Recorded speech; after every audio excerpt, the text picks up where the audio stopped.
bae ene no sanso ne ye edi pisuo oni ne ye pisuo oni ne ye na no obi kwa bo abawa ne maami amane ne ye che no na utie guy ne story no on say there's this a guy a wafade ato no so a okọ Ghana ye prisons no ekwa kohwe ne ma hodo ekwa koso engage prisoners ni bi enti abemu an say police for che no omo de ne to cells 2 weeks omo anfa na anko court o but other cells 2 weeks na other cells or a young boy just onyini ye 16 years young guy onu baby ah so after so odam 2 weeks no no kra de said ye ntontoma hwe no enya se wa mo peja obi ba na akora ni nyini ye o se ge no 13 years ntutumi se ni onyini o se 14 years onyini kwa no no ansu mu wo 16 eh ebinu ma soro ntem papa asoro ntem eh na 14 years 14 years entwe wa hwe ya onu 17 years no out 2 ana kira say ya chi no to cells 2 weeks entontoma hwe no entwe ndo fi se ja punishment omode ma no no anu no na police prosecutor case ni ehye ne nsa no ese chinchina wanya 18 years osi wanya 18 years onto aba ubekom na esa no say eyo mo register minor no and I just say omo ka day o ma me yare anya stroke at the hospital prosecutor no etimi aye case ni say akora no anya 18 years abemu anu so say o 16 years ama chese docket ya police prosecutor no represent ye e wo court no judge no agina so ajeli no ya wo dem say 7 years asasei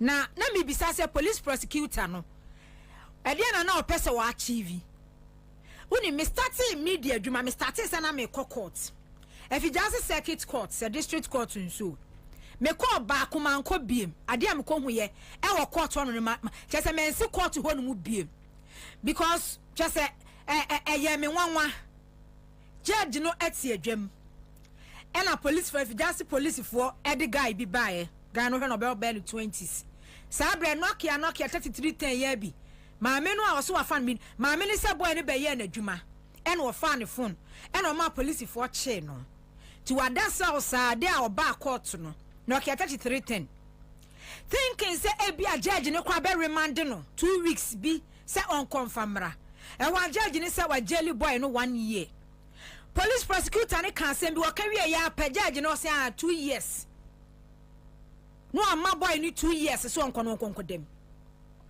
no amma sa de foforo ba be gina ho amode foforo be gina mu apɛ papa pani mu ahwe no be wo be se ni 70s papa oluman pa tu so ama china hyemu ache omu chi ni de ni hyemu ano e de man ne ba akwa se akotwe obi board ye wo nafu thinking say bi a judge no e be ma papa ni bi a remand e wa judge ni se wa jeli ni 2 years so I'm not surprised to say Ghana your prisons be bia are you overcrowded e hwa ye mabu nkam dia faso obi akofo obi phone be 2000 ya che no na ye de na kwa akohyemu akokota e bia se e be remand no se de be yobat phone be 1500 2000 ya jeli ni 2 years obi akotwa obi board ye body no be kwakotwae no ne ye de na kwa akogina circuit court na judge se wa jeli ni 2 years wa jeli ni 5 years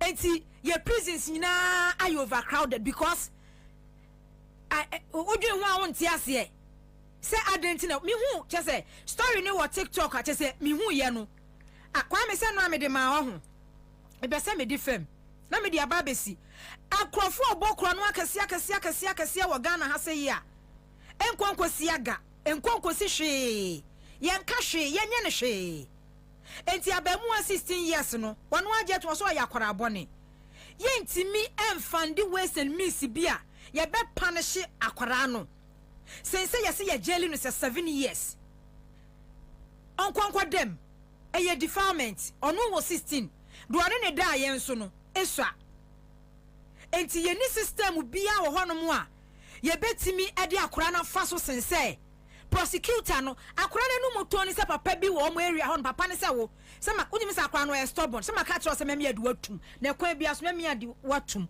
ede na wo pese wo achieve Ghana system Ghana emra yese ye chi wo bia after 48 hours e was so di nipa no echo court and now granting the bail but there are some places police need to make arrest then nipa ne dem 1 week then nipa ne dem 2 weeks no one fan in court then nipa ne shame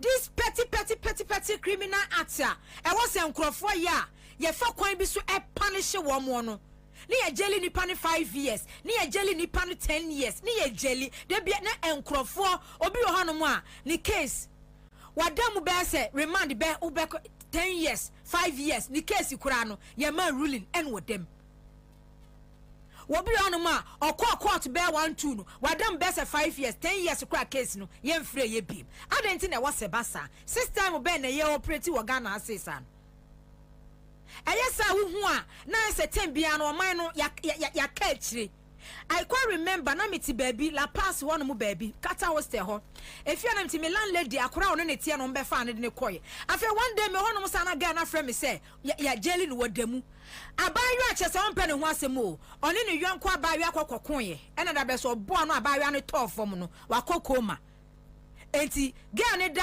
Konfano teaching hospital no ya jelly abayo no obo no ya jelly 3 years ba me saga na minim no mini se eye sign enipa no anwu wo se atwanso no okoko makrama wate na ni kasa eda hospital ba ne ya jelly girl no wo se ya jelly ni 3 years eye so pathetic sometimes no enti tem bia na ye prisons e hono mo aye congested e hono mo just nipa abunkam e dia faso because of the way some of the judges handle cases e Ghana ha say obi akwa obi 100 be 2 years ni small boy bi obi an ko be was 11 and 12 years yes so ko fa obi say 20 cedis o say 30 cedis o ni ya jeli no enti sa enya man we yi a okọ prisons enko dem man ko ache say okoye sa documentary ni bi wo hono mo no ene fa ho a otimi ebo aye ma ye release akoa no it doesn't make so judges no mo na wo jeli nkrofo no mo wo commission bi amje ana mi bi say awie circuit court those circuit district court no mo na mo jeli nkrofo no ye ma mo commissioner na say at the end of the month no me pa cho aye ready wo ha no mama mabo obi baba mu a wo ye so wo ya akora abone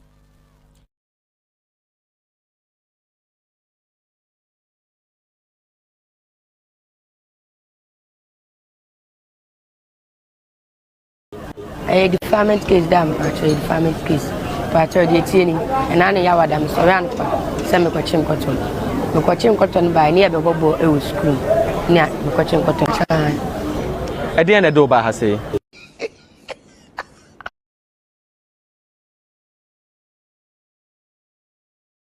a deferment case dam actually deferment case but the tieni and ana ya wadam so ran pa se me kwachim cotton by near be bobo e wo school na me kwachim cotton chan e dey na do ba ha say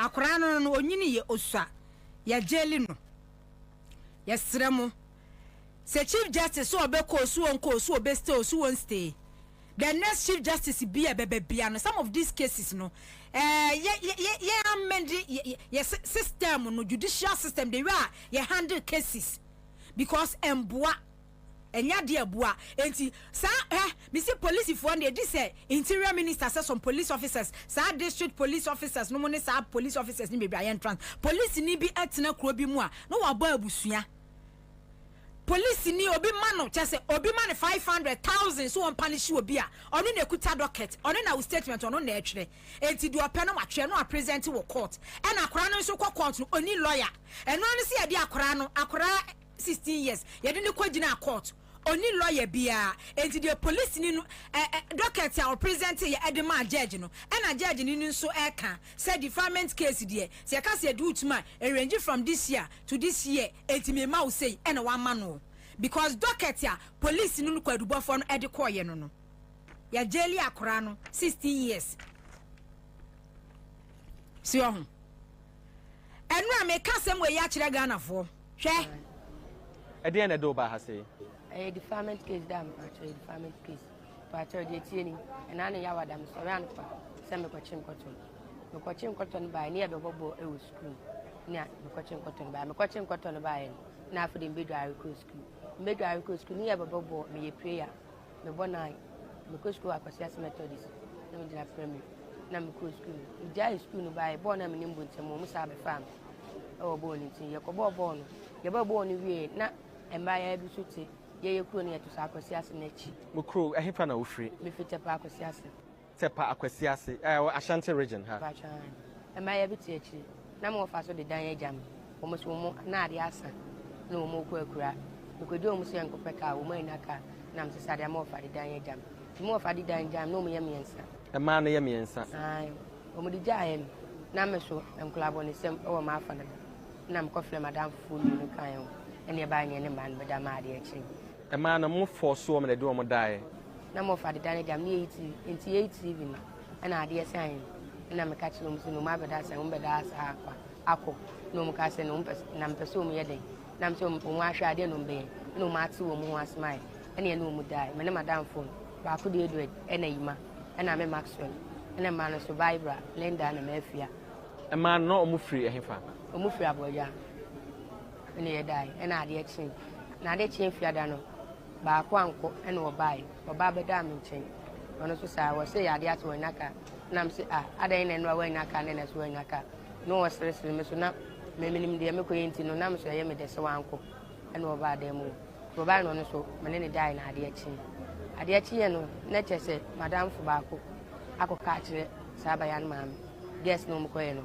me madam fu ge no mko ye me madam fu ba ko akoka kire ge no mam se ge no e dan wi sei na tie ena mam ne ba fio oba fio no nti wo ma ko report ma police po by police po no end e kire sa de me ya papa bi wo tepa ko sia so ye friend Kwame da ko me volunteer sa papa ne ka kire me so wasum me fidie se me toma oba ma ba prison papa nya ne ba ne sa abaya no ene woni ma abaya so ba bia ba papa no na djuma wa ye volunteer nko wi a obi ade ba sa asem no so nti odina so am ye de me ko police station ye de me ko share 2 weeks share says and 20 me senti na me de me ka se de me ye ma anye ne ye nti wo mo twema so no majam o ma njam o me busa ma no asem se na nya mfie sen me sim wo mfie du ensia ene wo mo twetwe nti minim dia ye no mo se me boa mana ka sa oboa CID no e wo Kroben so o tepa akwasiase wa Amponsa Mr. Amponsa o se me boa nti o mo busa me school na me ko methodist no mo ko ye investigation school mo wa o ma nya bibia from insurance card e wo me ma me so yale da doctor o yale slope o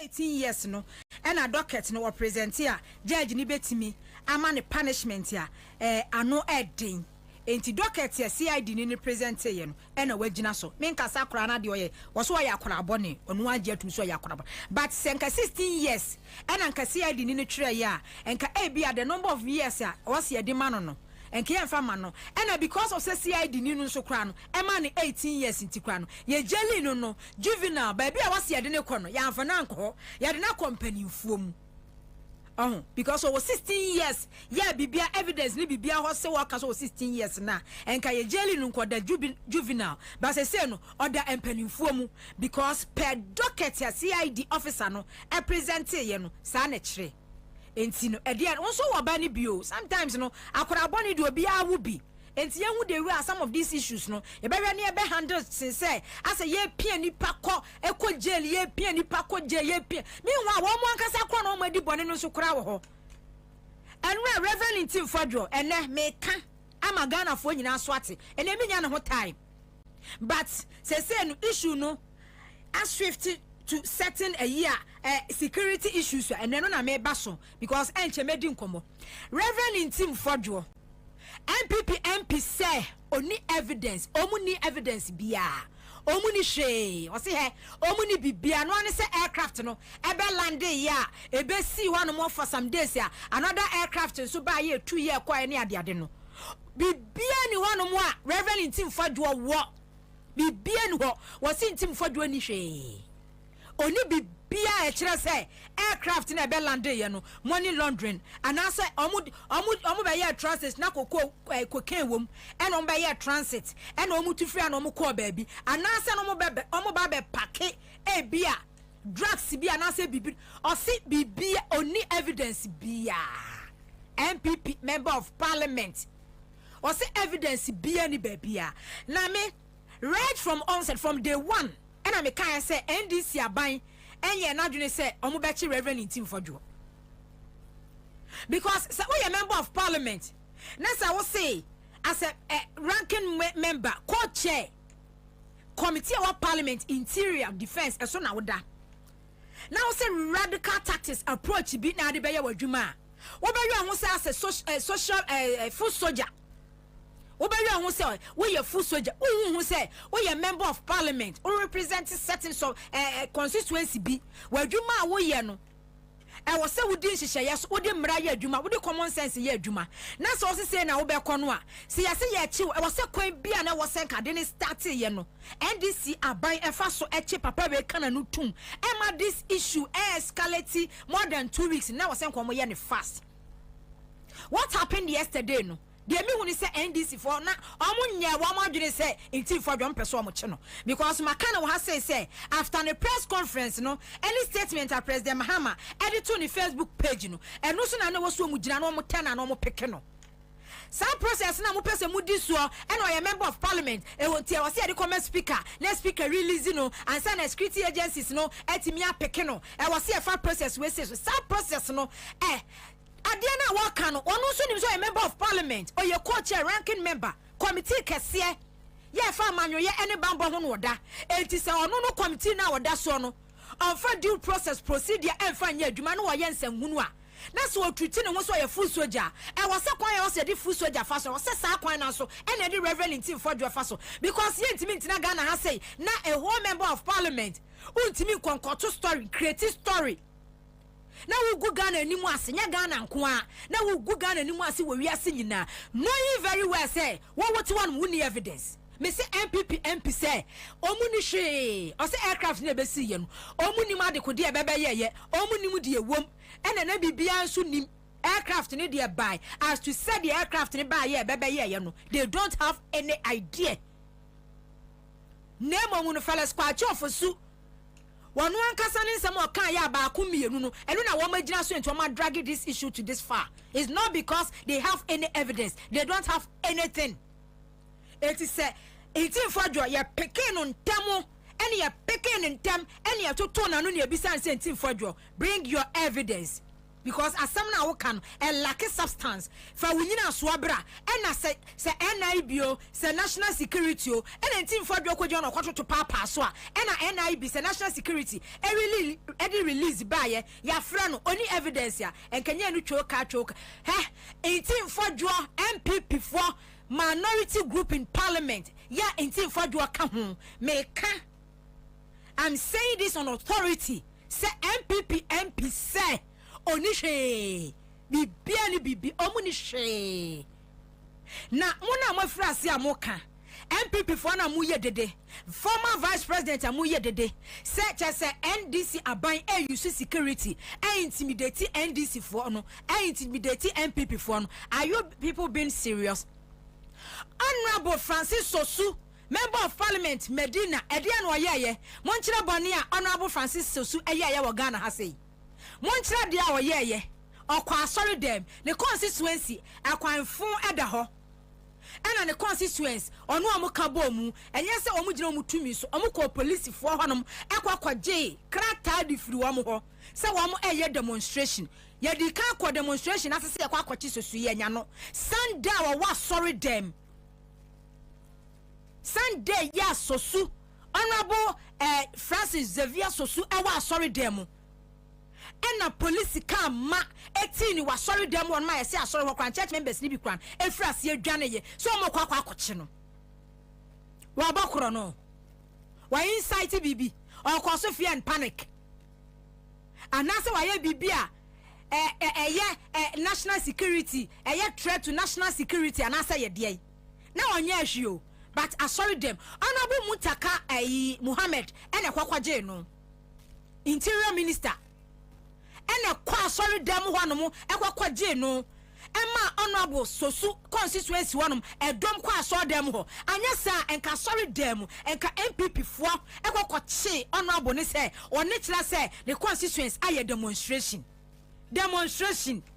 oman say hwe obi anwu obi empra oman say bibia o ya blocking road because ekwan ya bre enti ya demonstrate ya member of parliament eka ho ehwa no na ya kwase ya kwa akoche no ya nya no then Sunday na ni na no so sorry them member of parliament na ya to no wa so dem ho no mama mi video no ne enko ye tini wa so dem o se ya kwa ne ya kwa akoche no because I was ya chisosu but today and the MPP for a play victims were Ghana ha na MPP for the mo lucky amaya ne say ye Ramahama na ye president na ka NDC nya saso ate se na na akufu adoa and MPP for nka modwane dwane kan be fa nwuram kan be to nwuram wɔ Ghana ha because sometimes no wo hwɛ eniema hodoa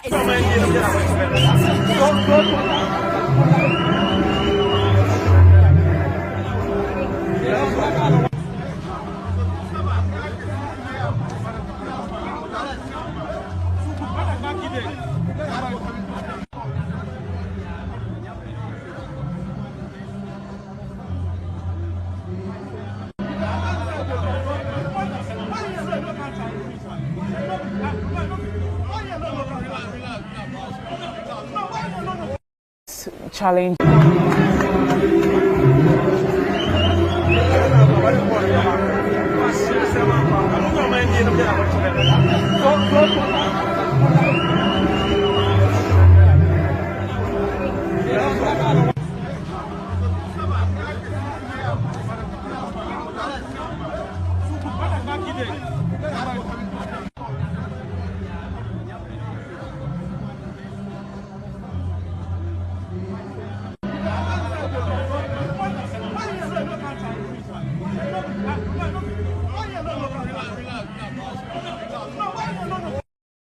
Challenge.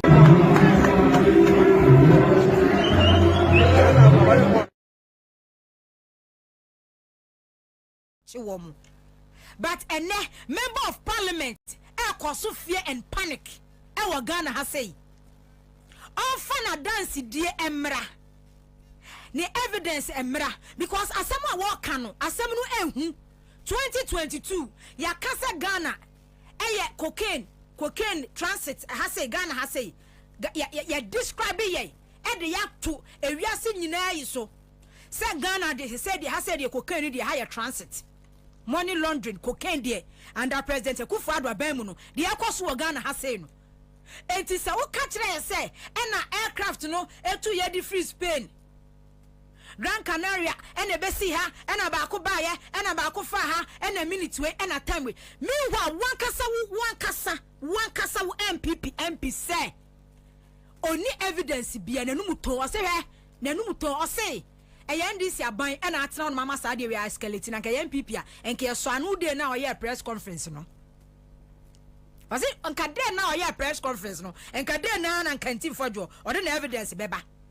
Was in ka president edit statement to Tony Facebook na and now was a national security national intelligence bureau one more acting based on president's statement no the buy but one acting here na enra ya sister boys say one more be so na ma tip of nsuo e kira ne say ye bo no mo friend people for kogu ho no mo na me say NDC aban enye ready say entim for do mo be che no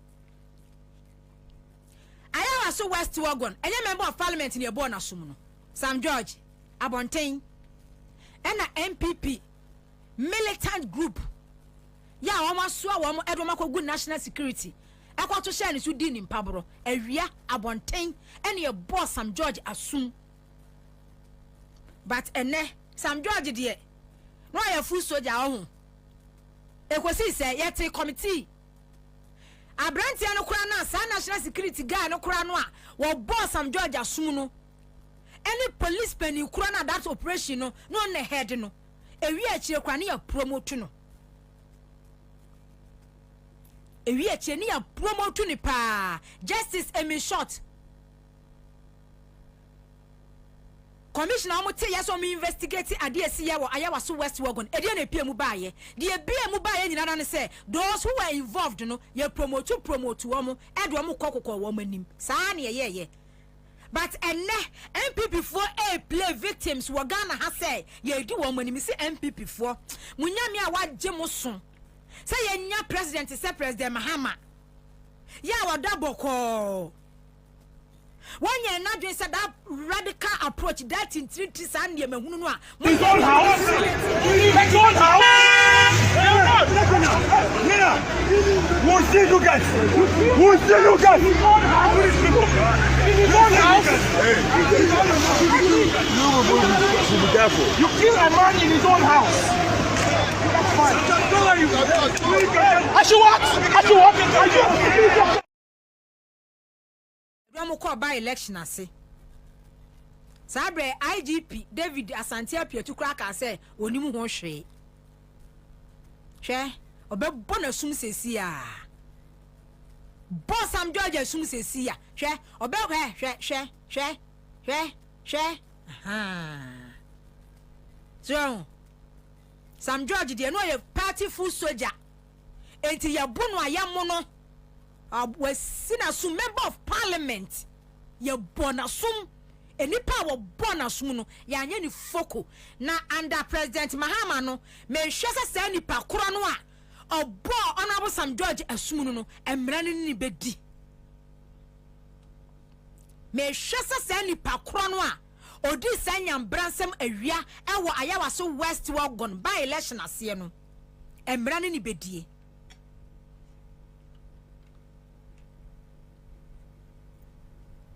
and or a member of parliament untimi kwachi entimi for josa or a member of parliament or a member or a member of parliament what done in one grassroots full soldier no sana was your treating wo Ghana ha say sana was your handle no adentina what na wiase na adwen bone ba wutirim sa member of parliament. Yeah, we could ta Bible. I dream boneba with Musa. See, I divert your attention. And pants on your sausage, the apacia and ye.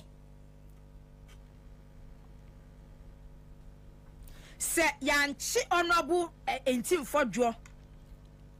Not woman investigate some matter we say. Not there was a SCN, it was a SCA.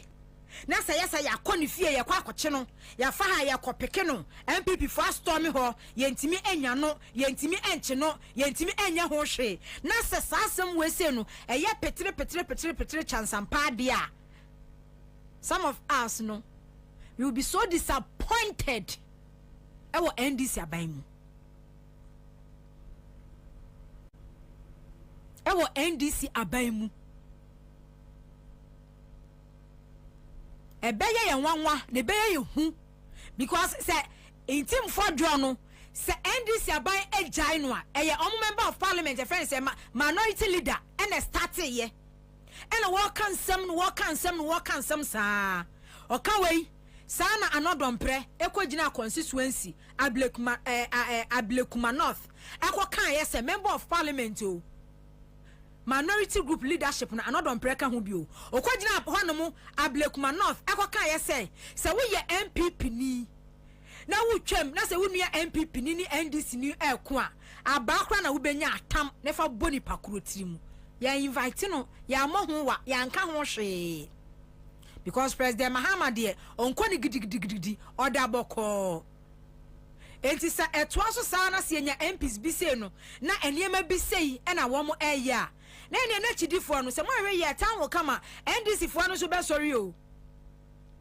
NDC fo be sorry anope me sorry ye metie honorable Neil Vanderpoy ekwan ya 2020 omde ne fa so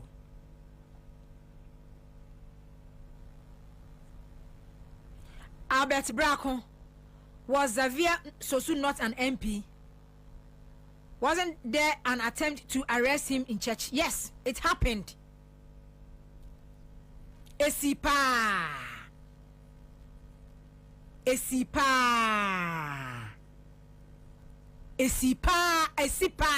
Sosu. Ya kwasori dem Sam George. Ya bonasum. Ewa abonten. Ya sini so tro. Ya bonasum pa. Aye, but NDC aban se enye Akufo-Addo aban, enye MPP aban. Ento omo so wakwan yo mo fa so a omo deal with omo ankasa omo running some of these issues no omo dey omo handle no. Mitieni Lante Vanderpoy se ye che no ye member of parliament, sitting MP. Ye che no echichire no e de to car boot. Say ye che no echichire no de to car boot or call off for 7 hours. Na ni so tete no other cells. Meanwhile the same that constituency no no so ni nipa ni ya boni tuo. But ono ne guys ya ka so mo ho no no NDC form wo mu no ene ya chi wo mu do mkogu mu e ma wo no ya o ye member of parliament no ya chi ne de o se de share car boot ene ni kotum 7 hours na ni so na tete no ni so tete no na che se wo da baby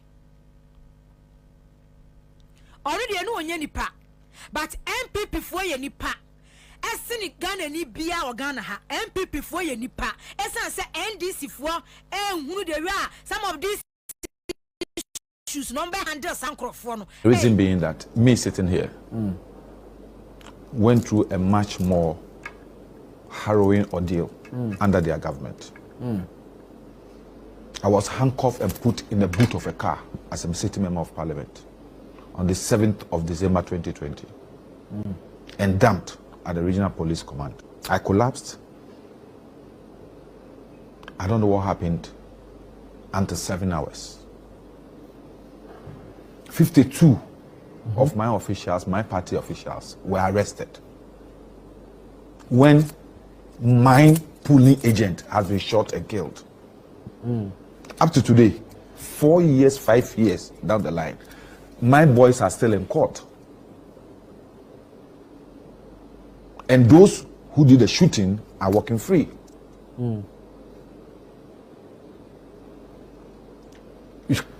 Sometimes we need to say it as it is. Right. What happened yesterday is no news. Is it not? No.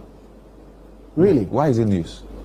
The Honorable Member of Parliament is not in Parliament at this moment in time. The reason being that me sitting here went through a much more harrowing ordeal under their government. I was handcuffed and put in the boot of a car. Ose December 2024 election ni mu no ya che no handcuff no e de to car boot. Why e de ni ekoko shemu e che ni boys e kan ho e de omukoko shemu till today the boys no e da so court ono member of parliament ya che no e handcuff no 57%, 38% for a from so 57% for 38% for a year from so parliament no say some from who mighty abonten so 38% for person just omu gina omu na so omu wa hoden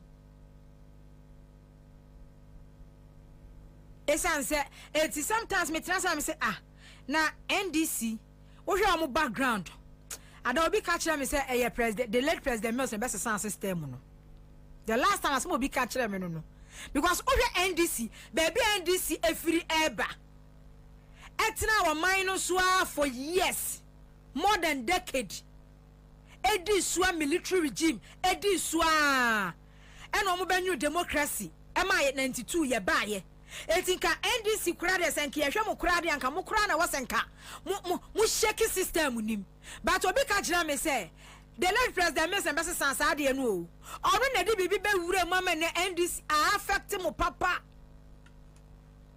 and as Abraham say president Mahama and na your voice o you see you dey chase you dey kanantie it affect on papa because say president Mahama and Nyankopon aboa MPP for and we winning this election and the NDC any different candidates here ni suni ni bani ni niema ye enti se na Akufo-Addo obo na ni kire nkrofo say monkwana monkodi nkwase asem a enka MPP for atomurem I swear ka MPP for ko ma tomurem ka wo ma dwane but ene MPP for te Ghana ha say etimi tena say e create story boom no mo de aba betum no ma hijack airspace no media houses no ma tue sika enti ade a chia relevant issues ya e was enya mmere enya daje e wo ho no da bi ne discuss about Reverend Intim Fodua what na se akonkoti story e dia ba only evidence me say MP ene kan ye say MP no oni hwe o so oni bibia oni hwe o se dede na wo ye nyina oni hwe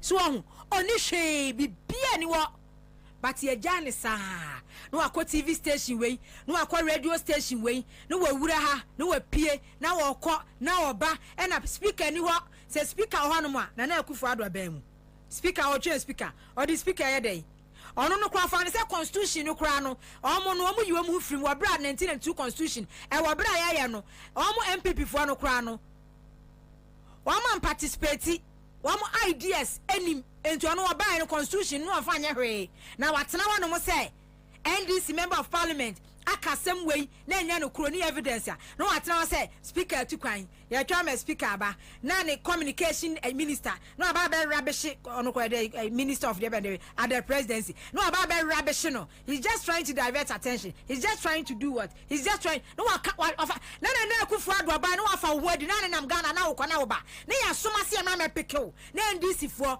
no omo be botu o say ya he ba Ghana ya famu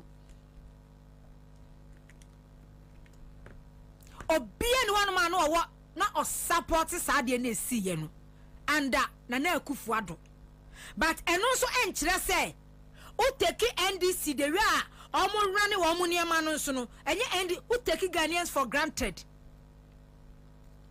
say obe fidi Ghana for entro enkrofo ane ye chi wo mo ane ye chi mi wo fie ha efie ha ye na me na ma me wode na me ye krofo bia wura ha say wura abo wura ye studio ha ahyehyehye earrings atwetwa rasta aba ha no mo say de na me kokan ye oh ba na o ma fra reinforcement na ababa land animu ha so mo de meme ko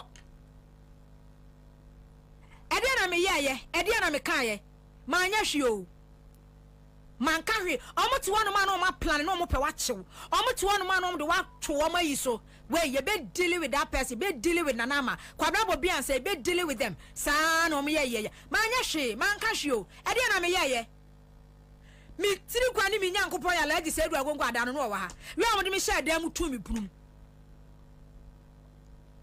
enka me omo ma me so de me koi say me resist arrest say me ye die be say me ye die be yo na say media house oh omo nie kwa me wa ya de pa we kra de nkrofon hye de hunu ni yie omo ba ha hye earrings ye rasta o san nkrofon we say mu kwa me na ye be 2023 aho 2023 no omo ba ya ya na ye wo na nkrofon hye earrings aye rasta dread just aye yi bia ya omo fia yi police headquarters not a say pa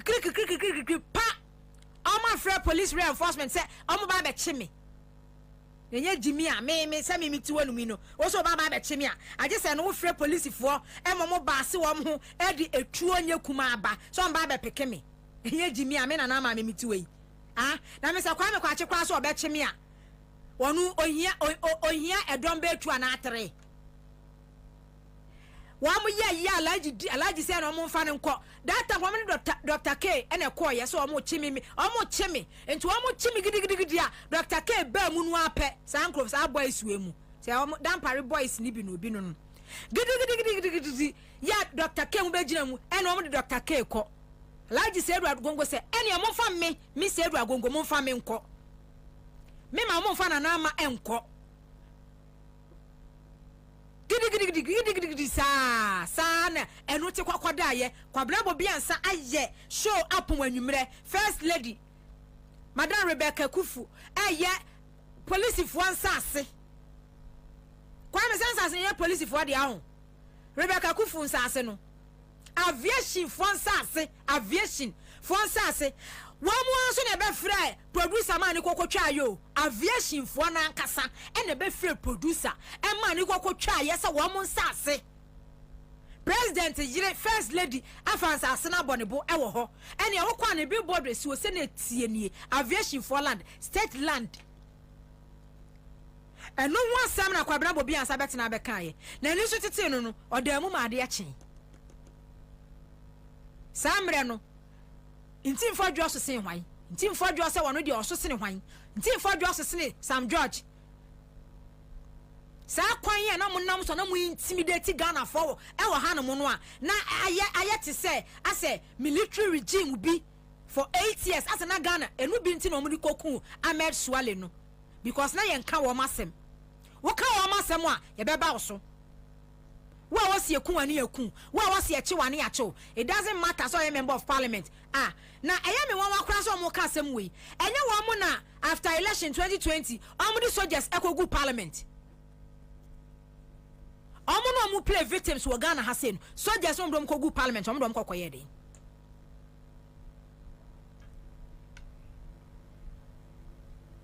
omo di omo kokoye de wo parliament ene de yen suma national security for yen suma NIB for so because you invite member of parliament hey we kra me oni hwio okada for momra ne ani oni hwe me se MPP MP say asem we ene me last time am nka biem because a waste of time but enana me pesa Ghana for hum any MPP for ma catch am say 4 years ya mo opposition no me biem nipa mo matene me biase na wanka se wo bisa ho say member of parliament Sam George ye chi no ebo no wo awia so ayawa so West Ogun ebo na sum ya anko siaga se Francis Xavier Sosu Medina MP se ye toa no e wa sorry dem se ye kwakwa akoche no ya anko siaga se niema wodo bi akoso wo mo kra de no ubisa wonte ase obi kwa demonstration yesi asode ye kwakwa akoche no election koso eniema ekoso enye member of parliament ejina ho no maka ya bonus kwankwa sihwe but member of parliament hwe committee speaker ba intim for do munyini fisa committee ni so speaker ba ya o munyi intim for do fisa committee ni so because intim for do no se se wadan full soldier e was se NDC aban a treaty intim for do se we full soldier because na brabo ne niema wo ye ne nkeka ye no sa na kire and kire so a member of parliament a member of parliament no or act as such Kwame names okay I was for me ni Okada okay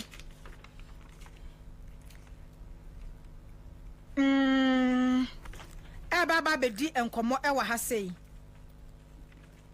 okay ene ye Nana Poku listo well birthday Nana Poku no anopa ena me ne Nana Poku kasa ye me frɛ na me se nana mete won ka che na ma feel me pon me bo nwuma ma nana na ye de asa ba bia wo bia nwumre birthday no ye bedi enti no happy birthday enkoma Nana Poku listo well ya no na aka bomu a ya rescue Ghana pa meba na mene Okada fo Okada mahama ya berima eye PRO edema True Drivers Union a Johnny Charles Danso enso Johnny ono so chairman Ghana Committed Drivers Association and Abbas Chambers enso national organizer Okada Riders Association of Ghana omo na me no omo ehia ye ba bedi enkomo e wo fie ha sei na emra ye hyehyɛ ye hwɛ kwan sɛ next parliament ebe koso no na kyerɛ sɛ ne bibia aye kama ya present e wo honom enti ya present wo honom ana emra no aba ba ye emra no na aye adwuma no omo sɛ emra ne fa bebre wo honom a enya de a wo mo ebo adwu so enti e ba bedi ho enkomo ya ba ma awie ma han ya rescue Ghana awie de mi hu ba bia me kro makomodan don't use are appointment no de no na age no oh ya de na ye de hwehwe ne se ye beboa ama omo a omo hye yeso no omo so be banku asom mu bi ti ye wie ye adwuma okay ti and then 4 days I say na transport ministry eto nsa frɛ se ye nuamo okadafo ye mraje omotum ne eje omotum so ye ne omo ane be nam kwan so okay ti ye mra na ye nyina meso aso adwen okay nti omo frɛ Okada Riders Association no mo drivers so omo invite mo kan ho oh ye nyina transport union e wo Ghana ha aban nim no ye nyina omoto nsa frɛ ye nyina okay Charles mame mo akwa aba Charles dan so ewie ma han ye nua na boko de Radio Adom. And after so Abbas Chambers so Abbas. Okay, on the national organizer Okada Riders Association. Enti organa. Madam. Awie mamu akwaba. Meje oso. Na bibia boko de. Nyame Adom ene ye mampenye joma madram adawruma. Bibi ekoye. Okay. Ede nyame ase. Yeah, ye friends here. Before you beba main topic na nkasa kusokra nim say wo de ye rescue Ghana ama President Mahama NDC win 2024 election na dimu akotene pa. President Mahama twa 3 months. Wo hu ni say sika ba botom Ghana adwo Ghana ye de. Yo, babina se na ye nchia Ghana fo ni na titru adrawa fo. Ye nkonya ye krum offense no fo. Yedra listo we so na ye na woda oni penua chere ba bia na ye be hia na ye wia na na me ba ma trade nche ne na ba na minua Vincent so Vincent Ntweje Sunyan East onse me ka wo afidie so se emabuna asemu hia me o mampanyini enkai no okay wa boni dia menne assembly members ne so I confirm no ntini through powder fita okay we really oh kra okokra na kenzuba nso ora ba chan for my omo ayi ne bi mama ono nso we KMA boss ti yada obibia se na o man pay jo mama ba ye no ye nyina ye behwa adeso bi asa adeso bi afri ye so adeso bi a wo mpe no kure okay na media de me di hu ya okakra eye mekasa kukuduru a eni aban yimu eno de mekasa me na nwene ho a na bibi ya ye me ene na me twem na me te se kasa fidie bi so abronye eteso ahahan na ni kasa na msi abronye no se onte ase se obi adi trato o man so me kire se konfo ase sofo se hwan no sa papa no me ko no constituency ko e campaign constituency ni se wo de mo a asai bre wo mo asen south yes wonam ho no onye former deputy education minister mo ko cross check wo constituency wona mo musa wonu anya daji wakoma aduane enyewu wo ga se owura ba obi anso di bi call north sa mo no de bi call asen south okay ye jano wonam ho na o to ayampia abronya ene ono wose yenya no ade ya omako asin south MP efie into ontene ho ase no bacho abronya no oye security personnel okro we mu kwabra bobi ansam ka anyom no mko free ni nsem okay onka sa abronya kro we mu no ono na nam o jije nkofo ka olidi gang wo nya security obi atone ka otimbosu misusu sa ban dia beje no waje no de ko na Ghana for bonu yensem ma no ne enesto husu bempa And now one guy be on the answer radiator to Safreno on the oko. Now Cratchy, I jing of car, Namidi minimum say bicycle cry one to be so crow wimu. As I know that's what say V8 mu, as she said tundramu, a general crow wimu to a yampia. Into your movie dear, a one dear, I say I am Merekakra. Now, Usha, Mammy, or boat, actually, young coupon. How I come sing? One got 2020 or 2023, but 2024 or 2 bonipa. So now, my only flower says, so compare we may organize it. You know, at home. You will crow wemu, share to trust somewhere course or menkase, and this for yes, sir. Name mom, Obia the try to a mind to say. Eh, go mine any massy. O man penny on pen wasem. Was say, I dance dear crate kutawa na wadanzel, boy security agency no. Nani pakra or mumpo mine ye no. Yen I am shomo. What's the mean yet? Now then I'm now to I am pia. Okay. And to the after 3 months no. Who say be bia boko name no a kwanye bia issues be more handled to say bronya nomne or mom kakan wana o how. Mammy. Shesika yenina ye can be wa cry from her. Me Ghana Osha babia ma menkwa man timi wan kono eye south ye got is a northern part of Ghana but Owura Jones ye dun kete e kono medina chi ko ho. Okay. But ye driver for no ye call eye central region. Okay. Eastern Ashanti Bono East. Ye be wie no ahafo region ubusa go so MP or Sunafo Stephen North which is honorable B me wie won ho. Okay. Me free one am beto aba me to aba wie me da on no frem say yaw ma wini o ntu we me se me wa akoma da say yaw bra na win we de wo kan ho because the 3 good days cry wo ne ho wo mbem na hwe ahode a ye di shame na enne $58 million a catcher a yen. So be the Akotu Abula. What was it Tinima police station? But say a process. Oh, I would say, oh, Ralph, why you do my own? Well, I am from the main topic. I want to put him. I want to process. She said, "You will cast the Abronian, and sorry, you mutisi, Yano Mujan forecast in that radical approach in your manomy and Nanka missing me, expect to say, and this baby batomania. But say $58 million and then other cases in the day.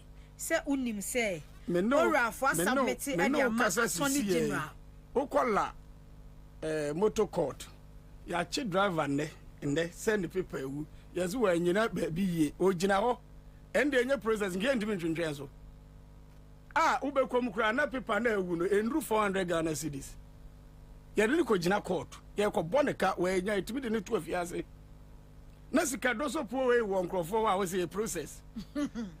And the democracy na quite to say animal kingdom. Wow, who are they now surviving? And then I may catch him in the dance to say me I be with Tima Sika. Because my say Sika no, when you be wo my mua. Wow, when the war, after no wabe count mine ho. Na show ho dia, utiti say be guarantee. O kasa kra nya dia say yefa. Okay. E di me say owura John Mama say papa. To me na Ghana for the amount no. To me no mu eduru. Na se wo disappoint Ghana for ye mu bi wa hayen. Hwe Mami Jemensa. What does it all per day? No, Debbie. Debbie, Miss all per day. No, yaw.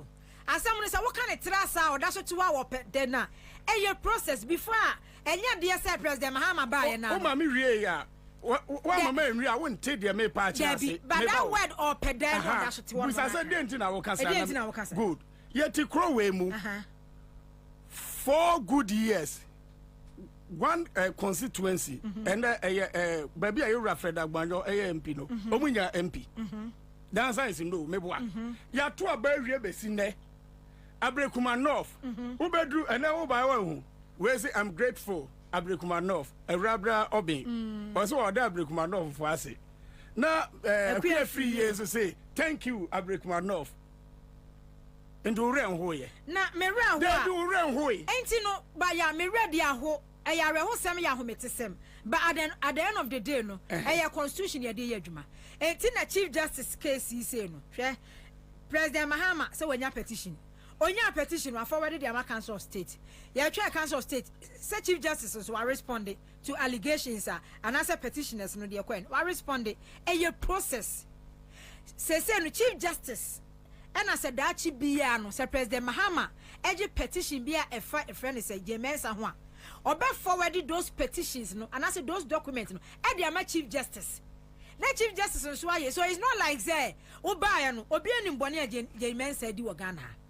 Even 2020 krano yakwa election 2020 the declaration you need the right the actual figure kura President Akufo-Addo winning you declare no but ultimately sorry just today now one can say you know ultimately yo yate ya nyina ya de ani hwe ultimately any ya nyina ye woni kura still na no ne junction ne so wono no police car kase pesi wo mda so wo na se me ne o mampanyina mema police abo ho ba na police na o mede be bo ba o te wa no oda yen kan sa wa na o be resign okay my memra cha me pese me start ko kada no so na because of me wada ye o se me yenti abas memra mo so yenim se okada legalization starting way back 2020 ya na chere eyamadi hia ema NDC that time nso omuji tumu then finally no wo mo se omugu process no so a omo ba be ye mra de aba ho na agye tumu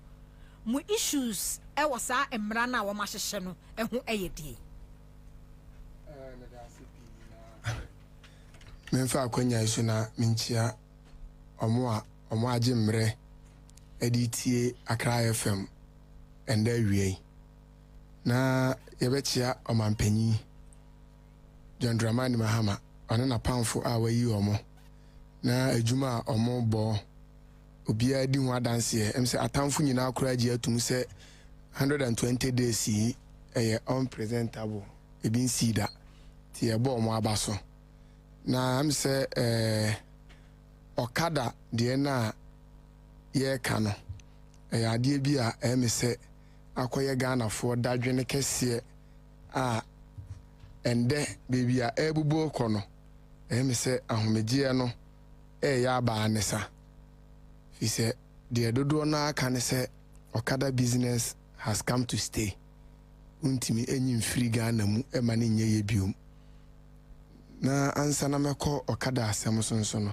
ye ka Ghana asem ne NDC ni amambu asem no baby bi ho ampese nka menso se de na menua eka no membo ho no kakra bi se na nse o social media yatetetete DC ni MCC a omuyi no baby ho no mo a edin bi ebepie mu no ubun se na akoda ne kuturukubo ebitimi bowura party office essay ajapade a ewo ho nyina because of ebia edin bi a na omo pesen ka yebo a omo anti sadin no fi se okọ constituency bia na okọ from ho no mo a eya abribia no omo a omo to aba no enim omo a omo ye adwuma a omo hia sa abasobo no nanso ebedu mmerɛ a yeyi no ubon se na akoye said the minua ya bere me kan ye mpesika ni bi na obi di ne sika ba be ye overtaking wo hwa bi te said the ekoso tema sese ya ya omo ye vetting eyi nipa no enya nipa miensa a omo na eko finance said the kan no nanso ekowi akire no ende a omo ba be ye ayi sa nipa no miensa no mu baako a tema central for dodo na di omo bone se awura sedina makanawu ona ompese ombe omo MC ye ko se omo kwa nipa miensa na yi no bi ono an converting ni bi no ye di ni dia beka ho amoma be nipa nan ana nde omo ko sa finance no nti wo hwe di se de ekoi na ekobo sa nipa ne din na anye people's choice ya unim say mamen ka de ba ko mu ni say because there are some constituencies and I said district bi ho no mo a also omo converting our region me disqualify binum ebinum a disqualify wo no e the petition e ba national because me can say there's one district bi a constituency bi a Washanti regional wo mo converting our region no yet wo so ma ne ba 2 enti no mu fi say constituency chairman and national youth organizer no ade abecha mo makoverting no na wo mu fizo mu mienu nku a list mu mienu nku a na eba until so mu kokodu vet wo no mu hu ye say even nipa mienu kra ya disqualify wo no so kwa o mo coverting no eno e ya ade a eho ana we na ye katemade na ye ka no omo coverting no ya disqualify dodo na ama na be ka nipa miensa nipa miensa na aka no omo na ye hwe animu say ye be yi baako ama na ba be ye MCE for tema but ende a yes a present omo a yedi omo ba sa last finance no ba ku bi na omo convert e disqualify omo no wa amfa ni dimpo ama se opese ono so be MCE na ebi e ko ye disqualify na ya disqualify so ka ho na disqualify na sa mere na e be hwe se ebi a errors bi ana ba enti na me disqualify no here is the situation ono amfa ni dimpo ama na nso e ko wi ase no nipa miensa na yeyi omo nda adani nipa nan enti no ye srese ye nyina eti anom no emi se NDC amambu we na ye reset Ghana no nye ba akofo adwuma ye nyina ya sede se ye behwe na iye ebeko iye firi se ye chini Ghana ha nyina ene nkrofo akasame tema central ubusa minu ya berema emi se kro bienu amankoso anko campaign ama His Excellency John Dramani Mahama eni nti eba ye omo nimi ohonom enim sede na me modembo etie o campaign no mu no fra na omo frefre me dodo na akura free se ebi ande me ne omampanyi Mahama neti table ba akoso ko se do mu se samre na edi akire no nti na yesre omampanyi ne mpanyimfo yenim se omu nim de emu ye kire ya adwen ne akire se senke be ya omo nhwe na friend sen madam said na omo boni din otema central na omo hwe no mfa ne MCE ema omo na omo so makoma nto omo yam na ogide se be boa mampuntu akoso ho no mo entwe enko echi na membra ya asem so no me se okada de no madam said me ka se di campaign echi eko bebia no sa okada we ya ntira said obo midin national organizer for Okada Riders Union sa ye okada for ya asem started 2012 emra na ye Papa John Dramani Mahama ana na president na sa mre no ene mama ni je John Mahama ho bebre se meta na chi bibia obeye bia mu esan se tamo okada hye ase no ekoye sa mre no 2011 2012 2013 na ya mianim no kureni se ye no mu bi endei se yegusu etiase ewo okada adwuma no mu a na nyankopon adom fi se sa mre no na yen hyeda nimdie no ewo Ghana ha no fo okada ho no endorse sa yen riders na etimoto so no yenim se ebia obehwese ebia obi twa kwanum enti obehwe ne yiye de otwa kwanum nso nim se motorbike enam mfinfin ho no mo eba driver fo no nso yehu ye omo ahi okroso no otimi wanya wamba okra na ye ne ya okanum was akwawe kamenya na anka obehu tina ma owuo no ewo soro ye Papa John Dramani Mahama tin ye no wanda so o se eno ma ye kɔ no enye e ka ketu abi na ese nko declare state of emergency kra on okada enso de ko parliament se omo nhwe no omo mfa tabo ento so na omo nya nhwehwemu enhwe de ebe ya ebe ma okada atumi aye adwuma yie e wo man yi mu nche ana odifiri akonwa so ofiri akonwa so ya anti anda ye MPP fo omo baaye ye bo omo ni omo ye adwuma die bebre yanko example no so because say na kodu ba bi say yes ye mra there some portions bia mobo enjo so me pese ye example no so na me anim no kure ni mra na ye no me se ewiase ni panti na ye mra na mra bia anso no se eye de ebema nipa aye de etene na imum enu kwan se eye de ebeku nipa no wo hwe mra omo ahyehye ne sesei na okada na nkasa no illegal e Ghana handa me no kasai nanso enya asode ahokyire ntimi njaye ntini se wo ye mmara e okada ho a se o mane ye de ebeboa ye na ye betimi aye adwuma ni ye mmara ye betimi adi so sesei mmara no efa nka first odi anande se odi moto enya case e call police station na ye de ko court a charges ne said the asotwe na sitie no se legalization no eba ebi ho no mo asa pagyamu a ekosoro sese bo kokose ye de mra ato ho se di mra no so se wan di mra no so a wasotwe no eye sei ni nyina no ye gitum firi se nde ye de mra beto ho no ebe ma driver ni onam kwan so okuta car no ono nso ewo na sudi a eno nso oyese oye towards ye riders ana ye riders nso no ewo de yesese ye nso ye bibi te se traffic aso red gina ugina first no ye problem ni se ugina na police abetu kin o charge ne sen o se o ye okada onye hwe enne saade ni nyina be firi ho nti uduru traffic no wa engina asotwe no eda ho ma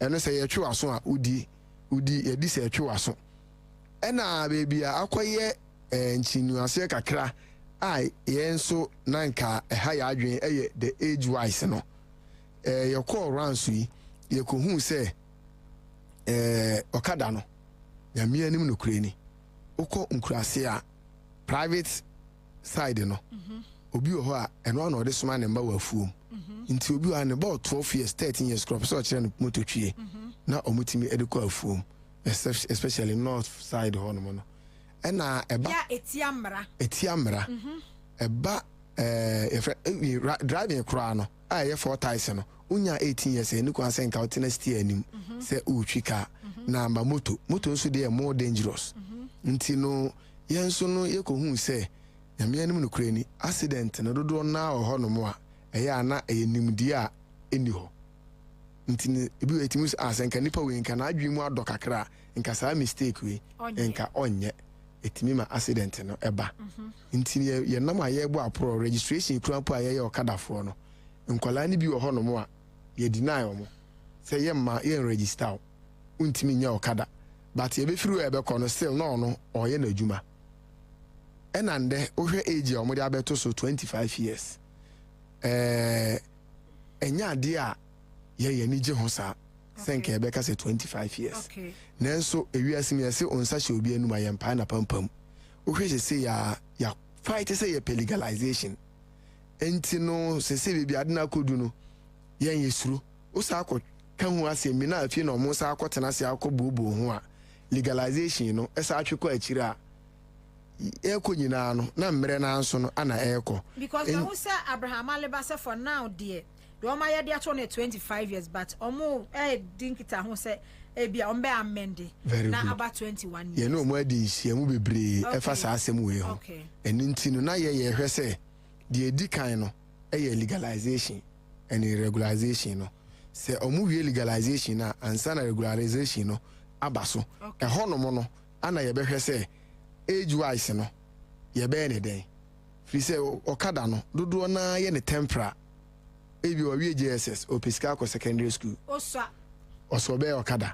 ye mpene so wa wie secondary school o pesika ko university o ye okada oso ye mpene so eno kra na adwen no enyini ye because hwe madam okada wo hosa no minim se watwi bi da ye adwuma bi a ehia much attention so all this all stress mu kra ni kwa so otena moto so very dangerous nyankopon ne ahwe yi ana ede ko ana ede ba eninti no enkomo bebi ene mpanyimfo adi nkombo aduru no ye besere omo se de se omo se omo ale we no el parliament no el parliament no ye nsa ntimi nka se omo withdraw na omo mrambe amende we no ansa na omo apase na emu se de no omo aka na yesere omo after legalization no omo nhwe na se de ewura amaliba eka no omo nhwe na omo ndi eno ho dwuma emaye na me ka we nso na maka kire yewura amaliba ne mpanyimfo se oni abofra kwa afuom na oso ane no ama na wo hye ne se eduru sa adua we se amesoe no age wa home se eduru na sa wansoe na oti abakomasem nti esre omo se de omo ka no after legalization no baby a ayika kra ono so omo betima aye hu bibia ma ya so far no after say we any ban consultation across engagement across nti okay mame mra ayi danso Mave. Say bibia boko de.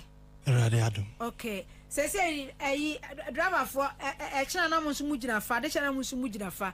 Minim say after election no munsu mu de ewom. Okada see e be legalize. Say de we ya kind finally no. Say de o ma prepare airline dem say ye de ye bebem. So nti dachi bia na say amendment bi o no so mo ye fa bia na yetimi aye. Mu nhia mu de mu no. Say ye hwa kwan se enche bia to boot ebeba samofo aso say Nedi kama minchia tiofo. Michia obibia utia Accra FM. Na nititriu. Me ura baako ye freno Saban na Nukui. Ye freno Sab. Okay. Aja me hondo do mi on na mami aduru ewo Dr. Bakery opposite to Abeka. What address me or send him a message. On the TV bako SYZ any Accra FM. Okay. One uti. Okay. Na Kwashi Tech Abeka oye fridge ho adwuma and air condition. Na sister bi ye aduane wo ne nchen ho pe friend sisters. Na Kwashi Tech na or radio de bia and the super glue no dear sumo say boat no dear bomu de bia Accra FM ti say sisters no be on tin yi na waka won kra mumie ni okay iti bichiane pa okay na menka tobu to some no say na o de phrase ai tobu to no okay say adobafo mofo aso tobu to ne de ye koye nimu no mpani se emrese san no wonso wadane wo hu bi ni nyina adwen kire ana adwen to atoa na ye de kikire man okwa amama bi so a ba bi te se Cote d'Ivoire ye cars bongres nketenkete ne ade na ense kwan what you say okay enti sa tracks no akese ne we no omo na ese kwan enti Cote d'Ivoire for no omo ye ne se so wo lodu car na odi ko wura omo eman ni mu a ebi na etwa to so betua 14,000 sefa okay wo sun load no wo ko offload na wo ba ebi 2,000 sefa na ya jew efiri se no no mo de den esiesi o makwan sansem we ye de yaka okay and then I make fa Accra FM so okay. But my kan wa fidie foforo so na ya te se obi biara ya ofa temamoto we edura anwumre a obehun say foreign cars no a alodu bebre no one ma park from runabout no a de ba ba bia azo we ni wono wodi me yekoso de na yekoso wo mo jeje sika de koma azo we fo no na azo we fo adum machine no no ma fa so ya se atete so say tema port ho no so omoji mali fo no enti omunye no automatic and who do I know be next ho enti no na kire na tie ne se omuye no ani se wudi sika ni ma me nsi ni yie okay ma te se tema port ho no mali fo no a omo car kese no ebi fa 7 containers no omo job 20,000 enti sa aban ni mu a aban yire sankrofo no agi se sika no anyi sika mfansi esie kwan no okay what you say obi biara okofa enema wo port ho no ofiri ho a wonim se ne nema wa fani wo monyire wo monyi sika ayeso a yedi siesie kwan a eyeye because omo na ese kwan no okay se tipa fo na mofo so omo so se kwan a pit na no ho no wonim se assemblies omo ye adwuma ewa ase no omo nyina age pit fo sika ewo wira mu ho enti to fo nso revenue fo nso emme pit no na omo twa sika kakra mom no mo so ntua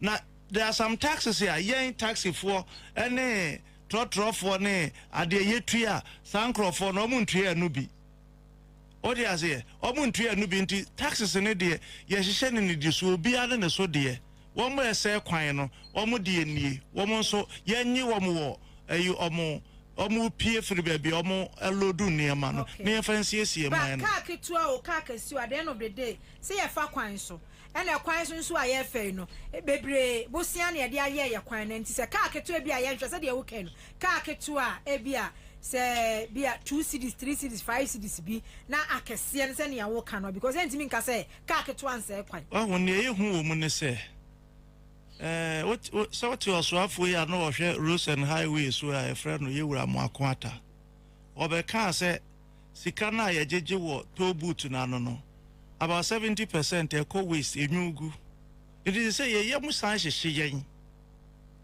say yen san pharmacy won nan san ye den enco waste enti eno ne de eno na make no ye wo kwan ye fa so toto etete a tax me ko kan o twi mu a ya be ma be ka se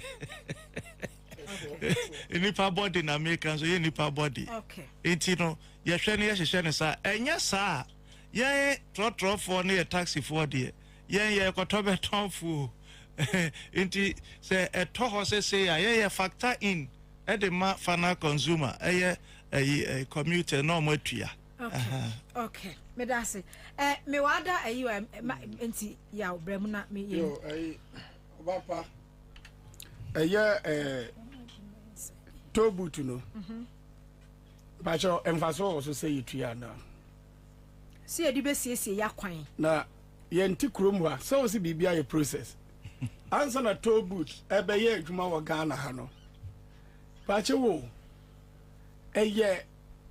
empanyimfo na adwen ho eno mo de call parliament ema parliament G2 munya sa na ti enso obi sorry one day etwem wasi matwam sa ni panda so te wo wa bo man ka me ko ka wo say process ene onsa wo ba ya ba ma ho me a me nim process no sa wo ba ji misika mba cho fair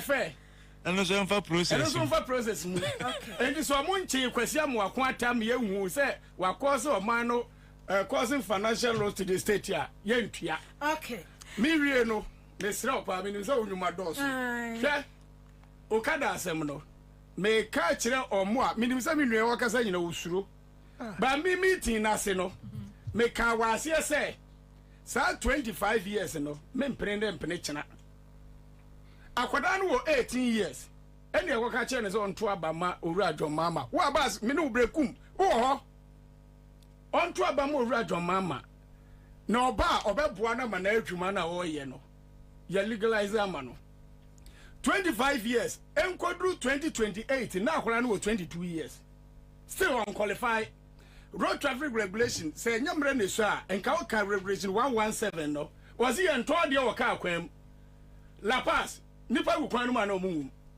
ehonye ya abo ama the constituency onya lawyer onka wo no mo share mra we 2012 ada no ngopa mo na matisi ewura amare ba kasa art da papa art da wa art no so mo kwa amende 18 years de nipa no nya mature nipa no nya mature ada na wo ka so onto aba odi passenger be na chi reho I no need the mistake mu ye say 21 said the orchestra be amended to 20 18 years de nanama say 18 years omo ka program na say nipa no betimi de aye private motor de private na for bit na chira enu de nya kwan no so na what the private no onu ekokunu hu about 18 years say obetwi motor ma fa Charles Danso ma fa mama ensem komo no ma fa Charles Danso atena motor echi ma anyi niska mi ji niska nti che se mi koku danso ede nkomo na mo ka che Prague ya momo kan e fa miensa e kire miensa ne de ono o twie no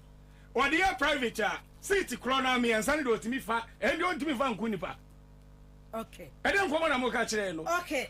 Enti sa akukuduro na omo anya ya omo ma nkrofo bi danso nim nkrofo bi na akwa na omo so omo ye ayoka omo so omo ye hwan da bia omo sori asa book we ye ka boni omo de adi ye wo book we mu a the constitutional review kwaso ebusuafo enti Charles Danso yate Mr. Mona me wo ayi ma di ba because ene ensa wa madu agiri pe report kire se court course no Madi Muhammad Jibril oh Madi na ure mu ni de udi 15 okay Madi 50 minutes Assalamu alaikum Bacho kasagu bayi no ma ende de wa ha me sorry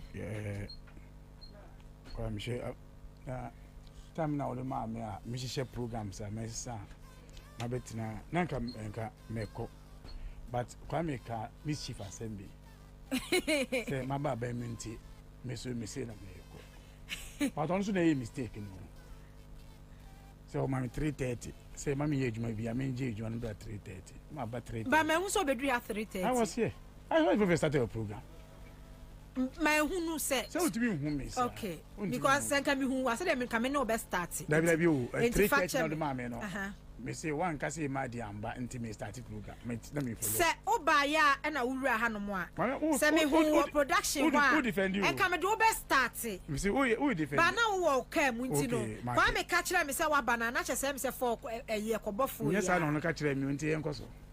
Okay, so 3:30 to 4:30. Who my 3:30 to 50? Yeah, quite nim. Madi, akwa baby. Yeah, the nyame say waba be kayensa. Yan quite nim. Me who say ene esawama doaji court case no mo call so me who say reference can be car reverend another bre. Honorable another bre ni MPP supporters say bo say election petition o mo ewini. And they come and share with you for new ways. Okay. In your brain. So far, there were some outstanding elections. I work court okay. But my careful say my main for went to. Okay. Number way 0256593773. Oh, Froster. Mumu. What frame is what frame is oh was any secret my account so more me assess Froster. Oh yeah, Froster. What friends my phone so frame because of true color no. Actually I say Froster Mumu. Okay. Enti abama wu. Okay. Into outstanding elections no there were Eastern region there any there were Ashanti there were Greater Accra. 5 of 8 BPA court, Supreme Court 2 days ago. I can't want them. But I don't praise someone there a different case issue altogether. Now I could be a court in there no. Court no echo jina Supreme Court omu ruling so say omu ka say yon koye collation. And now you come koye collation. Na collation na ndi say ka say collation na mo ye no mo nkyere ya pink sheet na mo ka say mo dey collation because na Electoral Commission say oni pink sheet ni bi but court say since Electoral Commission says Supreme Court aka say o me rule say ya collate no into a petition no dey omo bu egu and this is what has happened today but we appeal on that. Okay, we appeal because we believe say the courts no ankasa no I think so almost they say try a lock and your court no. Okay. Because ofa akwetia dia no the same thing. Who said the MPP ex Rachel called the Supreme Court. Amatam na ye say we no ya bunu for it me no. Then when they went to court, almost see judge no high court a mistake. In fact, you could pay court.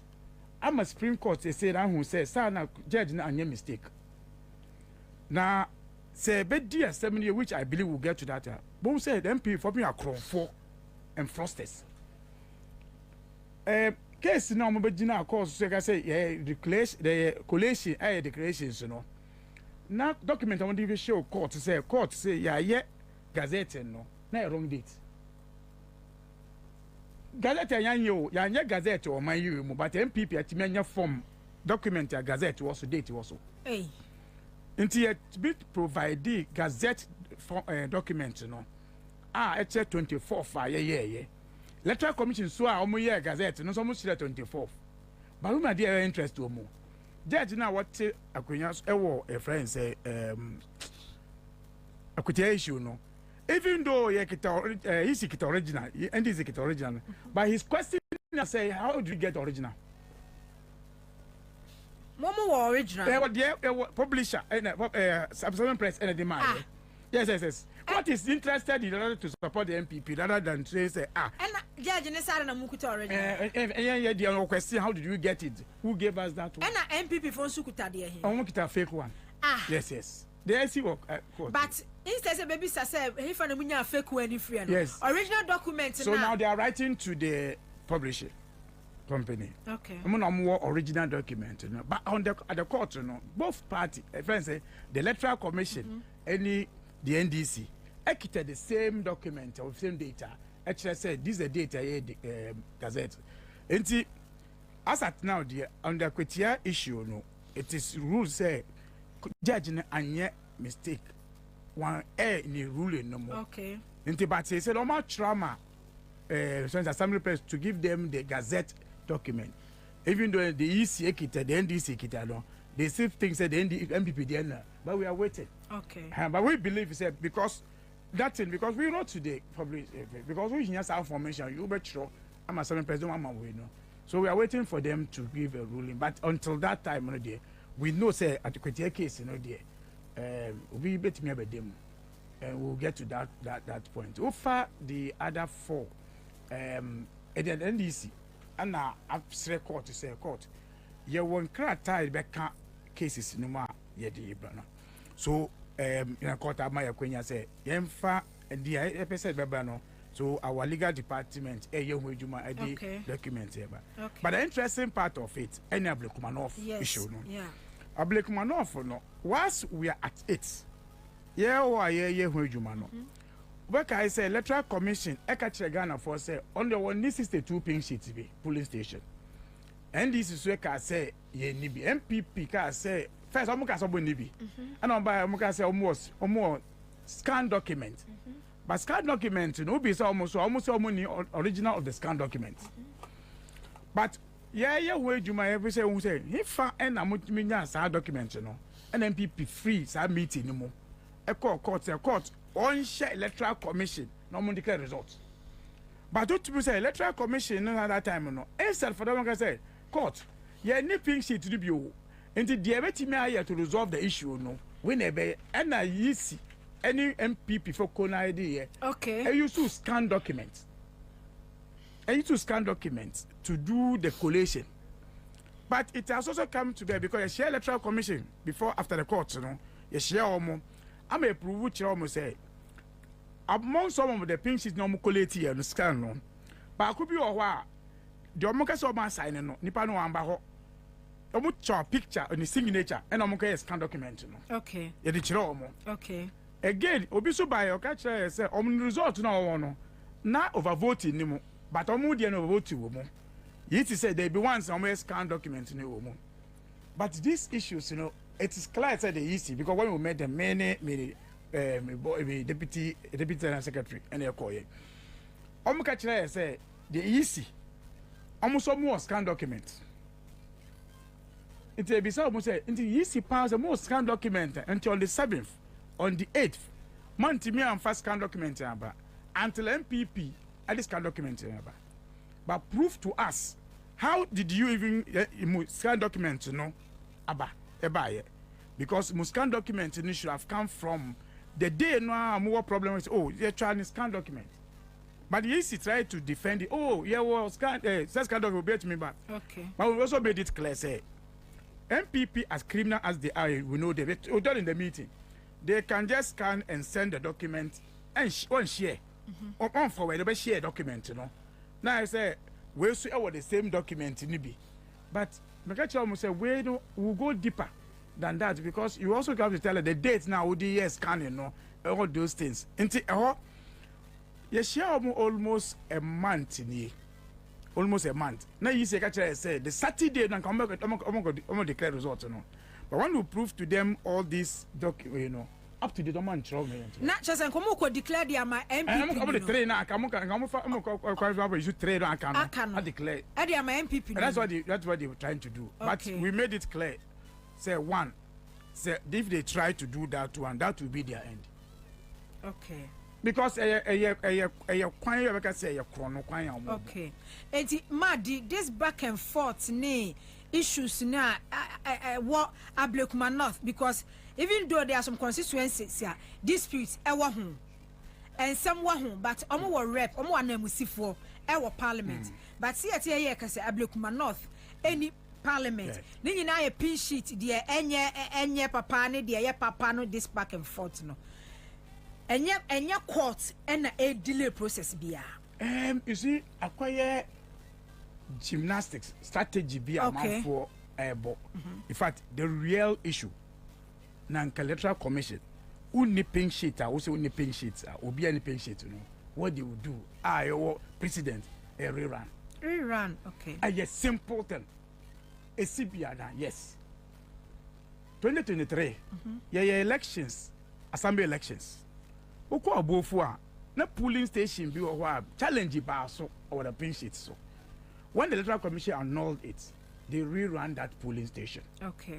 Elections. Okay. Me no say the Electoral Commission get so much krata says some assembly elections be no nti ya ntimi conclude so they are now going to conclude baako awalwali some one electoral area be one polling station into man ntimi go rerun that polling station. That's a solution. Into a precedence. Untimi nka say dey bi o because of party A was scan document. Me also document ni bi. Party B should ni bi. But me use to scan document of scan document party A ebeye. Into chom say sa ebeye in the future we will not get elections. And he said so your elections are the all one day no but we need elections. What you do you destroy everybody pink sheets.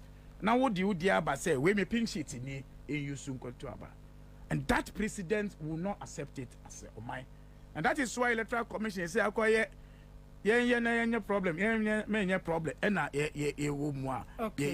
but we have written to them, we have met them up to date. Say asiba moka ye no ye buogu and ye buogu. Okay. They have not done that one. And then the other side air court issues. Okay. But it is uncalled for electoral leaders to allow say a month for better aba. Now to be my decision also. So I don't know what they are trying to do. Nothing be someone say at the book person moon favor or bad. So bad so mommy near contest elections. Okay. So what are you trying to do?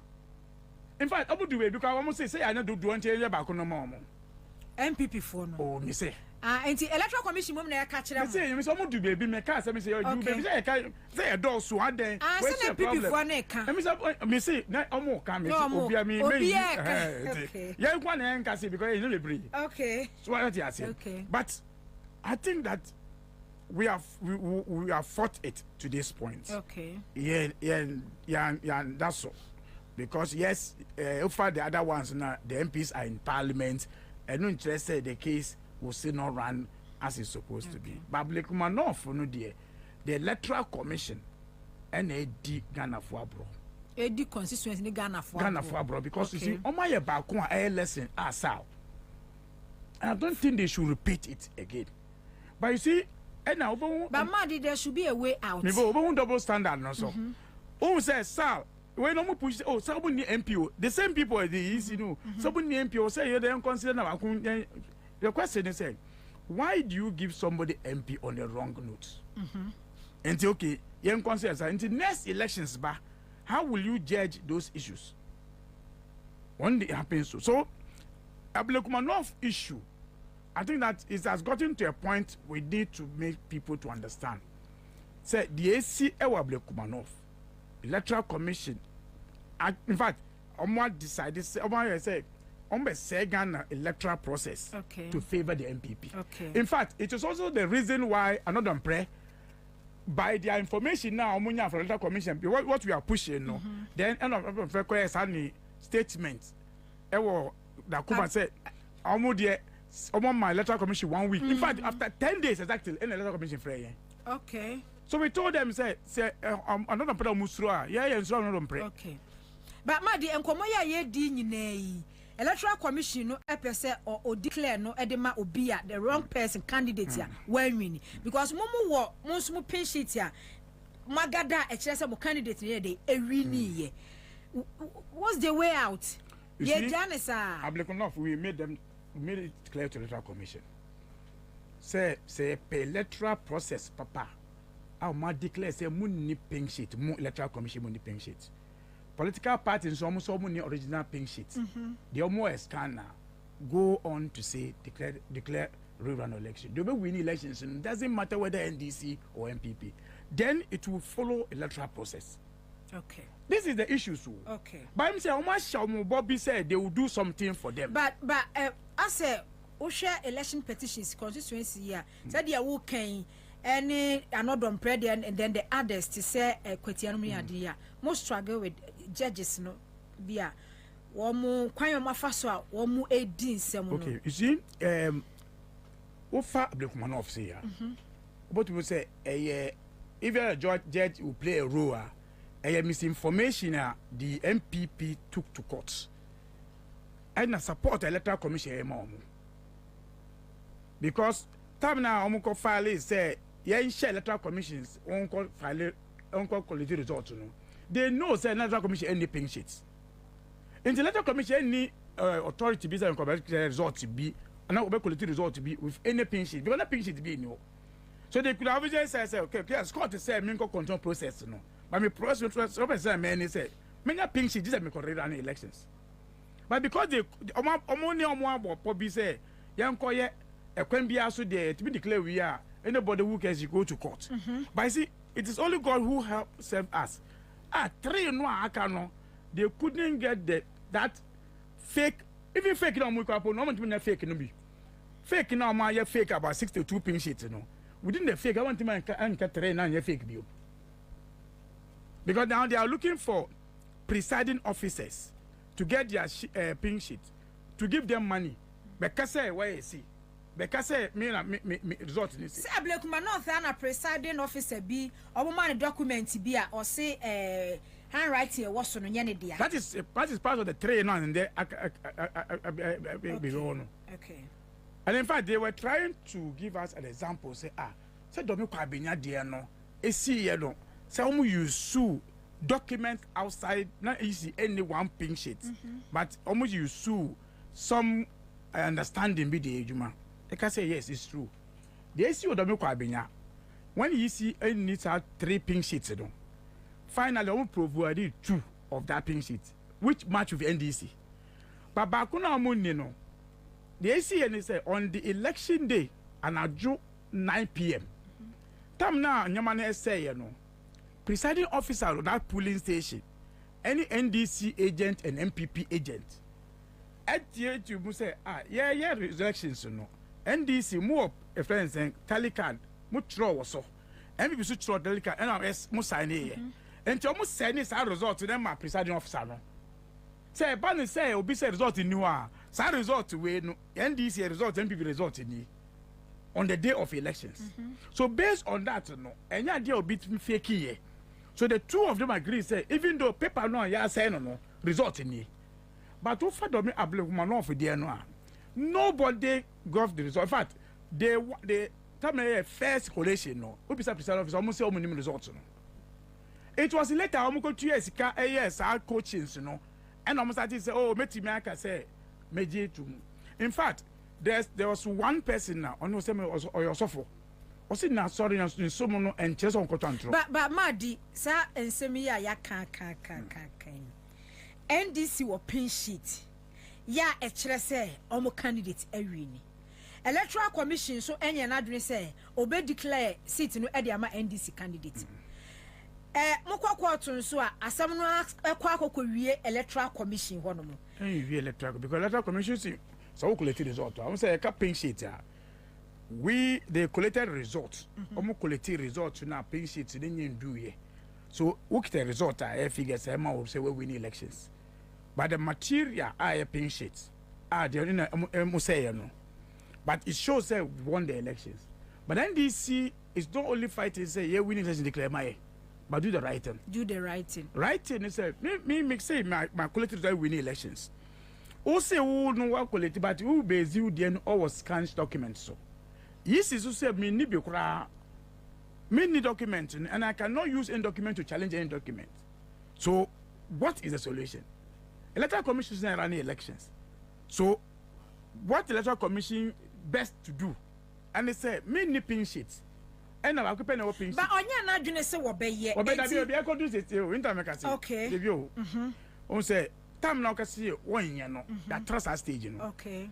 Because those are the time now Moko is almost for so a month for sad declarations, you know. But when we met them, I said they may represent a 2 from the party, MPP should buy ye.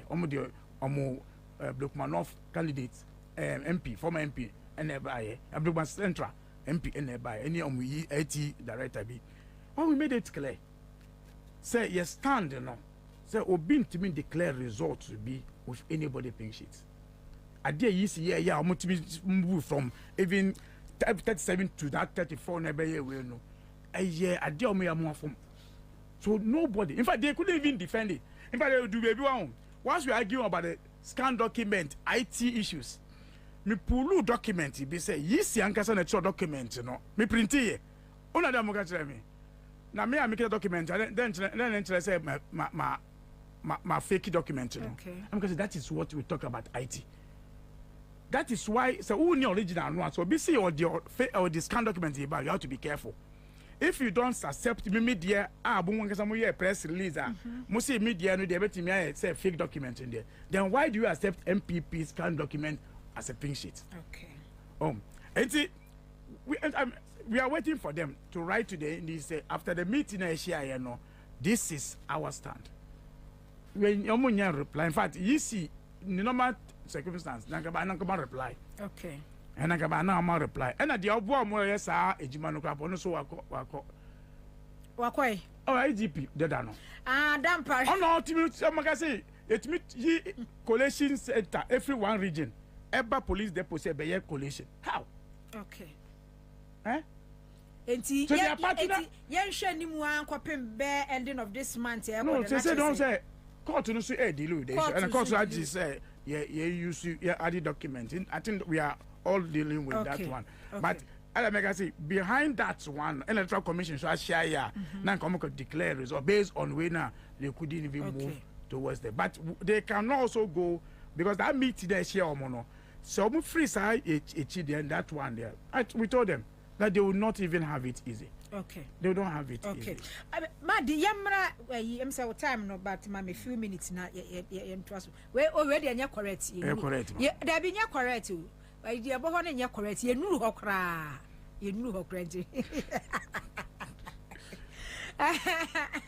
Sorry. Eti Madi me bisa say near SC Efa Ansah South member of Parliament, Reverend Incitement Fodjo, NDC like my ready some obechino. We share baby I didn't start every year eba back and forth and ready see ya. My ready pass what percent we dealing with Incitement Fodjo na munya evidence different. Enya Incitement Fodjo akufado ko bechino. Incitement Fodjo dey okay 2 hours so no. I'm telling you, we are the smallest in the fish in the sea. Yes, it is for party to be very careful. Say, to me, we should use the power, but we should also manage everything our own. For the MPP, they did an agenda to take the mindset of people from the achievement of the John Mahama, but no, and I'm looking for Buzia life at the buy. The Buzia time no, and it's down Nkrofono. Time come come compare Juma Bia Bagana. No man say Ghana in your side Juma way. Ghana in your Kosombo. And Tibe Magana. That's the style almost of Moye. Just challenge the image of Ghana. You for a pay Juma yeah more Juma debut. Now bro Frank say that international community say Ghana say no drugs abebu or Ghana. And that is why his communications all start here now. What kind of player semono? What you know say debut? Undra na chibi bi wo ha entiade ntamu kan wansem. So once you handle that person, you should also handle it because you are also doing an international issue. And not only say any daily waha. But time also has also exposed them to this point code. But say bet you know. I'm saying that we'll deal with him. Andra now say we understand. Yes, maybe somebody might even give the information. I will say, oh yeah, bounty, because we at least somebody might tell something. However, on Bejina, I'm going to years, I'm going to say, oh, yeah, to be. I know in day after your mind can patch, I will say, we did be a good unit that form. Papa no try and trouble, but pay. After your marking castle with Chantrum, I said, okay, no patch, I was on. What's it and now ordinary about one castle with Chantrum? To boy, to be near Sambiana, oh, Titi. Ah, just Sambiana. They are not the only be say one. I must say, Papa no Chantrum. Oh, and one of the MPs catch them say only evidence. It's a plan that they did in their office, say, but yeah, you know, you need credibility, but I'm fast off for being your name, say credible. That's what they use in team for you to do it. And also, I will say innocent, but it's part of that kind of pastors and MPP pastors are criminal minded. You understand? So first they play. That's why he played the press conference issue party. Now I say we chase him. But I won't say hit neighbor. So only say election. Only but whatever they are doing now, they know say baby I could do the election. Others say be inviting about baby, but you will know he doesn't have that evidence. But we'll do the right thing. And in no he said, I'm saying that any member of the MPP who ever try to tarnish the image of this country, who deal with that person. Say a bread award on my line, no, I bet taking up. I see Unkosha party in Saturday Beccaso. And on my press conference, party is best started. We will find our way. And there are many ways to kill the cat. Because we will protect this democracy in our war. You will protect this government very well. But it's also good to say, almost starting in them. Almost share a choir, they will go. Because now first, you forget the culture saying, or the Omu tax member for the next elections. So we're waiting for him. But they started this one early. 87, 88 in there, I'm sure say a best start. So Martina Kacham said, this year we will do press by elections and you will press by elections. With a mark. Yeah, by election by new. Okay. Okay. Because say Boba. But they have shown say they only care about say elections and your minor answer. But and when who say I found your mark and say at 10 a.m. Okay. Or the neighbor call. Okay. So almost say or no the neighbor back 10 a.m. And that is where also the double standard and it's still exposing them. Okay, say the first invitation was through Afenyo market. Okay. And okay say Afenyo is leader. But nobody have to invite him through Avenue Mike to come. But he said, leader no one is but because we believe in say we will get to that point, we allow him to do that. But they appeal to the speaker, to the authority, say, Omuntroba the speaker. But Madi, unim and your responsibility do, but what your time wa honorable team for your council, and then I need this be a president in so ye day. I responded ye. I want Facebook as someone the buyer say on collaborating with the state agencies no evidence be on one famra. Ya until once some said you can say be or much true minority leader and or casting minority leaders no was here. This back and forth I say for 2 weeks more than 2 weeks. You see, the moment he made a statement the president responded and said, collaborate. So moving into arrest that, it means that you are even not ready to bring the issues case, So it came when he started saying, it's about making a crap no, my name is committee and I make one. When the committee said they be, then they started say, oh, I didn't say. Now he started running around, then the party now started involving in it. So you also need to gather more evidence to do on those ones.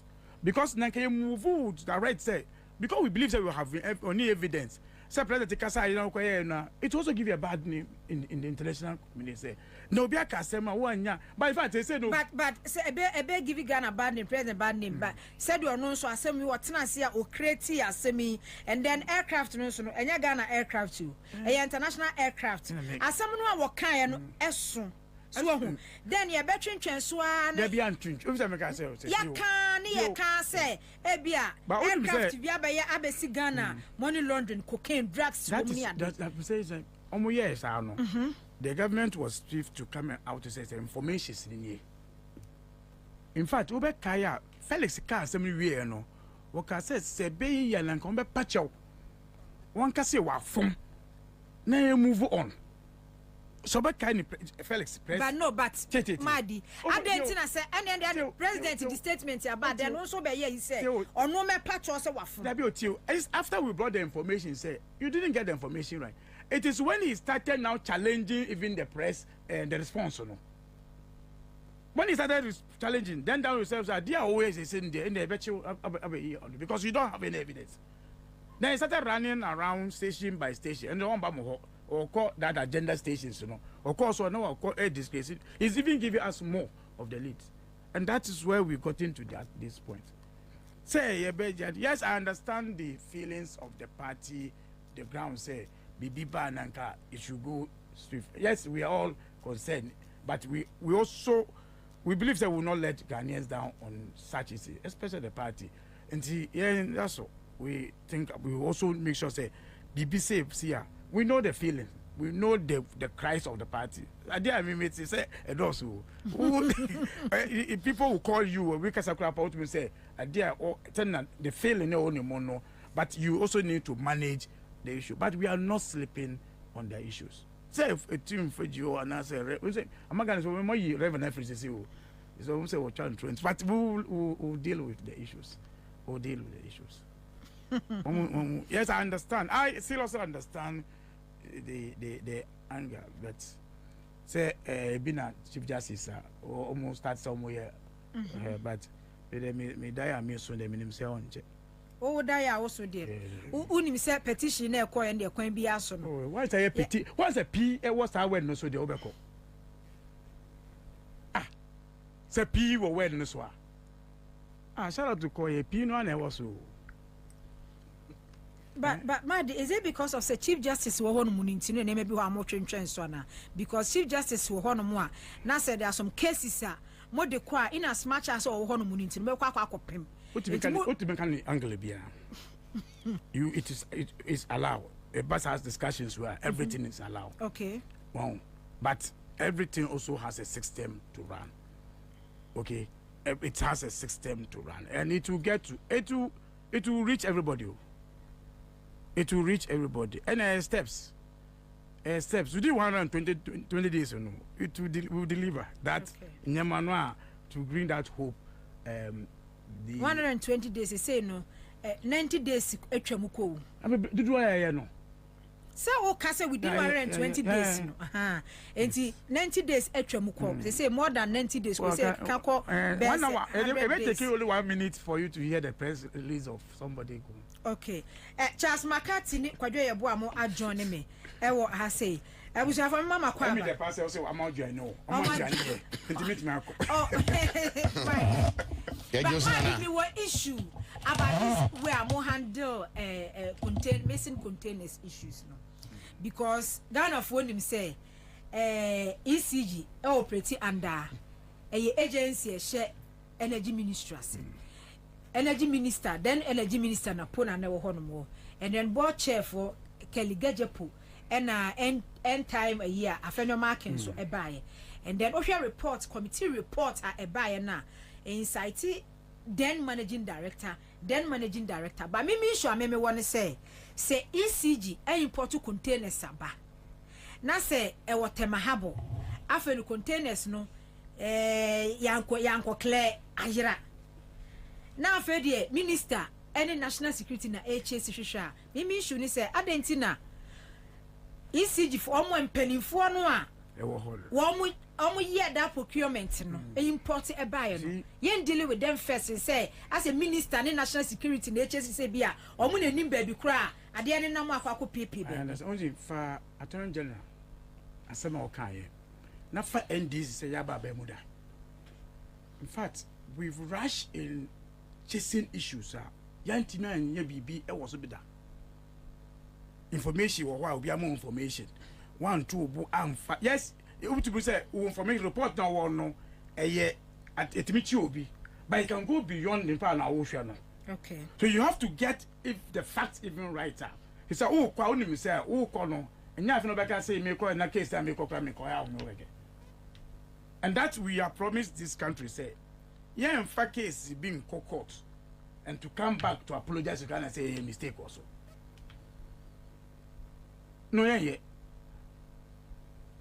As I've been at the Attorney General start here, we have a press conference on the friends. I'm not talking to Breno. Kwabena do yes. Kind almost said the Vermonti as Argentina. We have a press conference on the fact of the case at court. These are the things. You know, become once and say, "A public one, no public has started here. You know what we are doing. So trust." Yes, the report has cited some people, but it goes beyond their canon. Who prepare even the report? somebody might even take to shade somebody out of it. So let's get all those facts around those things. When will come out? That is why the minister, like I say, the Attorney General say, you say, go beyond me as a minister. Me share nyama say, nanka me use the ABB. Say Ghana nanka by now, nanka cables way nanka use but nanka I saw cables debris on our lines are any week also. But obi idea here a first scraps, obi say obi pass obi at this yeah no obi scraps. So let's get to the bottom. Until said minister say they say me prosecuted. We believe that we'll get to okay. Yeah, no, I say umre no ko. Me da say Miss Madam I say. When your time the what me actually okay. Me so Melo check it Facebook volume ni ma me why. Who say say when no so say I was for chance makati na kwadwe yebo a adjourn me. Na Ansah na no yemfa aseda Emma yabo afoma di medase. Medase pa. Tabia Herbal Center, Tabia Herbal Mr. Malaria, Typhoid, when I'm yaw edru. Na de asemu. Tabia Herbal Cassis, a DNA team edru. Wunya bi enum pa ebo papa. Ghana baby a ton rubiano. Ubenya Tabia Herbal Mr. and capsules in ebi ato. To phone 0243 686861 0243 686861.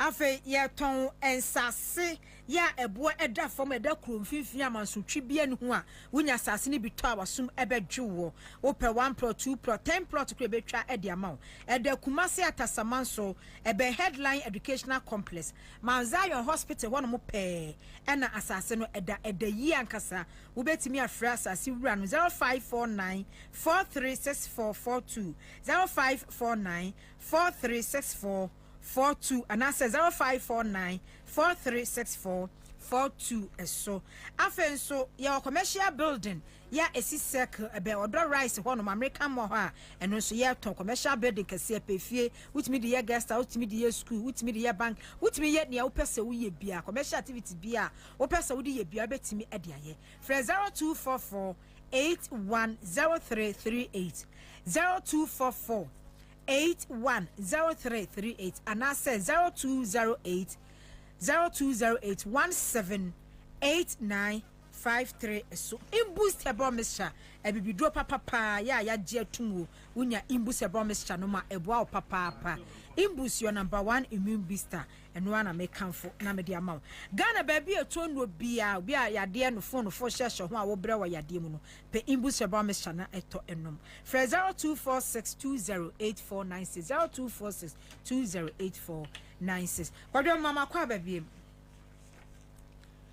makati mama kwaba se bibi aboko de bibi antini nya boko so ade achi e tinkomo e wa hoden de e kan se boko what ma say makati na eni ema muti say Charles ye pemoso mo pemoso ko ye pemoso focus ye pemoso de ya na akoya sa de so bi na wote so okay ye pemoso oh pemoso de ya na chere say we push yeah we are pushing on yeah pemoso. Thank you for question. I said medasi. And went na It's medasi so it's my yankanjro bao. Medasi. Wana kai. O si want me nana sintino. Any come daso. Any come agbesi segbefia so o hwe bencha man. Agbesi segbefia. Oh, okay. What did you know? I. See you. See you. That's the deputy IGP. There's somebody here, and not just a multi appointment. IGP priority,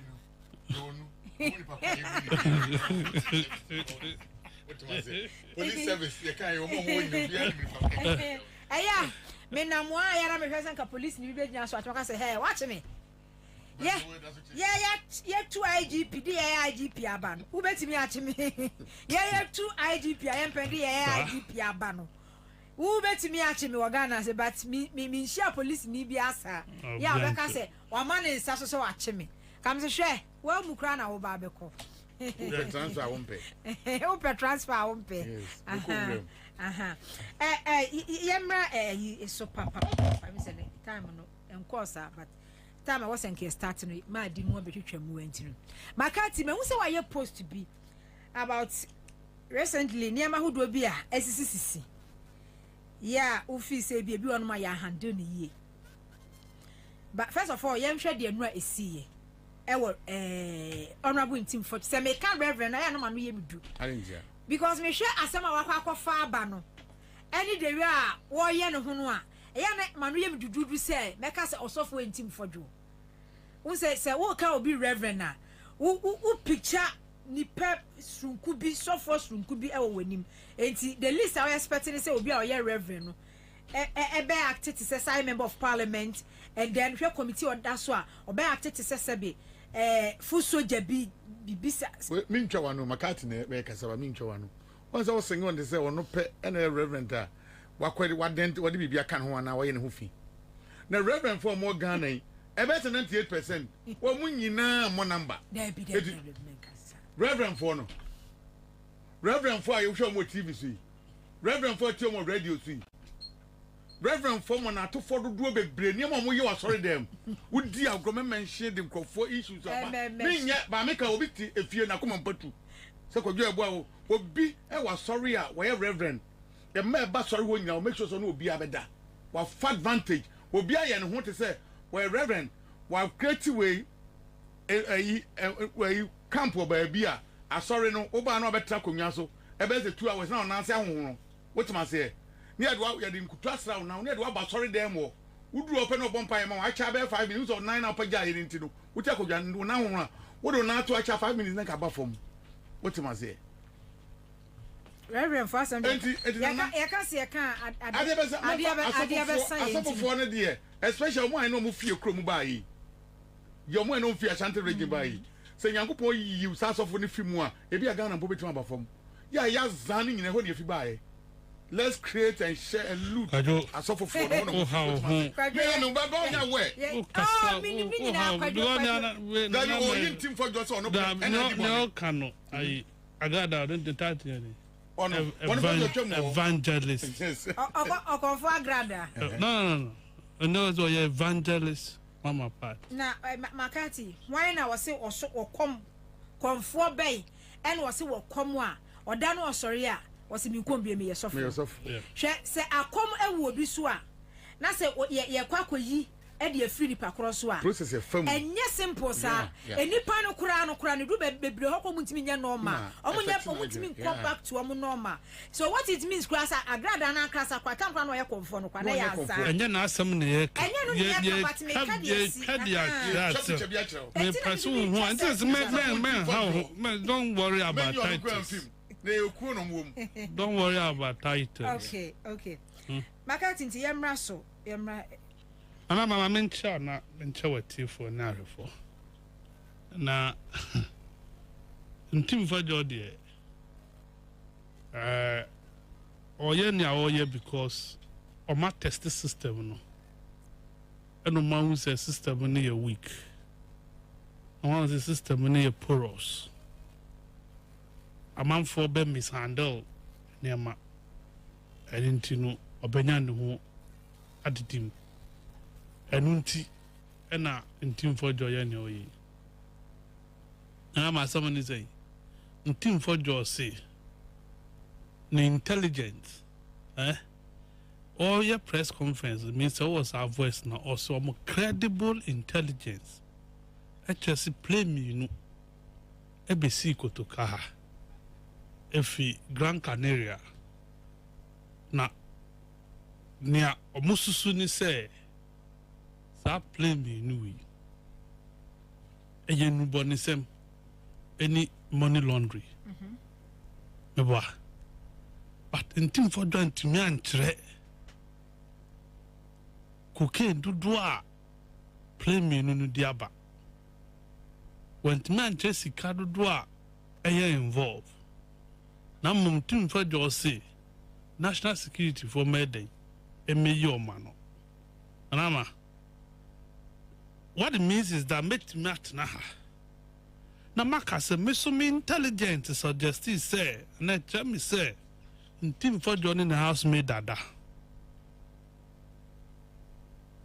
ma wa shege na nyin say Pam girl. Na me there ne say on fa on me country Ghana for senya no kre. Bobie. Oh yeah dey. Asam na aka no me.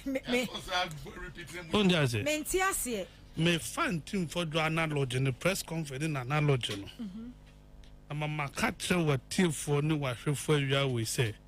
Me so me intelligent. Me watchers and team for joining the house made dada. I'm a girl nafa dinseng. Hey. Wapam girl no. So send me boa. Watching 9 a.m. on your press conference. Non deny. Wapam girl no. One my girl dinseng. One yim girl no. One yim no. Apam no. How? Because team for you say me you see any evidence but say ne de no na wo gina so e na wo kan say na che won so e force you down so open team for you there no any evidence na force you near so open oh that be see na che say na say sa na won so wo kan say say do no year press conference ne kan asem no say sa na won so gina so aka de a e na che say won so de na wo kan no so no e force you da na wo na wo say force you we will see a falsehood. Because maybe I said you will start here something and make cancer. And Americano. That is what he has invited us to do. Nantin for do ayeno, na tintin in the theater and mad demonstration. Okay. Intimate me sorry. Na makaso oh, and I'm out coming who say we need kwachi. Moko track quickie. Newsroom. Na my jama must a mum and a mum for evidence, Emra. That is all he has done. It makes sense, yeah. What I say, and now, yes, so because Nana my ye Juma wa cry FM, correct. NS ye Juma wa cry FM, correct. And the Omumi no rad newsroom. The possibilities of Omumi no rad so and Tino and Tinamam for see the antim for joy cano. No crack. Now, you better say state be a drug state. Now, it means that we bet me connect a bino. Say a bino you involve. Now, Odysseus can ne boomine.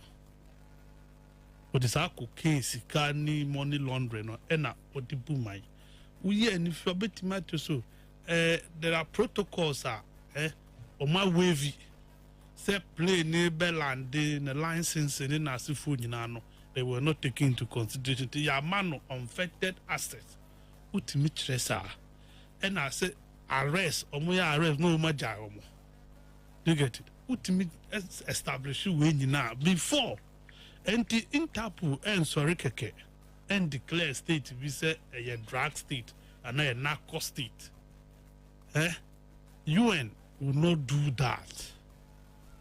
Intinu a reckless on the part of Intim Fojo. You see, it was premature, inflammatory, and a such defamatory against the nation. So what I say. So the country Ghana can actually sue Intim Fojo for defamation. But defaming Ghana with that inflammatory comment now running say and a plane be a bad assist because in the end no timid yarn say plane me no ba mufi Gran Canaria now according to one not doing tremono Gran Canaria honey ye cocaine zone and to plane be a few where bahano as cocaine. What I say? And casting for one so who's in Quasafo Gumopa. Asin Safo. Who's in Quasafo? Saintia. Oh, now can now drink Quasafo and Asin Savo no more. I logic. So I say, until only drink Quasafo name. Can we say that? Say once Gran Canaria, a saint, plain few balance also okay. osusika and the aba no be first can. He's not been able to say so plain a buyer no e be fast car. E be fa cocaine and a the cocaine buyer. Minister of Urban Communications Felix will say Felix or see or the plane 4 or church mono elu plane bag Ghana na be 4 you get it but and team for just say Kanok no say Kavok a call near Luanda and a kwaba because the plane has no checking activities so no or you're suspicious. We are moving from intelligence to suspicion. Asisa go post no. Oka say intelligence means that you're verified. Oka suspicion are unverified information. But all your press conference no say a more credible intelligence. Subsequently, we are moving from intelligence to suspicion.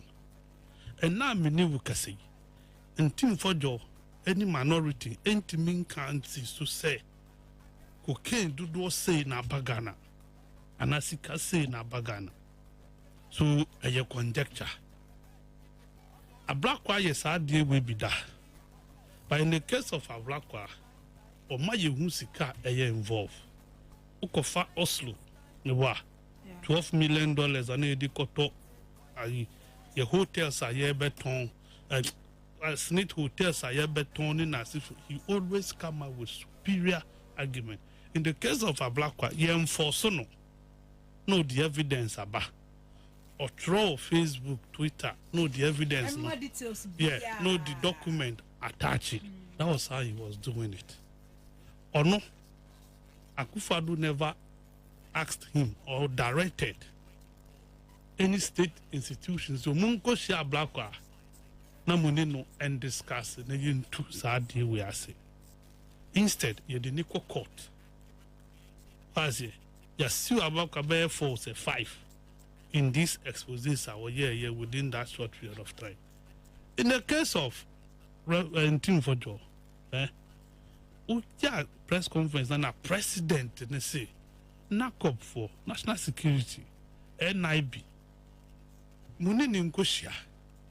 Na evidence be our one on mamo na muntiminchi and a muntu sa munso ade we are no boni be na why and say we got leads and the mumfa na say team for Joe your lead or mamu lead then you follow up in team for Joe say me ni omunhia I will not meet them rather than make use parliamentary tools available to me.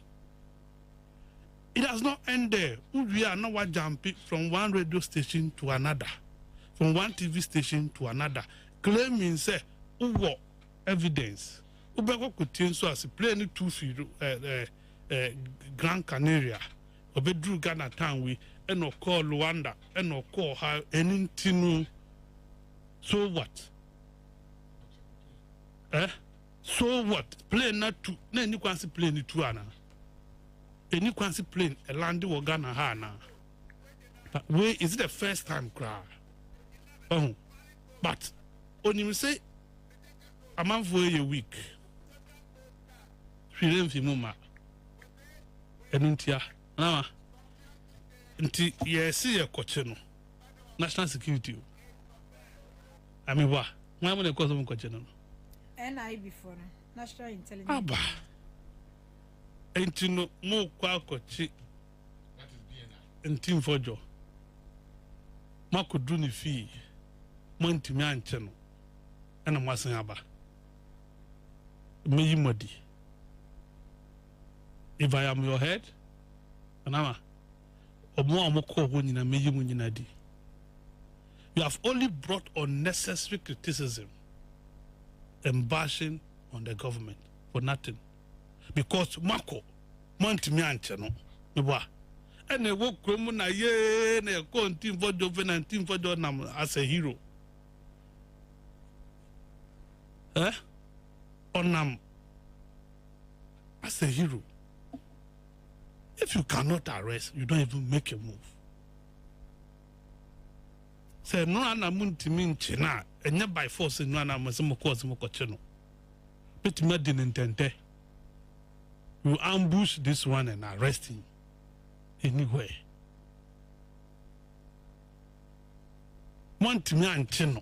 This is not the first time.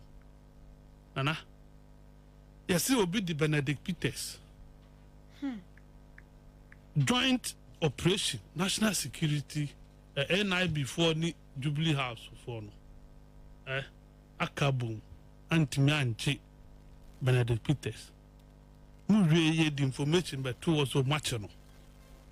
Or in the private militia, I'm telling you, there have been no arrest. There have been no arrest. And almost said that creating impression now, as you say you have been arrested. I'm going to call police station, man. Court ben omudi na go. Omo chi no omudi ni kon he. Court ben enumudi na go. Na offense no ye no. Enya offense itimi prosecute nipa na na. You see, a man from fan your money serious. My town studio akada, the national skills of my approach. Oh, mudi, I don't like it. And then they mad dinner my tia simple say, Team for job was invited through the leader and could be any. And Team for Donam and no castle. You're inviting me, you're inviting me, you're inviting me. Where is the letter? And also, Muntimin country be. It was John Mama that went for election. John Mama na need that poster no so. John Mama na Ghana for a share no. And omokotuma NDC 57%. And omudi ejuma show say ama appointment. What the NDC will be yen. You take your time and execute seamless operations. Man, your operation a deep backlash. Ebe babe ma baina or ma baina ye time and why ye essential for men within 3 months you are inviting them unnecessary invitations. Unnecessary invitation. MOBR is not helping anybody. But because I prosper, current issues. The body is so are publishing national security letter. Letter we are Obia ne editing Obi post two on Facebook. A man for anya copies a security TV station sababo or non quado the cartoon newspaper no my invited over 3 hours. For what? You see, Monye Mojumayi will tell you, and I will studio her and the catcher will say, Sa containers 12 year man for ya who must be dear woman as he can, and yet me a yarn ye. It was the 3 of Anametia Quadutia and ye kicker more. Just give us information and also money. And I say, I buy 4 months. We tell me all the bad news. National security, NIB, NIB. Say NIB containers. And also, Mona social containers. Okay. You see, that is the issue. Is Ghana forward DDA. And now, Ora gave Ghanaians hope. So what I say, so Ora Magana for hope. Just be transparent. Magana for who niawu ye keke asa. Yet Ghana near Shemras, nobody will have private militia into political parties to grow guamudie. Now you see Nigeria ni abet na Ghana ha over 25 men private militia. No more China, most China, you cannot prosecute him against that law. You want mrao and mrao no go against the law na one. Mumbeka moso okoshe demu until Ibrahim ama pure and not to say no Ibrahim kwa pure no. Also, Okobona na property who buy. It has nothing to do with Peter Sayachano. And into a mama buy. The Ghana phone Dawson. It is a power bar. No more consider ma ubia yeni. do it and do it well. You better abo remonacha abaso. Ne dia wo ye Kwabena do jemfi. De me or they do Kwabena do jemfi wa. Yeah. And Kwabena do wine, Kwabena do wine ni di. Nhwehwe mo ye ni na de betu dwai. Chini. Amanfo be soon kakra. But no muze chino ya chino correct the chair. Nobody was able to criticize the chino. Apart from Mokasa build condition ye high, unreasonable. But that is what the thing says. Oh yeah. In TSROM. Okay. They should stop embarrassing the government. Okay. Now national security they wa my basin be chiko do me say my kwadozi me pray me say my dad na me ko. Hey.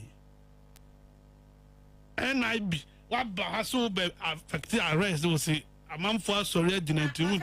Nigeria ni kura omo ntimi anche no na Ghana ni MP.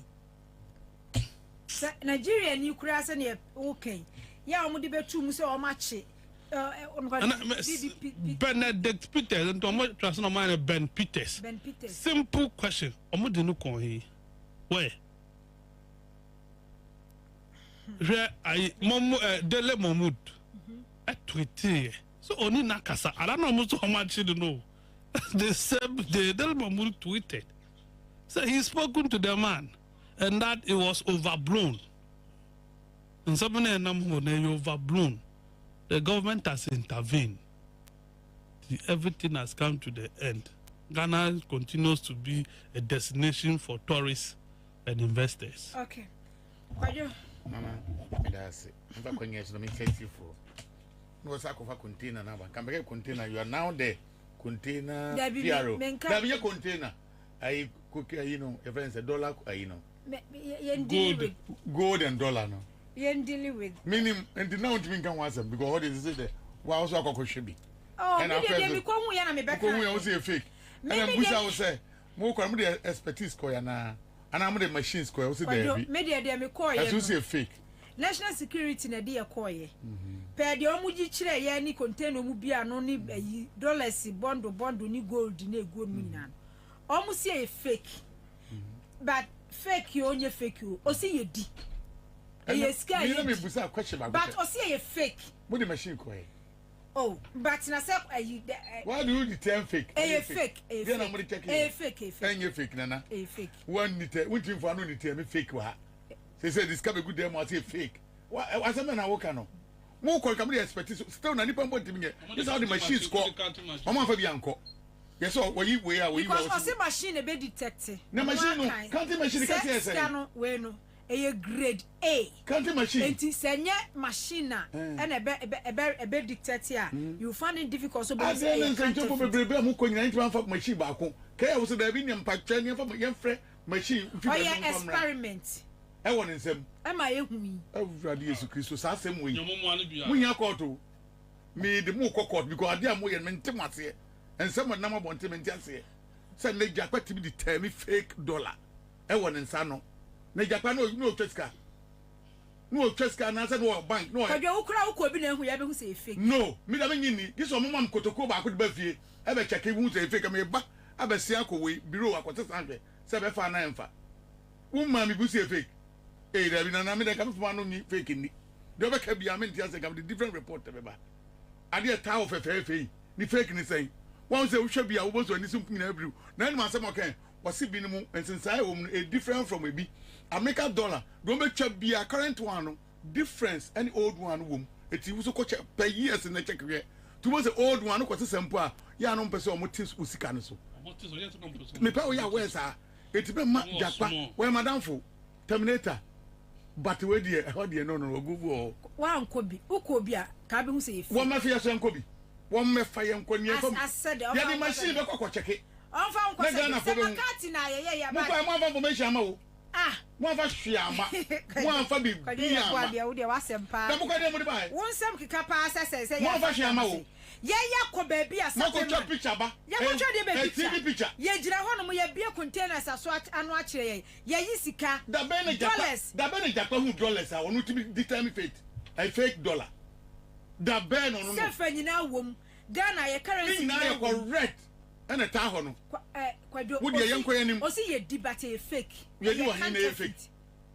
Would the young queen Hanum na za me to da ba me pese wo ti asese de me na na ma me kokko hu ye no enka se mo kwa ma amfa hwe ama wo nana what the pictures by correct but one fan information bia ama betima aback we no ka ye ne ka mo say ene ye de gu county machine de gu man ko wo de gu man ko ene ye hwe ya correct wa kwa bado wani be ka say fake ada no wanyi ka mo say fake wa ma mo bondo ba na nke go check gold bar no me no me hunu bi da na me busa say hu gold da so fake gold bar na egu ho no mo kwa hu say eso kra fade eso fade yeah eso afade nesa awia boso a wo hyew na wo container dabi wo so say go completed building woni mutu etutu mu amugu so emu amu agusu ti eso fade according to no o say enye gold bar say enye fake a wonim de anu ma sanya na no 3 months o mampani ba ba mu o ma jakpa position ono no hu gold da da be na jakpa hu gold oh when expertise from obi na from Bank of Ghana no obi from Bank of Ghana obi from Bank of Ghana oh yeah be na friend that way obi from what madam for be na friend we dey edit every fix from Bank of Ghana what say go on computed body mu hwe aniema ekoso it's a go na say won say aniema fi nyina gusu a wo be so benya talent original ye dem ye hwe so ye ese de gun crofo fie no fake mate wakwa we fie ya Bank of Ghana fie no egweko hu yenzo e de no gitu send na papa governor fie no e de no hu send papa because okwa anfa machi anko ohun se ska ho no so we de papa e de na o di tell me ye because na wo governor fie won sha da mo nkro no mo call governor ko mo be ka no kro ya be so mo ko wi 10,000 Ghana cedis mo nka hwe no mo hu ye no ma be ka dabi o to ko tutu machine na me kra no kra mpo mi wo hu nsam a me de because Bank of Ghana fie no mo ko e no ni a ho na eso mo ko o mo pro mo ko fie ani enkum ni nyina wo ho no mo a we be ka ho asem later what ma say unsa me ka so aye din as e cho se Brakra FM na wan tie ni ye na okoko pie Power FM etu ko Power FM woni be ba ho na ne ma wa Kra FM ya twe de ko ba se e wo de enti o mo ko Bank of Ghana government oh and I say and I start the we be jam Maxi Road what ma say wa Maxi Road me yanku yanim why yanku yanim na me da ase unim we me national security e ho na fi ba unje fi jakpa mu ne ani before no BNI for no e na eba on performance no edu ba bia kama edu ba bia na asa appointed to wo free course so na o da be si oboko unu so mu gwa ba ne hu fi e o kwan be so nana sa ayi wo sofia na ka se konfo ya mo kana se mi sa papa we wan na ye sofo ye konfo wan dia wo se won shada nyini ni so sofo wo bo reverend man ha no yi reverend na ye friend say intim for what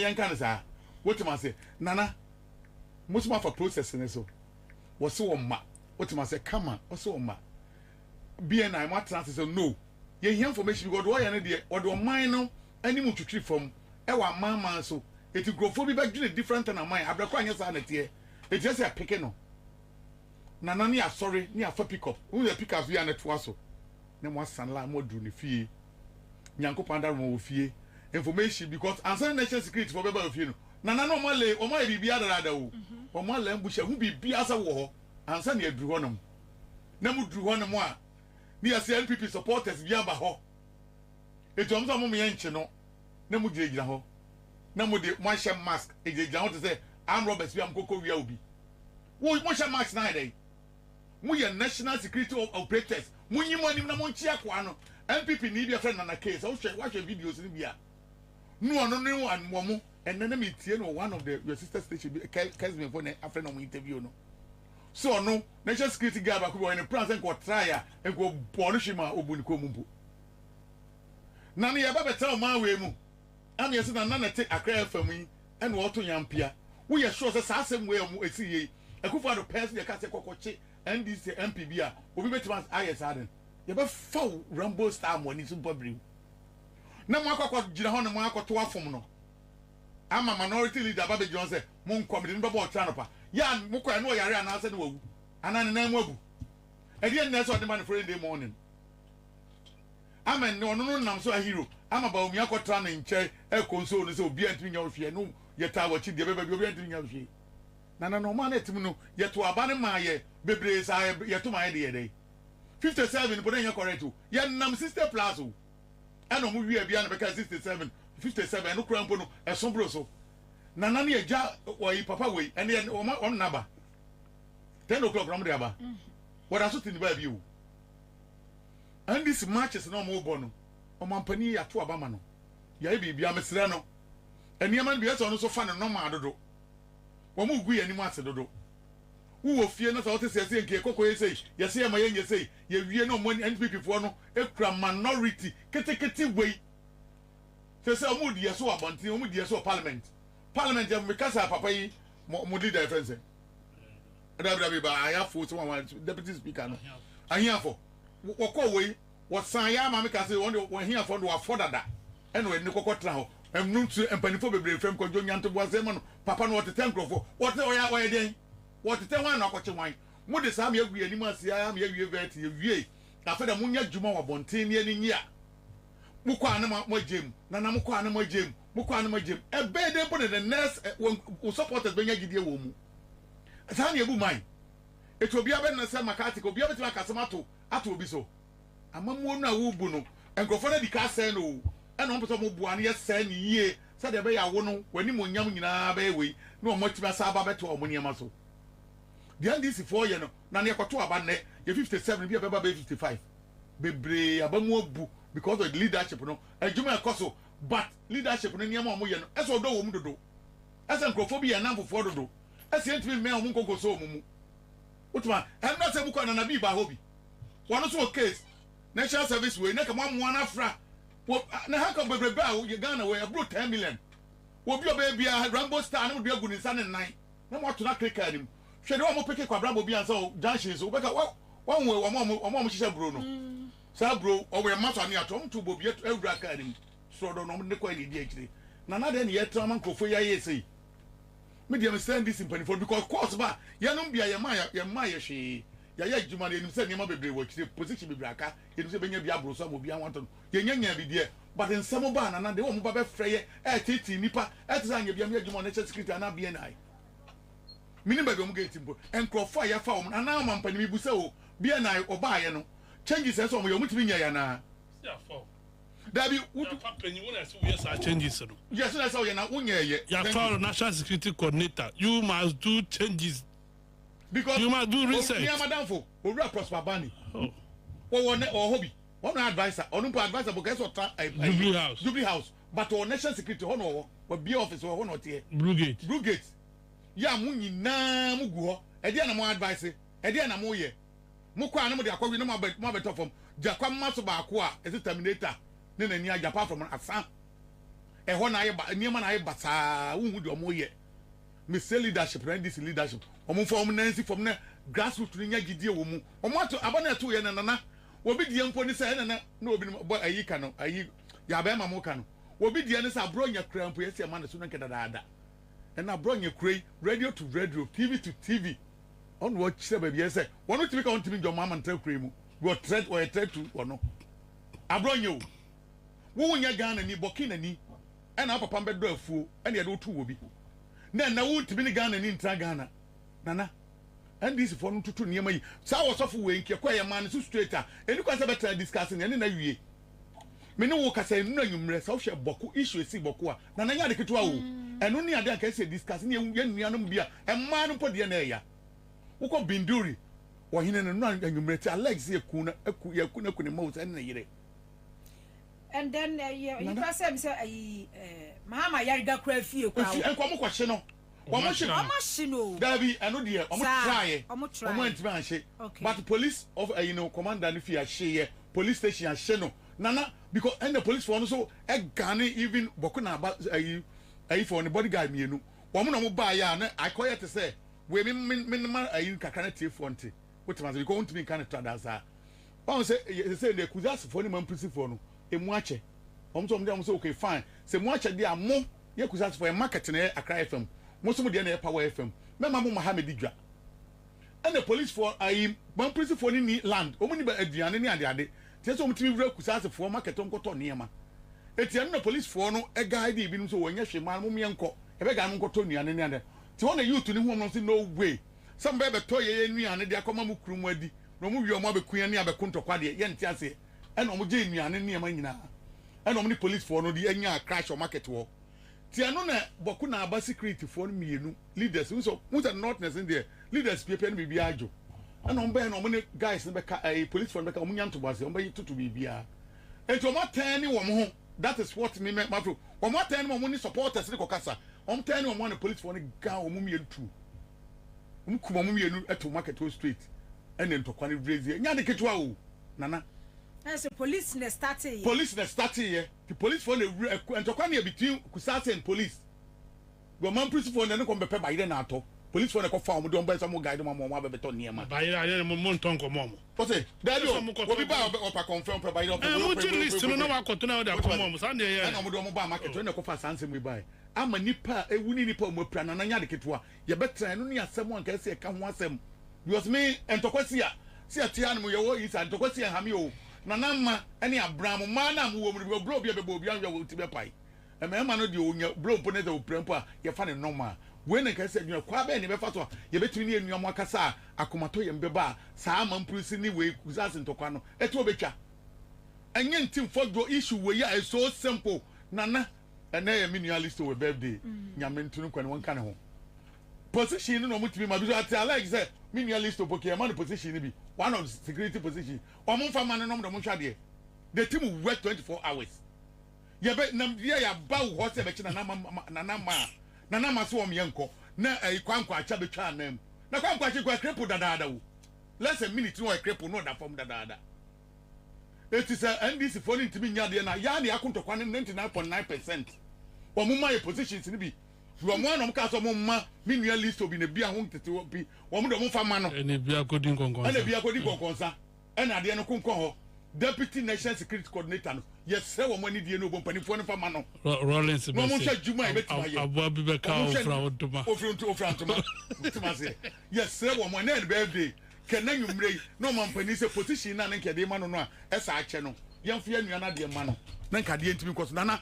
Sir Juma way. What be abeda? National Security Coordinator pa memo majuma. But kwajo bia approach ya mum watching am pen bi so aban no so no. Eya that approach no person. Na approach am the money way. Na approach way. Approach way. Nana one na wo kan. The approach way. Ya omoteti ya mamu amama so fo nyina tie e hwe 22. Way approach. Ya ma wo hwe 22 entempa na e gano down. Ya fa we afa Rambo Star ya to krika mu na ye de okro no. Wo beba fie no kra hwe radio pa wo hwe biem. Wuntie news mpobiem no man na gira kama obi ansa bia obi anka kansa fon wo me de sa na eko won sa bugina ko akwa no fa window no ba dem no won sa no so start kansa fon so akwa no fa window ba dem no I say won lose election no mo de na wura mu ano se se no mo ha gene san krofo na mfi se ma di mpo bebu sa san krofo we ni mu a wo mo so wura fa window ba dem mu a we hu kwa de mo fa so no wo mo no mo ha gene se NPP no ho na watra se musa niema be ba ku mienu miensa enan obetumi da abai we am out of from say game ene ba ku ye kan akofa nsem bebra ba yi si giadin ye se sane container ne niema ne de wa mo belling microphone meter fo a wo mo akofa bagu system ni mutuma se nana ye yi levy ni adade afio unim se kwadwo se de wo kan yeah me hwe de we a Reverend Tim Ford was start ade no a akoye national issue for weeks. They have the newspaper. So need no mo sa akoye no a. Yes, sir, to aso kona. I said abre NDC for them to say ya no mo pe. Am for nani age. Because position. For issues and then we are not talking about the position. The omonya issues so beto am nipa. Eniema beto am ma na kona nim. Eniema beba international community na hu se amamu na wo bu ne papa. Mama kan tell now Burkina Faso president wa tu abai na guye and wo ye dwuma. Be wiase nyina hu ni se the way wa mak eniema ba fom toto niema no akwa no wani suade hu o mampani o te Ghana wani suade hu chess abrante no but microphone no mo ye adwuma so do mo di agra and sure I'm disappointed. I'm telling you eya me won o se ma de asem bia no wo ka nti for do a press conference I can some akese say president I make a statement in Facebook page and then minister so be ye say Intim for asem na wo kan misleading to am na me patch on na any other na president ya me cancer say and some na wo kan or pedi falsehood into am na me patch because not just said there wasn't a need to say president this statement ebeba bonten and no MP or say ofa mutaka o say evidence be any babe. Na one who would But the ama MP. The ama issue na do sa way Felix yina wo ye you know. And a pavy way Emma one more years ago. Yeah, the better say Felix cry rubbish at the end the agro be cry their own young. And then fortunately for them so no that cocaine $350 million I abasted and $150 million I abasted ye fan kan ye hwiengum because at MP or say president man that statement no adia na wasen ko mo ya ne say on train the speaker ni ho e na ho anhu na so mo peke ayi enti fojo MP no mu asa. That is how you govern. Muti what say a speaker who tell you why then just give you or me uno or infa ono eso she dem pa o no na chesi containers no na chesi containers ball so so ono na chesi containers na video na bobo han no wa hu video your friend is saying Razak Osman I mean your chest container no the only dinner no brother o ani brother mum ni brother no Alasan some enter for Alasan chibewu Alasan chiba the for na boy no na nya coordinator no na chiba na na chiba Alasan what you say say na Alasan ni just say e ahom because am file issue ni tra but say ya tra dia na nu kwasen ka president bem na containers don't move akwa Belengbe no kwa na e da so busabi why na move ko ye 706 na e wa Belengbe warehouse no e wo ho na me see the way o sa containers here so move ko Belengbe ya se mi ayeke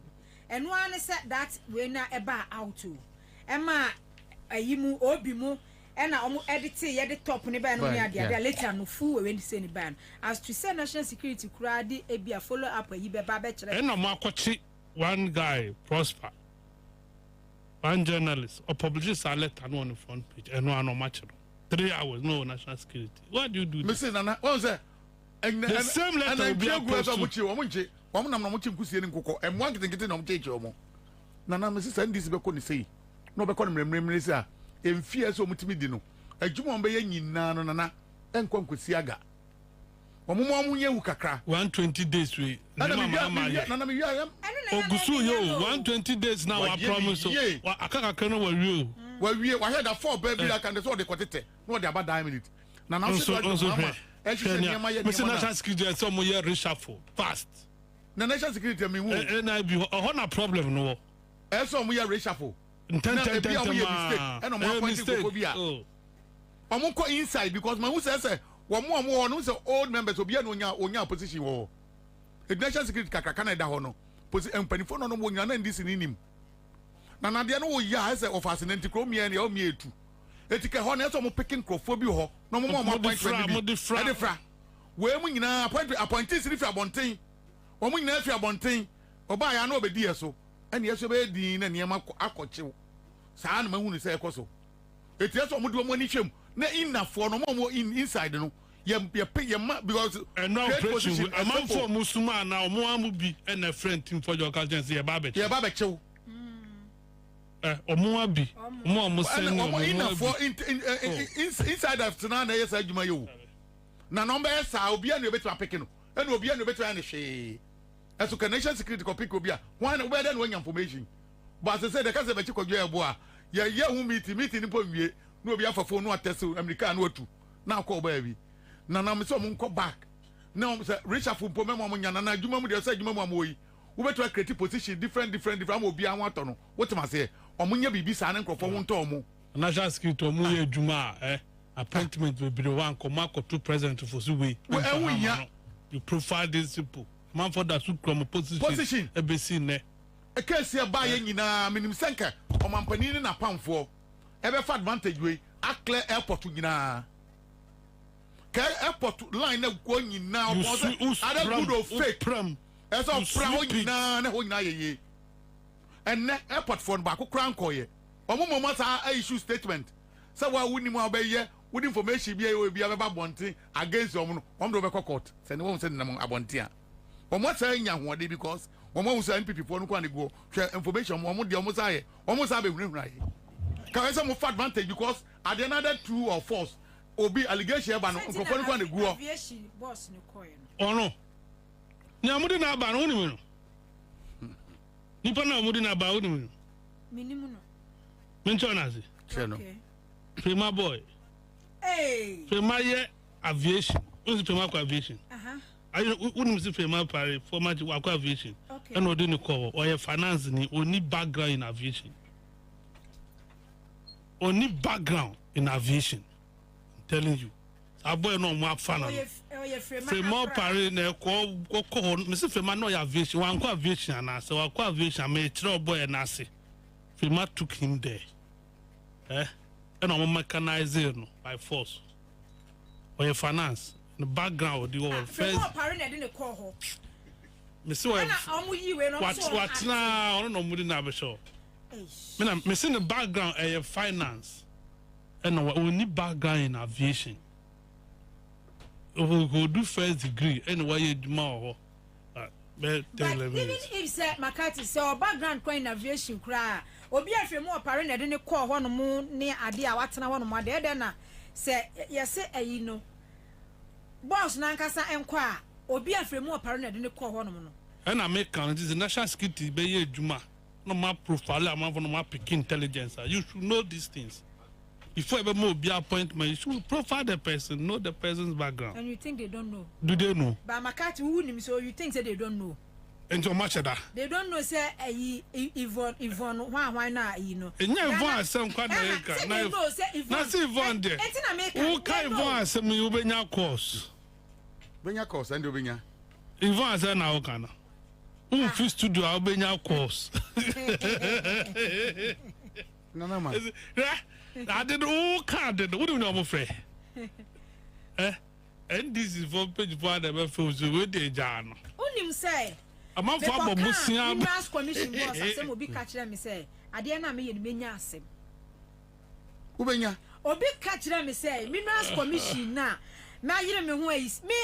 I'm not for Busia Jim once I'm my little be about me. Shed the ra.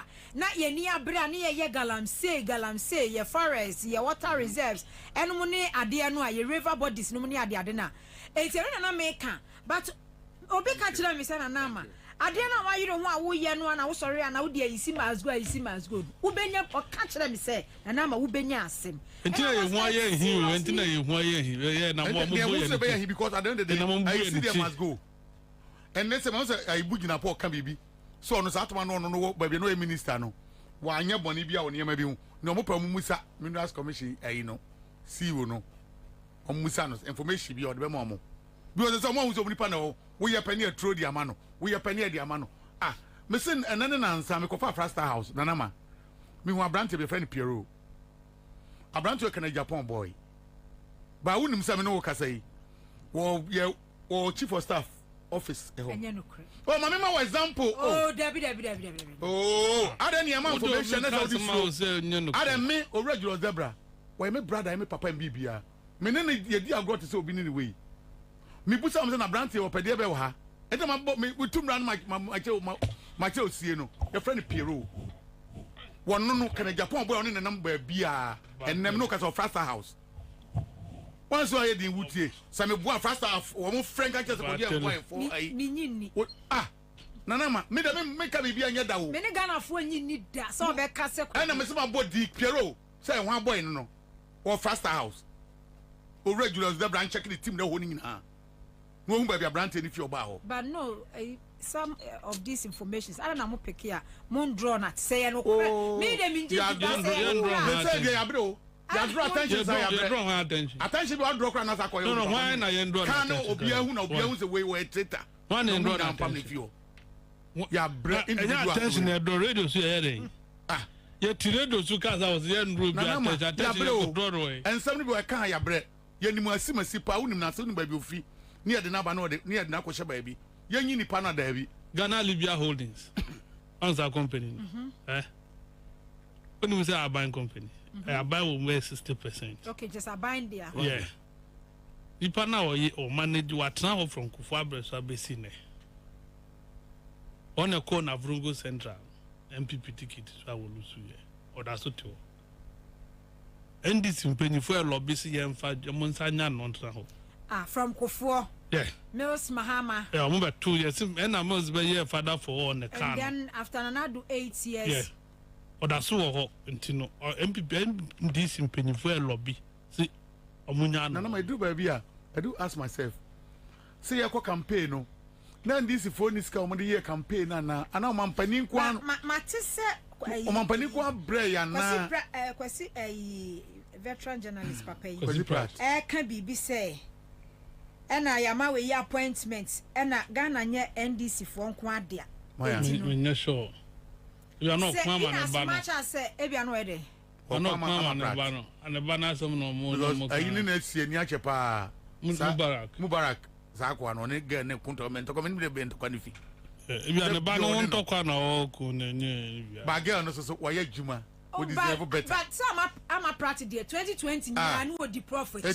One day so acquire why you next you want why you man for a kasi party by Juma no more. Na kwasi party by Juma odi why your campaign odi prophet why your campaign. That is where the thing is coming from. Now man for a be topic as you can see a hypocrite and the banya Juma were buying. Okay, tin no cancer. Okay, because now if you say a general general say and Kiako campaign microphone koye yakwe campaign ya bra ya wunia ma say na na ma woni de du ba bia and na no me ne ayi panimu bi e ka say ndisi panimu bi wo ti asem okan o ti kwajo dru ba bia ne yesika sem na bia na wo fom eti obi ho ne mo a no wo the other side na na utie me no the other side and wo bebo aye team no ya ba power no sa nipa kro no e bia makati eva makati or a former minister of NPP side and Obabe Boa Bibimu. It is saying about one won't be a day. Yeah, manage. I don't know what can say. Minipa na walk where you know, airport no. It be perhaps your motion more, you know. Now they're not quite fascinating crew. What can I make it the year? Because a nunti dia and one more side and fine. Fine, say. That is not fano. I know airport no quite a bit, you know, no, but yeah, can't issue see. Bananke, yeah, it's Nasia, Nanki discuss about 120 days after 3 months, no President Mahama achievement. 4 months in the yeah, 4 months. Yeah, come 7th April and I have 4 months. So, and you know. It took over 7th January. Into 777. This is the 4th 7. Yeah. It was this 4 months. 30. Crunches and not just 19. No, so attention not diverted to and maybe a NI before. Bomudi. Security winning in ano. One performance is 0. Men you so NI be national security will be almost in chatting. Says release Abasa 2023-2024 academic year crano. Teacher trainee allowance a woman a cover 65,685 students across 46 public colleges of education. Omotia. One we can wait. Oh, and I say 2023-2024 3 months arrears you. Omotia. Omo boom I know. Omo reset. But Obama di nema kata nema so. You see a whole lot. Felix, n'nkwanti menye communication. On set team proper. Obasa now see your customer mama nyesa na yen man customer no se net ye pesi Ghana koso on ye ka. I say because communicators anan ko meboa no. Do na na ya absorb omo into government agencies. Into omo nya time and quickly no see who year replacement, who recruit to now training, now deploy. What I say, but Felix war radio stations or Kasa on Obeko Asempa, Obeko Joy. If you are no Ako City, TV3, Ansah, Abada, my friend da. How's my win election? My friend da. Maintain our power da. So what here radio go? This is the you need to change your style. Unimiye, you can communicate, you can talk, you are fluent, fair and good. But a juma, what I say, a man for Eddie Bonner, una we zoom lion. What I say, we zoom lion. what I say entino amanfo din semone a amanfo koye na bone ba wo na wo klini onko anso ntimi klini ni nyina ubehia amanfo amoma boa na watumi aklini entino you should sit up yes or a good communicator ye ni ntabamu na make sure say omobeye adwuma no wano akugan na say me win statement bi party office any placement na placement the on pay be no on pay be nye placement no on no some of these things propaganda governance perception a key perception na masa issue airport issue by me can be na man person wey no person me can then na Felix be record no the abray station semomo so time na no ye no press conference now ye bi and then centrefo nyina mo kwa mu twaaye and na mo tra ho bi na mo tie ya enka wo bi abontan ko ntia na enka no nya better ye nyina be hu bi ya gani we di akokọ record bi ati say obi a wawu anasa sem bi esi dada ye mo ne ntie we yeah mo kan say pe na ne bo afu koju e bo ne attack me no police is a brother is a ba who can asem a me kan say ya na ne ya say koju den wan frame me adena de no na make say there are some issues sir say they can say why your brother why you say no me na say ya so at least no say ni issues obenye bloggers na ade and omo no wo so omo no mo ye omo poso omo no mo ye me nwa wo nkrofo ne wo abon onya me brother what's it me do your brother me madamfo offense and to on femeda me na ko printing room akodi be 1-2 months oh yes internama or because eko benyina resine so government communication eko be ne eko left and right jina at the end of the day so reason here by what me na adwuma we adwuma we no election no solo oh the american tell obi wa ko election that's a me catch na adwuma no so ema ohun so ye mpio so na adwuma we no do betima ye no we so hand combine the two is not easy Advine communicator. Now we are also a member of parliament. You need to deliver. Fantastic MP. No 2 ways about it. Now debate. Also more debating. Or debate more than what debate 20 years of parliament. Control no hold them. Everything fantastic. But one person. You see Obakufu ani baby very good. Yeah, Bakufo sanity. And yes, fellas are good, but I think say so obiem. What buy was share the social media team. Any social media and what show. Yeah, I say was share bloggers. And your bloggers, make NDC was social media team. Not going to election, no more very active, very powerful. And you know, women are still sure you must have a way of reaching out to all these boys and information about how to combat it. Is it about your sources and your information? And how you communicate, your failure and your information, dissemination and communication. And also, don't want to say very good. And if you don't do it well, one now we Johnny say I took it, and America's national security night before. Omo bonne o mo aye nyina say they don't communicate. Nana. Omo communicate. Say mo nyama for metro statement ama mo mpebi. Boys wo. Chase. Asem na make. Chase. Nana make bibi. Nana make bibi so kokko shia bloggers. Wonu say no kra mpo eye ni guasema ndisi and say we social media na me say me no. Me nya information say we share bloggers. Bloggers say so share. Yeah, call rounds and yeah campaign bloggers asem. And say for mo boy am ye adwuma no on timi hia mo bloggers na che so mo pushing on for nam social media no no fa nyidia na say dey wo won crofo mo wo radio station crofo mo abo ansentwefo meet wo mo na che mo dey wiase ko no mo dey we ko so me hia bloggers we na ye dey call next time na mo na je mama appointment asem say mon research mo agencies mo ministries ya mama letter chief of staff mama letter say mon clear man for agencies we know I'm for that so people are not clear, people are not resetting. and a man for no pay Dumaya or Munya Binye. Nana will be put to us. When she bloggers, employment minister.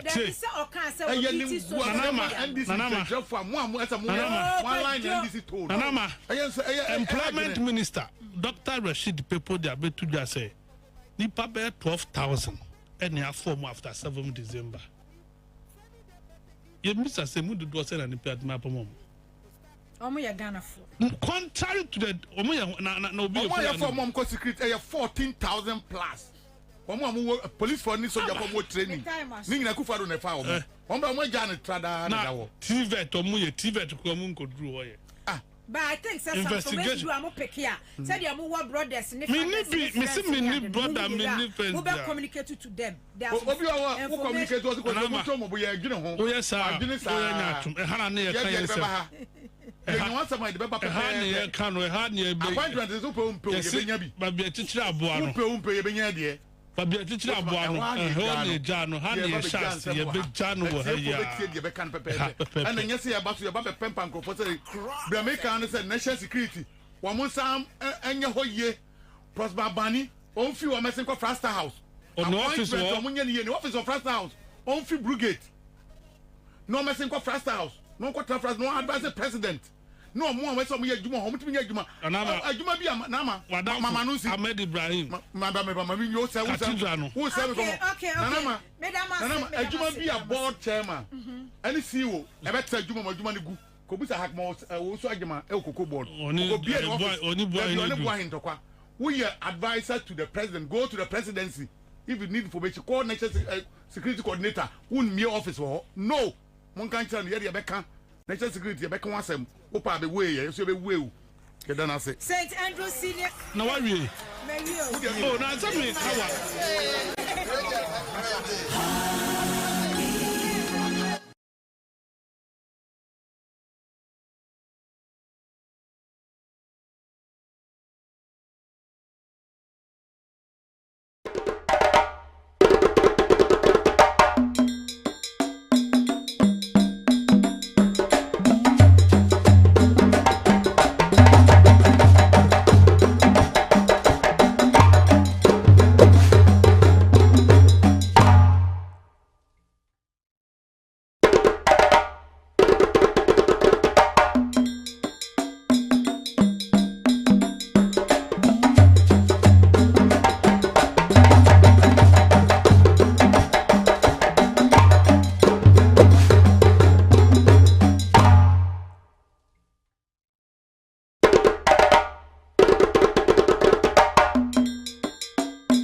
Bosumi Domu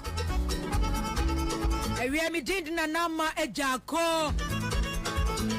And next Kwame Kwachi executive producer Citizen Show. Mellow. Master Coffee.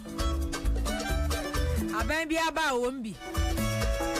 Uko opposition awuram no agya no wakwa. Ko opposition awuram na Master Coffee adwane. O ade a osura se mehu ni se ade a Master Coffee sura your opposition. Hey, opposition there. Just one opposition kwakura o opposition. Hey, kuwa we no opposition. Yani Master Coffee tifia start aduma 2015. Yani nemfia mu 2016. Yani nemfia 2017. Eh Master Coffee we ya. Ona we dwane okono. Okwa ban mu. Aban mu ko opposition Master Coffee asa dwane ababan mu. O strategy ni good ba. On per situation be at 3 months, 4 months, 5 months that pay my. I really want joining me Facebook page na mon share fama me. Then baby I would me ke bia no share me page ni dia ma me. CTV so ye fe awie. Ghana's #1 television station. CTV. Ada vivio post we gina ma awie. Mesha ko mantete si wanie. Nana esifi se wanie.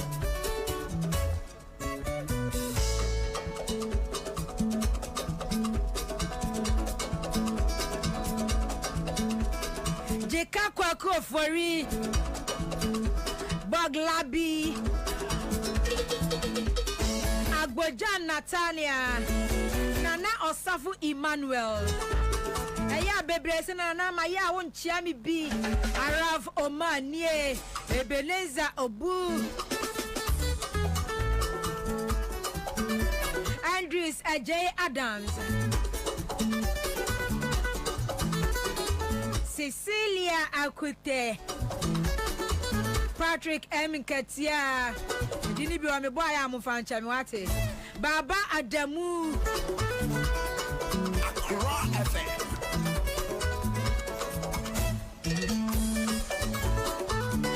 Edini bi so am da me modda Freedom kwa kuji Sam Christina Koshowa Baby awie wo bia wo join me anu ahye ene ya ba de ne ya ba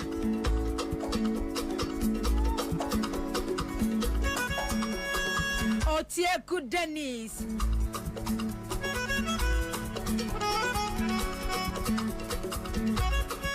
Kobe Stone suwanie Nyami betu ya muka. Hey. Obi se ni didi nyami betu ya muka. Reko fai amanin. Ya mun share mi page ni mame. Imateiko. Dixon Dagadu. Sefas Kleku. Teresa Akote. Aisha Ahmed Raf Kain Sewani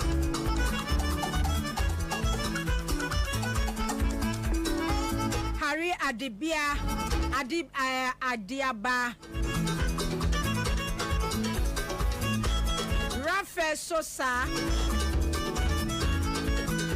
Prince Parinie Mina Yesuanie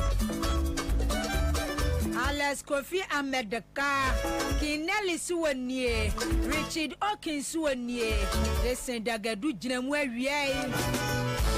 Masawood Osman Abdul Wadud Udi Yami de Papa Onusu Ejinamechi ene ewie Udi Yami de Pa Hey Faustina Anum Kobe Stone Jackpa Supreme Raw FM Matthew Arthur Abu Dhabi Hey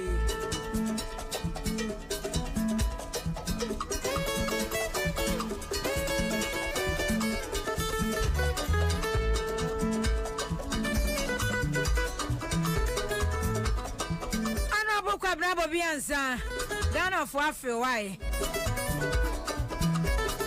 Nano mi da ho na mi so me ma ayi honorable congratulations I want to co-post to honorable kakra I was honorable you too I pick him honorable I feel na me fu frase nerenge Nenkro fu afre me commander nyahi commander akwan commander diaba and I'm saying shani fene na kono eye ye be nkrofo frank say nkrofo twa commander appointment pa na listo we so kwa he and I'm saying me anaja commander mapa baby di amano when every chief of staff ho every doctor Kalustos Mahama ho me ankasa na mapa baby ara commander so ngongo se Tikai Odanko Ofori Delali Kofi Inkumu nyina gina mischan awie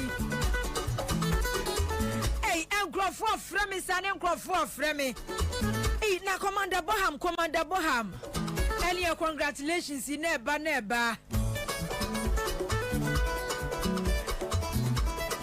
And I'm hey say ada commander appointment beba there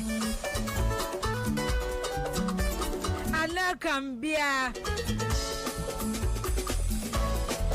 Ada commander appointment bebaro Ghana beye he ho Just me postu ni kakra no Aboa mi wusa commander aba beto we nyina e ka sei O say we nyina e ka sei and am say ka say ada mama appointment so e hawa na Uncle George Ako Archie Coco C. Foster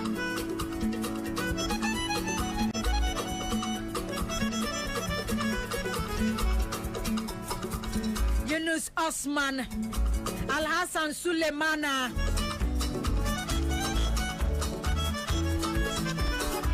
say hi Nana hello just so to say Ghana just na me nka menya tade an show ECG for do me light born na ECG for do me light free be one no mun so ye Kwabena ECG for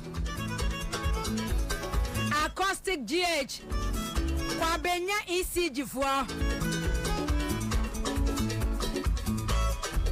Omo boama sheda Omo pekwan atiesi abonten ase supply akotwitwa light enti no ma sheda omo yesa no ena honorable John Gina Ponson en sheda ema omo kwan sa se omo ntinsi kotwitwa light se ho entinsi enkonkon bokro no anya omo twetwa light ena tase honorable Gina Pon enka ye nti no omo sheda na omo dundum ne sa na omo dundum ne ko ai na ne isi he me se omo dum kwa oh Kwabena yi for madum light ne kura ebo na no madum no mi fifie one no mo nso ye fie nyame na bo na menya atade hyenk menya atade anshama de mpese mo ye bia enya ne bebu Ghana fo abem enya no ne besesa hwe ensesa hwe de Ghana fo hwehwa ye change and I said ye change so de Ghana fo frase pay na nado the first time na Ghana fo pay change and I change yensa kan 2024 Mudum light yo, manum light yo. The Ghana ni hwehwe ye change yensa ka. Yenim se cha na be che nka wo de mu ye. Oh, yenim se cha na be che. Enso enka ho da. Prince Kwakunya ko wase de ya santo of our time. Me amenie. Ene me manage so na makomi kuro mu efijase asokori. Oh, de mu ye. Mo pa munum no sa na mundum no. Enche ni nyina be twam. Hwe President Mahama. Debi awa tune buase reset Ghana. Debi a President Mahama tune buase. Enye gidigidi bia o. Enye butu. Enye gidigidi. Sade nka ye mu bia peli gidigidi. O se debi. Aha no munya Burkina Faso. Wanye military leader, wanye coup leader. Why your president a Ghana for to abadi amano amani 57%. Why your president ya when you're 2/3 our parliament I say nya 4 MPs independent MPs almost supporting President Mahama. Enka first no enka obiti say sa asante achim no fi agogo no eye no for na south agogo enka independent candidate here hono mo ye MPP seat enti kaya ne day enko de support be ma MPP enso wa kuni say this time anya MPP say mo kwase aniti ana aguragu oko as an independent candidate the message no otoy ne nkrofo toye enti owi ni ye no oko parliament no what did I yakoma and a friend say? NDC A+, honorable A+, honorable A+. Ni city say MPP ni na waso. MPP ni na waso. Enka first no a Bejimi bre parliament no a. Enkoko ye wo suro say odabi.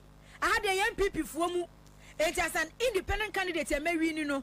Me fa me support enkonkoma MPP or parliament ba Bejimi bre na twem honorable A+ enye one NDC na hwibom oni NDC na hwibom afrom place the NDC seat into one NDC hwibom anya hwe but hwe agogo MP akọ parliament seat ya NDC entwamu hoda enwi ni da Banredu honorable Banredu the late Banredu ena net so omumia ne fikun no ya ama me ankasa me nua kwadwo baageman e baaye ono otwamu one term ema ono abo ndi apia kubi e baaye akwa MPP seat etika independent candidate o wini MPP seat ya okwa parliament akanya MPP but MPP nya akono wa Ghana ha enti mopa mundum light mopa mundum no yese ma top box iron first de ne edi cha akobi de egum ni bi no na ya bomu ana so ne de ato ya de eva mu ho because 3 months ni the President Mahama ya Ghana no constitutional review no mo gi petitions anasa mo gi ne ma mo fra ye ne efa de mra because me pesa me de ba se constitution ya amend close ne subsection ne article bi ono mu a say we your president na di 4 years na ko opposition na ba 8 years ya yansa ma wonko ko wanim sa that short 4 years no yeah they reset Ghana and so Ghana because anyama President Mahama has started 3 months ni no enura ba bia me yemiti lady bia on President Mahama on President Mahama some creatie eno mate ene yenkoto ya ba 2024 ene yenkoto ba ma Mahama de adai ada yesi agimi ana ena obetwa free senior high school mu ena obetwa national awa mu ena obeyesei ena na numu ton say hey 8 years in opposition ema President Mahama no wasua ne ma bebre na wanya tema sunku bi e de ama Ghana fo waye president ya onya abotre etie Ghana fo asem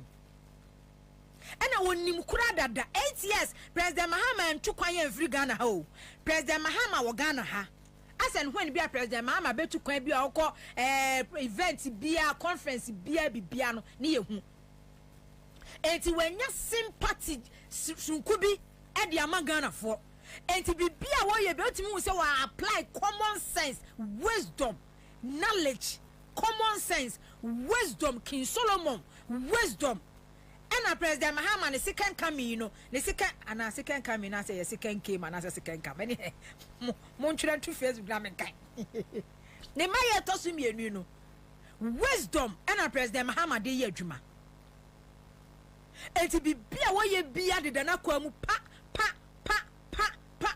ena ekọ bibia de na kwa mu saa hs kakra bi ba obetomu because MPP for na nkasa ma Ghana for so tey say dum so President Mahama ba betom no obebre pa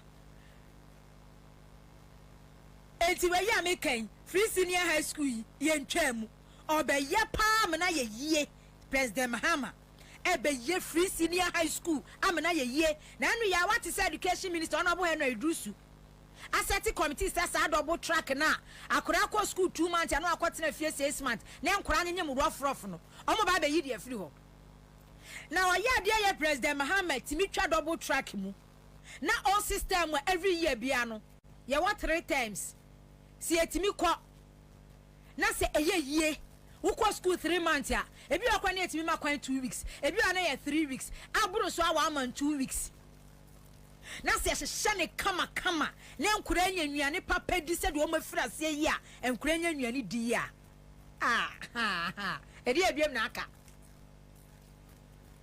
na se sala wa yo mutu ya yi alawabo oh ene kura me video alawabo kwa mu wo sa video ni bi na nu ya weekend nurse fo alawa ye ba ye ya chese be bia be fe bia nurse sifo yi alawabo enti se president Mahama minim de wa ya nimu de ba se de wa ya nimu no se omutimi implement ni ye na se eye successful a enya flip flop policies se de 8 years ni Ghana ya witness no na alawabo omusi loan scheme and almost one di boss, some the boss, some famo, omutimi implement yes successful. Na entiasia juma. Ye President Mahama na 4 years de wa mo Ghana for 4 years de. Na just enka 4 years de. Enya sa na nka Ghana for peno. It is a way you na koso 24-hour economy. Na omo ye nkokọ ye nkokọ.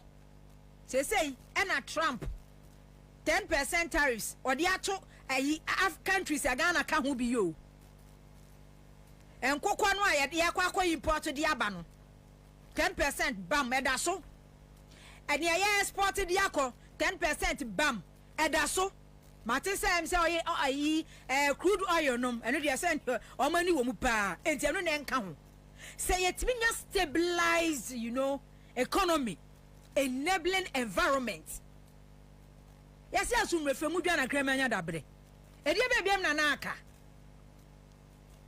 bibia koso na free senior high school yi policy si etimi ye ni ye na ye kama na bibia koso teacher training alawa nurse training alawa enwuma yi abiebie nwuma yi kokoso kofu onye enwuma ye edie bebiam na aka bibisa o ana MPP na nkasa kwa de me ankasa na meti wana me drum say MPP de but enu be say 2023 December na MPP egu enu December me say 2027 no na MPP egu because MPP for be ye wo mu fi wo Ghana ha sa ba umia Canada Japan no omu be ye wo mu fi wo Ghana ha I tell you say we MPP ni a ade a ewo so ma wo yam hyehyew na usuro na ye wade soa na ye wadwendwe kese elections ahead of MPP internal election ya edi MPP anim because that Baumia Canada Japan any other faction be unity wa MPP mu no ebe kase ebe gu MPP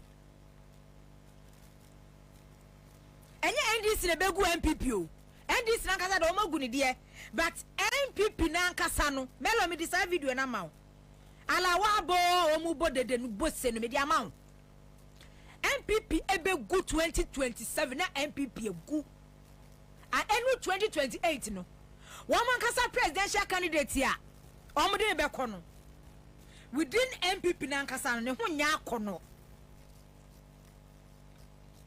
within MPP mu ankasa no eni pa omekwa akwato abo mu beyi no say only the party no say party no flag bearer presidential candidate ne ho nya akono because do mu besi atwa wo mu ho adapa ahoro wo mu ho na ensam ahinta wo ma ye pia wa Ghana ha no no we see MPP begu 2027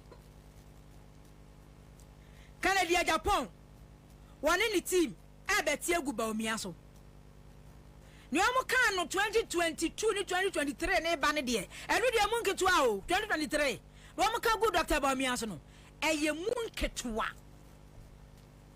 afei pa no mani abro mo be kansem e de gu Dr. Baumia so Dr. Baumia ni team Omo so ba be sorry.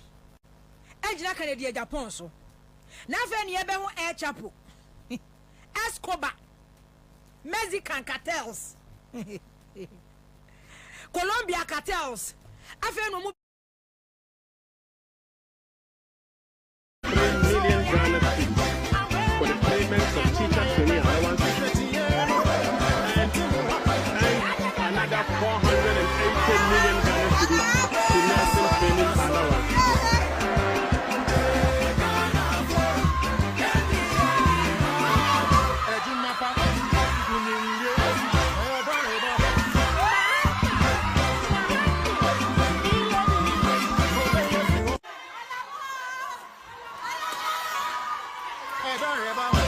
Mr. Speaker, we have also allocated 203 million Ghana cedis for the payments of teacher training allowances and another 480 million Ghana cedis to nursing training allowances.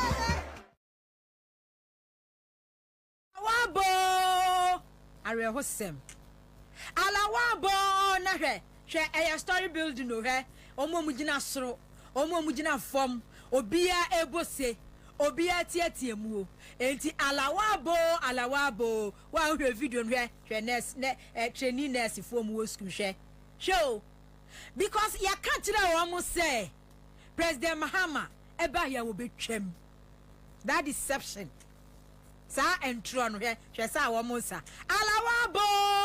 alawabo enti alawaba free senior high school President Mahama entwam aduma President Mahama ye no edia na NPP begina so 2028 edia aya campaign edia tia NDC me say 2027 afa no mo be reveal air chapel for na ayi Pablo Escobar cocaine cartels afa no be reveal wo secret e wo Ghana ha Pablo Escobar ene air chapel no Pablo Escobar de wawu air chapel de wadam me say the MPP for be ye wo mu fi no oh na the address of mu ye de say comedies and some of mo ba be ka de gu o mo ho so no no mo wi a o ma yi mu baako o mo be render obia useless wo mo ankrofo no among themselves no o be render obia useless o be render obia criminal obia hopeless o be magana for hu say o mo candidate no obia say fatasa obeye president no mo awi a o ma yi baako no mo yi baako wi a o ma ka say o ma white wash di pakro say Ghana for was short memory ento ye fa ne nko 2016 2024 say me hu Dr. Bobie anu aye mmobo oja campaign platform so ye boni videos obeye laughing stock na the way ye jojo Dr. Bobie the way ye huru no the way ni ye use MPP fo ankasa videos MPP fo ankasa nsemu a omo kan ye di good Dr. Bobie so edit ya on presidential candidate na papa no ye me mobo MPP fo na ankasa wo mo free MPP mu akọ movement for change omo mo MPP Canada Japan nom omo ankasa party no mu enum nsem na Dr. Bobie omo render no useless vice president omo render no useless e wo Ghana ha enti MPP for pra wo mo bre no a omo dan content creators no mo di Ghana ha say no enema within 3 months na akoso no eyi wo mu hu and within the party no so omo benya wo bia on lead party no a within the party internal elections no omo render ni pakro hopeless useless no ensi na me say me to sana me hwe say MPP fo bi eni abreka say Ghana next president eye Canada Japan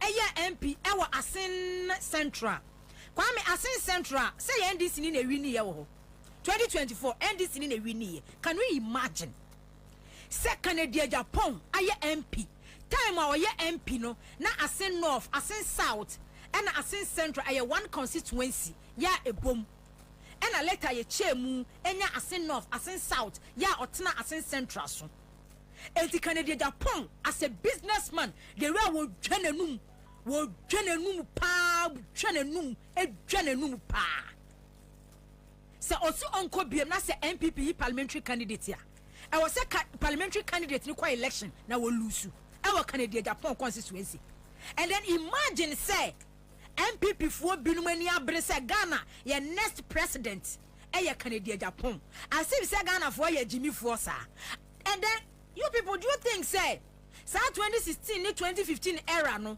ebida so wo Ghana ha say biem and now say mo free say Ghana no ane kantamanto dwem Ghana no ane makola Ghana no ane central market dwem keti adwem anasa mo free say Ghana no ano eye market na we feel say gullible minded people na gu hono mo o madwene mu oha enti de obeka dia tuniti mu bia aka dia tuniti a member of parliament what na constituency akwa not 1 term not 2 term not 3 term akwatwa so time o ka se won kobiem the party no parliamentary candidate akwa election eluso and can you imagine say MPP for any abreaka kire Ghana for say Ghana for next president ready now na me panguma bonsan fefra eye Canada Japan member of parliament Ghana MPs ye ka MPs ya ye hunu wa mu a omu wa mu respect wa mu ba ko a o ka sasa be kwarinsani ye Canada Japan o ka sate say sebe kwarinsani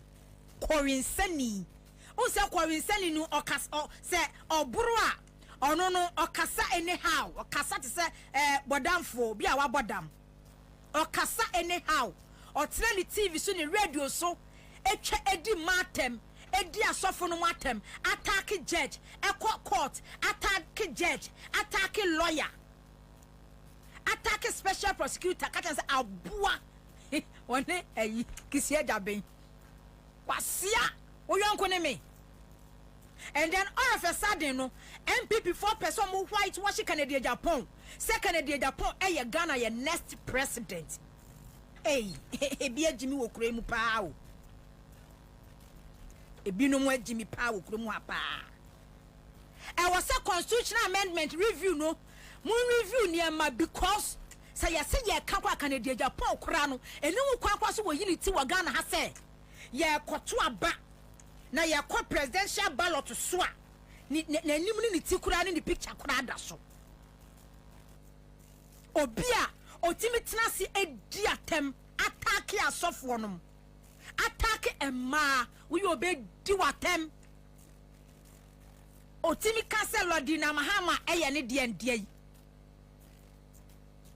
edia na wo ensem bay na want on the platform so en can't say that Sandra na wo first lady wa Ghana ha di president Mahama tem o di president Mahama tem Canada Japan o di na tem e ma hu say wo di na tem and then today MPP for binom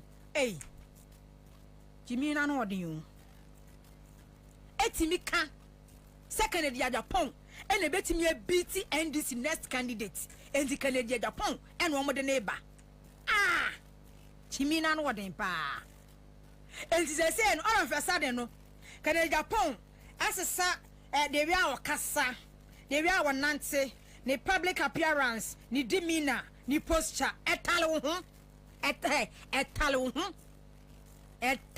pa den tale wo pa say no we invite no kasa wo programs ase no ye whitewash no because Ghana for our short memory Ghana for ejai ko TikTok never Canada Japan never any videos ko YouTube never Canada Japan never any videos ko Facebook never Canada Japan never any videos wo diatem o di matem wo attack President Mahama wo attack Ghana judges otimi tina ni radio ni TV so eyi journalist bi picture di pie munya na mumbo no munya sei ade beti ni yakunu na MPP for eti middle class for no mo party ni mu no wo mo so yesi wo mo so abalo sa middle class for no mo MPP mu no wo mo so abalo low to that grade that grade desanti e was MPP any abrese obia obetimi lead MPP 2028 abaya Ghana president and na say nka Ghana ma cool leader kwa betra san kenfa so wo so ye ma cool leader obia oye cool otimi tena party ayi TV so e ka che no party for me party for Jimmy omo ye Jimmy for me party MPP Jimmy Jimmy for any ye jaw man de ma cool leader said ya kwaso Burkina Faso e nan kan faso awoso pepepe middle class form MPP mu say just say sometimes we dream why ya na want to say enti ya na Ghana for ni bia dwen kura te say eya na enipa bia dwen no ya na enipa bia dwen wo Ghana ha say no enti che say de wo mu an say Ghana for ni de am say hey me ka jam 38% swat yo me ka che lady ya o say Mahama ne bako school o ka say 3 months the president Mahama ye the president Mahama to so sa MPP no wo kwato ni salon wo ya wo be ka bia kire wo pa say ya na president Mahama e kono de MPP beba na be che I'm telling you say 38% no eso ahwan eso ate papa e be take him years because e dey na de be campaign e dey tia president Mahama and now NDC this 4 years the president Mahama dey ya woyin when twa free senior high school mu ordinance kanu na se eya basa o de be campaign dey tia no training alawa e wo ho e da so aye adwuma ye nim do amode ba but minim say common sense ni wisdom ntino omo de ade papa beba and then policies ahodo mo ba be introduce after 3 months ni ye hu scandal bia wo president Mahama ban mu na Akufo-Addo any 1 month and a crow money $1 million senior minister ya wasafu mafu muka bom ko yi $1 million HD ye yente scandal bia and obi anso aya na dwene say o this scandal beba wa ban mu bia oni 1 week obekọ na no ono ba Med Ibrahim tia no wo kan oso wo committee ya president Mahama kan entu ya no no to wo no ko no afrase hwemu cancel bia hu say so opesa wo chair wo president Mahama ban mu dia wa appointment ne dia any you note no frase twetwa bi free mu because I will try ya reshuffle back count next 6 months wo be ko you go obe quantum uncompleted project akesia president Mahama frase se nyankopon boa no otimi ye ebiebia no a de anwe ne se yesi kumasi ya MPP for afia sasa bia ye Jimmy fuei president Mahama dombo na so wiewie sa hospitals akesie any market phase 2 no so wiea e de na MPP de ba kwagina kumasi akoye campaign such a useless government e de be pa e no bra kwagina kumasi akoye campaign 2028 e bi ni ho omu ni bi na omu nso enya bi men una mana wote say yes na Akufo-Addo say 2028 on support Dr. Bawumia 2028 there on support Dr. Bawumia Incitement tell me say na Akufo-Addo on support Dr. Bawumia in so what in the na Akufo-Addo support Dr. Bawumia 2024 e ko wie say 38% time wa the whole government machinery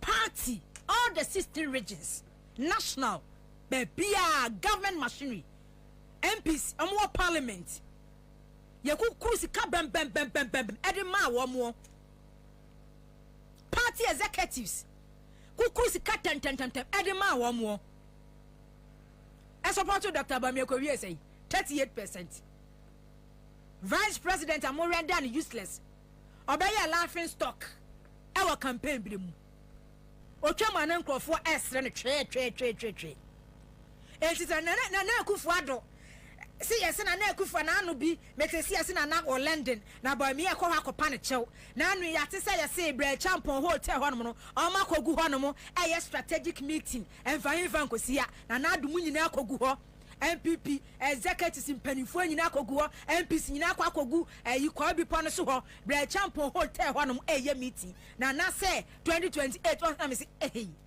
party ya sai pa o MPP asai pa o asai pa MPP asai pa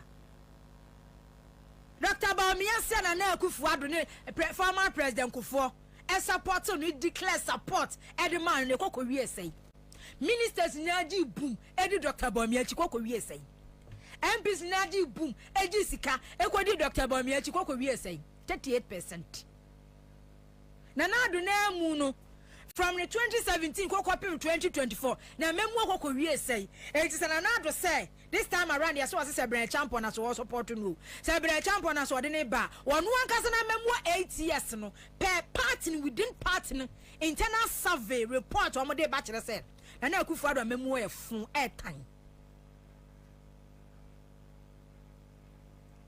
enye yimusa dankwa de ato nchen within the party Honorable say HMS abonso ankoye biama so mugu so mo ye ba within the party report ni survey ahodo a wo mo ye after election no e kire se na Akufo-Addo memu na ye fun na Akufo-Addo na egu MPP na Akufo-Addo na asai MPP aban na etan na Ghana for so mo mpe na Akufo-Addo na ma ba mi aye laughing stock na Akufo-Addo na ma ba mi aye 38%.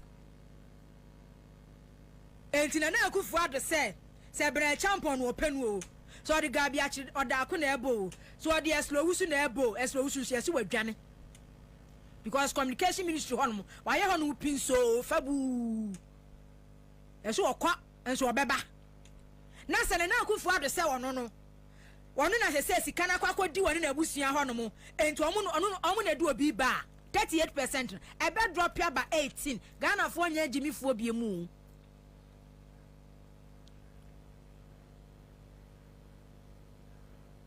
can see in France or say who is Nanado, mark my words, if he should Kennedy or see if he should Kennedy they still forget up Kennedy cried on kwade me say omunya constitutional review no omuntwitwa nkrofobi amend the constitution nkrofobi okwanu kwankwa say ye kwa election kro mu yi omuti so omukobi e chapofo ne ayi Pablo Escobar fo nu kwankwa so omukobi ya kan crofobia about the corruption and food careful madapade edim semhunu kan kwase asem kasa te sasabe akwaren safo nyina no majiwa muti wo video wo we di video pa na ni video su liki na ba na wutie bi kwa na bi sase na we na ne efe no honorable yi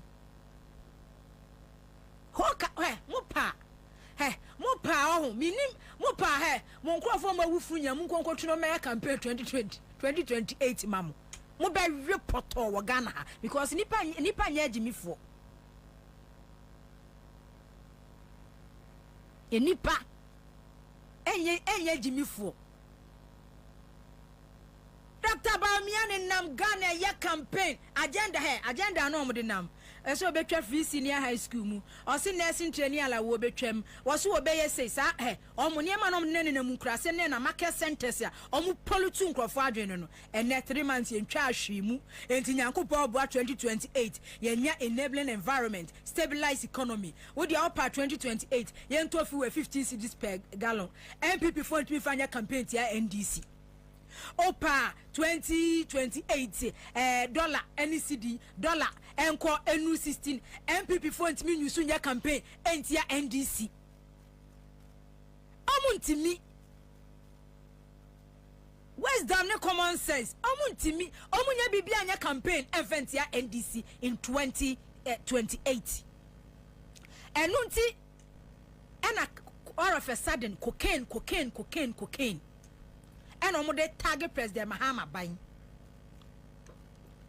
Na yetina Ghana has say 8 years ni from 2017 ebepim 2024 ote say yachi cocaine wa Ghana hada ote say national security ananakok e di release aba e di statement bi aba say omachi cocaine e wa Ghana hada enti Ghana ni ti anana adwene ne se cocaine yenche because President Akufo-Addo Dr. Bawumia na Akufo-Addo achen mafias they were involved was illicit drug trade nintino na yente ho asem na enemu ko ne yente ho asem na omu ye cocaine wedwadie under President Akufo-Addo 8 years cocaine barons wa Ghana ha no musika wo manya ne kasa akese a wo tototo wo Ghana ha eya asem ketwa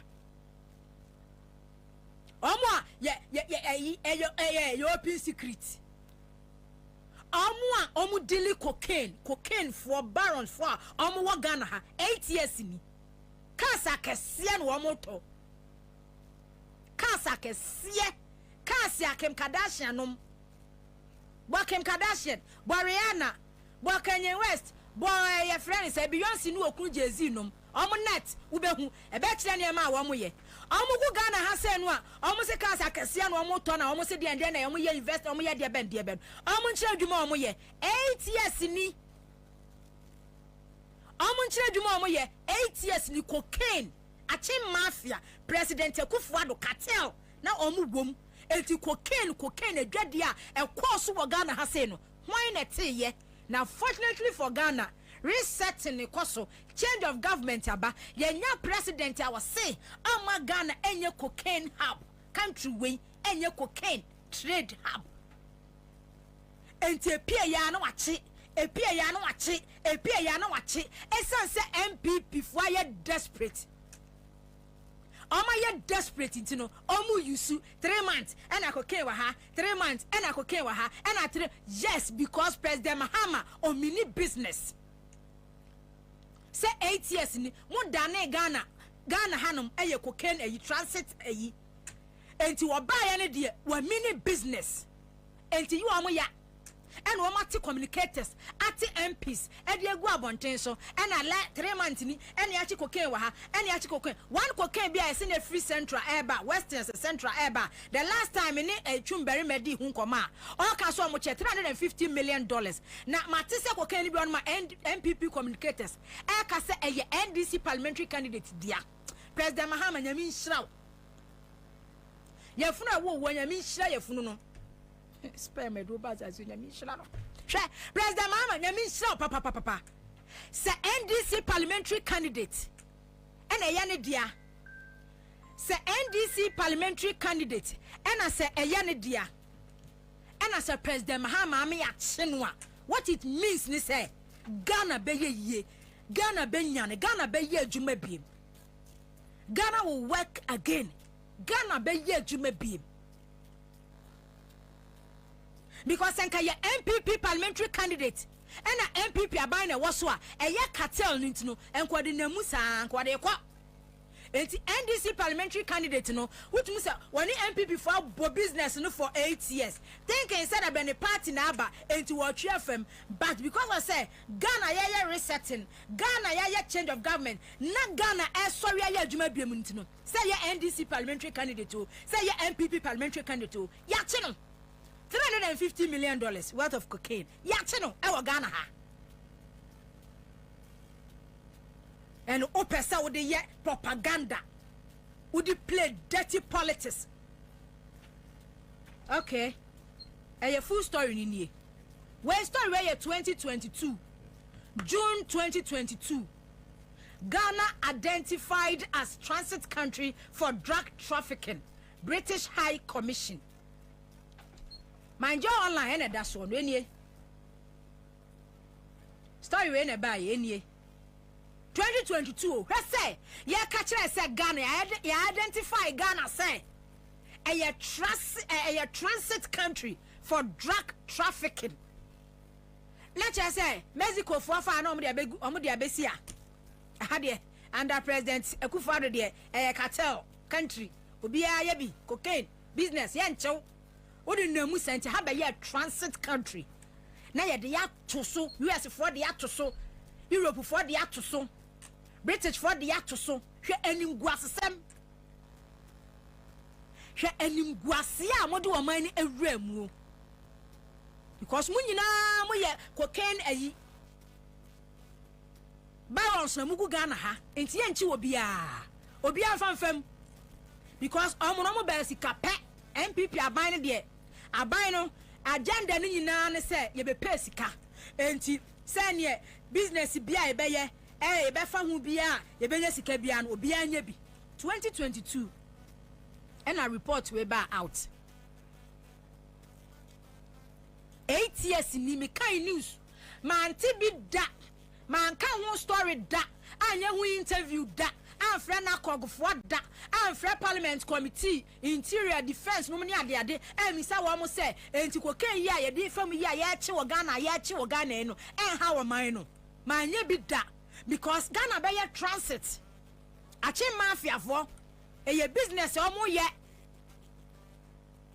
omo was some MPC bi omo nyina involved omo some businessmen bi o Ghana hanom a omo nyina involved eno ma funtuma fra eno ma Ghana a country called Ghana say Ghana to we na yetimi e de yato ba bi say Ghana be arehosem aye transit country ema cocaine enya arehosem 3 months president mama no nya 3 months wache baako kwa mi videos no ho mama mi video no wache baako wache mienu ogusu a wo cheko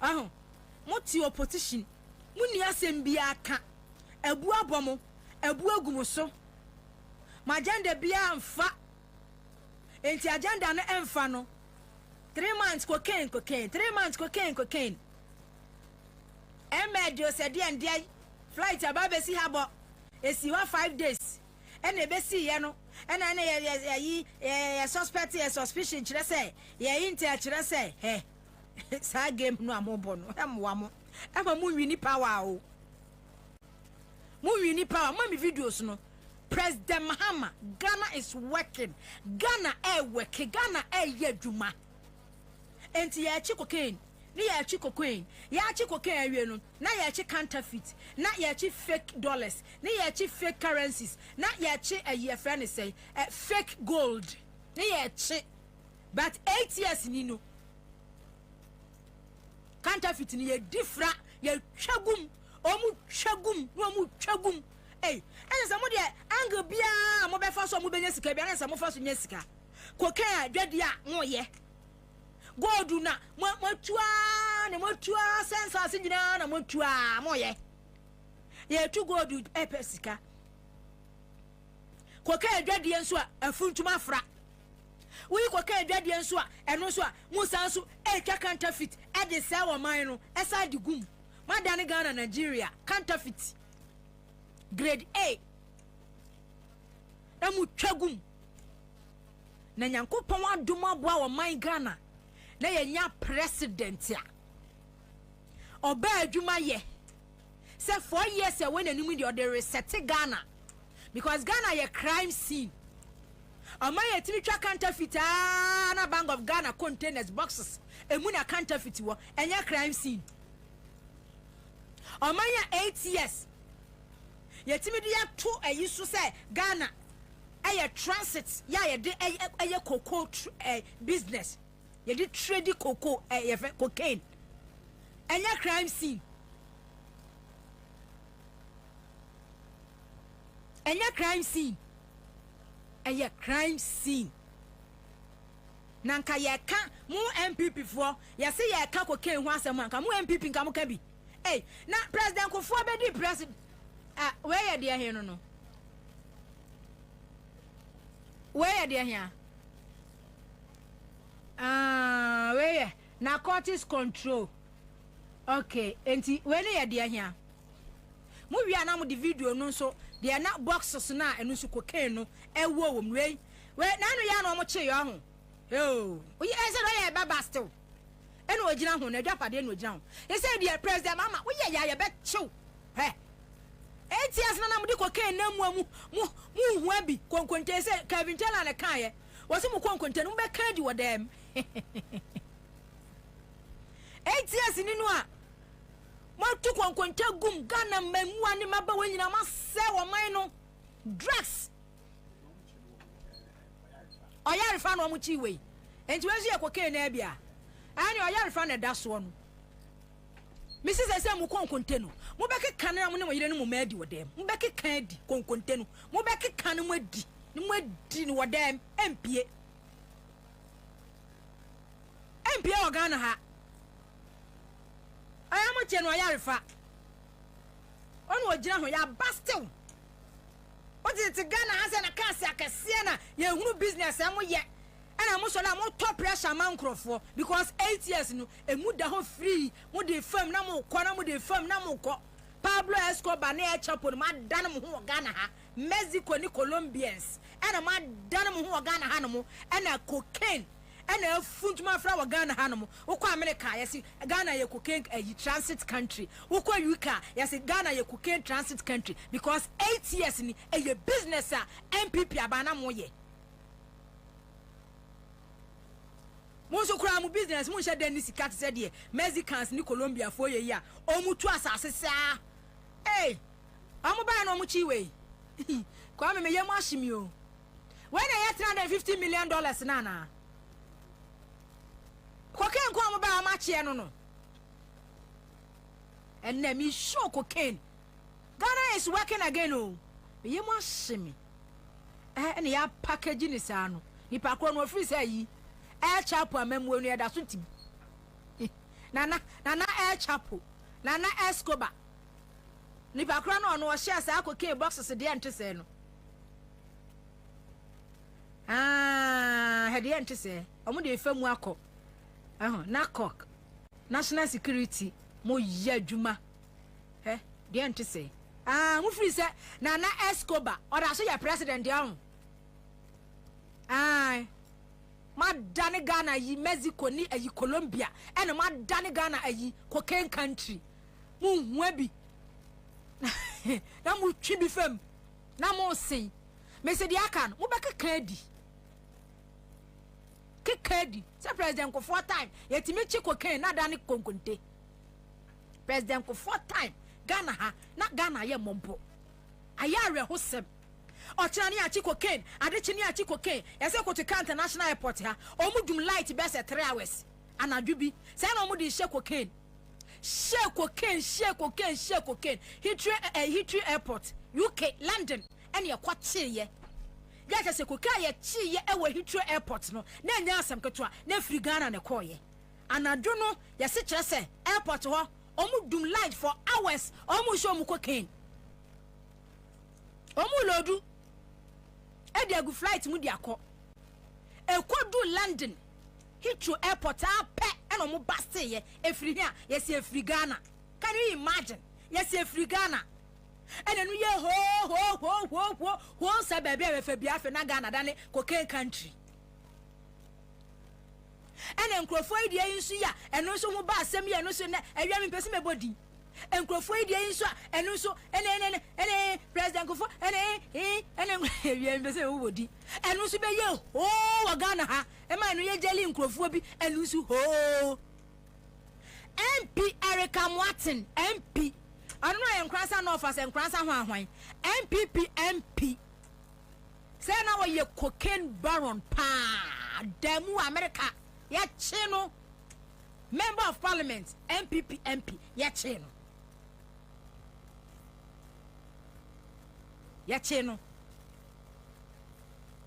ewo ya chino wo US MPP ba pa intinunim na do ba ya na no mo transform ya say cocaine de si ade fam anu si ade fam de akofo ba ya no a wo kina ya say ya che ade kina ya say afa ade kina ya say ne ya nka eno omo ye enkataso muaso ena kire say business na no omo namu ena wo mo ye na say nyankopon aboa Ghana yeah you are ashamed mpo don't be ashamed o na Ghana ne njina bia anya pap njina bia anya o president Mahama wadwuma ye Serenity Makati say I'm ashamed mpo don't be o my brother don't be do not be ashamed o ye reset wo man no kwa me video ba ko no munyai munya na mumpe video no nto so mame track allodu cocaine e dey free western enemu e ba besna ko because nipa no free say Nana Pablo Escobar na daso ye president Nana El Chapo na daso ye president into otwe afemu akọ ya che no a na mutiti TV ye bi ni we so ye bia cocaine na bode wo kuro mu ase sa no ma hye ne sa no mo chia no mo chi na omo ya che baako ya che mienu ena omo tena ase na omo plan strategize ye ena we dia oye sofo oye reverend Incitement enti use no because ono do be kan Ghana for de ye de asorinti or ye reverend de Ghana for be jedi say 3 months ni Mahama dan Ghana cocaine a country enti use no ye use intim fajo or ye reverend say the Ghana for ni chira ne a obi e be ka so ye sofo kan okre ena since we hear press conference untimi Kenyans assembly anchira Ghana for say flight kwa na be see ye e watam na 3 hono no Reverend Intim Fadwo, Member of Parliament, Asin South, former Deputy Minister Education, Intimin Kenyans, some Emma out, and Fenyans, assembly me 2 down country Ghana for say. Sa flight ne Bellande ye pot one mono, when a womb. Because sa flight no, and ye Ghana and Eba Bellande. And I said based on emergency, some year transit, dear no more yeah. Per report no before flight ne Bellande no be a wom crew members be a wom biano e was airport no any details any information enti MPP for no a omugu airport one mo no a also for concern ni be ma member of parliament Asin South omu this information ni ma no aden na wa hunu nyansa nka nkire wo say honorable okuje to abla before beba out every report beba biano na ye accurate na okuta facts. Enti dia modern mamia no Ghana fo nya agimifo Ghana fo ebetna say ya critical thinkers ebisa questions enti mu make sure say report na modern mamia no mo enough evidence enti 2 weeks ni a odi bebo mu say flight bi belande ye second one so ba ye emfa hefa nkosia onya ehunu nyansa ensua de na honorable okujeto ablakwa eye bie ne da enti wade kokwa no ho enu a okokotena akwa yi good evening Ghana so echiremu time e belande ye efiri ha ne kwa ha we ne buy we ne yes it doesn't make sense ade na wo ye no enyansa bia nim chira Ghana for say information wa gadanie flight na belande ye no na eye red ne wom flight na belande ye no na eye cocaine ne wom flight na belande ye no na ye we ne wom because honorable okujeto ablakwa even Lazarus private jet krana ya rent ya ma president etu kwa no otimi di mu bibia ba out bibia wo mu bia no otimi di ba out enu ya president krana efro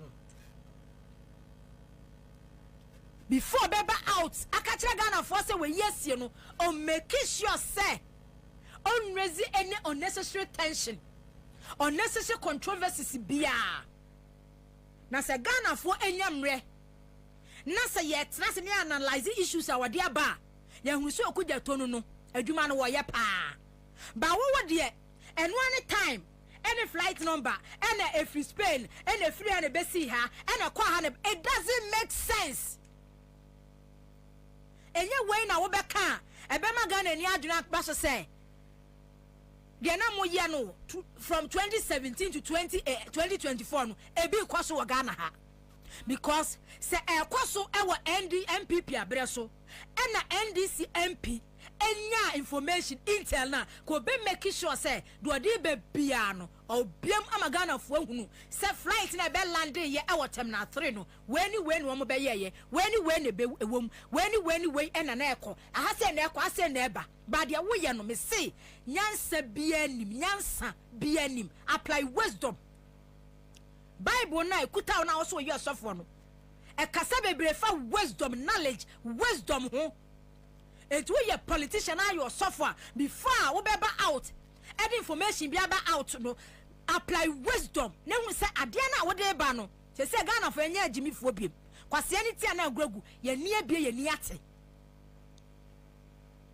first na mo kan na Ghana for di machiri nya bi no o enya bi nie ya tra sa ate bia no ya firi ho ya koyanim ye nya agimifo biem ya critical thinkers ya analyze issues entinia wo ya no utumura bola ena utuo wonkanya se bia nkyere Ghana fo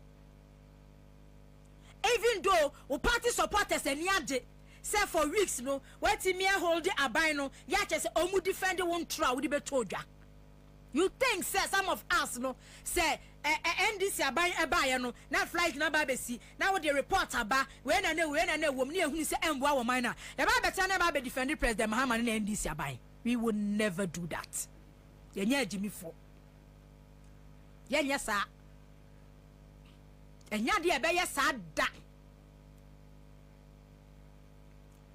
Endi se mama matna se a plan say muni message muni agenda muni bibia mo beton e de ma Ghana for ato na mo free 38% aba 42% na emu no se propaganda ehun adwuma na mo be ye de a mo be create content na mo de beba de a ene mo so mo boa mo ho se mo ba be face Ghana for pa e be nyam homre e be nyam homre papa e be face mo pa na weeks near discuss about Incitement for you. Inti na make us say Reverend Incitement for you by na President Mahama cry well looking at the gravity of Ansah waka you know inti na President Mahama so fast na sa statement ni ba out do but adia nan ka best e be bua Ghana fast national security invite no on provided evidence ayampa flight ni ba ko bai ade chen ya se de ba ko so sa bai enti de information kura no a MPP jandam for no mugu airport one mo edema wo no fa information ni bra enti Reverend Incitement for do okogina national security no and information wo no odema national security and a national security based on that any statement release be eba out and case close.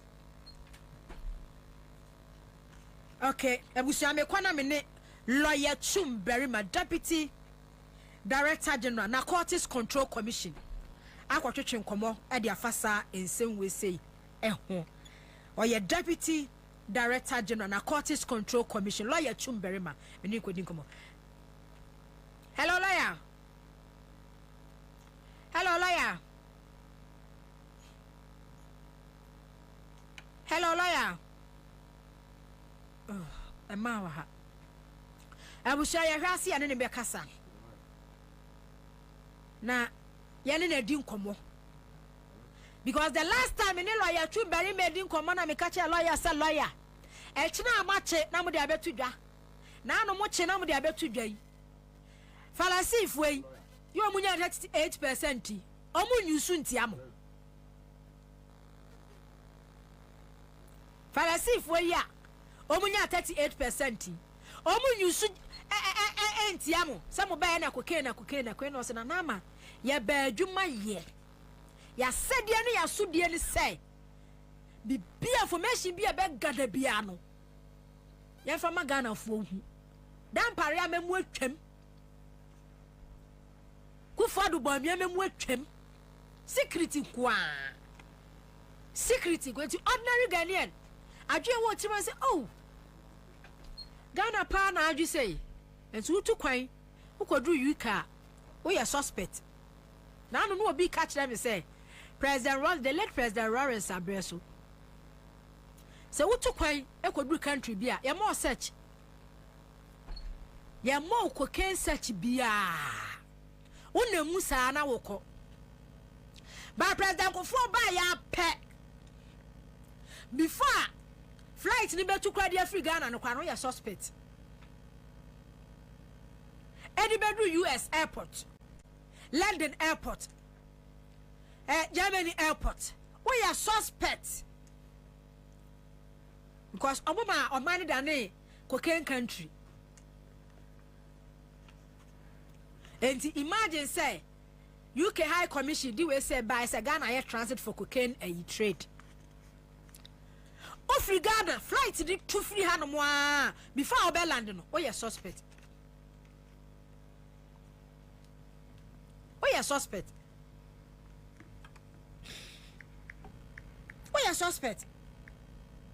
enra me catch am say operation meeting hu kakra bi ya baba ye interview ba Ansah na no me mamu enkrofo ekwachi wo mu wojowol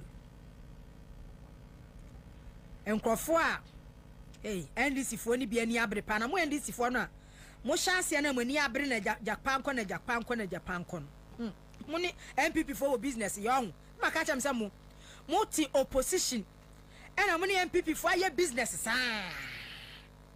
enti say no MPP for no a illicit trade wa mo ye no che say omo nkrofo ene ayi NDC for enti omo hye kire and omo boja Japan ha wo mo Japan ha wo mo Japan ha wo mo Japan ha wo mo enti Japan ko sa eno mu yusu NDC fo no ena NDC fo no so ani abre ena kire say omu su di akire ena Japan ha ye ne Japan ha ye ne Japan President Muhammad na no obi ka kire me say say de no ado ye Japan de me say Japan am say enye sika o enye sika obi enye ye kwa ne doso ye pese Ghana fo hunu adwuma na ekoso eniema na ekoso under President Akufo-Addo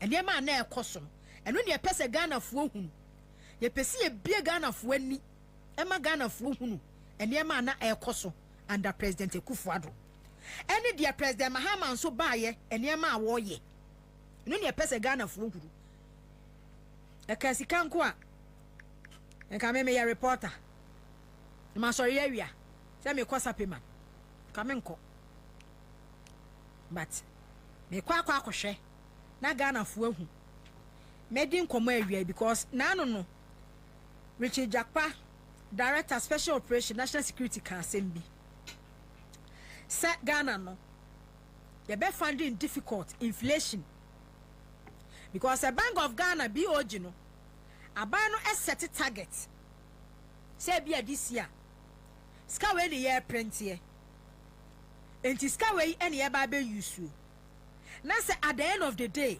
ye twa counterfeit ya counterfeit no ye de ba system we ye grade a ye dia obeda no control inflation obeda na wo say obeda no control inflation ultimate control inflation because no much ani yedi melo mama video ntino post to mame na yenko na mo fa course ni mra wa mesre mu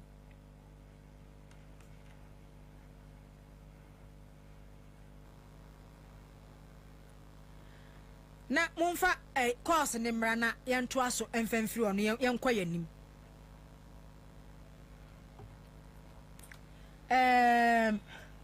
okay tika odonko ase na meja akon my gorgeous angel please give us the names of those NDC MPs who are saying Japan should go and we will skin them alive.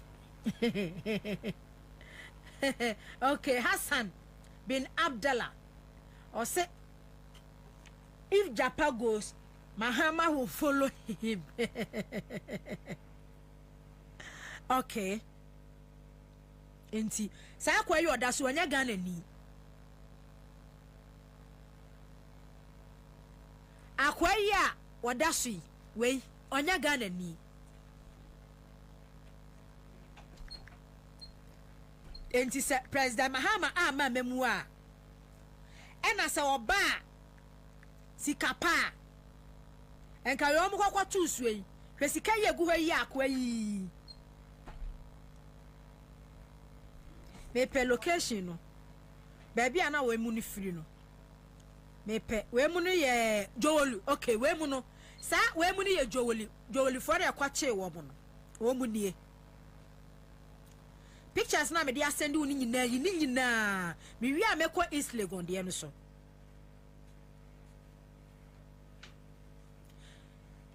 jowolu foni ni me wi am di East Legon de ne beba post to bibia e be expose o mo san hwe obi ma President Mahama dwuma ya din bia say ye be fight ye be yama inflation a drop you na mu twagum we emrantia na echeche wo mu ne bi nie post wo mu nyina to so jowolufuo ni nie enti according to Richard Jakpa no omo edo omo court and then pe onu ankasa na nimu asa so on de okokoche a odema omo achi nipa more than 30 jolifo no post pictures ni nyina no mani mu mra no omo brafo hunu say omo te Ghana ha say enkura bi pictures ni bi hon man kura de da so ntin me pese enkura de ni be post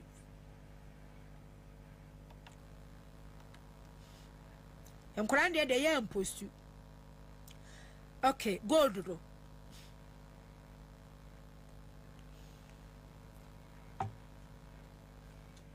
entino post we joli ye joli a ye be kwa East Lagos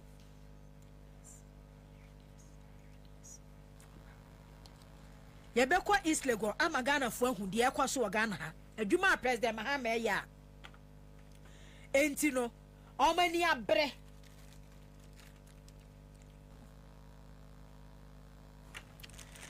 president Mahama adwuma wo ya enti omani abre budigidi butu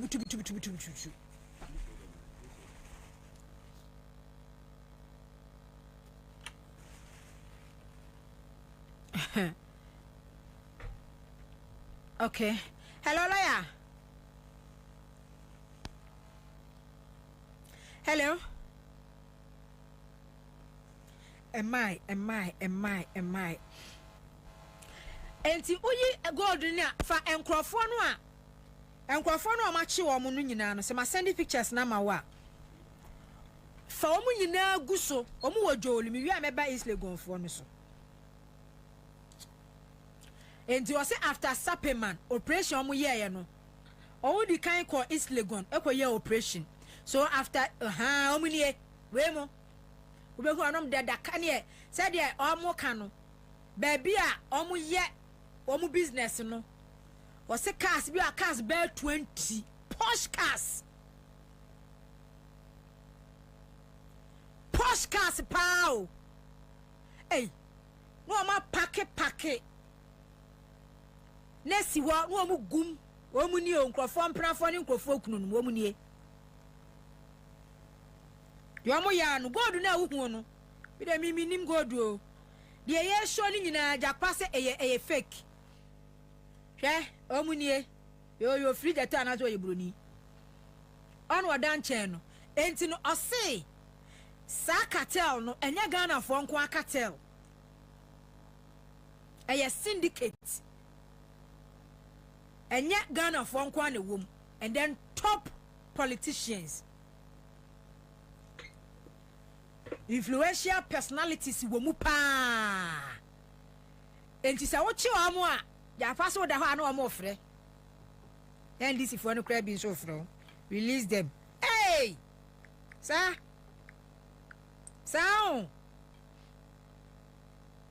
enti we no ye gold no we mu nso nya gold nko a aside gold na ye show na wiei no almost no fake currencies no na almost so ekwae no fake dollars but ade no ne say e counterfeit but dia pass ye di fra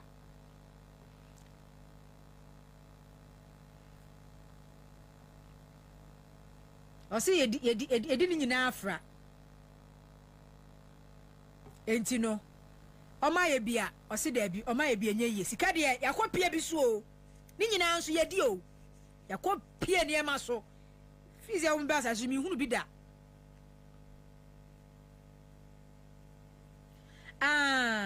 ima obi obe friend me fa ni di me to abonti o mon ka kira mon penifo tell them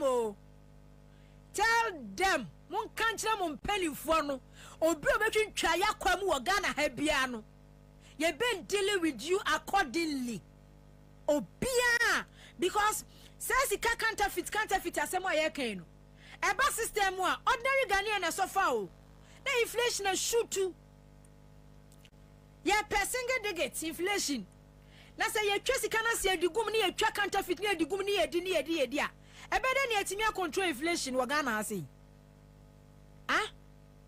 ye twa sika free Bank of Ghana ja new sika original one no ni asesa de Bank of Ghana box sumu ni yakwa hwe sika ne ya che na kwase sa counterfeit agum na yi ya this person near the court ebede na oman no enye crime scene na mali for Nigeria for na mi krom alata for oga tuo ye krom for de ko wankra o boni bia wie alata for aboboa no boni bia ha ye chia boss o china me no interview ha wa send me yi bia mpese o china me no ye 1-on-1 boss keke di na be bia send ma me no e pese china me no ye 1-on-1 wa ya oh chese mi krom alata for de me na osiko wankra enyina halata ni siwanie owura halata ni siwanie boni bia be kwaso African countries bia wo chi abecha halata ni wei sapeman alaji no oya halata ni idi e waso halata ni onye Ghana ni malifu ne chadfu anyina wo enti video dia me de ba ye no ye yi we joli omugu joli no ma yemu se jowoli o se he se omu ye sikafo katafo nkoa katafo hihiem me kwa East Legon e firi joli me kwa East Legon fo no so na eba no okay nti we mu okay me nko ye yi so na me nyi East Legon fo no so mra East Legon de eni ma oho ni joli no oma bia shops akese wutwam a wadwen yo se we de ye boutique adwen se we de ho eniema wom omu di deceiving crofo because East Legon de no eso if you so a na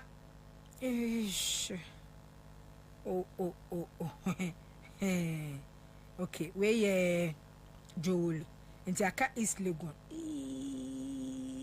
ni nyina so ya boss de ma ye yu me boxes. So this is clean. You can see this writing deep inside this one. So when they wash, it will come out. Okay. You can see they are writing deep inside. When they wash, then it will come out. It will come out.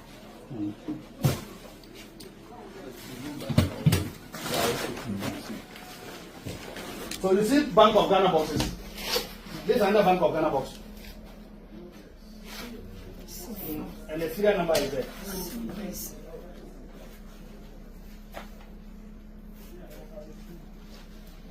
The question is, what is Bank of Ghana? Got to do with this. Their boxes started in all counterfeit printing houses. These are not few boxes. Something is going on Bank of Ghana. That went on for 8 years. And these aluminum, you need gold. That's a gold bar that they claim they are gold bar they're using duping people. Oh. Okay. Just look at them. Can this one be genuine gold? Just look at them. You see that they are fading. You see they are fading. Then the silver is coming out. Yeah. So they coat them. You can see they coat them. So you will see it in pictures and think they are real gold. Yeah. But they are all fake. You see them, they are all fading.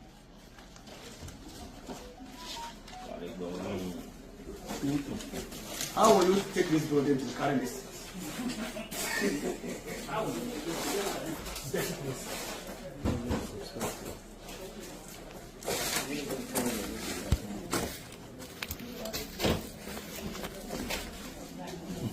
Senna, tomorrow it will blaze on Alaji and Alaji.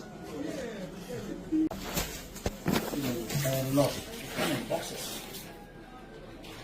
So this is clean. You can see this writing deep inside this one. So when they wash, it will come out. Okay. You can see they are writing deep inside. When they wash, then it will come out. It will become.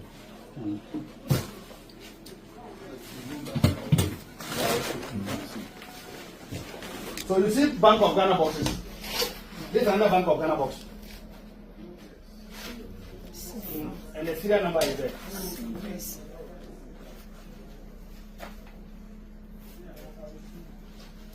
So the question is, what is Bank of Ghana? Got to do with this. Their boxes started in all counterfeit printing houses. These are not few boxes. something is going on Bank of Ghana. That went on for 8 years. And this aluminum, you need gold. That's the gold bar that they claim they are gold bar they use in duping people. Oh. Okay. Just look at them. Can this one be genuine gold? No. Just look at them. You see that they are fading. You see they are fading. Then the silver is coming out. Yeah. So they coat them. You can see they coat them. So you will see it in pictures and think they are real gold. Yeah. But they are all fake. You see them, they are all fading.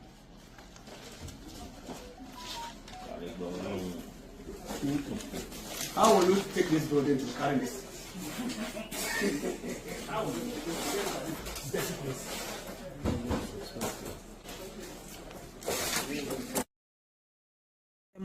Hello, Lawyer Chum, good afternoon. Hello, Lawyer Chum. Na boko die.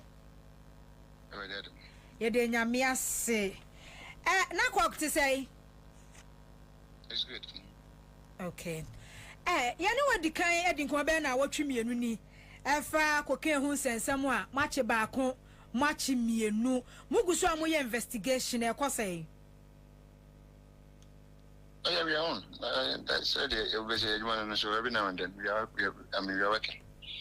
Those one more I mean, court, so they are pending court. Send them immediate, so to take some time to get some response. But honestly, you're ongoing. So that's it. We are on work. Okay. On course of our work, sorry. Okay. But lawyer, mami miss out. The last time I mean, didn't come on. I make kasa some way say 3 months. Ewo NDC abai emuno. Yente yakwa reporter mo de ababa ku mienu mebo ana. Hello like it will be a young from a teacher because I'm not one suspect that into those ones we keep it. I mean, but there was those who suspect that we are prosecuting, we are investigating, we put them out. Okay. But yeah, na immediate suspect na there. Yeah, the bremo and a compromise what yeah. Okay. Okay. Now mufra sia dia muchi ya mode ba out amaga na ye ho se NDC aban by 3 months ni koken wa ha minim se what bia no sansam dia na wo ka dia fa ho because eye Ghana ni wa ha. It's just an indication say about the age ma say ya matana say ya baji koken abashe say bi fatame say the baji say dem mu na ya tra ho say na wo mo de wo tam no mo ye no. Yeah, they are we were supposed to jump into the public. Ghana for the diabetes. Ghana for not trouble about more than the money, Mahama. More number to me, so my easy for better than my Baswoma. In this year, Baswoma, we must allow or let Ghanaians know what is happening within our direction. And yes, you know, and the Magana for associate.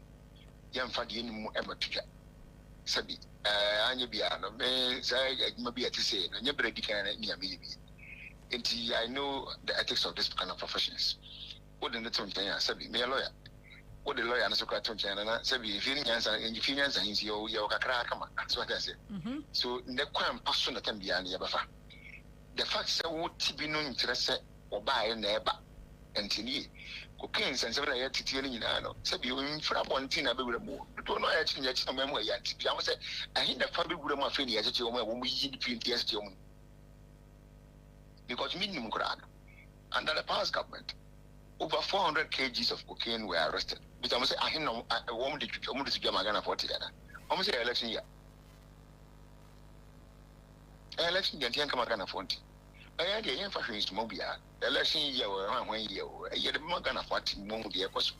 One way about you, Monsieur Dumudini, but my Ghana phones are smashing the district. You to me, a bit this year. Into the BNY, this will be near the Yakata.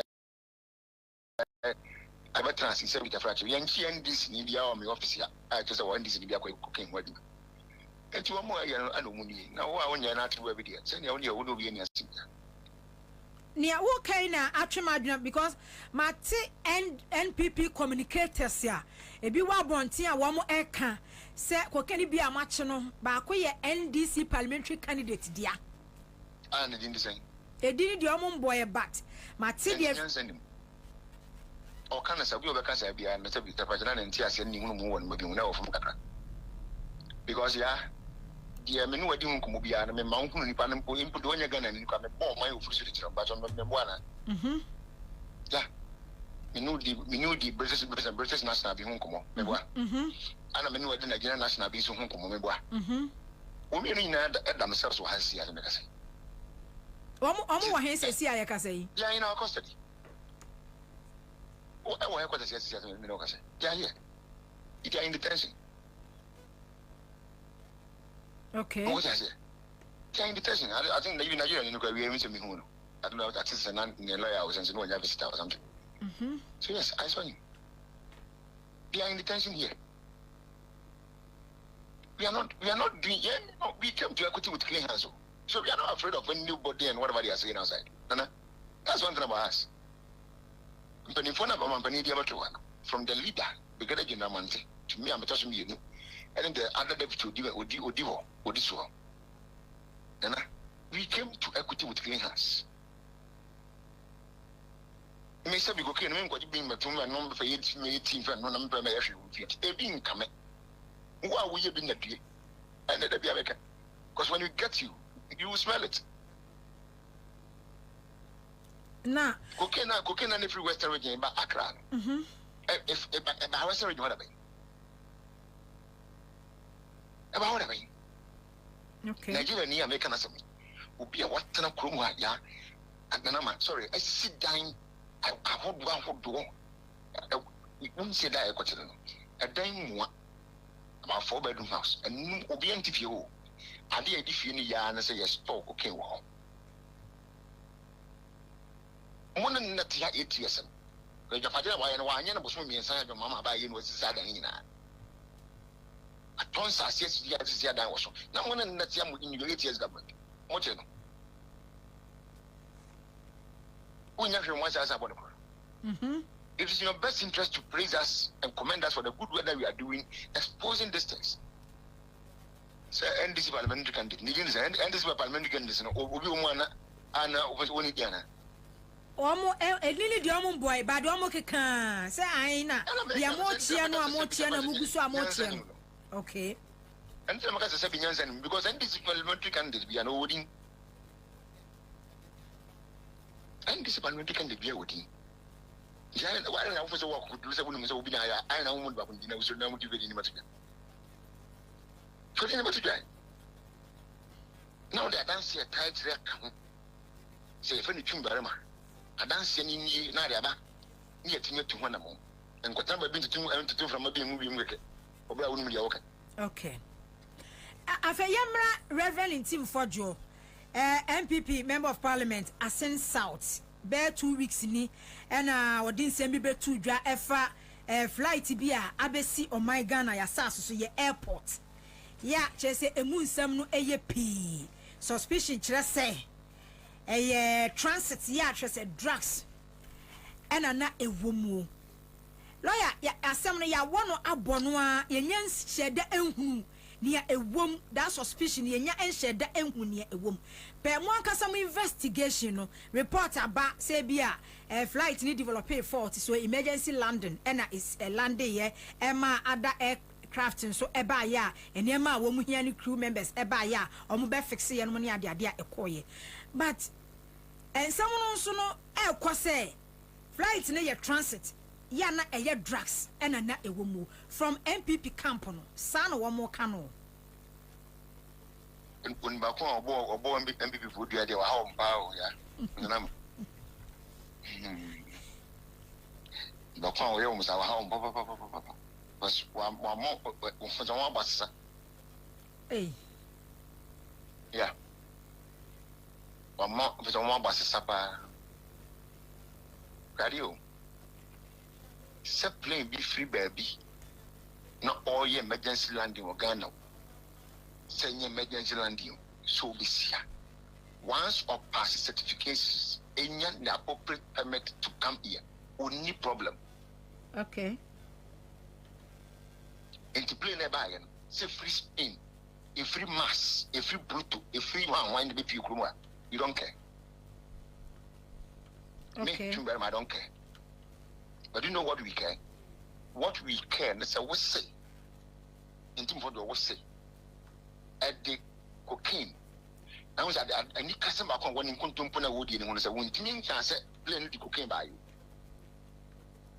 Okay. I know one to miss one cassette about 50 for you. Now, Mr. Suspect say it either came for or delivered. So immediately, I was here for. Okay. If it deliver, and I better call you. Immediately. I need a back. It was me, and I say, and Remuno. I buy a quite before friends at Tony now. Could you not quote no castle? Would be a real tumor in my phone. Nipana was what Bokron. Yemusan as a fire. Nemo yam a wound over book per piece of Bia Bonnen. One the man said, Wobble cross your difficult manner for.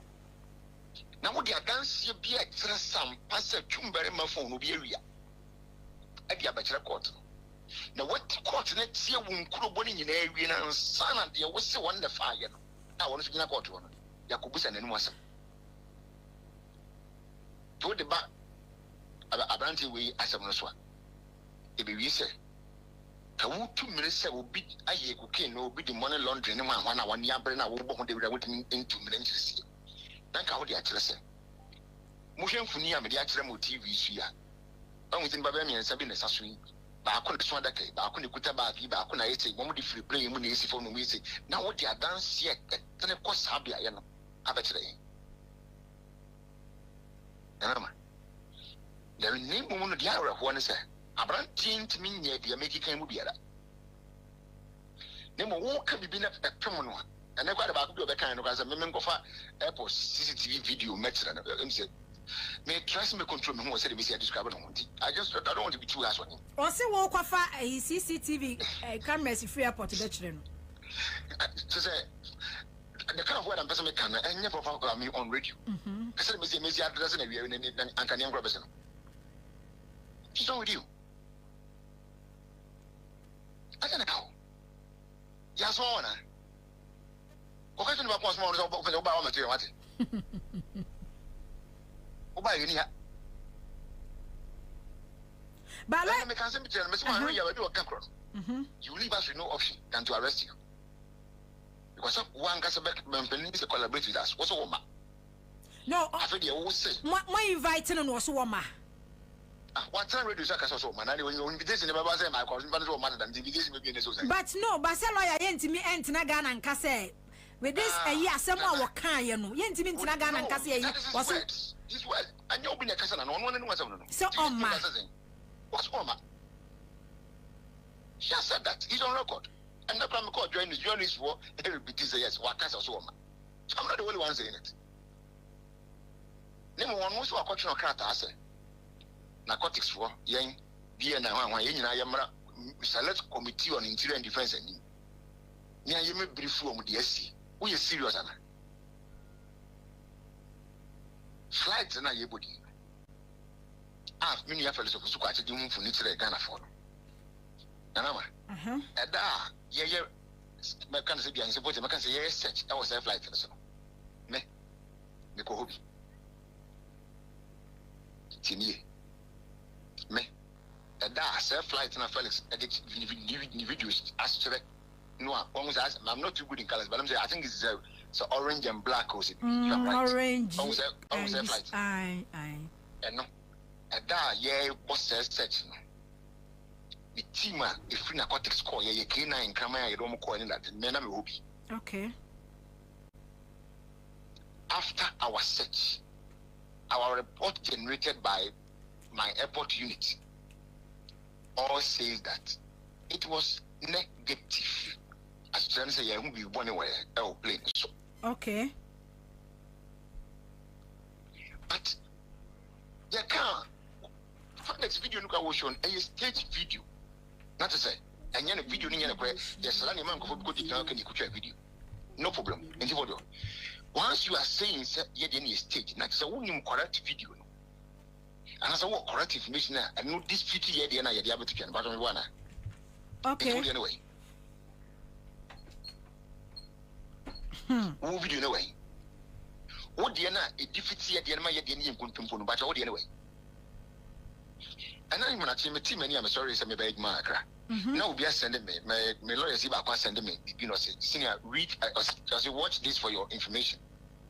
I know what I was saying. Let me click on the link. Facebook link. Let me click it. Let me call.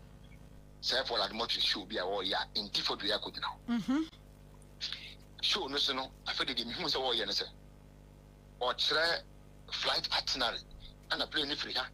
And a copy wa ha. And a wa. And you be on the kind numbers and yeah work at the year. The plane number 2 free mass. I could Pluto. I be air. We don't care. All na head of fuel. I know no so now you know to be a mother. Nemo what tomorrow about what idea of money here bebo mine. The Binico Cano. 10 a.m. And no one dancing at it anyway. Then was on the plane fit be extra and then before 70 was of one issue. Plane fit no more than and a plane fit no more. The question me. Plane never fit in. And I say, I may not be a manism more when a minimum colors diaphan. I sent to Sadia.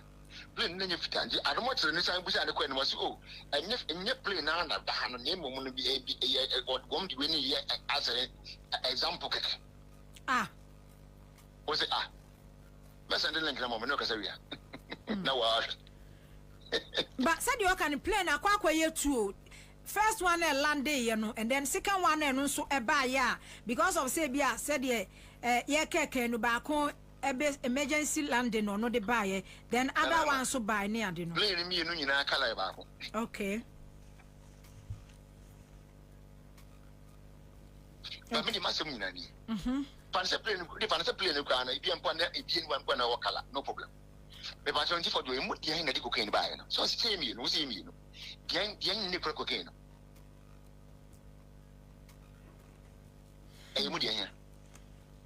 But lawyer, your drug issue is it not because of Sabia?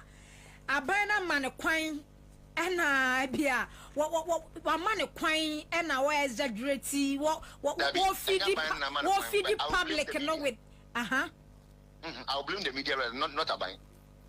So back in a month's on the month one for TV stations and radio stations.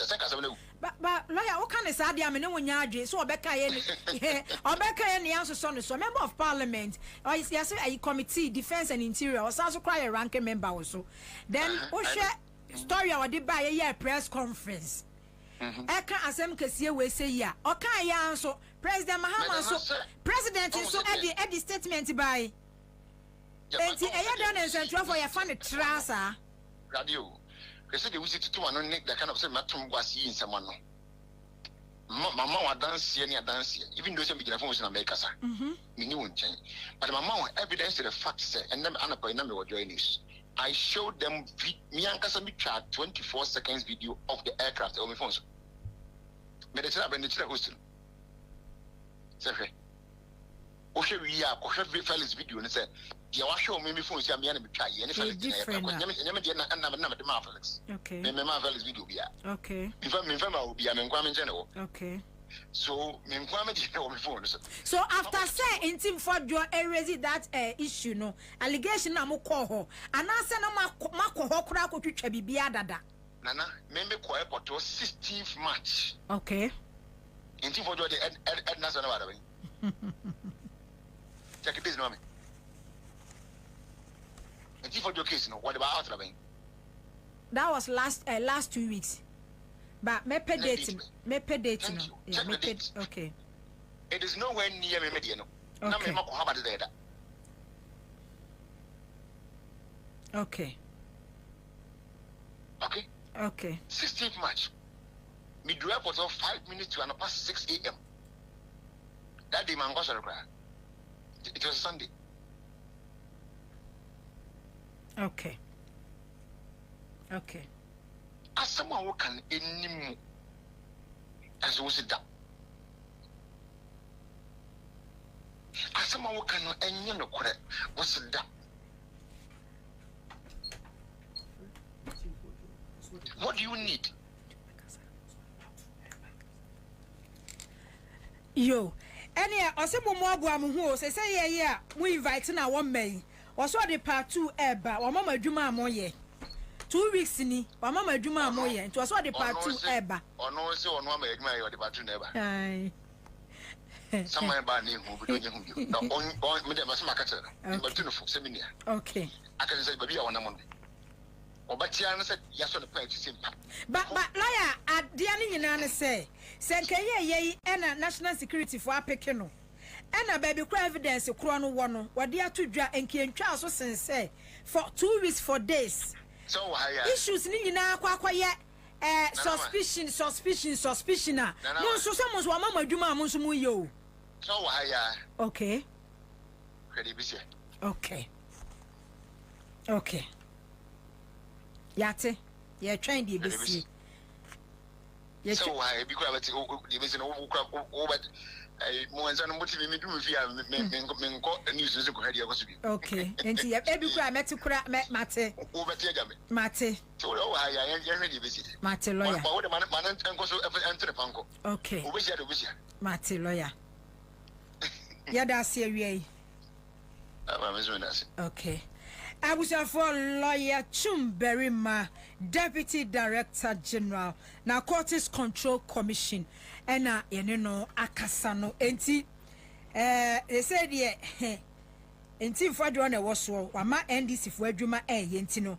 Ye she, ye say ye watching yem, ye she, the state agencies and securities agencies in Baye, at the afahon, because yentimin continue. Na yen ka say ye media no na ase ya ma ne kwan na wokeka kono no ye media no de yen so yadwuma no yentimi wipe it off yentimi brush it off na yen ka say na omo divert attention yentimi nye ne saa enti no ye hwa se Reverend Tim Fordwe me producer frɛ no was it or the second batch eba na enu de be ye pinso was it ni awde eba de kwa me ye be frɛ no ho aha o se do ade eba de e be ye pinso na evidence no so de enti na me ka say na Ghana airport for no omo di release aba omo di release aba na yenhunu because akwaye say no aban no versus intim fodwo aban no ka say oni evidence bia ono aso for evidence bia mai intim fodwo wo okwan twa eti menene ba be din komo sesia enche na ansa na no intim fodwo wo kwan twa because adwuma na ansa say no ono abokuje to abla kwa adwuma na opeso wo ye no ni grace wo form was struggle Ansah no me fast dama maboa for impossible mixture post near draw your number 1 immune booster baako pe eye imboost herbal mixture post ni ankasa edro ebibido ne de aye yade hawo no phone edokro basa pe imboost herbal mixture na ennom Ghana baby eton no bia no ubenya imboost herbal mixture ato na wanom etu 0246 208496 0246 na admission na na yema brawai admission St Andrews Senior High School enso efro was it 2025-2026 academic year no admission no ekoso 2025 was registration no is ongoing and so ekoso enti no se opese oba ewie senior high school na ode the best grades ebe fie dia fa oba ko St Andrews Senior High School waya general arts, general science, home economics, visual arts, agric science and a business or boarding hostel facilities waya kama ban bed day ye edi ye teacher for him before and a woman ebeche obano ade o teshi chi blow last stop tesh top one any wo frey 0257 1670 760 1670 76 and I said 0546 04 8332 0546 048332 Tabia Herbal Center ebi dro papa pani what the Tabia Herbal Mixture malaria fever obi a honam dua mu ya onuma to a wuntimi ni di wunya Tabia Herbal Mixture Tabia Herbal capsules nso obi asisi ade ne hawo wunya Tabia Herbal capsules Ghana baby etonu obi a Tabia Herbal Mixture Tabia Herbal capsules edu papa ebi dro papa dudo obenya bia tano o kan shi dragon do so puo mu atufo mfre 0243 686861 0243 686861 0245 749206 afa yeton asase ede krom kumase atasamanso residential area ebe new headline educational complex Mount Zion Hospital mi sister outside yakoto biama no enti akawo de kwana kokoje sa sini da yie pa ebo no so eda fom ope ba kumienu miensa enan de ope so de ye bia no ubenya bi 0549 436442 0549 436442 0549 436442 afei ya ton commercial building esiye e was circle odo rice hope ebe American Mall rooms wom washrooms wom asase da ho wutimi de yes wutimi de ye na wo pe bia efie kese pa ebo da fom frɛ efie wura no 0244 810339 0244 810339 and I say 0208 178953 Kwame Ansah na me Rebecca sama me nko break mra pacho abusia me ba me Reverend Incitement, Member of Parliament, Ansah, former Deputy Minister Education, ranking member, Defense and Interior Committee of Parliament, Meneno Ebekasa. Me ko break ya ba na matwaso.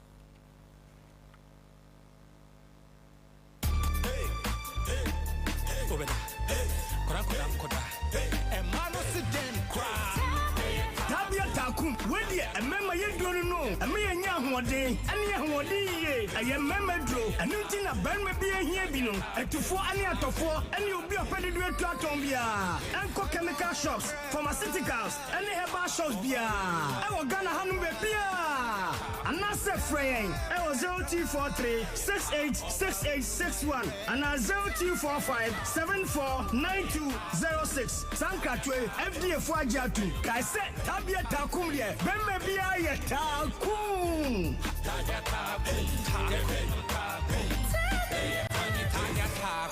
Not recommended for lactating mothers, pregnant women, and children under 15.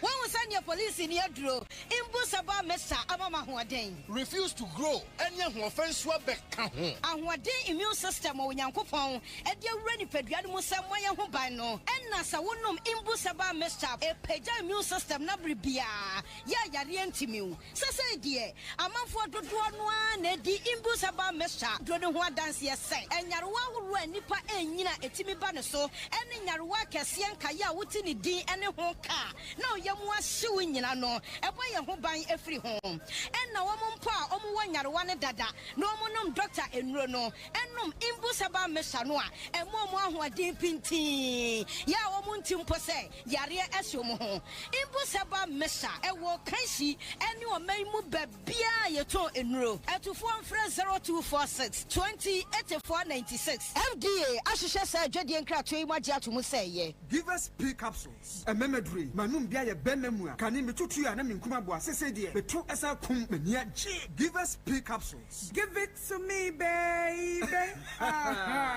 Give us core capsules as well. And money memena Coco Yadi, Yadia, a mamma yam Timotete woman, Yadruno, Manumbi, a mamma demme. Give us core capsules, Mrs. Moya Ding. Give us core capsules. I give it to you, baby. You give it to me. Oh, yeah. Hey, give us in no. A man need your babusiamu papa. Na bemaka give us P capsules. And they give us core capsules bomunum dia. Na any genia hodeno. Wabrudo.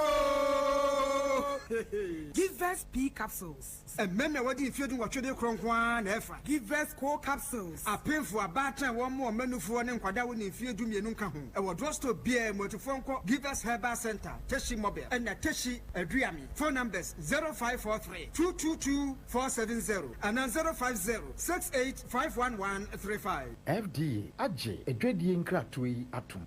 Hey, say, dear Mako, who Greenfield Scientific Herbal Clinic, no, who cried me, sir, and Nunti Nomania Award, a word bestie, Obian Transit Emma Dumpemia, dear Cassette, and as a boy, dear, and cannon to them view. Greenfield Scientific Herbal Clinic, as I want to say, near Kuro Etuno, near Anka, Awananum, Obana, Bemo Power, and Yarwankaye. Nancy Mamekase, and the Spana Quad Ekayeno. Greenfield Adarumenti, and was our Solejan and also APM. Greenfield Scientific Herbal Clinic, our ultramodern laboratory. And a diagnostic machine, sir. I should share the Kasa. Greenfield Scientific Herbal Clinic. Our Nungwa Dogon, Estate Junction, last stop. Frewa 0243 983 906 and 0261 651 898. Greenfield. God is our healer. Greenfield. Your last stop. I believe.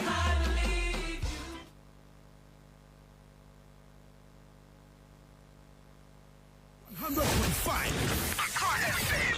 Wabatele Accra FM. Yeah, mommy. Galamsey is a problem of compliance. We have all the laws. We have everything. It's the enforcement that is the problem. And the enforcement is a problem because those who should be enforcing it are part of the problem. Today, DCs and ministers all have small-scale concessions, and I indulge in Galamsey. And that's why I said, any person who serves in my government, if you want to be a small-scale gold miner, go and be a small-scale gold miner. If you're a DCE, be a small-scale gold miner. Don't take public office under my administration. And so we're not going to countenance having any of our ministers or our political appointees involved in small-scale gold mining so that we can enforce the laws properly. And what are the suggestions we've given? One, we know the districts where mining takes place. We will open an office of all the agencies that oversee the mining sector in those districts. There must be a Minerals Commission office in every district where gold mining is taking place, so that enforcement and compliance can be right at the doorsteps of the industry in the particular district. The Environmental Protection Agency, there must be an EPA office in every district where mining is taking place. And we have universities that are producing young graduates. UNER is one in Sunyani, UMAT is the other in Takwa. These young graduates are geologists, they are environmental protection specialists. They have a lot of experience when it comes to gold mining. And so we're saying that we're going to identify the concessions and who hold the concessions. And we're going to employ these young people to work with the companies that legitimately own the concessions so that they can guide them in how to do proper mining. We're going to ban mining in forest reserves. As for that, it's non-negotiable. The law that was amended to allow people to go into forest reserves, the law that was amended to let people enter forest reserves to do mining will be re-amended to stop it. Because the figures I'm getting are frightening. And that is why the climate change is real, because our dry seasons are getting harsher. We used to have 365 days rainfall in the western region. Today it is not so, because all the forest reserves have been invaded by mining companies. And it's insightful that in the past, somebody who was supposed to protect the forest, he himself eventually was known to own about 2 or 3 mining companies that had been given permission to go into forest reserves. I think that those trees, some of them 700 years old, some of them older than Ghana, older than our ancestors, are more important than the gold that lie underneath them. And the point is, if we cut all the trees, we will be leaving a barren land to our children and grandchildren. We don't want the forest zone to become the savannah zone. We must protect those trees and rebuild those forest reserves. So we would stop the mining in forest reserves.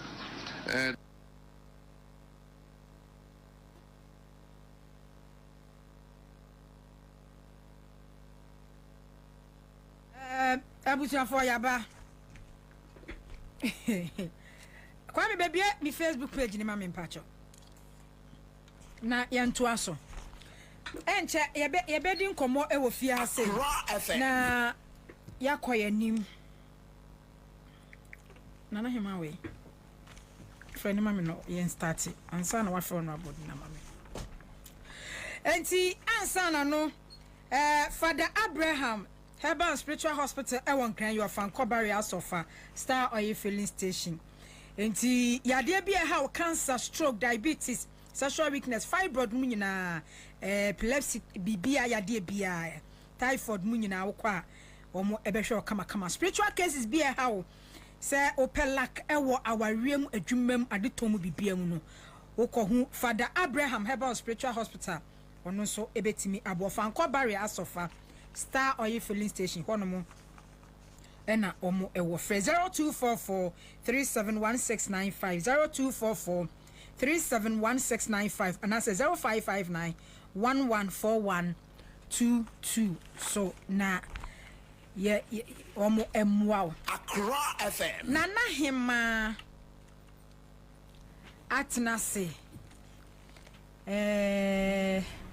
member of NDC Greater Accra Communication Bureau and Tema West NDC for man womo eduku die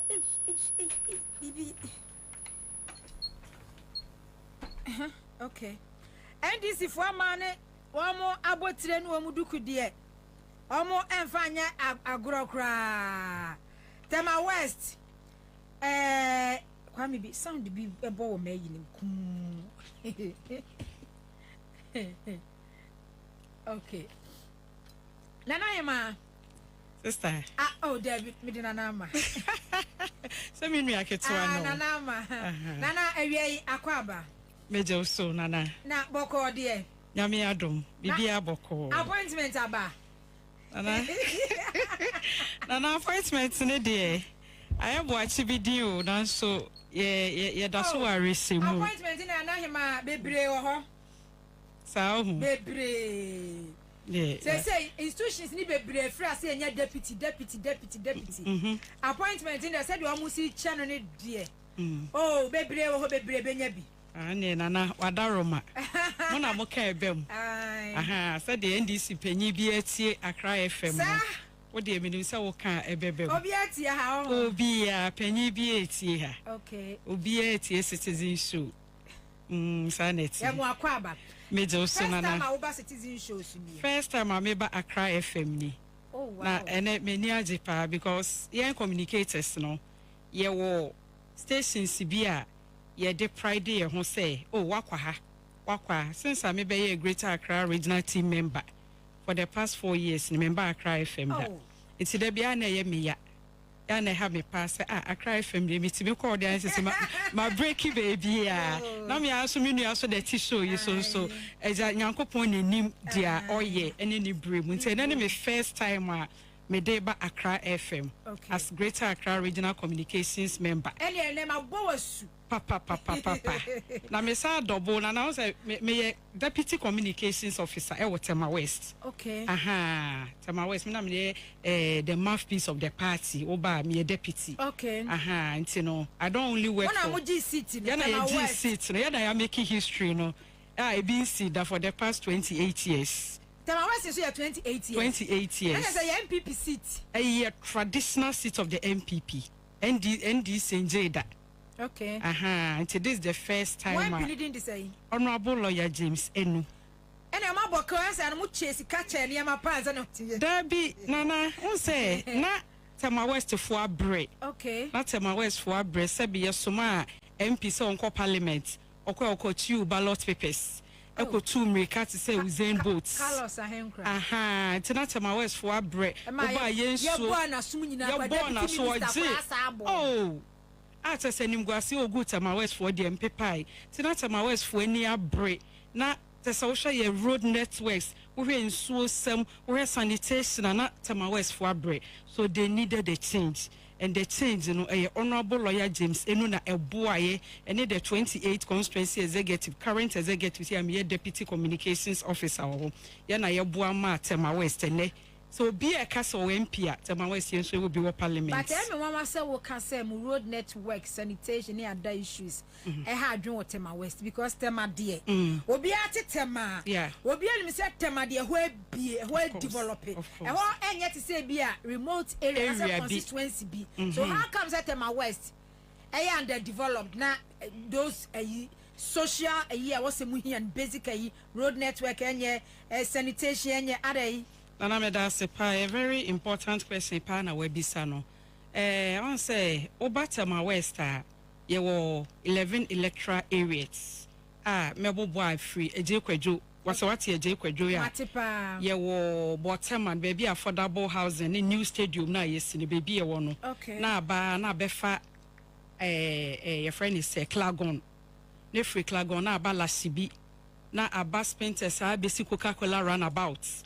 Na Ira Sakumono main tema wole Sakumono village asana ko community 2 community 3 community 5 inti Tema West esun yie na NDC aban e wo so a na omanya development ba NDC aban kope na abandon Tema West for wo hwe snitch flat on say NDC na esi Sakumono snitch flat His Excellency the late President Rawlings and we say snitch flat on say yesi wo area it's a part of modernization a modernized area no my area ne be fair with because of amenities near the obesity account then this yes ya buy no President Kofobedi akonwa say 8 years wanye bibia wo Tema West development what Tema West ne bia no obetimi aka obeyi NDC aban efremu NDC aban and a ma Tema West and I say yes Tema West satama na nimpo na nyina mpo ye Tema sa na ye kwotse Tema West nko sata ne nyina ye se Tema City Tema East Tema Central ye nyina ne nyina ye Tema Metropolitan na ye tite mu a Tema West nso benya ni municipal the development de NDC fra akonwa so ne de abo na say kwan so de ekwan ya de a wo ya with time no it gets where we say etutu it is a we kwan na say we maintain a ebesay. That is why we have roads like Lasibi roads, inner roads in Lasibi Asayokra. That is why we have in Suwasem. Nana Udro Tema sewage problem is serious. So when you be or Tema ya bisan say almost sewage systems say. Nana obit me flash sebi. It's here for infantry will be a jana na copy will be them. Very bad. Very bad. When you na say Tema is underdeveloped. Now, Tema is not just any ordinary municipal. As I said, you can an enlightened or elite. Oh yes, Nana. Nana so crew be bato what Tema like basic amenities. Me no can say and so flow be 4 months what Tema.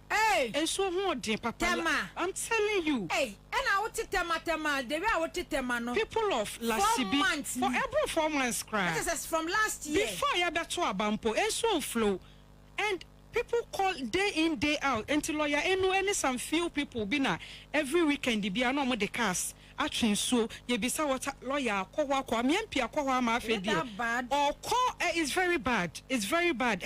Bad the way I'm even describing it.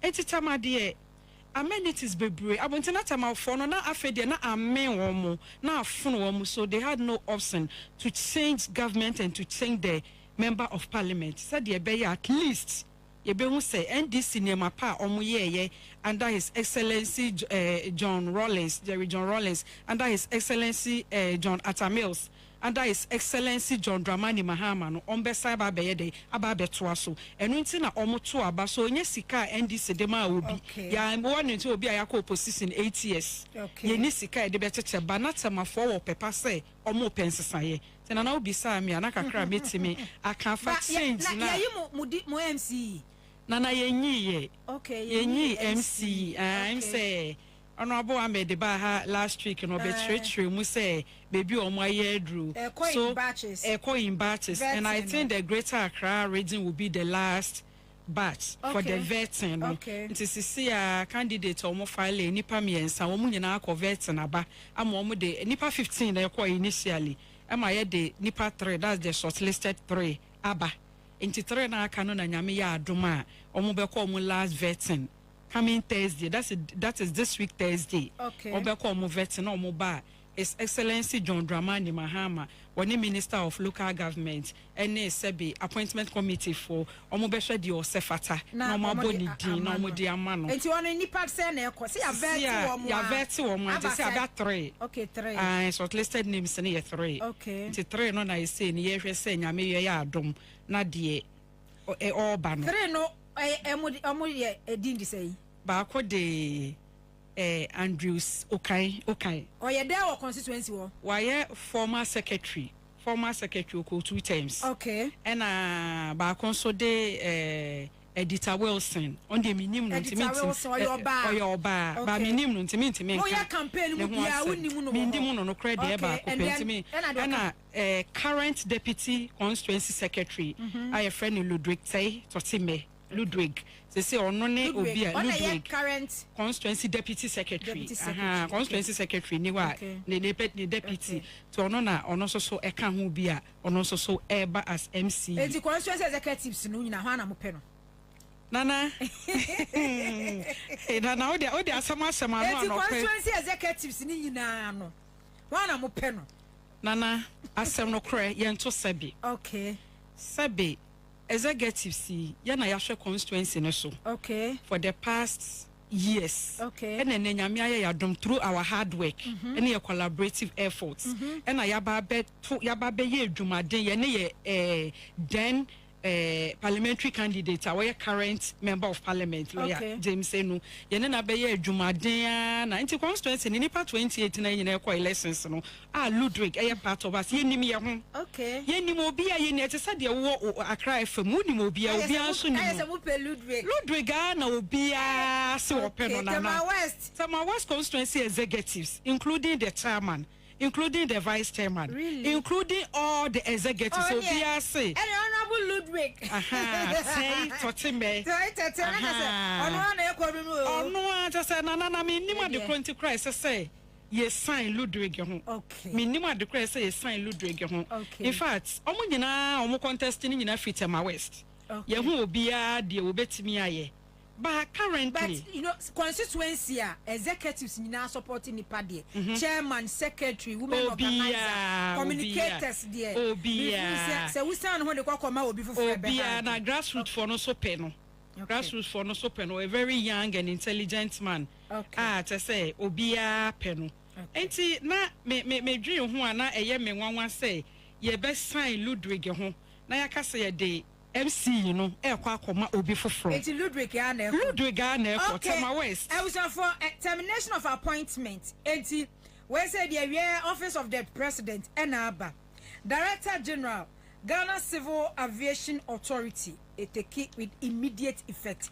Enti se maka just na him appointment be beba. Okay. We Minerals Commission boss the na encho beba. Ghana Airport ma mi say wo beko.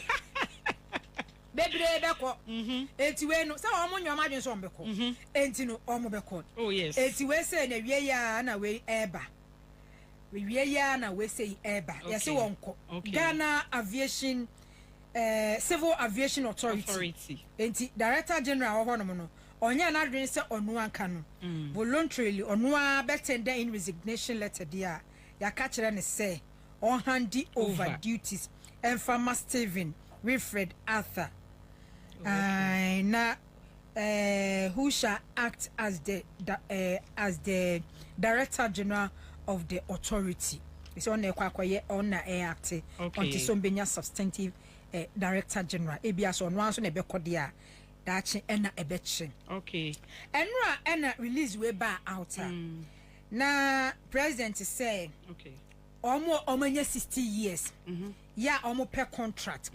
Okay, Kwame opposed to we need the termination of appointment. Eti Dr. Callistus uye bio. Dr. Callistus we sing idea. One in town. Obi sure the baby bonny. They say me sure na can be appointment. That white paper dear, but you know, letterhead in a bed. No. That's signature way. I appoint enough fire. Higher and fire. Oh, that's signature way. Oh, yeah, bad fire, says, yeah, Dr. Callisto signature dear. If we say, you see a few media. Aya Juma pa. Oh yes. And we are about point to say be high house is here. Now almost was a fire so now fire. Not just a sing.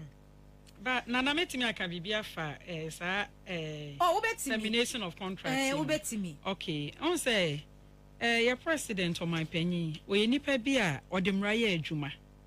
We nipa bi odemra ye adwuma pa o man penny demra ye adwuma. Oni obi otietia fa hodie so.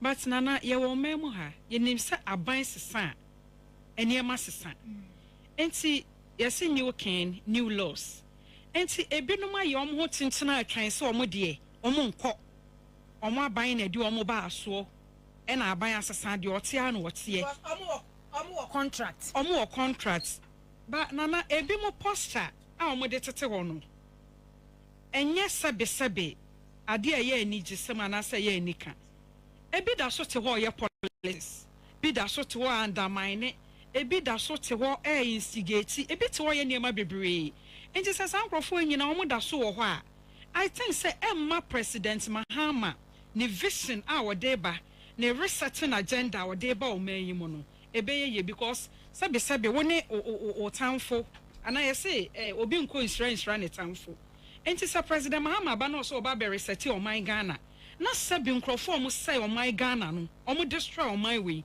omo da so sise positions a nkrofo abre bia na wo kan say obisa me say appointment menya bi nana nti ya so corporate communications nketan ya na ya bo adwuma ya de sabi yenkwa ya resources ya hoodin ato ama party no de bia me ka me say over 10 years na me active politics me we kwan akwala no ka by now nka wanyini osuma no ye ka osuma no mani ye but for the love of the party and the country no ye mu bia ya sacrifices na ye nkrofo ogu we bi nya adwuma nye nana on say me nka ebusuafo ya on say ya papa sampi yale oko hebra papa we yabre wo ye president of Pro Forum papa we na ba NDC mu a wabema NDC abeya attractive to professionals. Okay. If I say Pro Forum, a professional forum. Okay. And when ma doctors, on say na doctors in you omo nim politics. Okay. Na lawyers in you omo nim. Okay. Na nurses in you omo nim. Na engineers in you omo nim.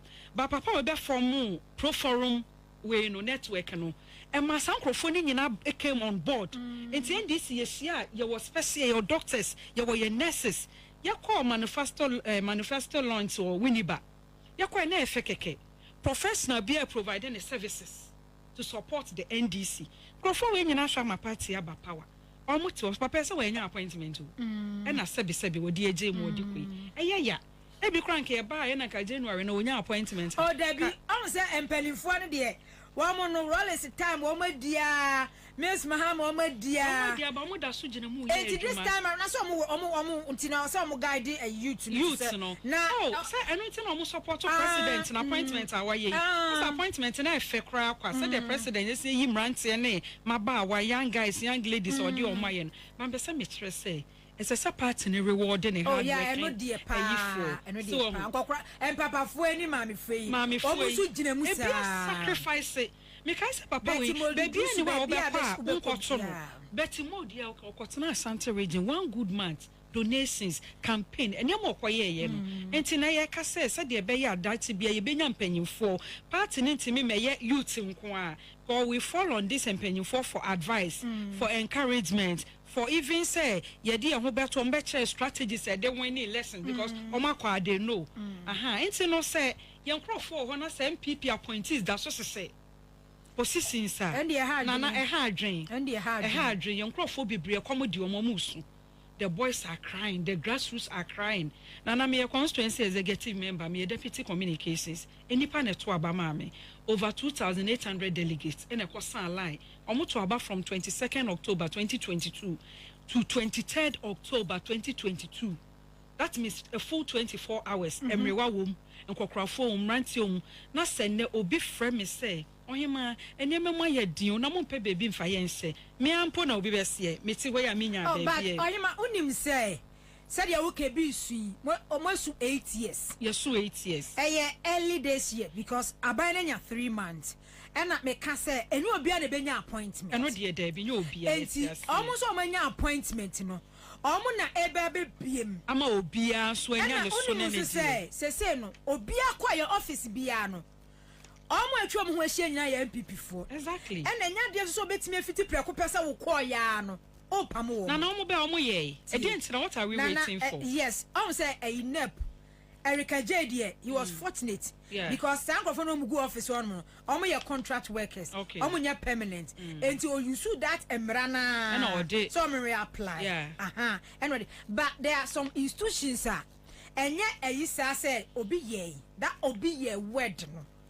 And one say we as managing director, chief executive officer no. Obi ye in 2017 to kwa na wo pam obia. You need them. For now, we hear womo to settle down because information, report, document, bibia we hear bian. We hear the free woman ho. So once a dust no ever settle be we no ho. And this for be rem. Na now nim say no mo nim say vacancies so betimi afọ mu nipa. We nim say after elections almost 35 nipa bi wo ho for 1st January. If even 7th no kra no na enkrofo ya mo appointment letters. So nana what does this say? So when him say mo continue pile enkrofo asem na mo de omo asese baby position so that aban na oba no ehwa ayema ehwa choki ne enkrofo enya adwuma ne bi. Nana that is what we are talking about. No na eye ya no. But so no when him say mo enkrofo no spaces any vacancies e wo ha. Chief of staff memo de bae no e kire se omo a yefa after time no omo nyina dey should proceed on leave omo ko fie ni ade say no so no omo ntia se a emo ka say bi say ye political witch hunting ye say afenwoma kene ne nkrofo kasa bebrebe yi so omo na wa wonim say wa aban egu a say aban na oba no no so di Ghana for na eba enti ono so be fa nkrofo. So nana sanema we ha adwe no na ma enkrofo ni bebre akwai to say though is early days yet no but akwai to say MPP forces say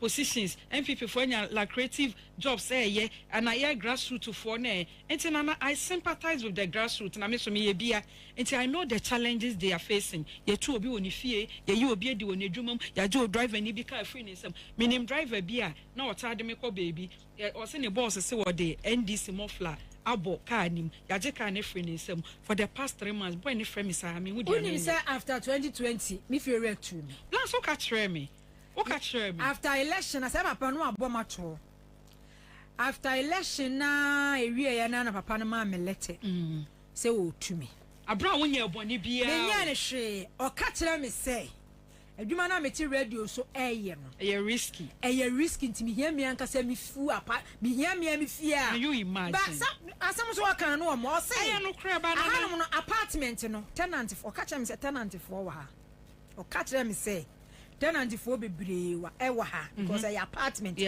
na me ma gibi na metimu say enkrofo pese omo track me no mo attack me bi oba ohunu me dan oba kwa attack obi no hwe adwuma me ye no a in the midst of sad tenant no me put omo life in danger at risk. Yes enti no opama chel me nya ne hwe me beti no fio me nya ne hwe but adwuma ma gede atom so say me yama President John Mahama ni NDC abane di any otu me banana is it fair ba otu me say even if it's not fair cry und the property otu me any part have gone through a lot too me what the same story to say me what the same story me cry me de any de if you run it do permasem because me got na fie no na me hu ayi bia ba na Erica tell me say obi a o sorry o kwa no me so sa colors we ne da kokran ka me hu abibi be ye na we gu ko mu NDC color o se obi o se ohu kra na koma ne BP kra eba ohu colors na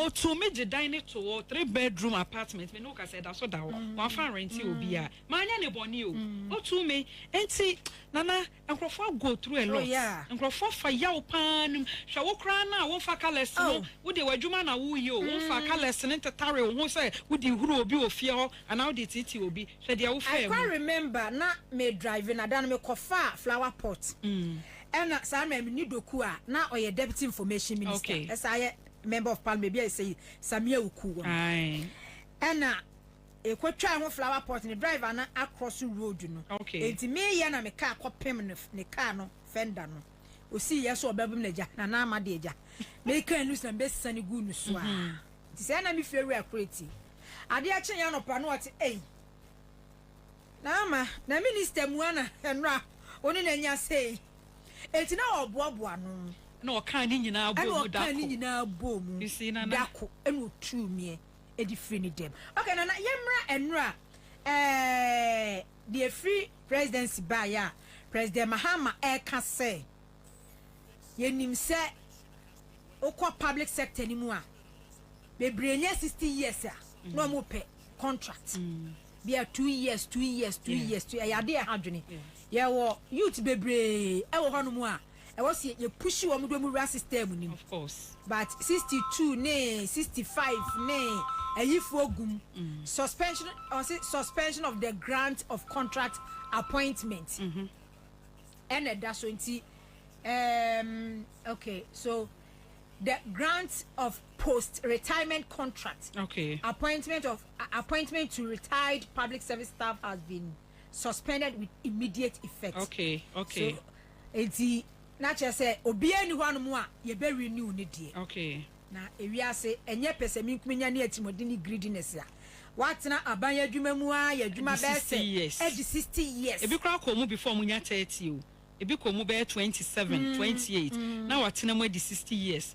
Owi ana ya sama no appointment anase ama no contract nti ubekọ na okobe 80 years ba na oda so wom 75 years na youth na ese oyede omo building nation no na enene say nana before me ka bi no metsi ya nipa ba akomi bi esan say ma anye sa request we ya NDC mu ye wo ekuo bi a ye frɛ no WFM me ka WFM a na ne tietia ne say women for Mahama Mati women for Mahama. Women ewo ho dadaada. Women for Mahama yeku a eda ho dadaada na ye president anase ye panyin a odi enim ye Honorable Teresa Ladi Awuni MP4. Oh, okay. Okay queen of MP. One ye president. Okay. Edwuma ya Women for Mahama. Women for Mahama WFM. Okay. Na me no kasa ya ye member baako I friend Victoria Amefadi Yawado. Ya confirm no as MC for North Tongu. Okay. North Tongu. Okuje to black the women's organizer. Okay. The women's organizer. Also appointment and also direction na ekona constituency executives. Nti ono so no ye women's organizer, no ye deputy. And obey substantive. Ti see am no ka say Victoria Amefa Yawado. Okay. Ya confirm ni sisi. A municipal na say district. A municipal. Okay. Me no ka say votes ni nyina na 41 votes. 42 votes. Ba ko ameto na onya 40 votes. So nipa ba ko. Okay, wanya ya born to na ya to ne so aba. Oh, okay. About 12 o'clock na ya to aba na wi. Okay. Aha, about 12 o'clock na ya to aba na wi nti wafa. She's been confirmed as the municipal chief executive for North Tongu. It's not made WFM name. Now we send a big congratulations. In fact, it's an achievement because Emma ye to ye so ye ejuma ye president, ye life president, Honorable Teresa Ladi Awuni, ejuma din ye ejuma din kwa asen of. Yakwa by elections be na support ayede ma President Mahama any NDC no enti ehun faso bi ne yesi de oye hwehwem ade no pepa ne nsakwa enti Honorable Victoria sisi ade me frɛ Vicky biem we Victoria Honorable Victoria emefa Yawado enti na minister bebre wutiri nkwa in fact fe bebre no hwa ne confirmation na peaceful ntokwa BNC etese omo pe no enti na the people of North Tongu na minister obi bia na WFM so yemana kwa aba yemana setena pa na we are hoping say honorable Okuje to abla kwa be ye adwuma North Ton afa ne hard working woman organizer no ne hard working woman organizer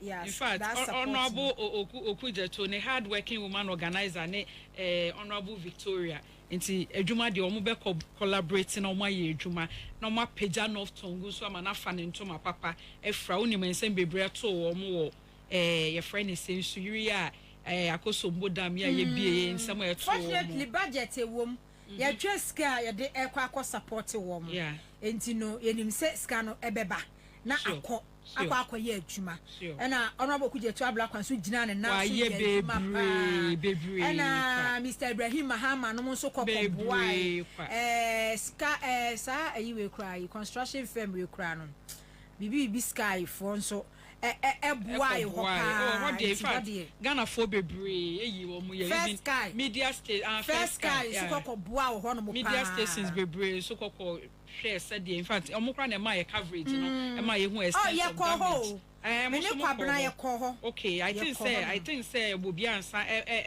bobo oh yeah ye ko ho ye donation kakra wa that's good ye ko ho no mo enti na asama ye kan say o man panyin say wa terminate sa contract na panyinfo no apply for no I think say a step in the right direction o man panyin we ni nimdie mu no ni nyansan mu no o wogidie wo emabunu mu o gidie wo youth nim na o man panyin a o ba sabi o wogidie wo youth nim ne de o metena o ma youth na brabo emeye basa ba bi esese youth for no o de o mo sese because o mind bia ye tetra ye de babunu anase youth no na tetre o mind enti sa wo ye o man panyin anase wo ye aban na oba so na youth no focus anko ho a emboa ene na obi ebisa me say nti sesi NDC abai de betting bebrebe na abakromu no ebejaye enam si entimi njaye na emom no eso bette it will come to it barest minimal because adent na make am 24-hour economic policy or dey banon that 3 shift system no adwuma baako sesi a nipa miensa na ebeye so ye betimi afa nipa bebre ebetimi afa nipa bebre amoma ye adwuma baako sisi a passport office foreign affairs minister honorable Okudeto o say for a passport office na mama ne honorable Ernest Henry Nogbe MP for Ashaman honorable Ernest Henry Nogbe ya wa MP for Ashaman member committee on defense and interior ya ne kwatwetwe enkomo afa ensama hodo a ekoso efa omo ankasa ranking member Reverend Incitement Fodjo ense nsam no eho no ela honorable awia ma han yo Marty good evening to your listeners yo honorable na boko de boko na so nyankopon adom honorable Incitement Fodjo about 2 weeks no odi asem kase abeto Ghana hanom a egusu a ye bobo hu efa aircraft bia ebe lande ye ewo terminal 3 a ebe di some days later another aircraft nso eba ye na wo ye member ewo committee a ono ada so no first of all my membisa say committee no ebia officially no wa inform me about ensemu a wahwie ede agu abonten efa sa aircraft no a wo se omo suspect intel omo peke yese na drugs ewo mu so first of all no me da say na Reverend Incitement Fodjo has never informed the Committee on Defense and Interior about anything that he has any intelligence he has speak. Rather, it was on the social media and even doing press conferences about what he purported to be intelligent he picked from friends and any his source. And so now we also saw this as unfortunate because defense and interior members we are when we approach issues, especially say issue a national security issue, we have a way to approach it. I've been on this committee for almost 9 years. This is my 3rd term on this committee. Okay. Modus operandi is different from the way he has come in as a ranking member, and this is I will pardon him because we are in the first term. And now the first time now he sits on this committee as a ranking member or even as a member. But this that is me. This is not the first time why yes at the end, because I remember somewhere about a month ago, Waka Assembly was social media and print media and radio stations. Now, your catch no meeting say over here we don't operate like that. Say who person we a media personnel now small thing there you jump to the media. This committee is not the right place for you. This is not like a committee like Education Committee or any other committee in Parliament. It is Security Committee. So our ways of operating are different altogether. He took offense of that, and this is the second time he did this by peddling falsehood just to tarnish the image of the country internationally and even tarnish the image of the government. And so that is the Reverend Minister that we have in Parliament. Okay. And he said, Odia saw your press conference, and then for 2 weeks, and 1 year can on Timmy and provide any concrete evidence, and I said on Timmy ma any accurate fact be a back claims, allegations can say ya what can say, Egu Ghana anymore say our internationally no. Also say our senka by now no. Said yeah or yeah press conference now president edit statement by no and can be a state agency security agency be inviting for interrogation. Since we are expecting say as a responsible citizen and a lawmaker now presidency you should cooperate with the security agencies. There are 2 ways. If presidency say cooperate with security agencies, it is your duty as a member of Parliament and a citizen of Ghana, responsible citizen, say, over call your friends and the security agencies or provide you with all your evidence that you have gotten, the intelligence you pick, the source of the intelligence, and what has made you to come out publicly, which is not right. You have to go there. The second aspect is say the security agencies will have to invite you. But by so doing, they have to invite you through the Speaker of Parliament. Okay. As we speak now, I'm not sure Speaker is in town. So probably if the security agencies have invited him through the Speaker, because Speaker is not there, I don't know how far that could be, but there has not been any communique to that effect. So we are saying, say we are responsible citizens. Now you pick any intelligence on something like this, and the president is saying you should cooperate with the security agencies, you don't wait for anybody to invite you before you go and provide your evidence, except that you want to do propaganda. And my colleague, respected colleague, is fan of rushing to the media to just I don't know whether he wants to be a media liaison officer or whatever, because all the listing he has to rush to the media to try to paint any particular organization or even peddle a falsehood, because this particular matter, there's no iota of truth in it. Just that open say, oh yeah, your friend saying,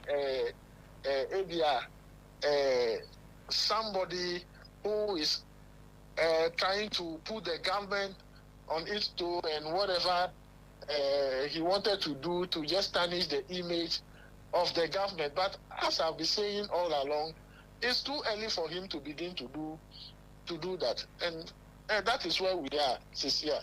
Okay.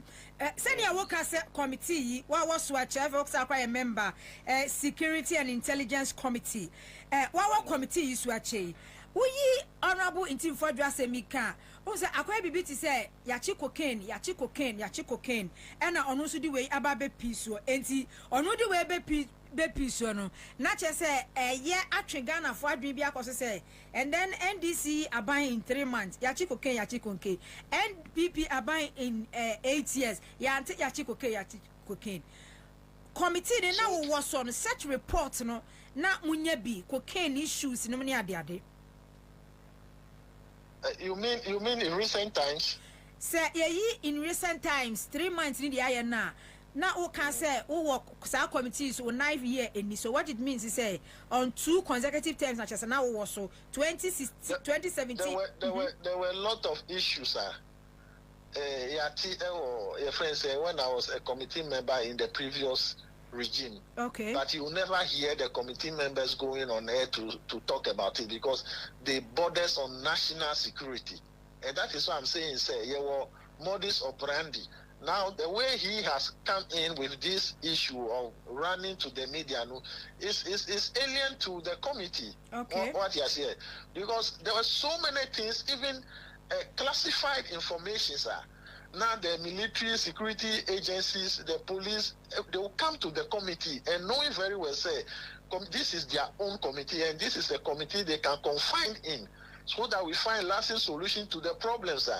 They will come and open up to us. What he has started doing, most of the security agencies will begin to hide certain things away from us.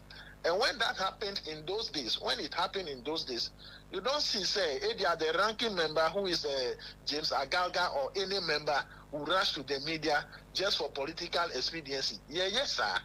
But now he wants to catch a niche for himself about these issues as if he is fighting whatever. 3 months in government. You have to commend the security agencies for doing very well by busting somebody who is carrying a cocaine worth of 350 million, and also this Sapema issue. You have to commend them. It's not about you going on social media and then castigating them and making them look as if they are not doing anything for the nation. And it is something that we have to recommend the security agencies rather than trying to paint them black. You see, if you are not politically intelligent, you have to, it's something that you need to learn about. Okay. So what I'm just saying is that at this point in time, his issue, his mission is to do what? Is to tarnish the image of the government. You know, recently, about 2 weeks ago, we started talking about ECG containers missing.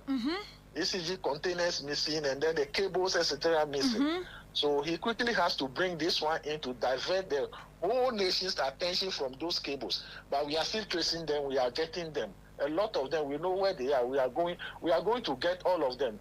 This fallacy of air bus, air ambulance carrying cocaine, etc. in this country, it will not fly. It will not get to anywhere. So I'm just saying that politically, everybody must be intelligent. But Honorable Sanya Wukeno, national security issues. And once I was say Ayaba, and Mienu so Ababeto so I want to mean provide the evidence, Bia, Enfa, and some work on more research. Mobe taking it on.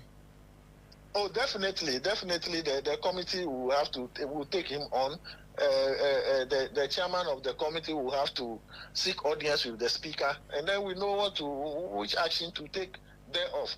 If probably he has to repent and then turn a new leaf, that is it. But he wants to be in the media, then we have to change his committee. We have to send him to either education committee or any other committee that he can work in the media, rather than to be in the defense and interior committee.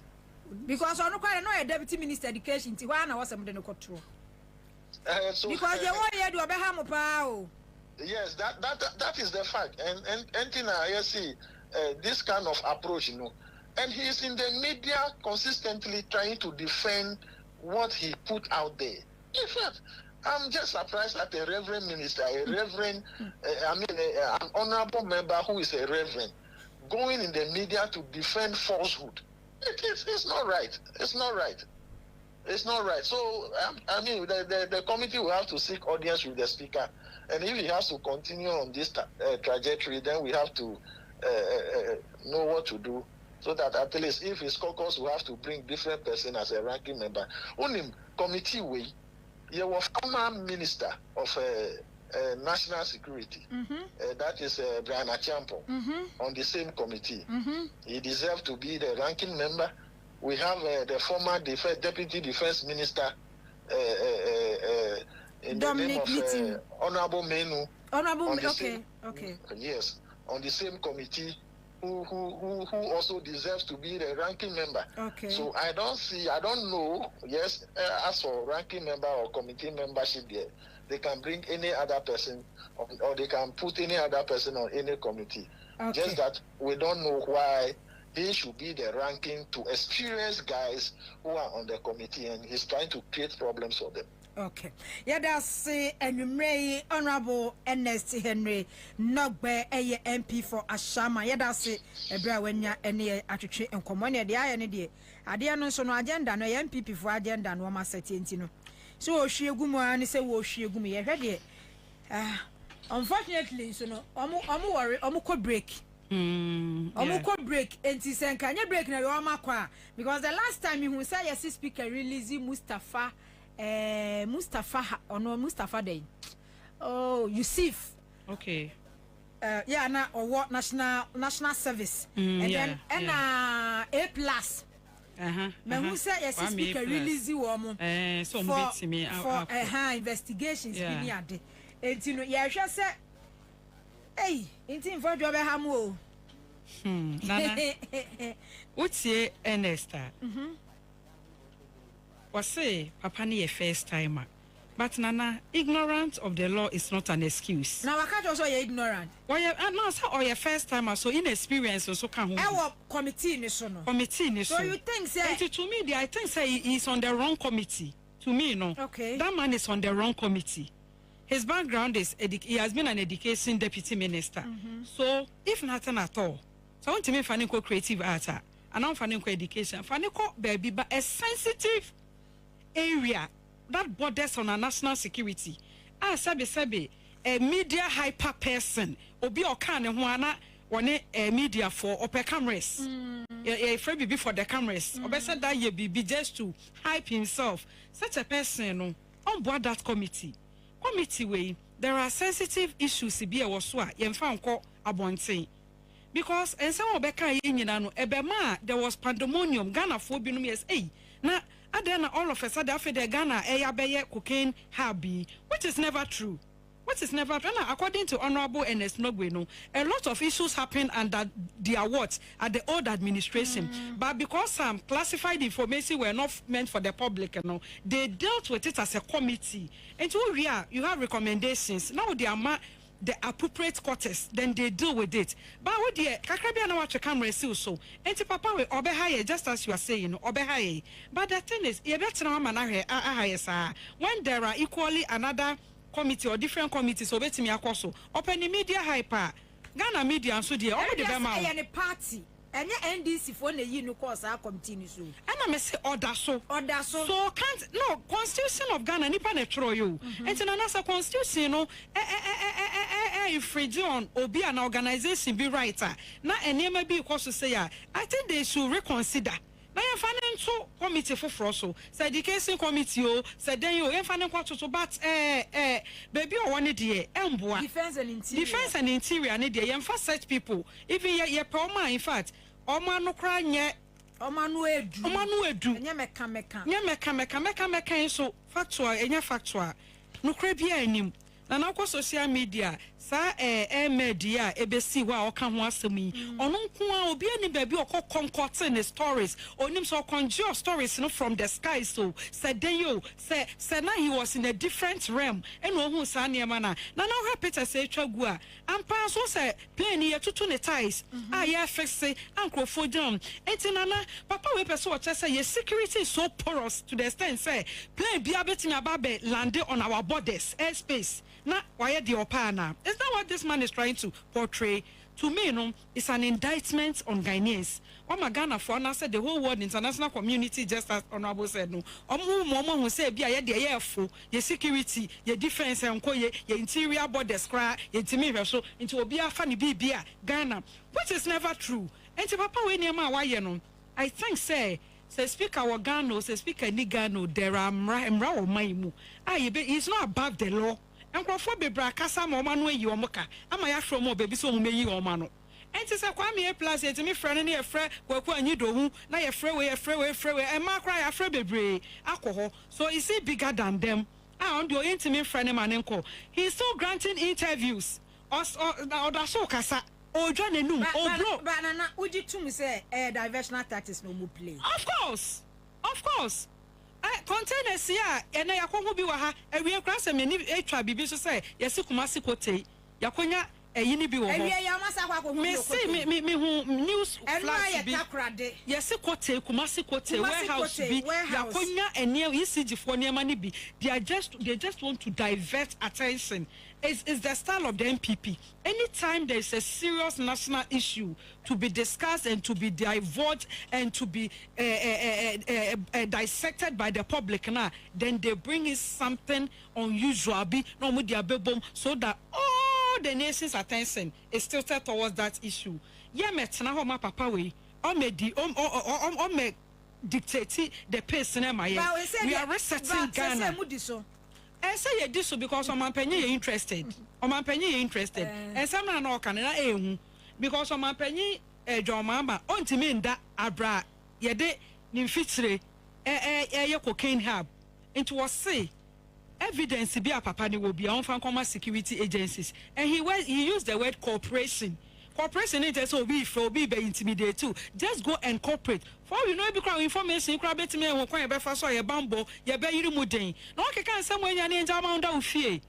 Has must roll. Baby or one can some more kind. Kadana Kundi on Danny fee. Ghana airport for no omumbuaye. Of course. Because I say no acquire government no versus intim for you.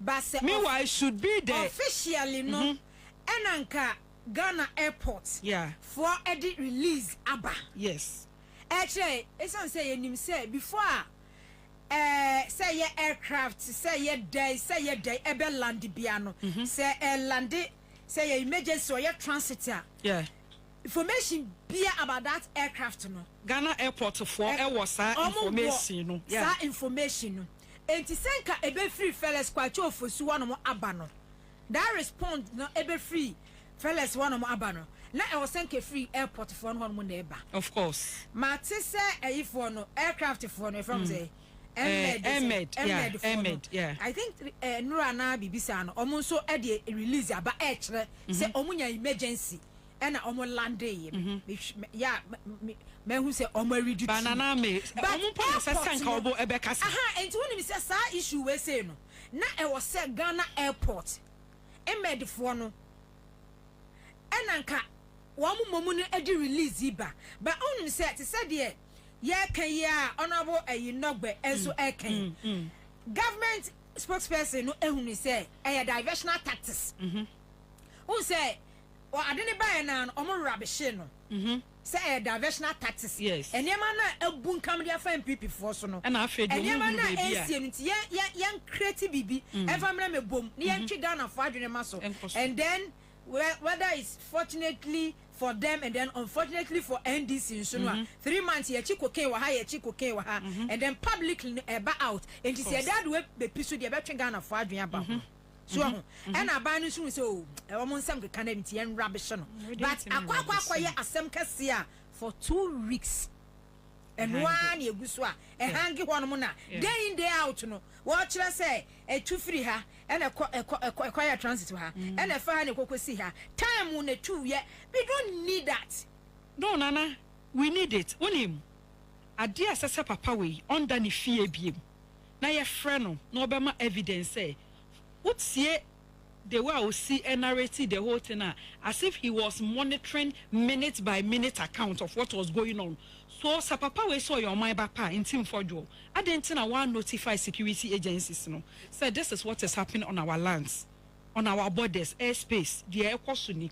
And he said what's your my officer your my papa who from your my papa a lawmaker for Christ's sake. I would that set a sensitive interior committee so na se wo hu niema sei na nko a wo de ahye wo hu wa notify obia bayem bisa papa ne se e dey information po na wo wa otimi monitor sa operations of the Ahmed we any omu crew no enti papa enya bibi na odi sie Ghana for ensam na wakeka ne de ma yemfa ne trao beginning na ba ya yestragis ye show they say I think say security amowa airport no they are not helping matters. Of course. But omunsu nimunsu egu omanimu ase. Egu omani na egu Ghana for so animu ase. Emi say omugu hono no. Omu ye MPP for. O say no de. Enti no. Adia enti for do ya na you omu de. Say no the president Mahama bai. On so won say danye major shake up bia wo ehwo no. Ehwo no say danye major say honorable Bobie. Bobie I saw a deputy.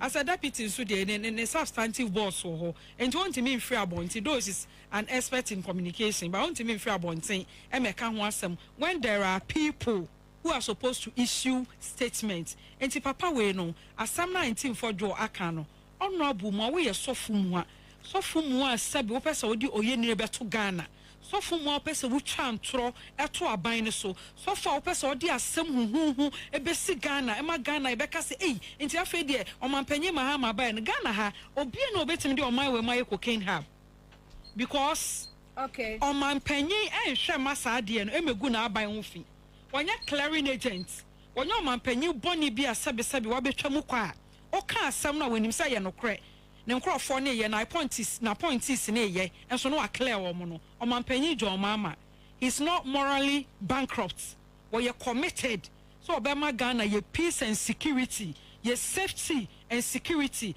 aye adwuma and anything was say speaker mon grant papa we de ben ye boni din say papa be forjo intim forjo no o say parliament o ntimi nkonkote parliamentary na performing the duties e wo ho enti age say ye grant o mo sam we bi na okọ eno na betimi ama ne kwan ama ya grant na onko ye grant no so de ye grant ni na ni tene ya speaker ni ye grant ya speaker ni wa Ghana runs the deputy speaker wo ho and our deputy chief whip or majority chief whip or they can act in accordance with the law. No more in papa na because papa we better ni fear be dia be da waka SMS hanging. The whole Ghana is running in pandemonium. Obia dream ya no screenesio said no because unim omo ma dream wi omo sa no ma dream wi omo sa because unim waka asem ne dey go o man no fi because say ade a Ghana ni ti ase ne say or divert washeda or divert but I see a friend yes ada bi obi so be divert ebema aban we no ebema aban we no a lose focus but meanwhile he's committed to work lose focus the all year no enti obi aso betimi asori aye bi say dey afra friend crofo first o kan summarize ne na afro Rambo Star ne dey yen papa we yen frɛ no no no so nya dey onko kan di onim na Ghana for yen rest na ya bre o mu ebusofo betimi afra me 0302208090 03022080 na me phone lines no amafia me ankasa ene amafia me pa oh eko any a drop into mum pick from me. Hello, good evening. Hello, good evening. Yo, yanko why? Me did ofake. Ofake nie. E Counterfeit new press station circle. Yo, ofake yanko why? My mama baso. So that's it. Me ni aba Reverend Tim Fojo. Mesre no. Se wo evidence ye true dia, ye tre. Na mesre honorable Felix Fusukwachi. What the one you have because I said, no one you back after night in a hobroso. Your best friend, what's what almost after in Team Forjoa, Omra. Now, Team Forjoa so cast radio, so I'm going to say, Obian friend, Obian let him reno. And the arrests and some young gentlemen who in some no crew, and aviation went to Ghana Airport, almost so man Macassa. I saw my Momacassa me who the airport because what is say? Most definitely one I'm what they say. Me about me that. Of a co-position there and some cases super. Hello. Good evening. Evening, Anama. If I try and call I. Anama, but to have room. Yamia dome. Yeah, Brasini, Yadina, Kwabena, Bobie, Ansah, no to say. Yamia dome no hoye. You only have very much original heavy Bengals. Original Yanko. Okay, Yanko. Anama. Yeah, it's true of mine. The person of mine a year. The person of mine a 2 ball.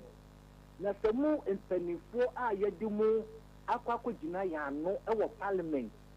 Na asosofo mua minister mua na adewu huye adewu nim adewu ntiasie na otini soria na otini be gina oman nim eka etwa to oman so only so say o mine no only so mine no o say no oh again cry ni again ni say again ni here that you wakunte buo that akunta ni ebegu no ebebru again nti ase so mo ni ewiye nyame or say Mate. Me da say okay. Hello, next caller. Good evening. Hello, bye ma. Good evening. Fine, say. Nyame adom yenko wai. Yo, Mr. Korte. Mr. Korte yenko. Yo, me da say. Ansah na me ko ma samsono. Mo mi penny back on my chiano Ansah na. Dr. Tony Oppin. CEO Petroleum Hub Development of Kwabena. Nkopo Ishirano obu madiabo afọ de mama membu ikosho the best person be say you are the MPP when you talk for just 3 months in the position they should start making noise and now MPP for argue say come the Ghana for fast no Ghana for refi you took Ghana through hell and you think Ghana has forgotten so double you wrong I said the most Ghana for before more. It is for you. It should be picked. That's our evidence. Also, the city agencies. They are just that attention. That's why the Mabonia. We yet to Ghana for. Wow. Electricity contain the fire. And it goes to the two. First, the best attention to know. I don't know about the best attention, but we are telling them this time we will not give them that chance. Thank you. Hello, next caller. Good evening. Good evening. Yo, me ni abe ma yenko wai. Yeah, Jamfi Francis ni o. Jamfi Francis ni o. Mami odi awo. Yenko wai. Mini to party. Ashimo to Canavle. Hey! I am going. Commander, me never be say James Francis. Oh, voice ne yasa no yanko. Let's do the Amiciano. Okay. Mama, mami mo abasuna me na wase na me nchia ye osono ya woni na hia woni na ato ayirimu. Mami abomoden, ni nimye eso. Yankopon hira no. Se de NDC be fa ne to mapafura e wona breso. Na wonim Wani we me the mommy NDC 24. Mommy, Samika Braya Bre as NDC youth grassroots HRO. Now, me catch on threat, Ayenya, also now, woman be too free just in fear because of Uber Radio. So, Okasa as you self Kasama NDC, NO2. And I sisters here reference to also Carlos and if you Regina so the two so Sakarana, then you be Piaba. Na mama see me mako exam me constituency ni mu enye radio nyina kwa na me chiwo ba bia me te na nka me se ka radio callers a utumi ni me free mako exam ye to me free time for ba bia me te because of NDC MPP ni no Bible can say wonom ni dia mu betumi de mo saka ba wohom ni dia utumi nya nhwe na se ye mpani for NDC ya fa we nyina mu na se ne even unless am be ba be catch say die so for me ko kan e no kure na nti sabe e be sit den the ne speaker back be question me am really first A plus ni other MP say omo ko bo national security for hwehwemu bi it dey ne see pa say so called reverend in team for go we no your best friend ene osani nam eto ayampia etoto ne pa NDC 24 so man say ye na so mo ye mistake na say the formula you lose interest am do yakopon the BBC no minim say omo nya saade nimpo bibia ye bre yam pepre a wo say de omo be ye ya omo di chatisi kata mo tu ofiase e ma ye mpanifo bi mu kokko wu ofiase no enya nu bi nya be ye wabra omo nya bone omo nya hihwemu no na mom no omo kraki the ship papa we no enya se enkochi ye fra no CID ni friends national security friends bra be ma ye more fearless be kire ma ye hihwemu ni ewu sampa omo tu anamo bi. Medase, Mami Fanes caller, Medase. Hello, good evening. Yeah, evening, madam. Yo, me pacho yanko wai. Pastor, and yes, you know you want to say like darkness, no, it has to be unveiled by light. I know online no munya crowd. Yeah, like you're a distraction in our honor, of course, to waste more time for NDC not to like probe into things. In our honor, yeah. That's what me I'm seeing. Because of the idea be in a like at the amount for attention. Instead of they to concentrate on things that are going underground or the way I then add an advert now the other not the wasted time for them to have more time and pack and do their bad things. Hello, next caller. Hello, good evening. Hello, good evening. Good evening, Pacho Yankowai. Pacho, your family is Mr. Shima. You're Ernest. Nanama, my program, I maintain that program to me. Yay, any old dummy. Now, me interest a war at some women say, in think for just a woman young to baby. Let me say, all my neighbors cow. It's a former health minister. A year of 19, Sasikaya, a bad Ghana, Yenya Sofa Sobiano, and a former Rose minister. Thank you for me, no, a day near the home or my way. Or another home, or another home, or Munina, the ever. Miss Medase. Hello, next caller. Hello. Next caller, hello. Hello. Good evening. Good evening, Yam Kawai. Pacho, and as some thinking teacher and say, a post of no, in for Joe. So, what the committee in the SWA? Let is the one man, Papa. I will come to a parliament. I then this a bomb will be bomb. Nanka work cases are when I don't think only for me or my security. Now, also one more by now, one thing is a bomb if you if we are high a bomb and Cabela and walk airport. This uncle money do and can team for your army. So, some say, any process, say, you did to Nasorma or Basham, Nasorma. Oh, and it's special script for Menanginaso. Now, one turn some friend, no evidence, bureau one or Tombra. No unity, that confused. Meda say, Obi ascend me a guy be. Says your friend Eric Nate Yabua, second vice chairman of MPP Greater Accra, or no, Anna or say airport cargo security no on the as manager. Airport cargo security no on a year manager or your second vice chairman Edema MPP Greater Accra. Your friend Eric Nate Yabua, chairman dollar, son of chairman dollar, sana womo a friend. It is a wemo our honomoa.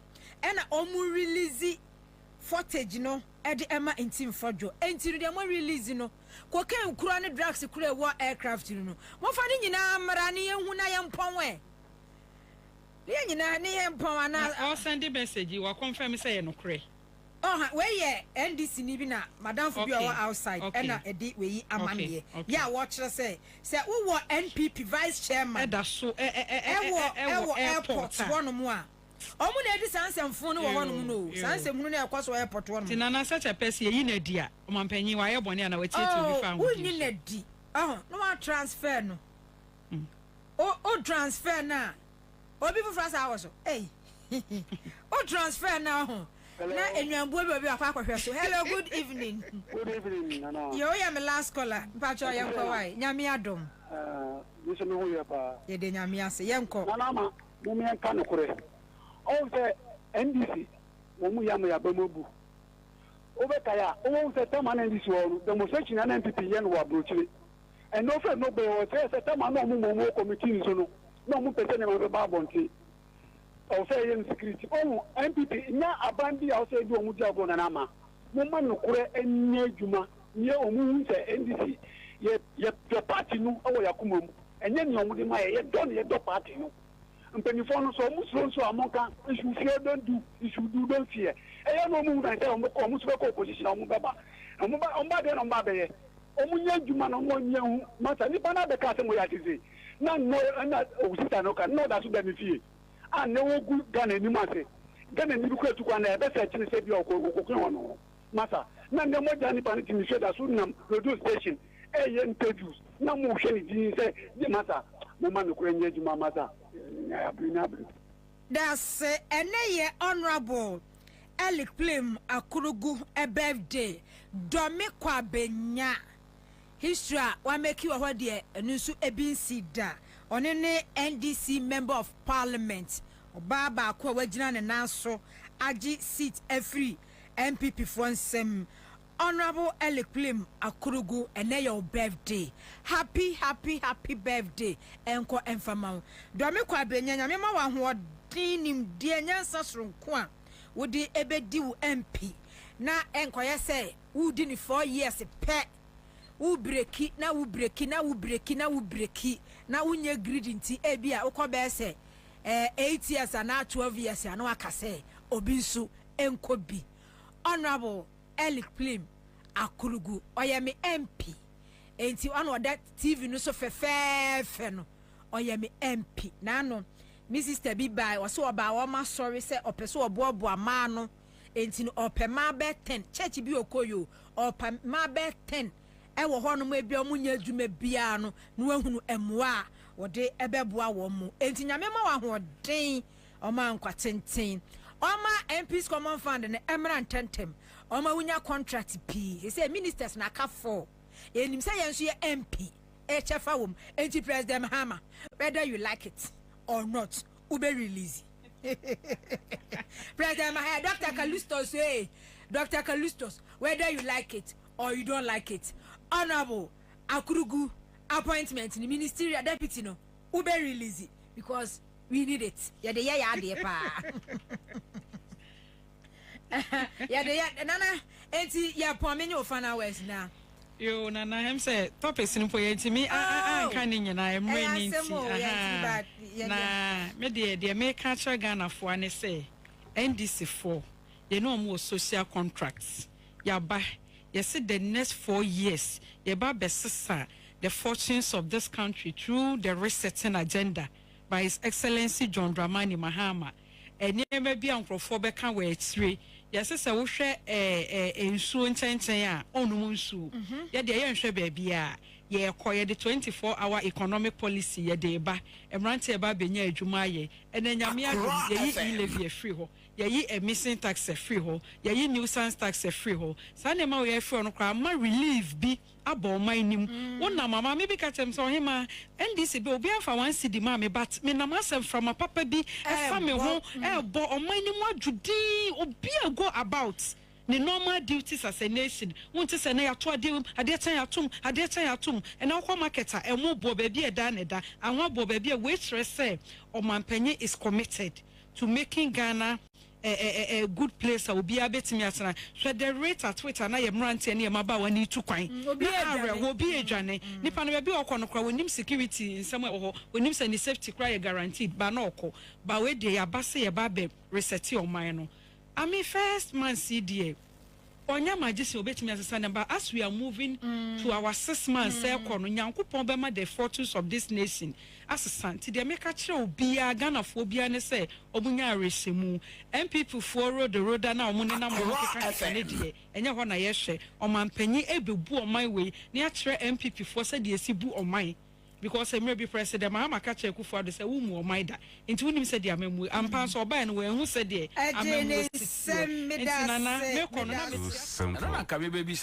simple cry. No cranny.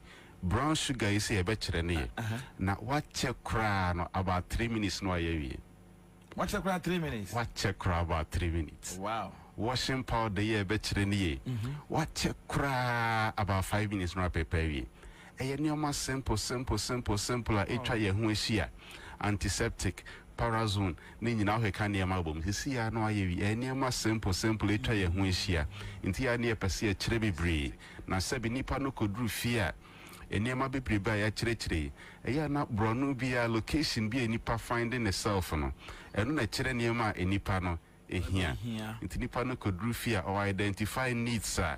A what name Patemua now with Timmy Eden and Washim, a manitimia bois, drinks and ice cream near my treachery school say try a huishia.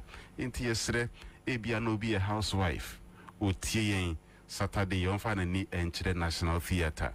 Abia no be cry Juma or pay business via Candia or your home. Omra National Theatre, Memen Day. National Theatre, the Iraqua and cry. Baby, I will be out for a cross central car. We see no votella or hobby sabo fracra or betchero and Iraqua. Impositema stationer of a feature hobby so be as open National Theatre. O be a betchero, Memen Day and a programme a basso. na yɛbɛhyɛ ase anɔpa 8 o'clock bronin time yɛsrɛ bronin time no 8 ya na ebi hyɛ da tena fia no aba bɛyɛ 10 to 11 ɔmmra ne akyerɛ nneɛma no bebree a ɛntimi ɛmboa nti yɛsrɛ sɛ obi biara ɛmfa ne ho hyɛ memende yi na ɛbɛyɛ mfa soɔ paa Papa Francis ɔkyerɛ obi biara no ɔkɔ bi biara saafo bɛ na ebetumi aba program yi bi yɛsrɛ pii ɛmfa ho sɛ obi di matwerɛ ɛmfa ho sɛ obi di makenkan ɛna yɛsrɛ ebi kora na obi aduru ne mpani mfii so akɔ pension ɔmmerɛ bi ebi anasɛbe obi kora nso so apadwuma kyɛ biribi nti ɔnyɛ bi nyɛ ɔmmerɛ bi ebi mpo a na obi tie na ɔyɛ adwuma ɔpɛ business bi aka deɛ ɔyɛ ho ɔmmerɛ bi na ɛnɛ no yɛse ɛnam dodoɔ ɛnhyɛ daa ɛnsɛ nkwan nti wonya sources kakrakra ka ho a ɛtumi ɛboa ma memfa nɔmba no nto gya bi koraa na obi te ka mu na ɔtie mende ɛna dwumadie ɛɛba so mepatɔ namba no ɛyɛ 0244 47 40 93 0244 47 40 93 0244 47 40 93 anampacho na mayembi so say nyoma dodo a mo kire de say ebo no ebe wo soro pa o yo medase no kreni adwen a etaye program echi nyina ne se ebe ye mfa so ama nipa benim se bebre no at next ho asem over the years a want me emabida adwen etaye kire no sebe enyeska nemum se be ye nhira ama nipa ena kanya real nso a na kentimi nya for so many years oya ba ko pa ka bejai adwe etaye kire nyina ne se ebe ye nhira e de ama nipa registration for nyoma yabobo so a ye kire ne ye nyina no e 300 cities. Oh, 300. First, no, Quebec has a 3 billion. 300 Ghana. Which is 100 cities. 300 Ghana. 300 cities. I see. And you're virtually free. Now, you yenswa, and you no. You should die videos. In you, my yabu boss, I bet you any videos. Ya chindi ato pen drive or so. You bet you many part a program na singing na yenton ye free. Nina 300 no emu. Ya sanswa any nyina who books are ye program ni nyina number 1 ye say number 2 ye say into obi ni ma kenkan po na oba program na okofi ade book no kofi a na ma bi betimi a kire no ya ye say number 2 for kan number 3 inti ni nyina so ye down to earth a onipa bia e betimi abesuasua bi ama na bo book no so ye nton ye free na ya ye ni nyina so ho certificates a ye design ne kama Saturday ye betche diama obia o National Theatre ni nyina so ye nton e free de nim se program e emrewi ye no obi ntimi nkotene fie en complain ya na Africans de ya de ye complain o ne ma commentary ya say we say enso ade na bia na etimi etua na mo kakra bia e betimi aboa yen ama ye ho etumi ahen ha yen kakra ntimi mendei yesre anopa 8 or National Theatre, the media shas. In a patch of registration, and so Yanji mobile money be okay. Obi and Shasi and Sevi, Kakra, 10 cities, 50 cities, every Saturday, and up at 8 o'clock, over National Theatre, na Obia than the 300 cities aba register, media no Asewa, yesterday, Bronin time, and up at 8, the media Ashasi. Anope, you better was it. And I'm on to honest for the Boagana for na ya trade here for say we emphasis there will be a dear here a dear here omo ye account na beka actually say your free BB agency and importance adie bi hu hia e wo abrab me say we na we na emu ba ko a ebeboa wo kra akosua adache wa to me de kire wo ba wo onana bi enti na ba be ye family business kura oh mun kofie na omo ye semina ho no mun kofie na omo ye David bo ni bi mun kofie na oh omo ye shower gel no na kire se kwa no no ande be papa ye fa number no to je bia go be pe church de mu fro bia we pa cho number no e bio e 0244 47 40 93 0244 47 40 93 your body chat for 0244 47 4093. Yes, chemicals and raw materials in so you bet church baby. 1 year about program, Ebenya Nina be at our market baby in Tianu Sebayan Faso. I'm a 1 year a day or home beshimunina, and a bu quania fast registered Juma a baim. Saturday, a bet church Nina said your market products, so dear package products, Nina Memende, your bet church. Yes, there's a time no de a bu and upper 8 National Theatre. Nejumedi Ashasie, but more than sort of wishim, no abantem, now oban so program is said the I am for so ame binomno, on so bar, a bayin shira, but more than sign for number nebio Abraham Jamu Ama Kitchery. Number no a bio a 0244 47 4093 0244 47 4093. You better share money. Nana me that's it.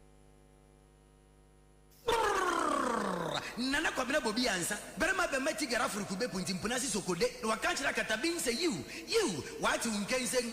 Kwabena, keja guma mne yanko. Tele akra fe ya mami.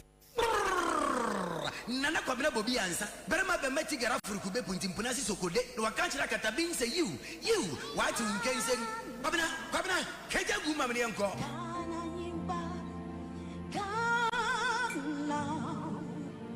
Gana nyimba ya toy nenye ya toy nenye uploaded to a fafa Gana nyimba maune clothes ye Gana nyimba maune clothes ye Gana nyimba maune clothes ye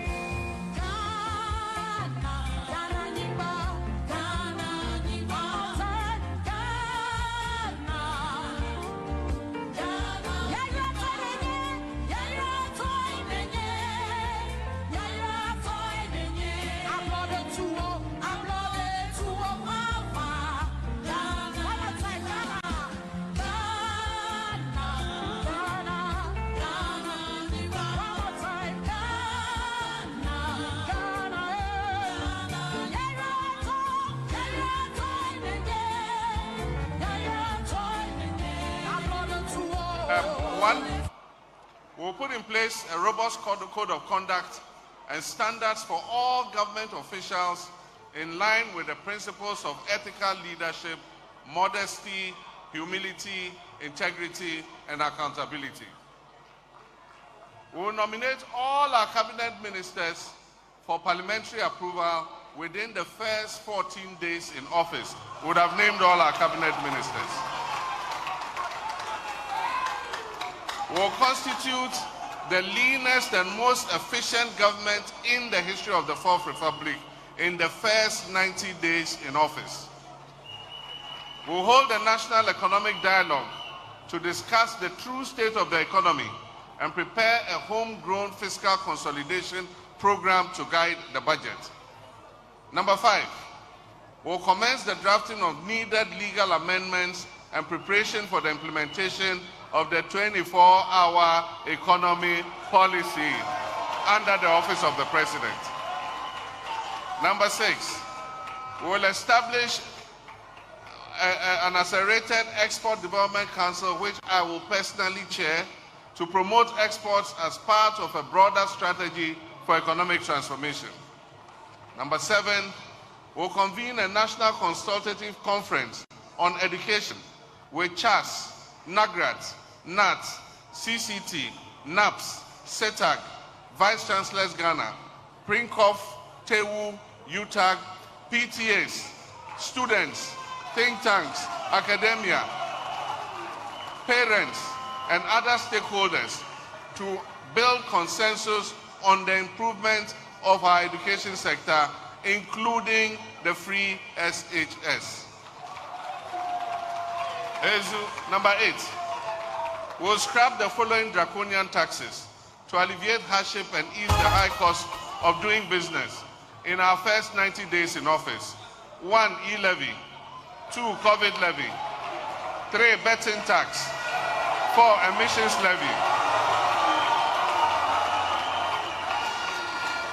And we'll review taxes and levies on vehicles and equipment imported into the country for industrial and agricultural purposes. 9, we'll introduce the no academic fee stress policy for all first-year students in public tertiary educational institutions, in universities, in technical universities, in polytechnics, colleges of education, nursing training institutions under our no fee stress initiative.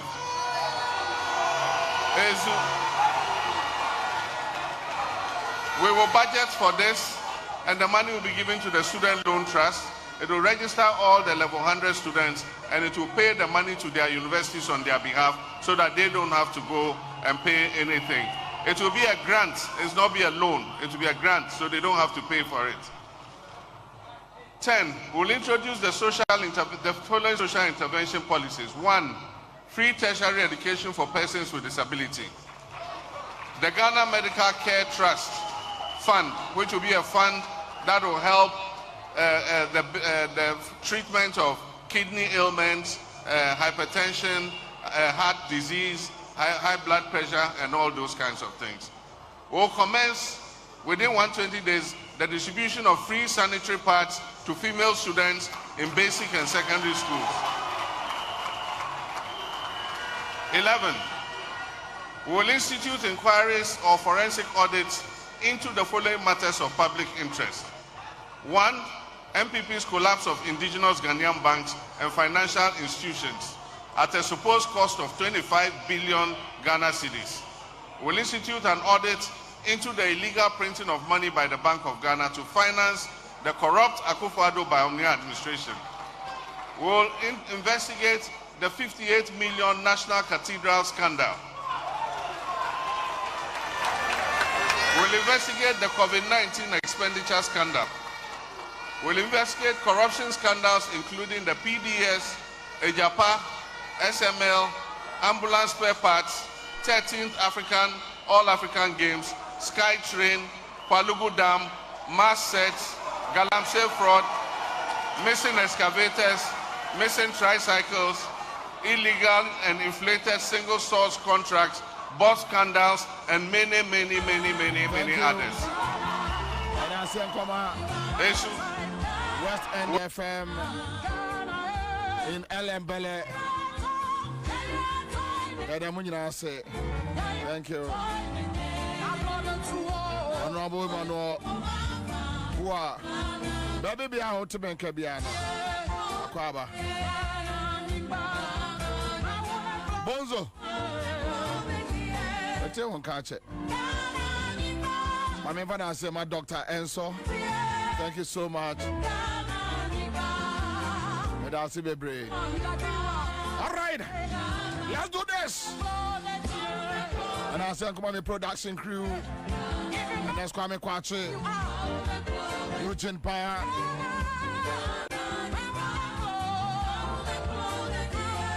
All right, da-da-dam. Da-da-dam. Young Quay.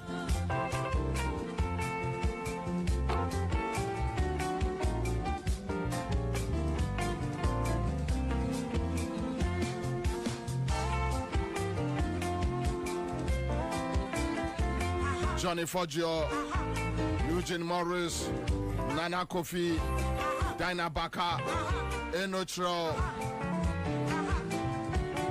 Thank you. Thank you. Do this.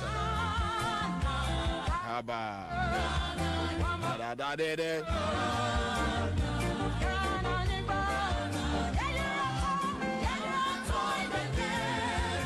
Romeo Ansah. Thank you. Jamila too. Mohamed. Maulid Bagblo. Mark Afachangu. Solomon Brook. Wiseman. Damunina say.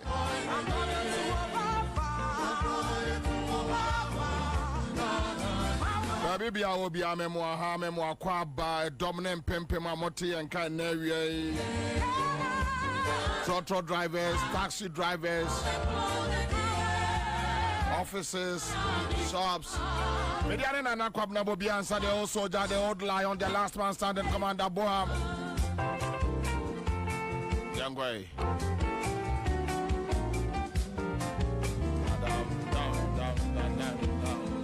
Lottie Jones, Joseph Armstrong Kofi, Samuel Bejo, and Kofi Asabri. I'm Citizen TV, Ghana. Over to me, and I various screens so.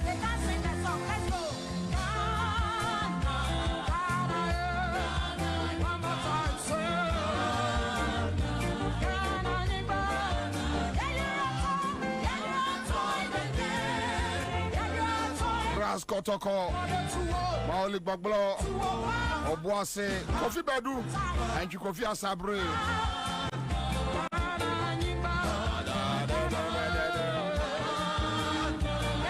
Benezana, good afternoon. My church, all right, so to you, Kwabena Jesse, Ole Kuleku. Mamponi this year. Mampo Achramade Assemblyman. Make us Santa Mampon. Mampon proper. Kwabena Jesse and what tema Oleku Accra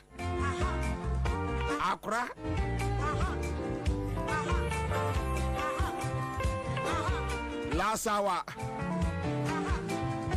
Okay. Thank you. Yes, I am. Courage, Ayetema. Thank you so much, bro, for your support. One for you. Dr. Samson.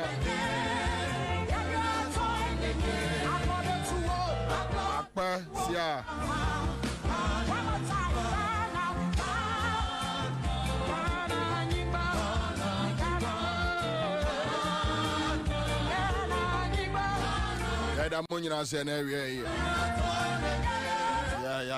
Yeah. We have a lot to do today. A lot to talk about. Serious matters, serious issues.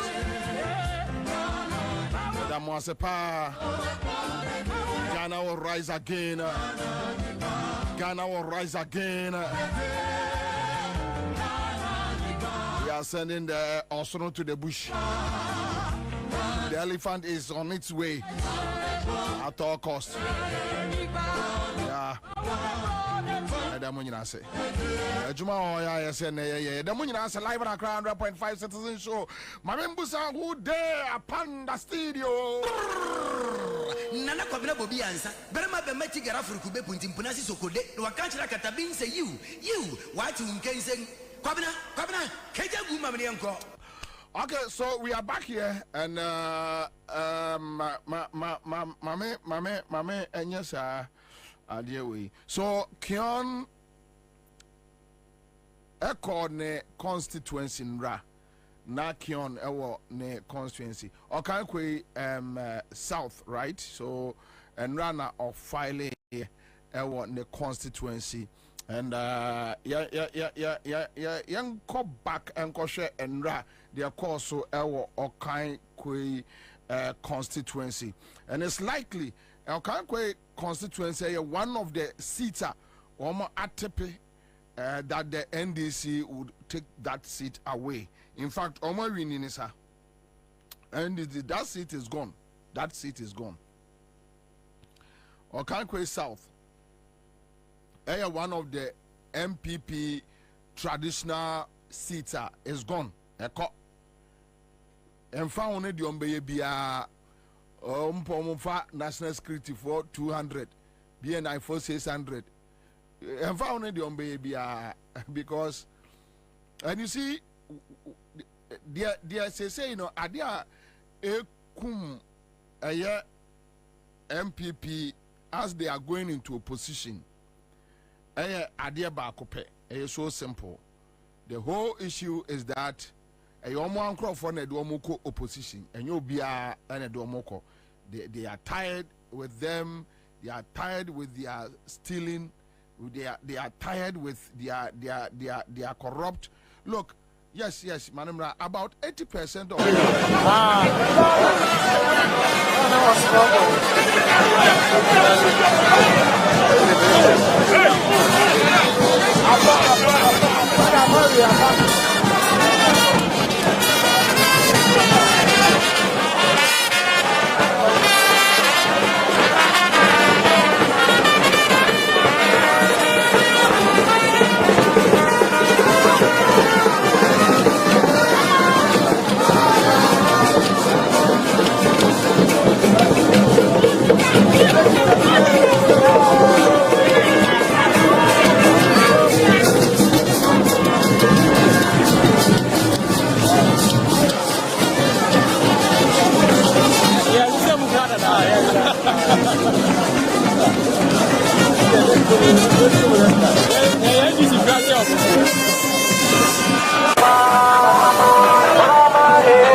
various constituencies, thinking that say MPP, and somebody must inform the national chairman and Akufo-Addo himself. 2024 constituency BNwa omubeshes obiso jatare edinako. Say omukwa kotene aba, the person will come back. For that one, I can assure them that Ghana for are very resolute. Baby BNwa MPP for ebeshe omo boys soja tare edu omo akọ. Say Okaikwe South, no MPP member.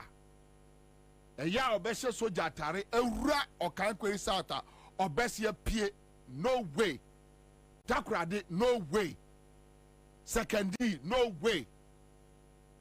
NCBO, the AC 2020 no. Se Akufo-Addo ne yere ne ma etia, it will never happen again. Gabi, NCBO. NCBO. The Ghana for can America chremono. Ada ebesi bio no. Gabi, yes, almost some abusia for nyina free Nkurase, any baby free Ghana. It will never happen again. Obia fa eye ense party atare obia mpre. The Ghana have been saying this. The 2020 issue no eye MPP party members na yes ade no. Sadi owura John Mahama eka no. Nyame ya adom na ban sesa. Saafo no am tutuo in 2020 lessons ni nyina ye omu videos. Some of us, we will spend our time, sit down, analyze the video, get the faces. Ni ahwehwe womo. Ehese asotwe eba na yensen na ho. Jesu womo nyina adwane efiri Ghana ha. Jesu womo nyina adwane efiri Ghana ha. Say ya to aba na NDC awini a Jesu womo nyina saafo ni nyina omo ro ma soja atare na omo post ta na omo adwane. Aha, when they do that, obia no omu ni asem bia. But so omu awo Ghana army mu and also me MPP for boys. Eya omu she omu police ene eya soja atare nko na omu Ghana ha nko dia. We have the videos, we have been watching it day in, day out, marking faces. Ye nyankrofobia omu kyerɛkyerɛ ye binu omu so omu nim omu.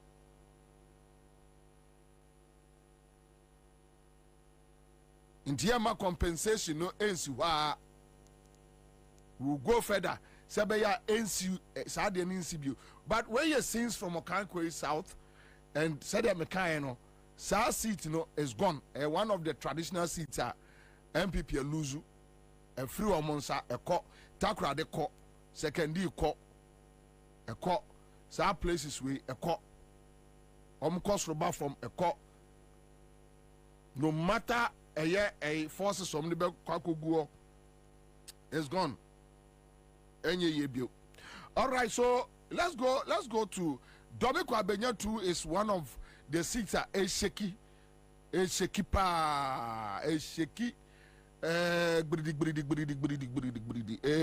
sa green Bobie Kwabena is turning green green is so green is so was na sum putomputo nwaze na sum putomputo Bobie Kwabena eleclim and now also show strength ewo eye Bobie Kwabena munya Teresa Awuni video a mesel obi a what Teresa Awuni e videos ni bia no mo na mo aboa yen and now eleclim and so Akrugu on also a show a matched strength. The issue they say and this for constituency by constituency. Ya catch them. Almost me a soldier for 2030 at one constituency. At one constituency, and this for Moya Bayer Yamfan say Bayer 10,000 or 15,000. Sabunya mu jira street mu a soldier 430 omuntimi nyahwe. And we have been telling you guys stay in the street, don't move. Adaya to abono stay in the street. Emo bia anka nkyerɛ sɛ oto aba kofie obwa eni mra biem eni law biem eni Ghana constitution biem sɛ oto aba wia kofie stay. Say even 2 days when I do any so also one na obia ntimi mfoso enwumre kwame ubeko sa manfo anaju 2 am manfo na mosu e force e so koda e force ntube nya force so nkoda eni se bia Okankwe South na se NDC fo nyina aboa wo mo ho ano abochenku onipa be 10,000 15,000 e o street ma e force obi nkofie aha eni enyamra emo obi ehurehura emo obi anka nkyerɛ sɛ oto aba akofie onipa obi obeyi ni tie free Ghana Police Service EC ana ene state institution abeka sɛ bia no ɔyɛ collaborator ɔpɛsɛ ɔne MPP fo wiem ɔboa. Don't listen me ka kyerɛ mu bio eni emra bia mu emra bia nkyekere Ghana ni bia sɛ ɔto na ba wi a onko fie. It's a lie. Stay and it is true.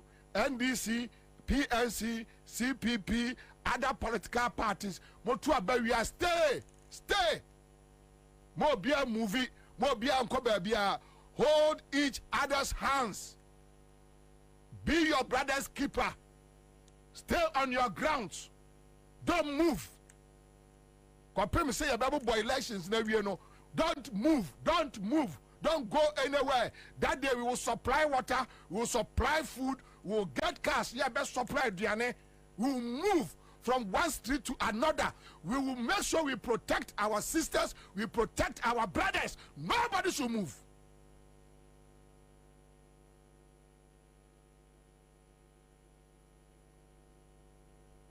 Eni mra bia mu sa to abawia kofie omoboa.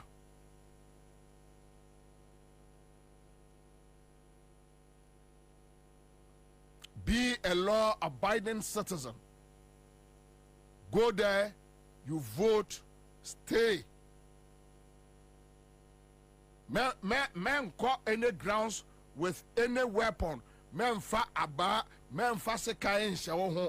Stay. We are Ghanaians. Stay there. Stay there. If they decide that day, wamukum a year 10 in 2022, wambekum 50. That day, if Ghana will be the same, but don't take anything along. The only thing you need, that is your weapon. Go there, show them that this is my weapon, this is my bullet, this is my bomb, this is my machete. Let us all agree to protect our thumbs. For that one, we can assure the government, we can assure Akufo-Addo and his wife, we can assure Akufo-Addo Kuromohene, Chebihene, we can assure Gabinum, we can assure them, their family, we can assure them, their friends, we can give them a full assurance that we will do it.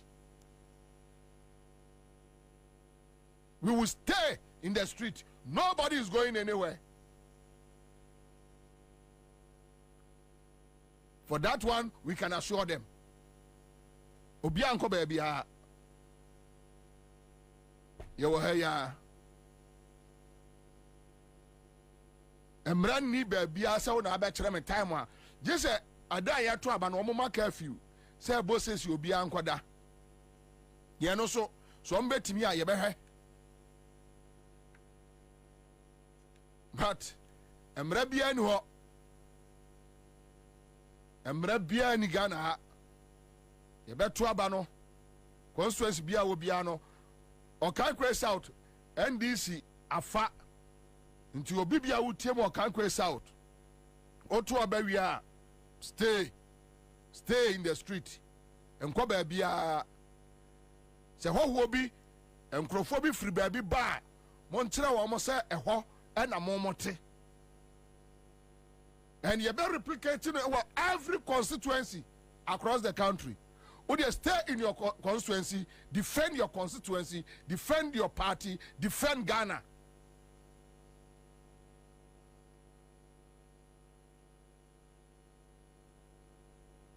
Se obi amowa enkobo obi. Police one ya no mba ya adwuma. Uhu bibi na won te ase a fre police ni na oho no bonamane say oh wa hunu say ni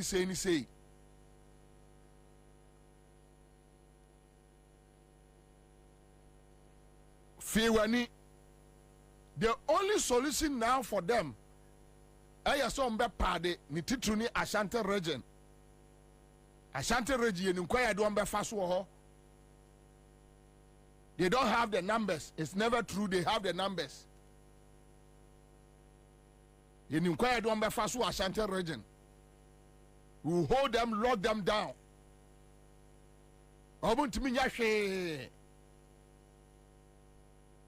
And my culture, no.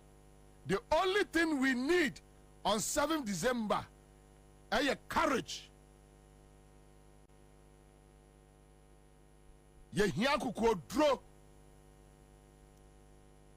We don't need any gun. We don't need any machete. We don't need sticks. We don't need stones. We don't need anything.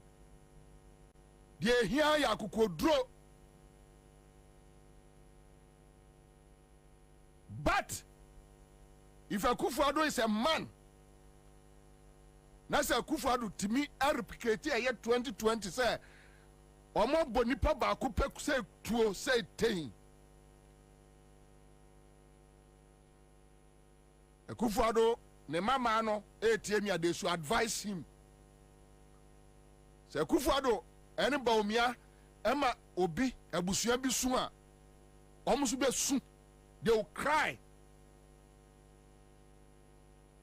But we hope that their friends will advise them. You better call police station. You turn 1-1. You are you better kai. You better call coalition center. You better bobo figures ano. Regina, esro easy figures ni body awini quietly. Obia koni fie, obia koni baby. Obia no obia ni asem ade a yehwehwa no but say ebia kwase abite eya Jubilee House was matese bia takra this seat ekọ intima soma sojafo every cantonment say omonko takra de no hani agise bia ebia sojafo bia be bongo kan bia be 10 and be best yaba. But sir, so you 4, 5, 6 normal traffic pick up muko, but nobody is moving. So Jania and Kobe be a general.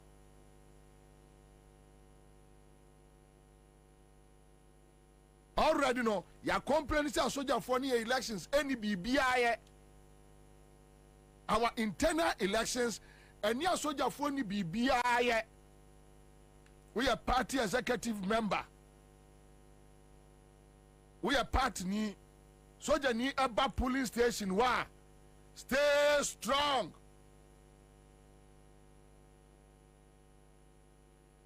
Said ya no e wa Asin North no Asin North obia mo obia mfa bibia mbo obia ni nyina ne say the opposition parties led by the NDC ejina wo mo nan so we yampre we yampre enye ntokwa yetu abani wie wa Asin boko din NDC we ni ye obia ntutuo obia ntoaba obia ba ne fie quiet enwa no say MPP na we ni ya obia beba ne fie quiet enwa no but nobody should allow any military person to invade a polling station and polling station biano mu make sure say more than anipa by 100 200 ewo for the NDC every polling station because every constituency biano ye nikura no ye wo baya anipa bi about 5,000 10,000 we need them in the streets. Every polling station must be covered. Every polling station must be covered. Nobody should allow anybody to intimidate anybody. This is Ghana. Ghana is for us. Ghana is not for anybody. All right, so yanko dome Kwabena.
nsɛm bi a nra or file we or and we are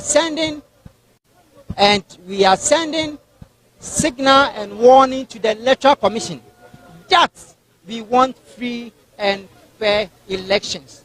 They have transferred some illegal names into the voter register. We have written about 2 letters to them, which they have not responded to any of the letters. Now that we have finished filing, we are telling them that we are waiting for the response, the letter that we have written to them. If they don't write back to us, we are going to advise ourselves. And then whatever we need to do, we will take legal action, legal means, to make sure that they take all those names out of our register. And we are sending signal and warning to the Electoral Commission that we want free and fair elections. They have transferred some illegal names into the voter register. We have written about 2 letters to them, which they have not responded to any of the letters. Now that we have finished filing, we are telling them that we are waiting for the response, the letter that we have written to them.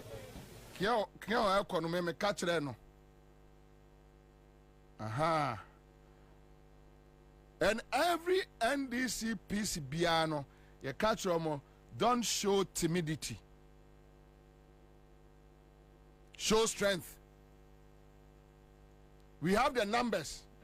Trust me, we have the numbers. Anywhere, anytime, any day, we have the numbers. Ghana, etayechi. Ghana, sunsum, epian krofo every abaimu. I don't wish for one party state. But Akufo-Addo and Bawumia a curse onto this country.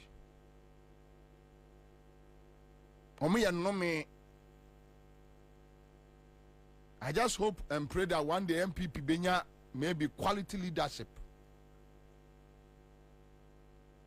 Membompa MPP, no, never. Because yent me nyai on my way so my NDC in kwa.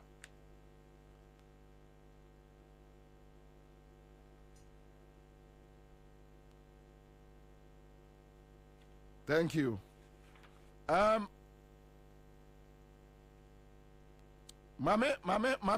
yes idea we Ansah na yako. Debi I we talk about your friend is say development, but meseda aye ho adwuma Ansah na aba be start yes adwuma we kwame fa allied health for no not to amame quick one. Let me just work on it. Fatu I say for so meko demonstration. Ati Raphael says good afternoon, Bobie. All right, thank you, Ati. Chale munjai this MPP guys. You see, most of the area about a craft and page na mumba be did matem, mundi di matem kwa. No class na me catch them. So you don't need to. Karest Man Blay, Monsieur Niga. The second says, good afternoon, Commander. All right, please, I'm just waiting. All right. And allied health professionals. Now, almost say, almost posting yemfa omonkoe inti the basic. So picketing, mon here I see effective Monday 16th. Inti allied for no at the shim 16th no.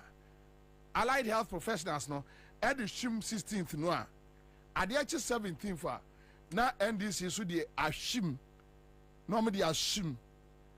The following week, ba could be so ho. Yeah, yes, said ba. No, so the best shim. Almost the best shim. Almost the best shim. Organized labor. Quite actually do. Camera and Nimkakra. Camera and Nimaka. Okay, so a coalition of unemployed allied health professionals. Coalition of unemployed allied health professionals. Na nyameya adma Monday 16th anopa nonkron omo jinemu e Ministry of Health premises. Na me ka se allied health for no mamoma obia me ka ntem se munyai no omo ne bekasa omo boa. Musikwa so na mo ko health ministry ho no omo so mbeba police for abebomo a momo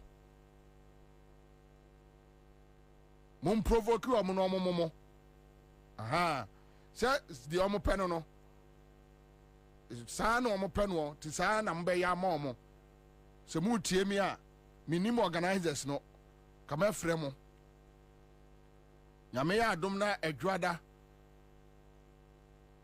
na mo kwa mamon sai omo betra ponkoso na ayi e frɛ ne sɛ sa ayi yohonu be skills kakra ama omo hunu sɛ position omo de ama no oni agro na omo de nkrama bia betwam na omo ahyeda ahye bibi ehihye omo ti enya adwuma omo signals ni nyina asɛe police service signals ni nyina asɛe enya adwuma omo boa ayɛ hihye omo ti kwa enya adwuma ebi battery wu kroma police ni kuratuo kura night na bullet nim we nim sem obi anim omo boa ntidwada coalition of unemployed allied health professionals moko kamo asem makatra Ghana ni bia say to make sure say you be expose o machre wi ase no make sure say moko demonstration mamo mfa bibia say obi ko demonstration okura ba na say okura there be obi aso alert international media friend ya unim no make sure say bibia ni wonsem there should be a reason why here is a Ghana for ebu efu ntimon kwa adwada omma police for bebomo a eye pa ye here we need those indicators a good omen momo mebomo ade atia NDC jirem den so thank you edamase awon Kwame me de ayibi ato me pacho me ba me de NIA ayibi to page ni so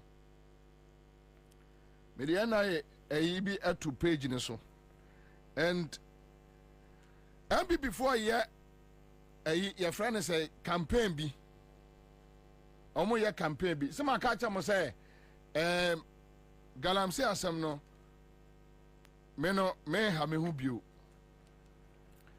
enra ne Kwame ene no mo ye me pa cho onwe na ye oh ye page no bibia na so ana me de send wa if you way I send me phone you cry asembe ni hi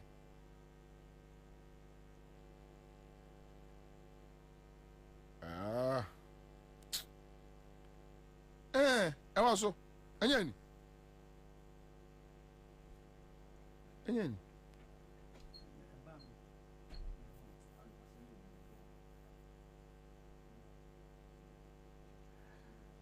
anyway makachem se galamse no me ha me hu bio me nka ho asem bio because ene say ekudo no kuchia ye GJ na omo nyina nkomo no is so sad ye ka kira aban yire no ho na de obeye bia onye na Catholic bishop wa bigina ho ye ka kira aban yire no ho mensa adewe simple enra mebusa omo enra so follow me a mebusa omo kana sigbe Moti media coalition no.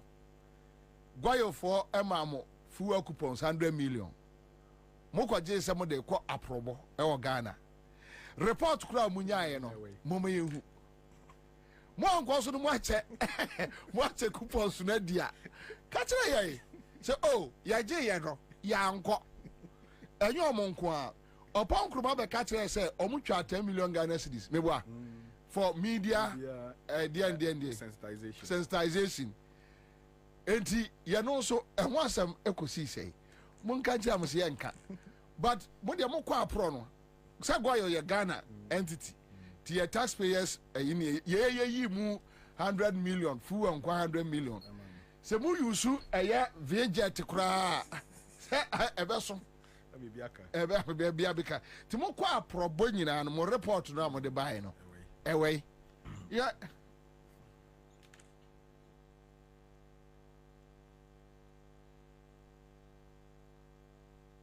Mom can't try. Ana mo gina na aban. Garam say no say you see kwan ya aban yem pesa. Because mo kwa no say munya fact findings. So obviously no mo jotin de ma ba ku mienu. Mo fa nkyere mo say fa nkyere mo. Bibia ni ho. Okay. Say ekuhudu ya asofo ya nra wane omukosia yi. Mo so ya suma ma mo ko site. Eko bompaye. Empaye no mo ko boy no. Resource anyame ka kire mo no. Mo nka kire ya, mo se mo nka. Ena aban de akwaso enye. Ti wo ko site wo no se okwa bompaye no. Na adwene be ni wo trimu a de ko bompaye. Ya no so ko ka twintwan. Meni uti wo se sie. Minia. Ene press conference ya ayi Mia College GJ ni na sefo koye. OSP last year July report ya wodi aba about Galamsey. Was the land commission for na yes ade no. Lands ministry for na yes ade no. Municipal and district chief executives be ya mo investigate wo mo. Charles Bisiu a friend say edubu ahe woman nyina ho moko ya press conference na David aban dem hu he de ya ni nye ho na say Galamsey for omo lawyer panyin ne gabi ya dem excavators on the fresh you release excavators OSP report ro mi Bobie nyam nam troye anya mensa Thompson e troye enyo bia na troye a state institution report ya watro and come on press conference and say if you mean well for Ghanaians come on press conference national nenke kuramo no mo paja e dia kire wiase nyina say Akufo-Addo when also at OSP office omo report on Galamsey ni and then now you want you to act on it ni ahunu se mo ani avre na mko jira aban dia we ye pa dia yem pesa aban ja dia o ye no aban unu se dia o ye no we sell aban no aban finance from aban so dey esa aban na esa dia no ena aban finance from aban yem pesa dia no aban jai aban dia o ye no yem pe aban oya enye you ne ayamia report wo mo se bompe Bobie akwa kan ho asebunti no report ro mo na read bio amai na onyame ohwe ye nyina na mko gira ho we nkrofo sponsor omo press conference no ti omo nya kakra tafre omo nya bia dia wi omo de omo wi a kwahwe fufuo bia mo kwako di no osu no enya sem kuma faso bia ni so ayi ya friend say akoya no ya langard ya oye GJ president Jomfo say oton sase sa Jomfo oh unim Jomfo GJ president no no oton sase langard for no ka ho Jomfo o se batakari sa no nanko aye ye say tap na say me madam bi kasa so chale ya da don fo hwa me kakra Jomfo hwa me kakra kakra am say Jomfo akola we dey wan give you who for bi akwaji do ska Jomfo we Jumfo we na kwa sire diska. No tonsase Jumfo. Yeah, Casama. Oh, we are so dear, Jaboni. I don't answer as a journalist. I said, we not report to my Pepper B. Send the young a crusading guide for no. Oh, Jumfo, what do you for? Ah, okay, yeah, you know what in KFM. Jumfo. We don't mean him no pa. I don't know about any multimedia or maybe no. Nim ne pa ayi wona mo bro se de akwa wasra we hwi asra da Jomfo o ton sase hwe ensa se Jomfo beton no kroma busa no o ba ka kire wo nim langa bibia o kroma Jomfo wo nyetu bon so I didn't minimum crop for crop. Yeah, me say no one special duty to me guarantee no mean fee because all my imagine say omo bedi and one grow bio. Says they would do ye. Press conference we omo nyina ka bo ma wie no. Omo be ka say omo per budget. No ma say dia aba pro. Ni akotwa 20 million Ghana cedis. No ma chedi. Omo di na esa no, I say, almost I say, pictures. He was say, na him for na yes, sir. Him for na yes, sir. Who be say, Omahusa buying for sober. Jenny Yenya a bar near a share buying no for front of a banner con. No, I know so much cacra. No more did cacra. And not the only Kenyans are some more. Samens. It's out, no, this is my and not dear. Right there, Samens. Hey, me tie says Samens. Me him say o ye ka Samens asema wompe. But Samens me tie so Kenyans asema wi ase ache. Efrada opunu to kodi. Gabi achi. Ewo ayi landing dane no bodyguard. Him the tree left. Him the right. Him the left. Nam se Gabi na wo him to edi na chi sa no. Gabi o kire da ko. Na wo him to di na chi sa no. Wo benya problem pa. Na na but no radio or Kasai. No saying. Oh, was saying the way a Akufo-Addo air fight here at the end in the Ninja home that I'm saying no. People like a Samuel Jinapo, any lands commission near the day and cases I'm reading and if Akufo-Addo are serious and Kawasaki woman that which I think is a very good call. Na just answer when na e kokan on the station so also on my money TV in this week. Oh say there be say omo na anka na wo ka eye.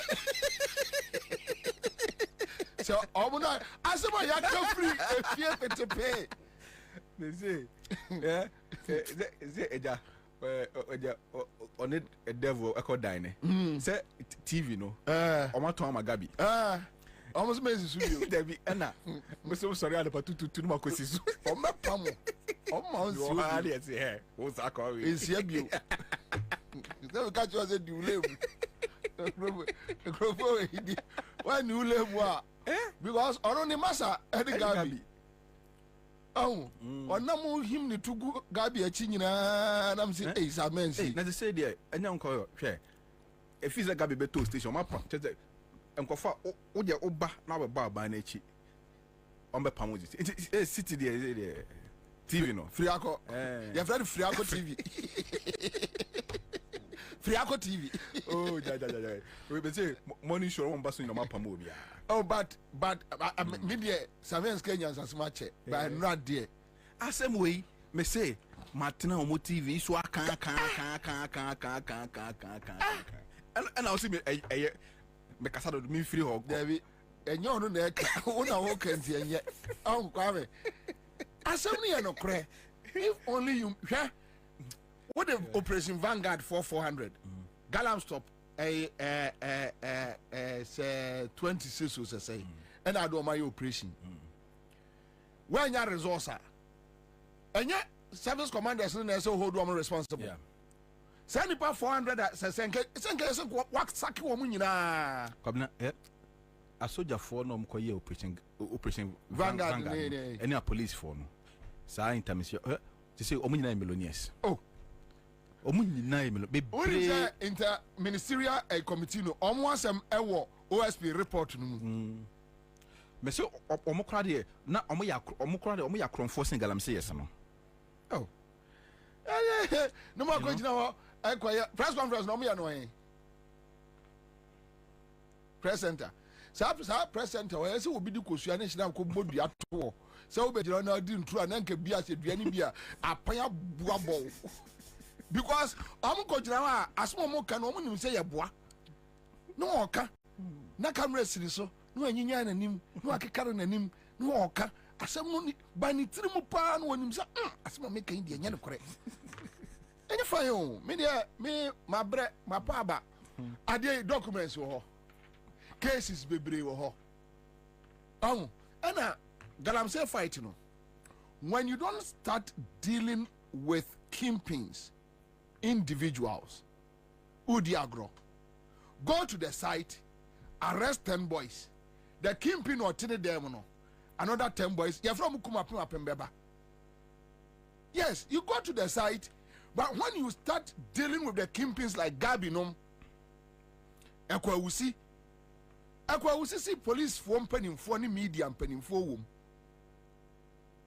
kwa Ekwawusi for interrogations bema the whole Ghana enko tufo to gba fede gamanche omo nyina sori wo Ekwawusi so se bema so wan kire ye nkrofo kura eni ekroma ye nyina ye nkọ ha na Ekwawusi a kire se media for Bobie eye kwam kwache eye afri fakatachie eye kwam sefa kan eye kwaku baako ni ache ye umonse after their sister omo bush won kra no they will start running away they will start because omo hwe anibra a free street no mu eba no a they will start running away we ya here press conference and over budget budget we me enche dam ko kabi na say yen kantia why yen kantia so ladies and gentlemen, we have come here today to tell the government the Galamsey menace is really affecting us. Our future is in danger. The future generation. See, I know the okay will be amiable. So, thank you. God bless us. God bless Ghana. God bless everybody. Crack. No, kasi asem pa no so da ho. Asem no kura pa no e da ho. Reports wo ho, tapes wo ho. Munyi tapes no van go investigation asemenye. Hey, I mean the mama Ansah nyina adwuma. Ayi ya fra ne say, "Oh, Ansah, omo ye campaign bi." But you some de eye kintampon of video no MC ni video made ma ho na yi ba omi akosia nkramofo asema o ka kire wo no oh ya boda ba omi akosia nkramofo o se nkramofo time ni no but yenkotie Ghana ni bia ntie eye kintampon north MC police fo ntie oh ade eye me ya ne say me offer upon pepra on ACDS da bia Bobie na enye dampare minim ne ga kro se ne mama ne bi ne makope no se de o minim otan kro minim ade kro amaye no se nso kofi bu achi ofa asintin na da bia na ni abre me so a be me mfa no but sa dabi oh but oh chama me ya adwuma wo ana onim oh Kintampo in my farm. Kintampo MC no. Akosia Fulani for Kintampo. Oh, my dear Nefrizi. Ye, phone you will be pep for you be mammy and media my bro. I foresee about Tommy Fakoto. I foresee about me name you are best Sokoto iPhone 16. $17. And now cram for ATM wash it.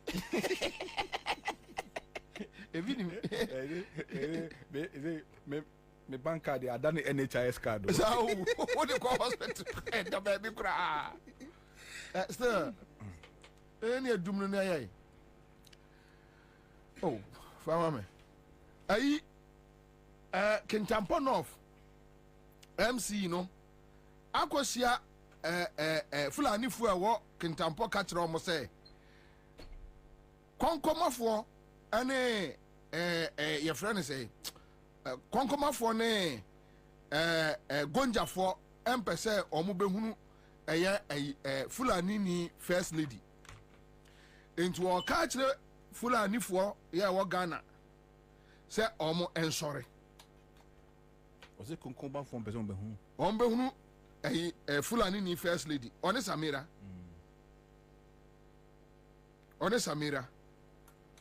yeah na dia kura kwesen ya konkonsan ni dia ya obreo ni emehu na sabe me ka bibi ana omo ma police for say ye fire omo no ana omo say da ma police for aba ana omo say da ma police for efra akwa no omo ko tro akwa no statement ya na omo agya no Bobie Ansah afa ni omo be ye meet anadwo ekwa be ne mfa ne mfa so yenye ni sei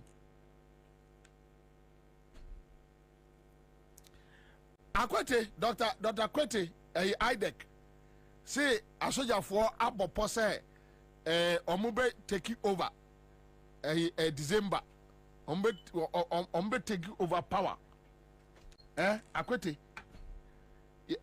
so asojafo abe issue statement Dr. Kwete bua yenka bibia Dr. Akreti yankasai ni ejai. Meanwhile, they go to seminars preaching about false publications and the implications. Into your microphone implications no enkoma womo. Say Bobie ni list to ene mensa implications no ekoma Bobie ene mensa ene list to enom ene hontonom. Yeah. And right now, you have your friends MPP, MC, Kintampo North. Why? Yan in term namin de minya time no man nam de me ha me ho. Oh. Near the sabu o maya enyo. Ya the sabu o maya nya fe. Nya de papa. Pam so say nye ya no mo me move you on. Why na ya time de adwuma. Kampesa the same thing about Omia Equasia Islamic clerics be and no catcher almost say say na drusu sacramony so ebedi president na omunia cremony enie and the whole country is quiet from the Christian Council to Ghana Police Service. It's like Bobie Beka. I'm going to say Bobie. I'm going to statement. No one do Kwasia. Abe Johnson also me. Dampare that useless guy. Dampare no. That useless guy. I'm going to say Bobie Nenka. No one de cast Abe Johnson so me. Say Vice President Timia Kosia. Yenye nipa baako yeninyi yimu wo maimu no ka kire nkramofo se munuanie enti monto abama no na nkramofo so time so mbe take over Ghana nie nenye bia na post ko gina yimfie ka se we de modie na abai obi anka hwe say I am boarding a Kintampo North MC and walk off free Fulani for do matrase and all ball mamane. Now, say, are there way national security for video? Yes, Omahu. Kandapa, some way, and KSA offer, Sako and Kamu Unity. Yeah, your friend is saying, we're under conflict. We on fire and got to do yes, Medica, no water had we on fire and got to do yes, Medica, no water had Samira, the Gorulato, Mountain. Number so, number 12, for the first time. And no matter on bottling of account of Lolato, anything tampo around there. Na we die ne nkoma yedi. We hand the yelter and the yelter and there. Eye yemum ene ye beboam. We come and work a wall enemy. Ye ene ye beboam. Come and work a wall enemy. Ubia wo ye full ani organ ha. We lad pull on one in the Ghana. Na wo pa ultimate ase koto abapa atia agia kunu dia. We so lad the hell of people wow to yard vote on one against FDP who aje go do. Na wakofa sika we twa women. Then and pay I do like I want to die man like this. If you say we opportunity we do allow that be mabim da. We are father and kept upon the market. Sani o kan ye no. We no really mean. Sabi gonja for program pese mo nua ba no obey kese sa. We then including gonja what a gonja with lenyon either enen sakiki made the lado. Konkomanko ani nje ho sa. Konkoma funo inti mumu mani na ho pa. Na hali ngaske me hakilo men san ati yitano lesa. Inti campaign no ayede no. We campaign no no yewtere madu. Mo fulu ni fo gan nyina. We ene fuko wa begana fu. Mo kasanchira mo. Na hali kono ndo bengo. Mo kasanchira mo. Kono ndo bandira men golden ndo bengo. Mo pia to we foi ngati kundon yes medika no wata haja samira egoro lato mawde na mo so ni na mato na sima kwa yake for the first time no malle ombotene to fakango lato endi kintambo arande na we die ne nkoma yedi we hand the yelter and the but kandapanum any akufado no plan ena dampare no so say you nui ayano boho Kwabena matese we the mamen chat you for matese Ghana Police Service issue statement declaring a certain young man wanted. Yes. Minim ne pakro, but I saw the video no now he was threatening some of the government officials. Based on what? On the Ministry of no Obobo Mudin to say Minister for Interior on Adia Electoral Commission Ubia Cafe. Now Omojin say 2020 DC you know Omukum nipa no Oman Cafe no so Omojin say Ombesa na SCBO in 2024 Mudi agro in Tokosia Ombe bomb wa bebu bomu nyina tro. So that is basically what the boy said. Okay. And it's a condemnable statement, which I think is needless. It's needless. We condemn it, even though if you put what he's saying in context, you can add some weight to the. He has a genuine concern. Yes, but the point is, for we Ghanaians, we will defend ourselves against Akufo-Addo militants if they try the 2020. For that one, no Ghanaian. Fact. Yes. Everybody will defend himself. But Akufo-Addo mana omobeye casualties. Exactly. But the Ghana Police Service issued statement declaring that young man wanted. Fine, fair enough. If they think say he went overboard, fair enough. It is in the same vein the Ghana Police Service, we demand that the Ghana Police Service also issue an arrest warrant for this MCE. Debbie, Kwabena, no, any almost cry. Dampare. Dabinya Dampare, say, Oma render useless by bringing you na a blow man, say. And now you know, so I promise you, so obey you, man, palm. So, Kwabena, you see, let me assure the Ghana police, say, they are going to apply the laws of this country truly and fairly against all offenders. Anybody who makes a statement that destabilizes or has a propensity to destabilize the peace and security of this country must be treated equally. Ya test nkofo ejina platform so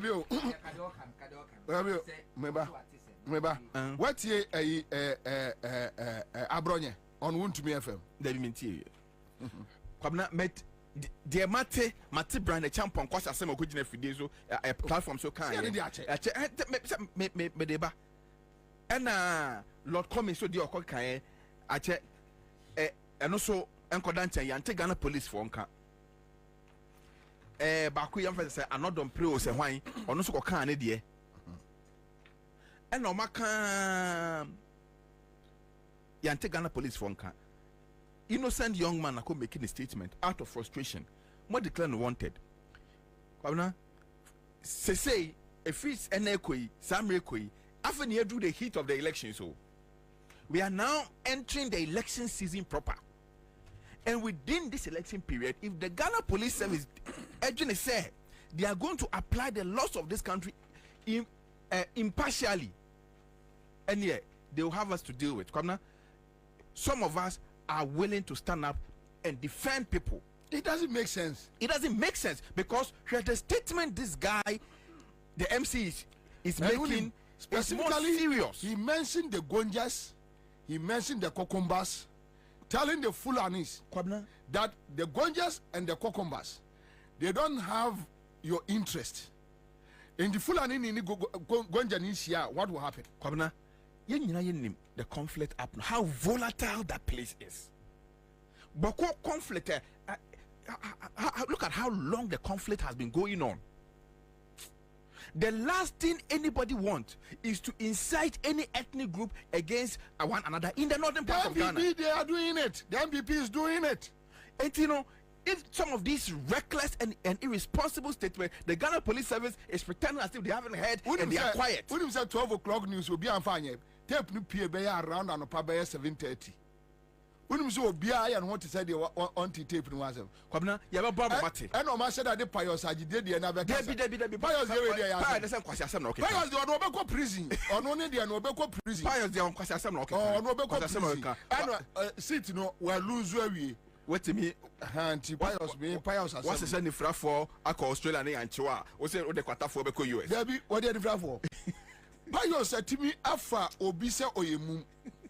And what do I call? Only the mama channel. Akwabaku etwa mumbi. Na emum no as a referee nanye.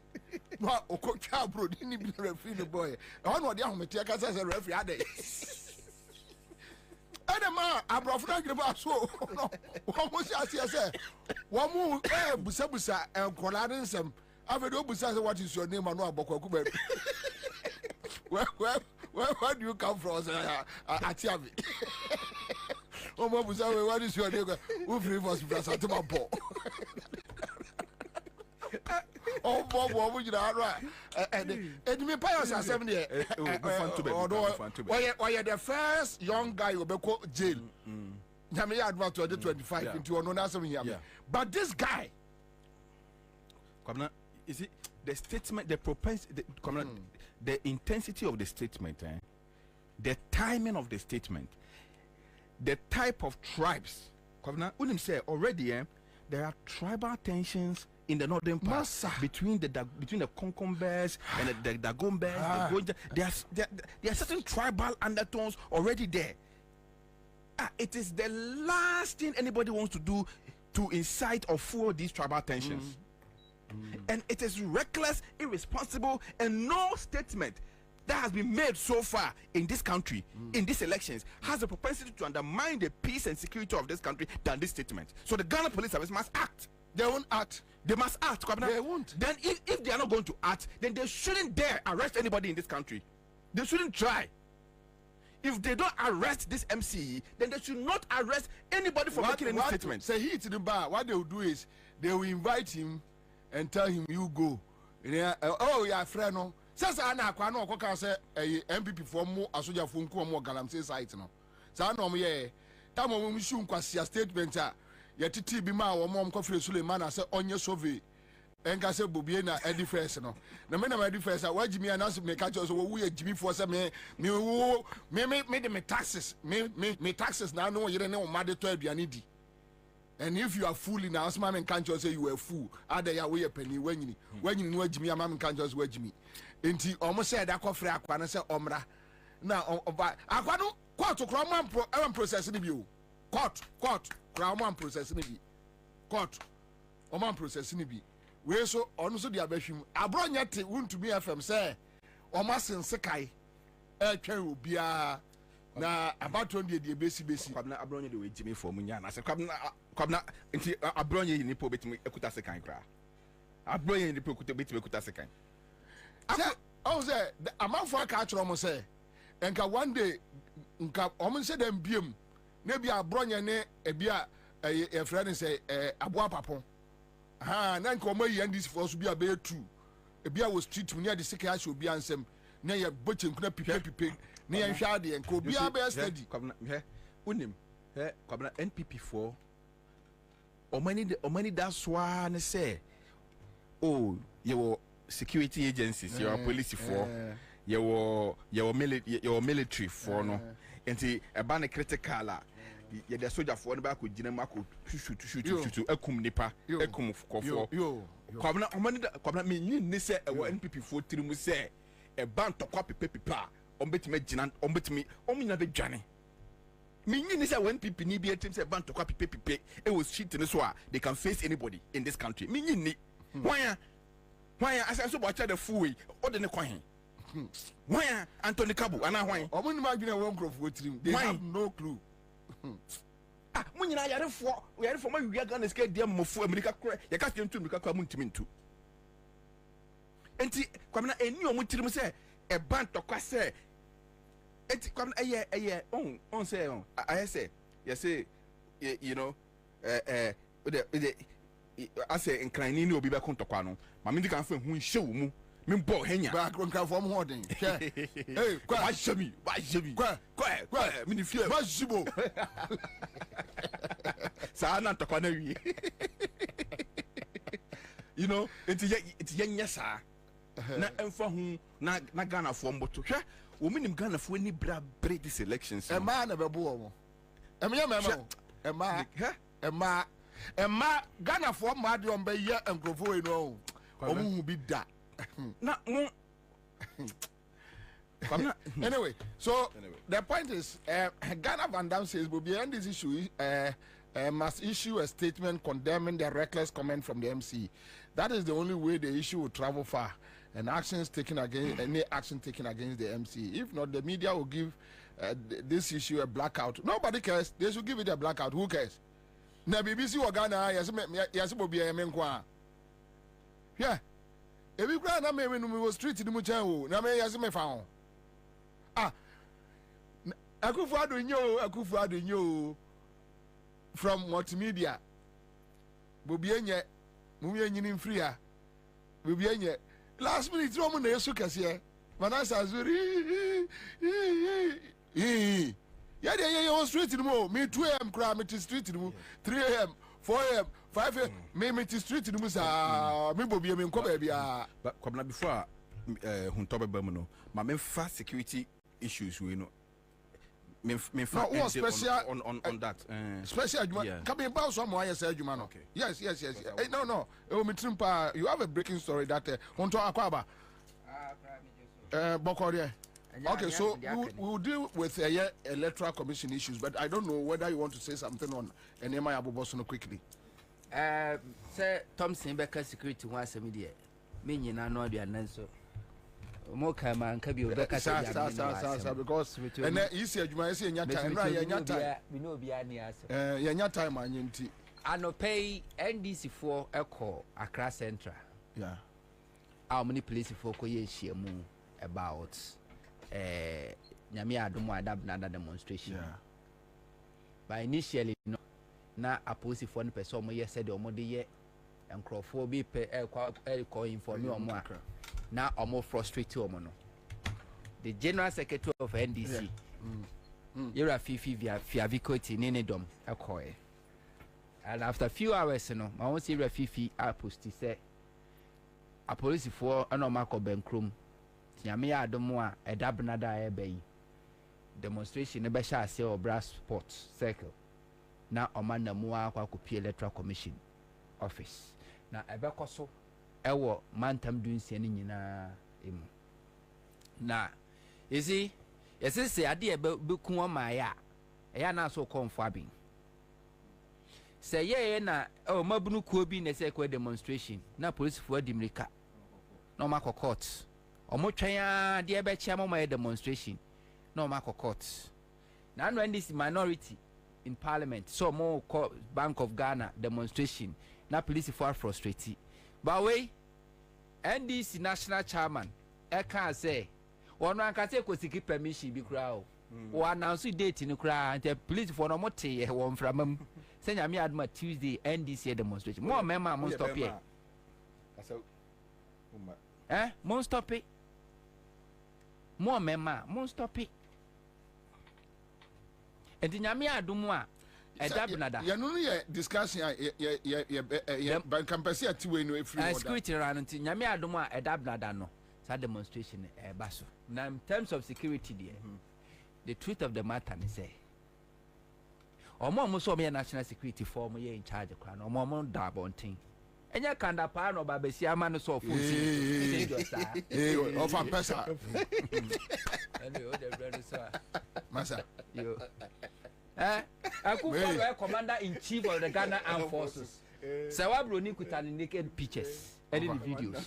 Commander in chief of Ghana Armed Forces. Offer. Offer pesa. Anyway. Aya.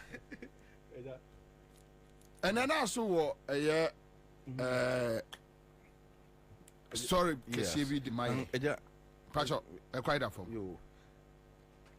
I'm say issue way me de kan ate ho kakra bi but enem pese me nya botena me bie mu ye it has to do with what is going on within the various security agencies, the Ghana Immigration Service, the military, and the Ghana Police Service. And we'll deal with the immigration there, no, a doxopa, and I have a lot of we are for a mediama producer. Something is going on very strangely in the Ghana Immigration Service.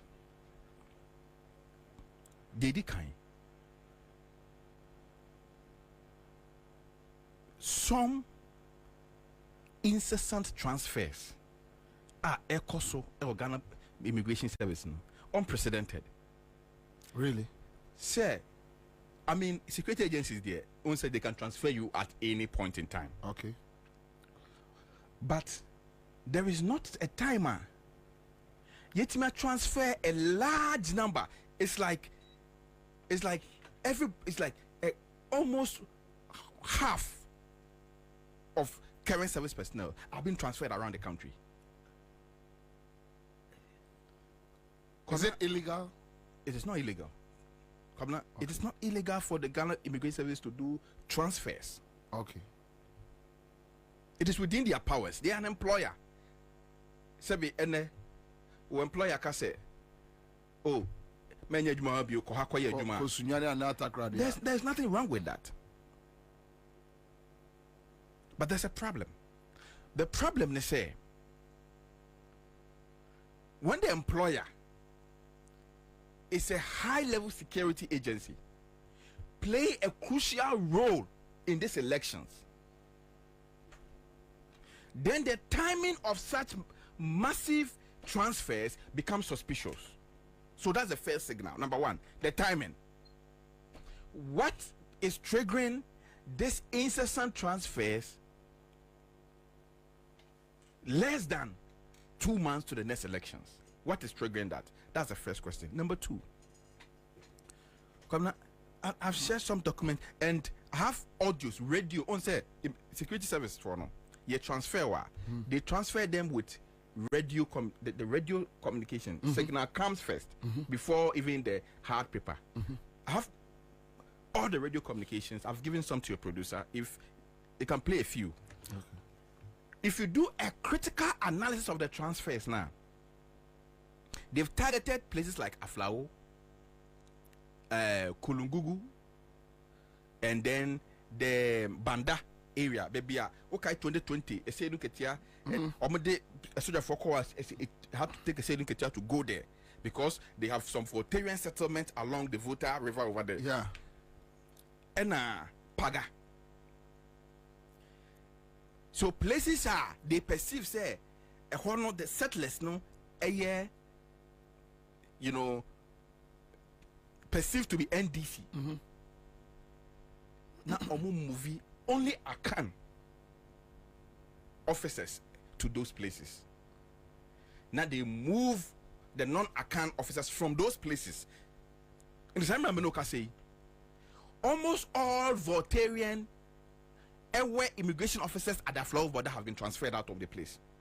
Really? It is a who could do a flower who can't brought immigration officer. No, sorry. Can you give us evidence? Well, I've given it to your producer. There is so many materials to which one on fan to because maybe we so you can put the list, and then you see, and then you can play some of the radio communications. Which ones now person ombo? A dozen. I didn't have the chance to label which of them have, but in all the transfers, there's a trend in the transfer, so you can play any of them. Okay, so now let's deal with the document issue, right? So Kwame, for document chrono to us all right.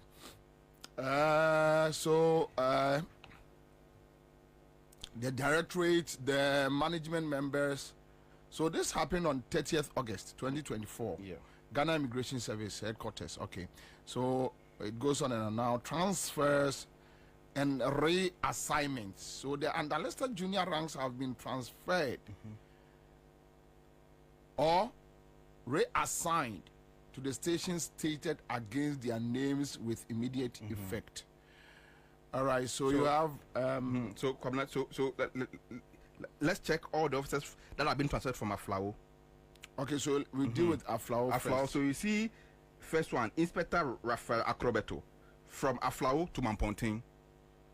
Yeah. You come to Inspector Asamoah Nutifafa from Aflao to Kumewu. We call the second page now. No, the same page now, and you have Moses Ofori. Moses Ofori, Inspector Moses Ofori from Aflao to Brekum. From Aflao to Brekum. Okwa, Xavier, the second page, you know. Yeah. Xavier Makumato from Aflao to Drobo.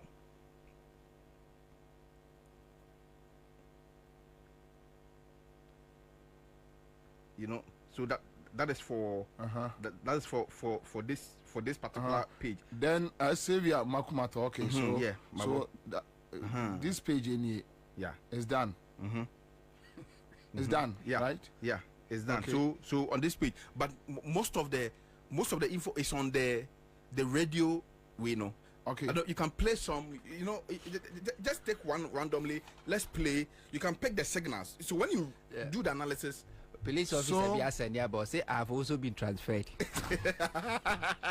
From where?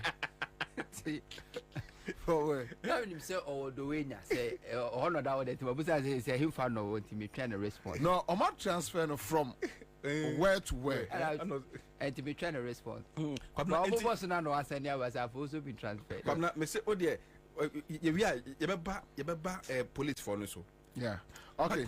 Okay. So one Intel what is the motive? So one, they are moving all the airway officers from places the borders perceived to be where the Voltarians or airways are, and then they are only taking the accounts with the perception said the account soldiers will not allow security personnel will intimidate said 2020 to intimidate other the citizens, the inhabitants. In fact, so you think, sir, the immigration department, yes, sir, basically because of the elections. It's basically because of the elections. Then let me give the second most important aspect of this whole thing. But what about say, okay, you have 4 beef flour, you didn't come on ponting. If you honest, Mamponte, how can you know? No, it's not about that. Mamponte, when you about that town, Mamponte will be on crosses from one country to another. A flower no muji say, will be cross border. Abba, And now say obi te border town wo ho enti no ene because so Paga border town. Paga border town. Applaw border town. Banda ye an ewe settlement along the voter lake. Okay. The voter hono ye ewe settlement from Kwan. Okay. And a Kulungugu. Kulungungu yeah border town. Border town. Yeah, I think so. I think I need to check. Yeah. I need to verify. Okay, so yeah, one of the radio messages now the mine. Let's quickly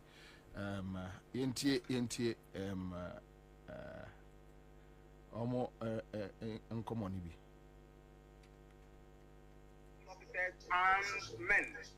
Officers and men are kindly requested to stand by for MSC. Your attention, once again grateful for your attention.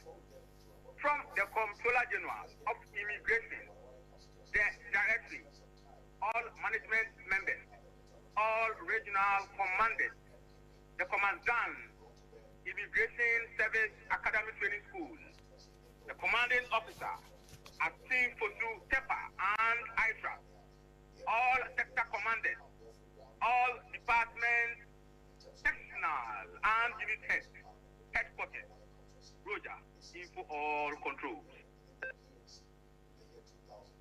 Once again, from the Comptroller General of Immigration, the Directory, all management members, all regional commanders, the Commandant, ISA, the Commanding Officer, Acting Fosu Tepa, and all sector commanders, Accra FM.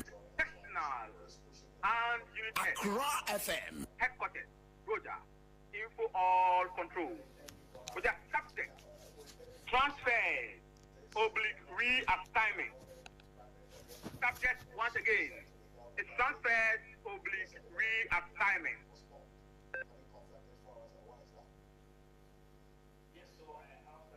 Accra FM. Transfer, reassignment. Grateful. Now the message. The underlisted senior officers have been transferred, reassigned to the stations stated against their names with immediate effect. Accra FM. Accra FM. Once again, the underlisted senior officers have been transferred, reassigned to the stations stated against their names with immediate effect. Roger. Name number one.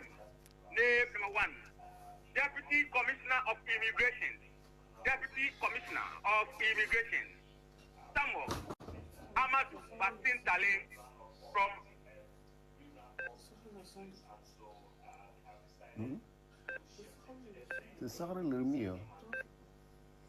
Accra FM. Once again. Number one, once again. Deputy Commissioner of Immigration, Samuel Amadou Basin Tale from Bono RC to headquarters.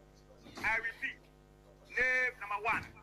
Deputy Commissioner of Immigration, Samuel Amadou Basin Tale from Bono RC to headquarters. Name number two. Deputy Commissioner of Immigration, Enoch Ano Abrakwa from Bono East Regional Commander to headquarters. Name number three. Deputy Commissioner of Immigration, Peter Edu Apia from headquarters to Bono Regional Commander. I repeat, name number three.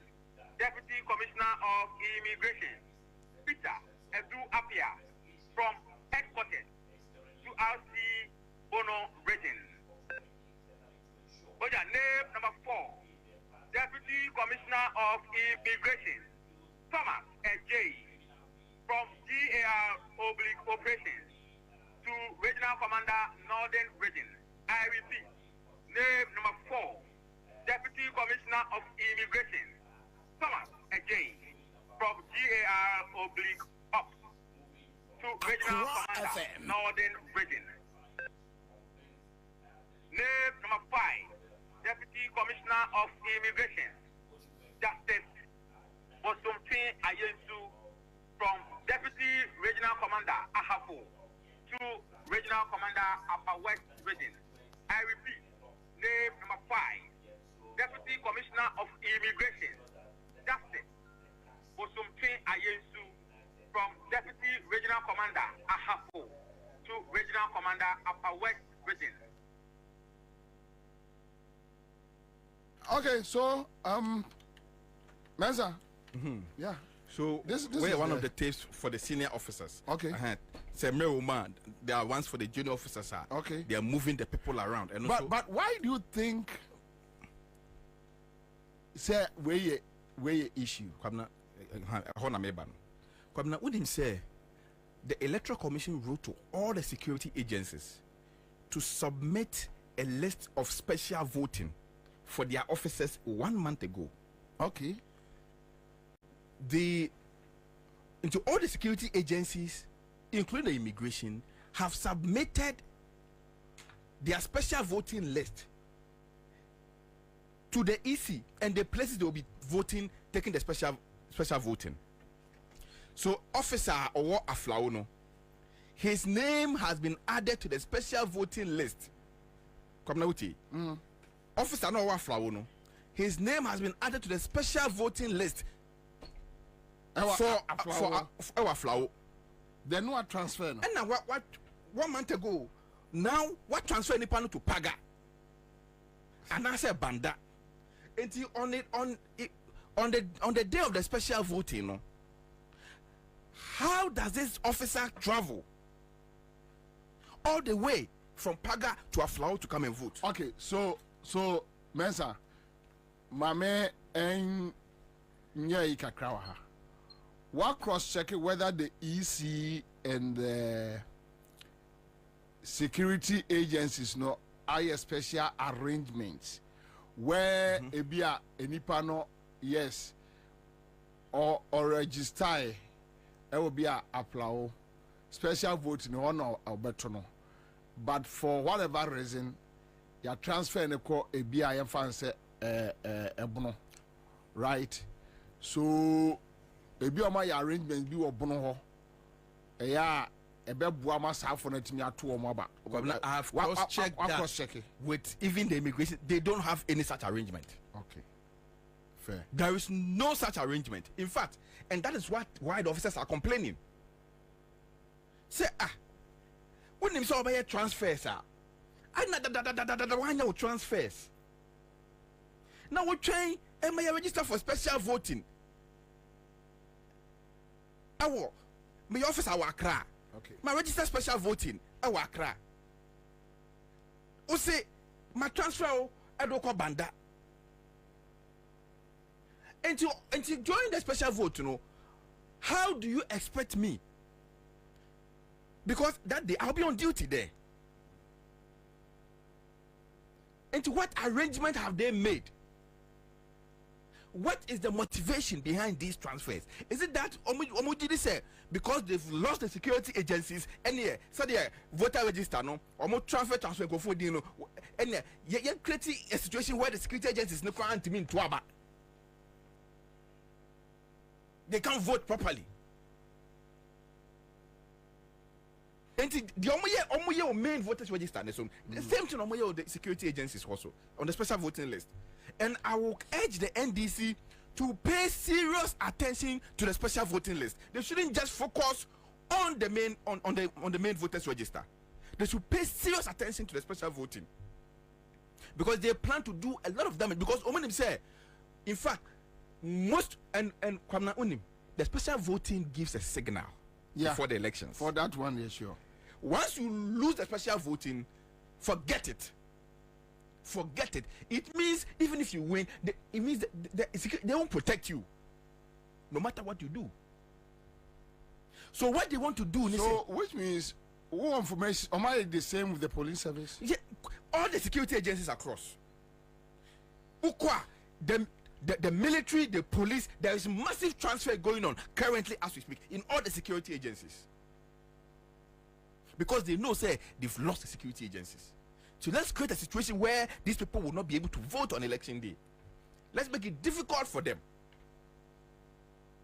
But it affects you also. That is the layman's question. Like, you see, say Basa say enye yenkwane ebeya. Kwabena ono ade na be boa na se nko onye. Wonim se o ma kwan na to obeto atia no. A police for omushu, omu cap 20 se captain and ebeya omu kan. Issues about security agencies no Kwabena promotion issues. Somebody it just the military move because of unfair promotion. Because of unfair promotion omoyen military. It's the same thing with the immigrations. I have a list of so many officers that they've sidelined. People who are due for promotion, they've sidelined all of them. I see. On political grounds. And I'm creating apathy. Personnel demoralized security agencies, especially the junior ranks. They are demoralized. And all of them are waiting to show these people a very bitter lesson. And BB created opportunity so that they will not be able to vote on election day. So we've asked the security agencies, especially the immigrations, because somebody in the can say they should be able to tell us what alternative arrangement that they are going to put in place for all these officers that they are transferring. They should be able to tell us.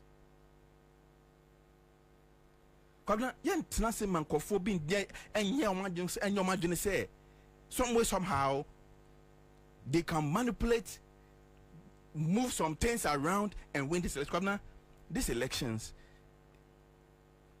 is only going to be won. This election is only going to be true. Is only going to be peaceful if it reflects the true will of the Ghanaian people. Medical Sunday warning at the ama. One more, we will make it threats. Say, and we won't have power today or tomorrow, and we are going to do everything in our power to win the next elections. We are going to do this. We are going to do that. Kwabena, there is something we call legitimacy. Legitimacy doesn't come from the Electoral Commission. Even though it was a coup d'etat, the military junta enjoyed the support of the people. In Niger, even though it was a coup d'etat, the people, because the people supported the coup and the coup makers, the coup people are still in power, right? That is what we call legitimacy. Because it is only the people that can give you legitimacy. Electoral Commission doesn't give legitimacy. Legitimacy comes from the people.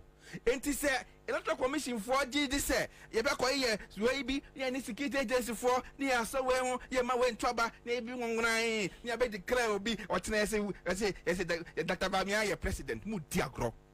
So, with a submission, yes, the kind of messages are mean you're not ordinary citizens. So, yeah. Some are police, some are military personnel sending me messages with the kind of transfers which they don't understand. And Kwabena, the entire idea is still how they can use it to manipulate the elections. I'm just thinking through. Yeah, they have so many games up their sleeve that they want to play in this election. Because I might test what test now. And we said the usual game they played in 2016, 2020, and wow.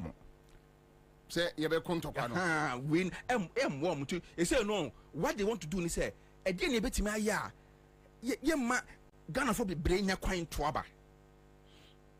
Because yet me reduce the number of people going to the polls are. And you bet me one yeah cost second round the crown. You bet me the one team. You this the military near the day. You know, because but Kwabena, it won't work. It won't work. They lost this election in 2022. This election, you lost the election in 2022. And you have lose election so. Obi, officer we are sending a message. You say, Bobie, I know a number of officers who come from the Fidiase Asokore constituency, who didn't go to the constituency in person to transfer their votes, but it was done for them. Yeah.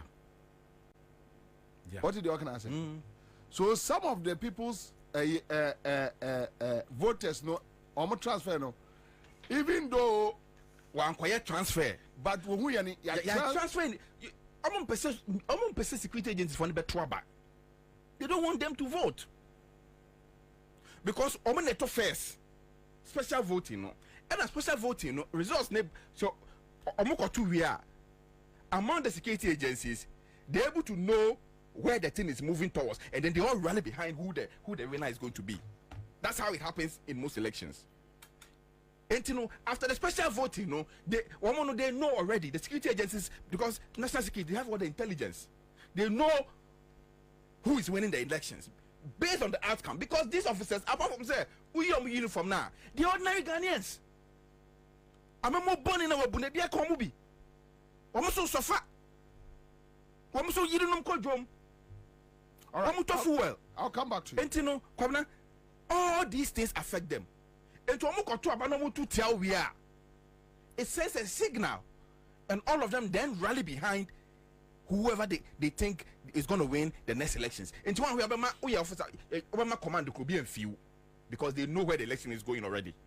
All right. So that is what they are trying to avoid, and trying to make them, frustrate them and prevent them from voting, and make sure that they don't have the opportunity to vote. Come now. Okay. So Kofi says, Bobie, they have sent some electorates from, they have moved some electorates from Kwabena to Ayawaso North constituency. And as to whether those people are MPP or NDC, you can't tell. Now another message here says, good day, Commander. And now Banda Town has pockets of villages that share borders with northeastern Ivory Coast. Yeah, it's true. It's true. I have some friends there. Mayor Jumeya, they have been testing me, sending me messages. And all right. So hey. I'm up for sending message. Now, Bobie, a special voting is held 3 days before the general elections. The security forces may have to spend more for the officers to travel to and fro before election day. Okay, so as to whether they are going to provide them cars, say movement be full, like a be easy amount, one issue. Arrangement. You see, how do you provide transportation? Because the fan say, on election day, officers at maybe a flower or paga. Sa officer no, you must vote to a flower. Officers never hono, and you mean vote to a flower. Ebia officer back, maybe on your transfer any free, ebia banda. You transfer baku free Kumase, transfer baku free ebia western region, and a call.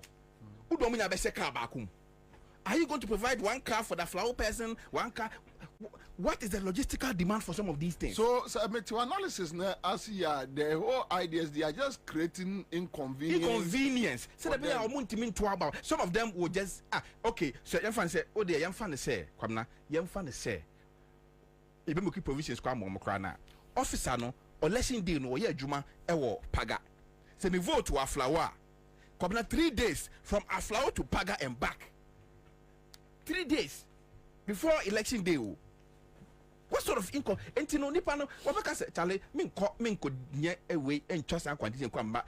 Now me buy a Mesabe year Juma because election, you know, and yet one day, you're 2 years on to say, but declare after so before, during, and after the elections. They are working straight through that period. All right, so Lewis Francis says, good afternoon, Mr. Bobie. I'm watching you live from Bosome Frehon in Ashanti region. Talk me about as you says, action speaks louder than words. Kufuor's last days was characterized by midnight shenanigans, yet power changed hands. What this crop of nation wreckers are doing is to instill fear into the people, but it won't work. All right, so Hunter, Electoral Commission, NDC demonstration, and my main call, okay,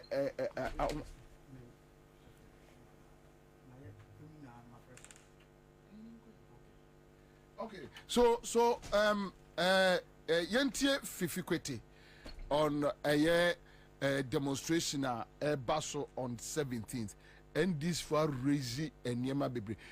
Now the question is sa approach we a beboa, and how far can the NDC go to make sure say they see a free and fair elections, which any day will give them victory to steer the affairs of this country.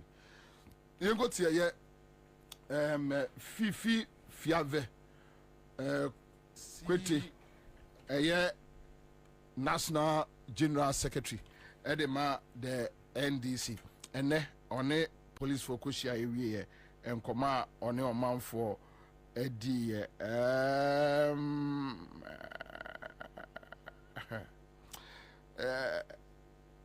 Charles McCarthy is asking, Bobie, so is that radio communication of a security agency? Well, yes.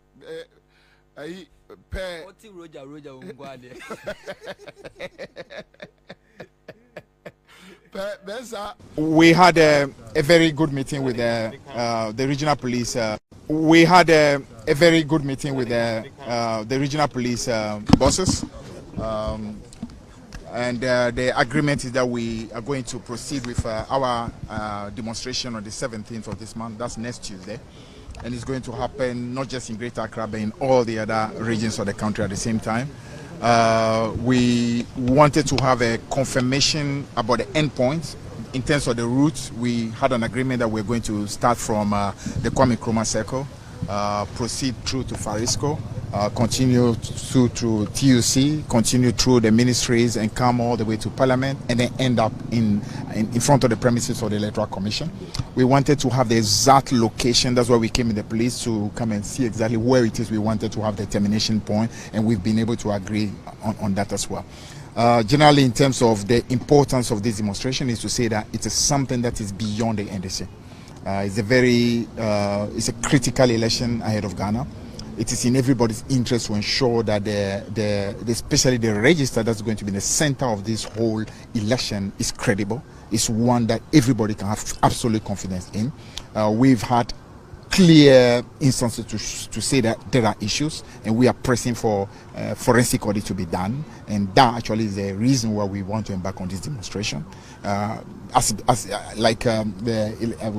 NCO just rightly said, if there's really nothing to hide, then there should really be no problem at all. You should be able to open your door and say, listen, come and check and be certain that there's nothing, in order for the whole country to proceed knowing that everything is okay. So generally that's what it is. We are asking the whole of the country to join this demonstration. It's critical for our peace, it's critical for our the very safety of our elections, to ensure that this country is able to go to election and come out in one piece. It's critical. So really that's why we are going on this demonstration. So the police have given you the all clear? Absolutely. We had a very good meeting with the regional police bosses. And the agreement is that we are going to proceed with our demonstration on the 17th of this month. That's next Tuesday. And it's going to happen not just in Greater Accra, but in all the other regions of the country. Mensa, Western Regional Communication Officer, NDC, Western Regional Communication Officer. Mensa, Akwaba. How many do, Bobie? Boko de Minia. Oh, okay. All right. So, more flag bearer, Akasa, say on the 17th, across the country, more yetre editia EC. Nyamodi achese agro omunimu di mompe. Mo national chairman Abekasa, general secretary Akosia police for and ama ose ekwamu daho. Takrade Western region ebu daho. Moya ready. Mudaho papa. Yeah, the message now call all our constituencies na ebinada takrade be butu. Mo kwashia police for bibia ya de card ya kama police for bibia da na kwe ma oye ebnada anapa no nsia pepepe ya hye ndwumedi na ase wo oye takrade mall park no de nyim wo na wana ya to safra ya branch executives police say they party sympathizers not even only NDC all minority parties ni na sabi wala they mention no oya ma watre na nya atre no ntododo asomdwe ya Ghana ya woma ya hand over the ma president Akufo-Addo no to ma ba appointing as electoral commissioner no opeda all this is agwe opeda all to form nti ibia ye bibia nche mo hu de ye nya abre na ye be che na ebna de Ghana fu ye na nya abre papa so onye MP before apami biara onkwa no nkaka eche one day ma na meka esomobua ma na menyo fa apam ne ba muntu me execute apam na we eche meguo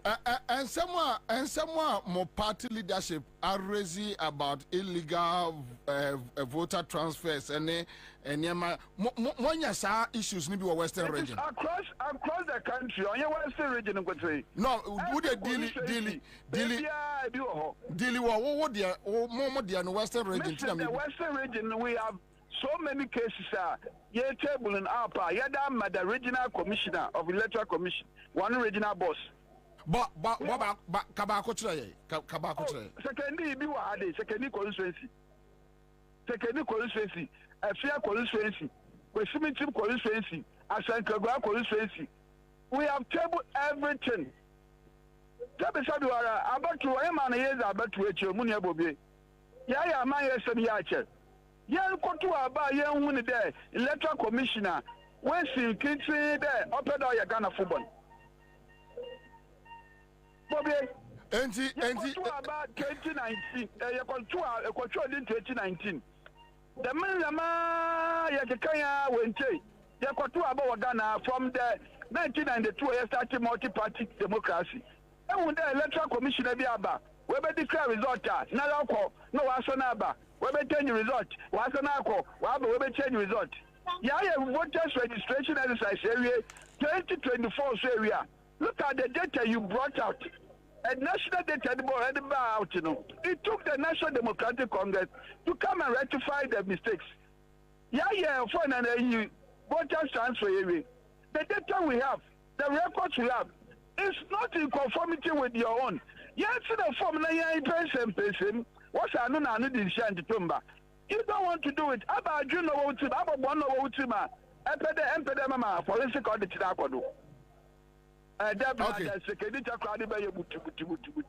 okay, and which means constituencies need to converge or takrade. Yes, to me, any opposition. I want you to to be kind of constituencies in Amphi. Asankagwa Elibo Nazembra. But the 5 metro constituencies, secondly, Takrade, Afia, Kwesimintim, Eskadekatan, and ye met ye convert your fund and Takrade Jubilee for a Jubilee Park in Channel, or a Takrade more than you more. Near that for Afia, ye never pay Fijai. Yes, Fijai, Yakafa and Kotumpo, Ya Tumat, secondly, Naya Kwakatina, or ye electoral commissioner say, Yako at the end will do. Ya the yani woma wodi sifufu ya the yani opponent wodi ka apele bibia ya the yani edibani na aboko so one ka bi papa share na yenya mfiwo but other constituencies na libo no mni ade so metimi aba fine right no you have to self when na but we cannot transport them in their maximum quantity. Executives know women wanna okita one car, wanna operate the but the metropolis we have the numbers. Don't be worried at all. We will show gentlemen said Ghana no opportunity no. On to before to form crowd. All right. Yeah, that's Kek Mensa Richard, Western Regional Communication Officer, live in Accra 100.5. Back in the studio. Honda Kajatu. Over. Ma menchia ona menchia Yura Mensa Thompson. Enra sana Yura Pauli. Tema. Pauli wa ankasa uni papa. Pa. Oh, okay. And Yemano. Belated happy birthday. Na anayasemo.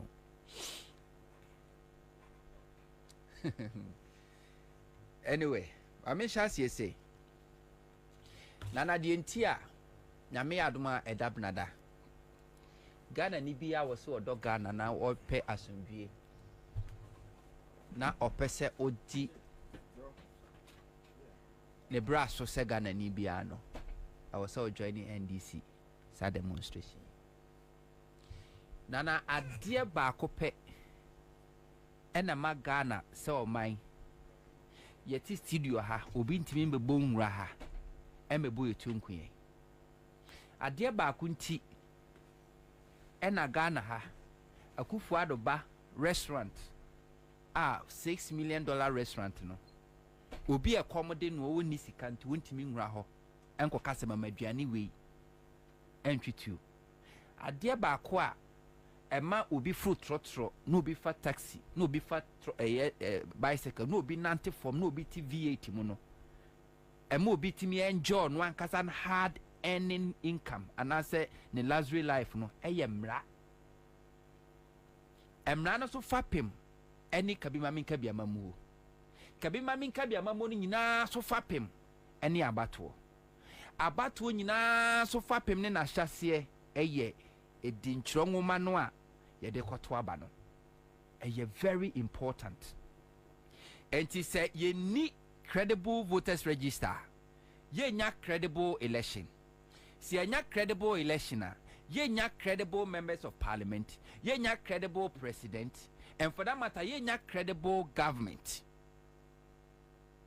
Se Kwabena sa, it means Ghana as a country no ye nimbe bi edi any anti we friend say election way there. Electoral Commission, they better do the election once and for all. Because we election we will do this election over and over and over again. I think he has a point. Yeah. So anti credibility ni namra no so. So ka se wo mamra ni nya adwuma dia. En ye beba ne say afia bato ne ye nto.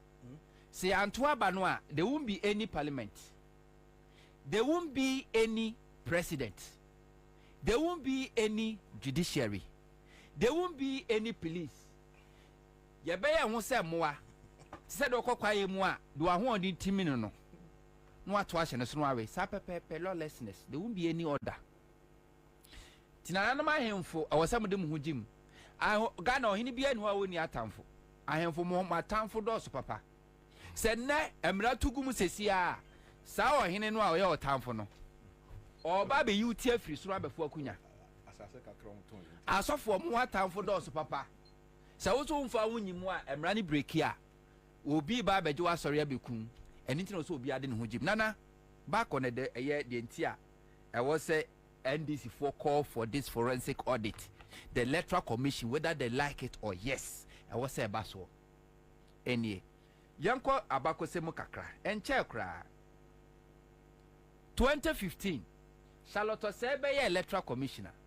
Adia MPP for the welcome no a call for a new voters register. And it's MPP for me could be a near friend Let My Vote Count Alliance. I will my edition Munsen say Omundi Electoral Commission for them. Omunya to trust them. Ecosis Electoral Commission be church ready for from. And into Omu to voter register and credit say a ECOWAS register. Because according to MPP, you know, to go for Burkina Faso, Mali, Niger, Cote d'Ivoire, Omina, Ewu. 5 pebetre no. Na Akufo-Addo no ye president no. Na yenhwe asemo nanado ekaye. Eye sabre no. Nanado posti we e woni Facebook 18th August 2015 and no search here ewo ho. Nana Adodankwa Akufo-Addo say it is instructive to note that on March 25, 2015, President John Mahama, then chairman of ECOWAS, intervened in a political dispute in neighboring Togo by requesting the postponement of the elections originally scheduled for April 15 to May 25, 2015. His intervention was in response to the calls from Togo's opposition parties over the credibility of the voters' register, which they alleged was bloated. Indeed, President Mahama urged the Togolese authorities to agree to establish a credible voters register arguing that it was important Togo went into the elections with a register which is enjoyed the confidence of all parties. This request was heeded. The peaceful acceptance of the election results by stakeholders in Togo is indicative of how appropriate the president's intervention was. Clearly, what is good for Togo must be good for Ghana. Akufo-Addo asem o kan ye nie. Yenko de Baomia enso kae. Baomia Akufo-Addo de no 18th August 2015. On the same day, 18th August 2015, the Baomia so chro ni. Our investigative team obtained the Togo voter register, which was publicly displayed prior to the 2015 Togolese elections. Using facial biometric recognition technology, the system has found 76,286 potential matches of the same people with the same names and faces on the Ghanaian as well as Togolese voters registers, some 2,000 of which were present in the PowerPoint presentation. I should note that so far we have only completed less than 10% of the work on the Togolese register, and we will begin work on comparing the Ivorian register with Ghana's shortly and follow that with the Burkina Faso register. Even though our investigations are ongoing, we are presenting our initial results because time is of the essence in this matter of a new electoral register. The EC, as we speak, is in the process of taking a decision on the issue, and we have to make an input into the process at the earliest opportunity, the case for a new register. #new voters register now. Baomia. See, we're at 2015. Enti Akufo-Addo eka say voter register no enya credible. Baomia ka say enya credible. E den na Electoral Commission den omo eyeye. Omo ka sansem no the Charlotte say led Electoral Commission say. Na omo call for a stakeholder forum. Our Lisa will tell all the civil society groups in Ghana, ye invite omo. Political parties in Ghana, ye invite omo. A year diplomatic course, ye invite omo nyina, including Baomia and Akufo-Addo. Say, okay, utu say, will be a chere say 2015 ye voter register ne enya no. Enti to aba enyi enti enya foforo no. Fa dance ye bra, betumre ne chere sie, enti bedwam, ye say akoko to bedwam a. Nana as avineti obedwam a ebi nyira. Enti Electoral Commission emba sa kwan no. Omu wie ye no na Electoral Commission at 5-member eminent committee. So omo track no mun tie no omo hwe omo sem. Omu wie ye no then 31st December 2015 ana Electoral Commission omo publish here no new voters register EC tells MPP others, published by myjoyonline.com. Okay, I say the 5-member panel reviewing proposal for and against demand for a new voters register says arguments for a new register are unconvincing.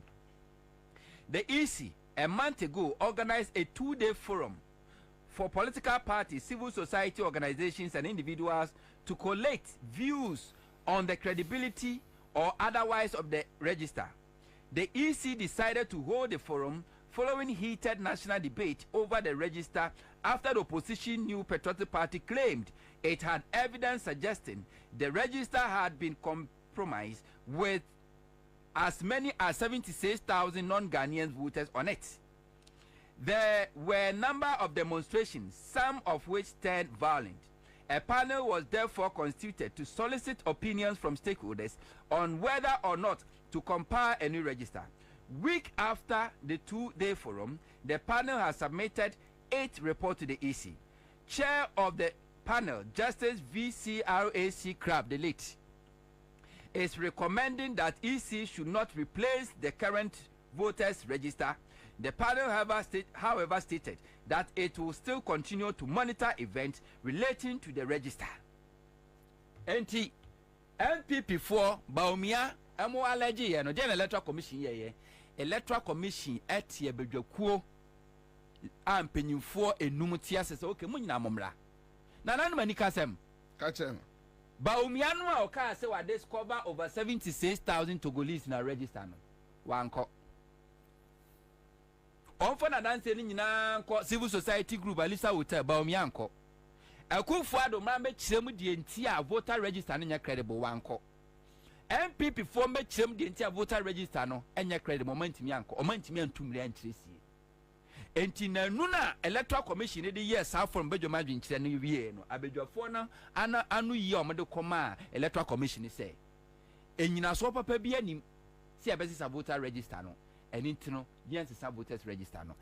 This initiative was taken by the electoral commission then when Akufo-Addo and MPP for doubting the credibility of the electoral commission's voters register no, for the electoral commission to prove themselves, they subjected themselves to the public scrutiny credibility test. So okay, but at the end of the day, MPP went me for Koto and Yankwai. And the electoral commission here said there is no need for voters register.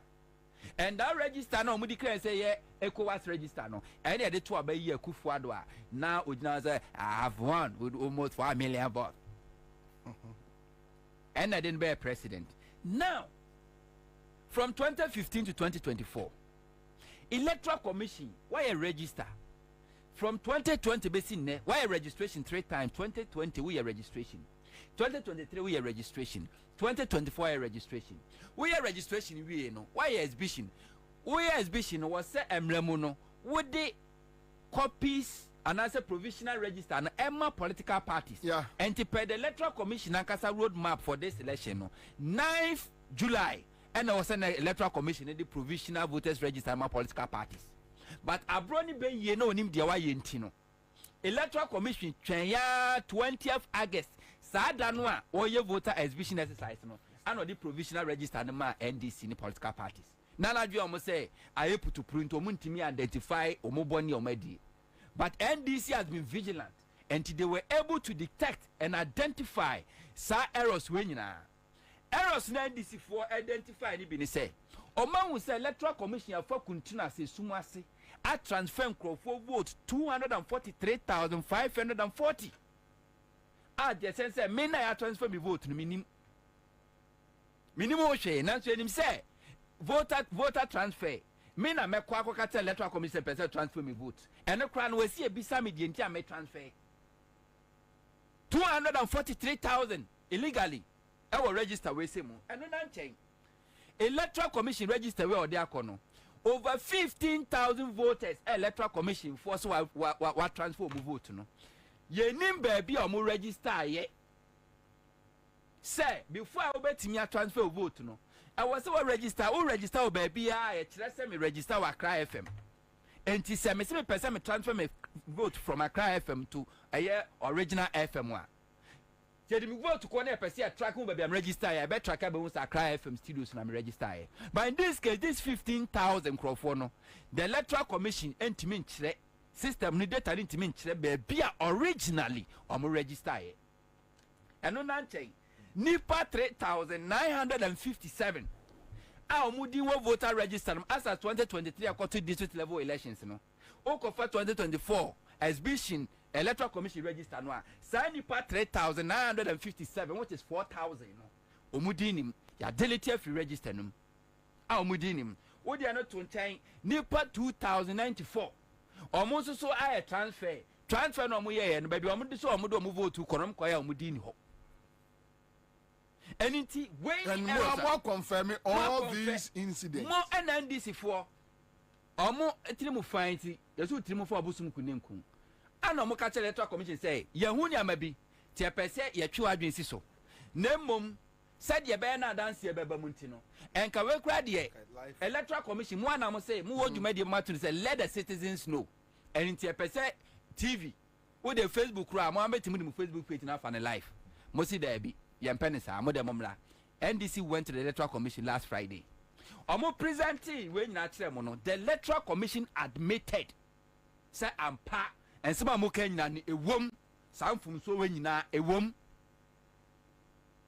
nemmom ma de said am we say yantia badwakuo said ye Charlotte say ye emia probe the voters register no ye de yenye sa forensic audit no ye de yenye enchiremu ben na wo de ma enchiremu bi ani ho na wo so betumi aye wo betumi aye already no be ka kire Ghana for say this voters register no a robust a credible. Yet end this fortnight no watimi discover these errors ewom what the ban no admit say ewom and to him say sa error way e will register him now describe this a register as credible, as a robust. It means a boapaye and adi shemu yen so him say osafo nsa no ho yade de why any kire say a boapaye we so obi epetu se wada unyane ne said there wada ebi na Electoral Commission aye no enti wo a wokose mess no ntimi clean the mess enti then I was here kofa a third party na obey forensic audit ni nyina ne say yankofa adwumaku a omunim san hwehwemu no na omomehwe register no hu say register no mfumso be ne wo mu ekwan be na mfumso no fa so baaye na yenkrakra omu wi a the same register. NDC is not asking the Electoral Commission say Kwanakwe new registration were a stronghold.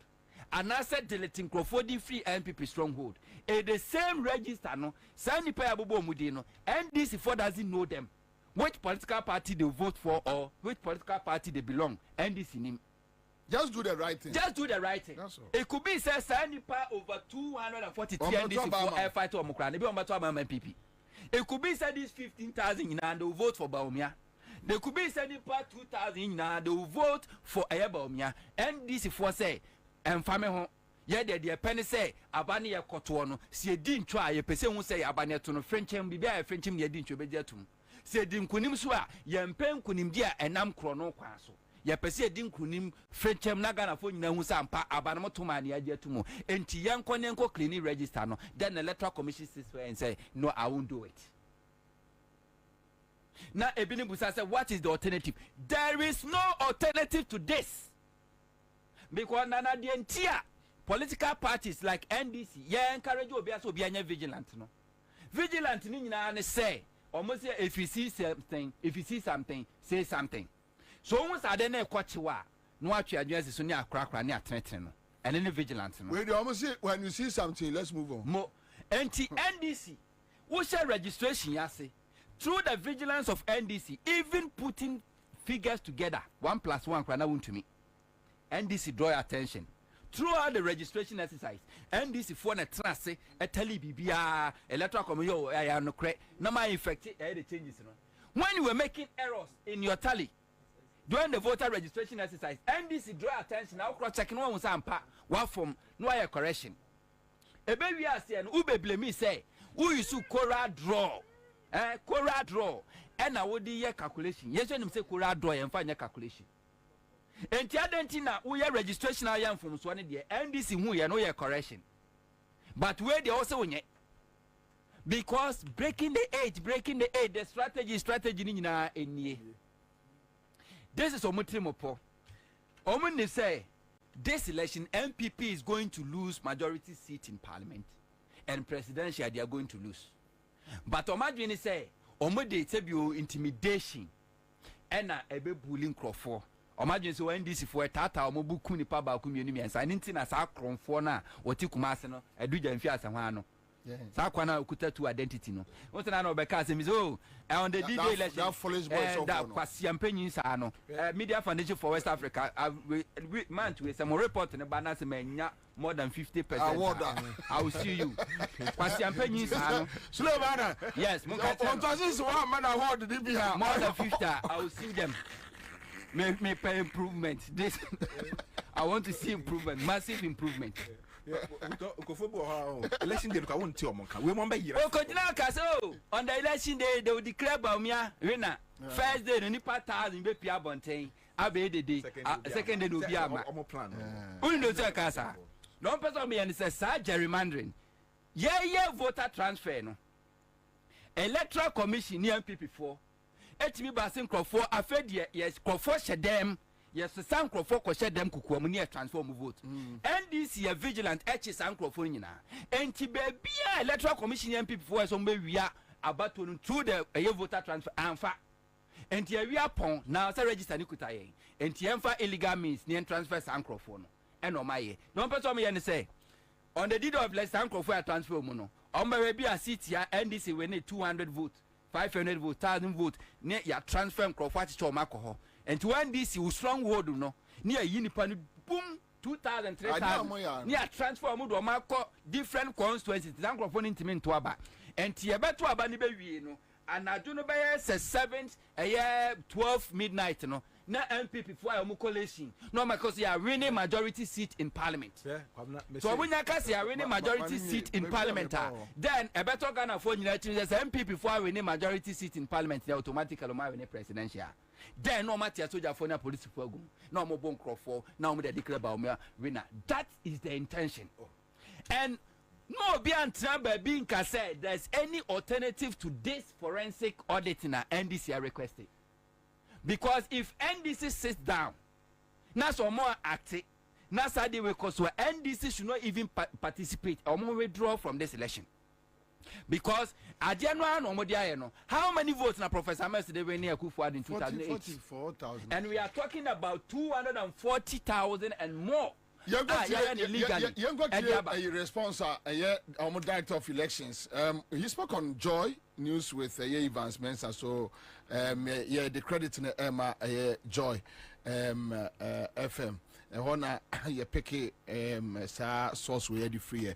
So with what you are saying, no, you go to a response and omunyan say no, omude magana for claiming the 200,000 whatever is not true. As a state, a figment of NDC for no imaginations and all that. So you go to a director of elections at the Electoral Commission. Nidini says a bill or something. Anyway, it doesn't matter. But he'll find his way here. Then we can work on it. All right. Come person boy and Namedema unto Ebona cyber back to Mensa and on this. On the issue of the transfers, as he rightly said, the transfer list that was given to them composed of transfer that we had done since 2020 when we compiled the register affairs. So it involved transfers made in 2020, transfers in 2023, and transfers made in 2024. These are people who have transferred to the various polling stations. They are not ghost people. They are not bloated. They are in the register. Yet we have a list called transfer list. And this time around, we captured since the register was made, that is 2020. They raised that issue and we told them that it involves other transfers since 2020.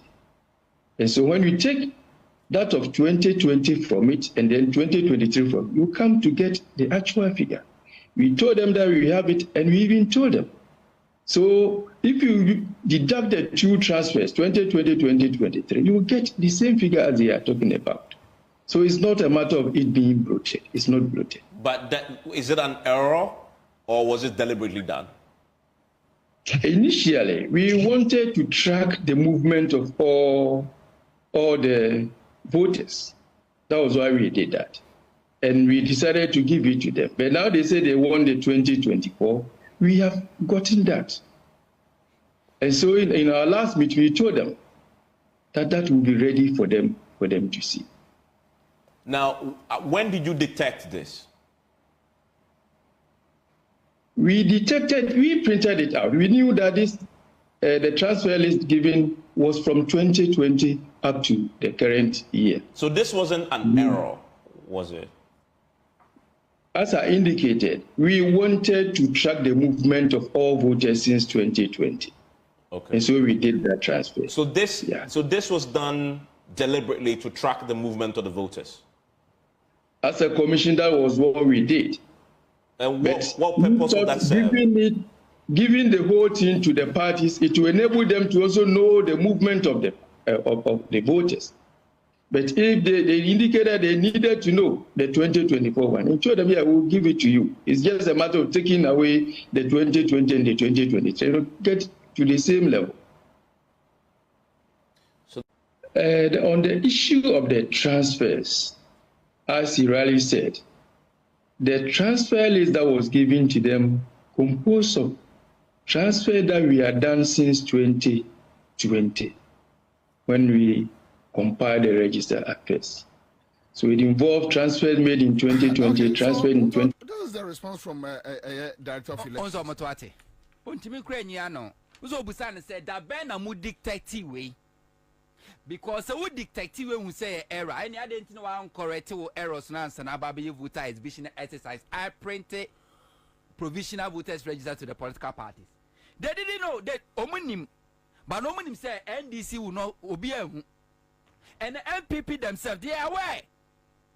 But a common mountain they won't talk. But NDC and the Diabetu Jama man saying you know. So NDC American Electoral Commission will register will see a robust no. A see then at this errors in our and the Electoral Commission themselves can never heal this voters register. We need a third party. Krononi bonsamni beya jemensa ni ekufua the person obo my Ghana. Dr. Kojo Farijan and Charlotte Osaya omo ye biometric register no. Nana when you say biometric register no, now you a third party vendor. One na ekuta eye voter data no. Because you say Electoral Commission what the obi abetima kudin semfo, you can't trust anybody. Tinia wa international credited international organization body one na ekuta the data no. When Mensa took over, was he Argentina, was he a Makwama third party? Ekuta data no, and Omukoji and Omodebeto. And then a register look at Omo Moped on Pen Omode. And NDC has been smart enough. Every move they take, every move they make, NDC for what you want. And it's evidence. Registration, even putting figures together, NDC na yedema wo.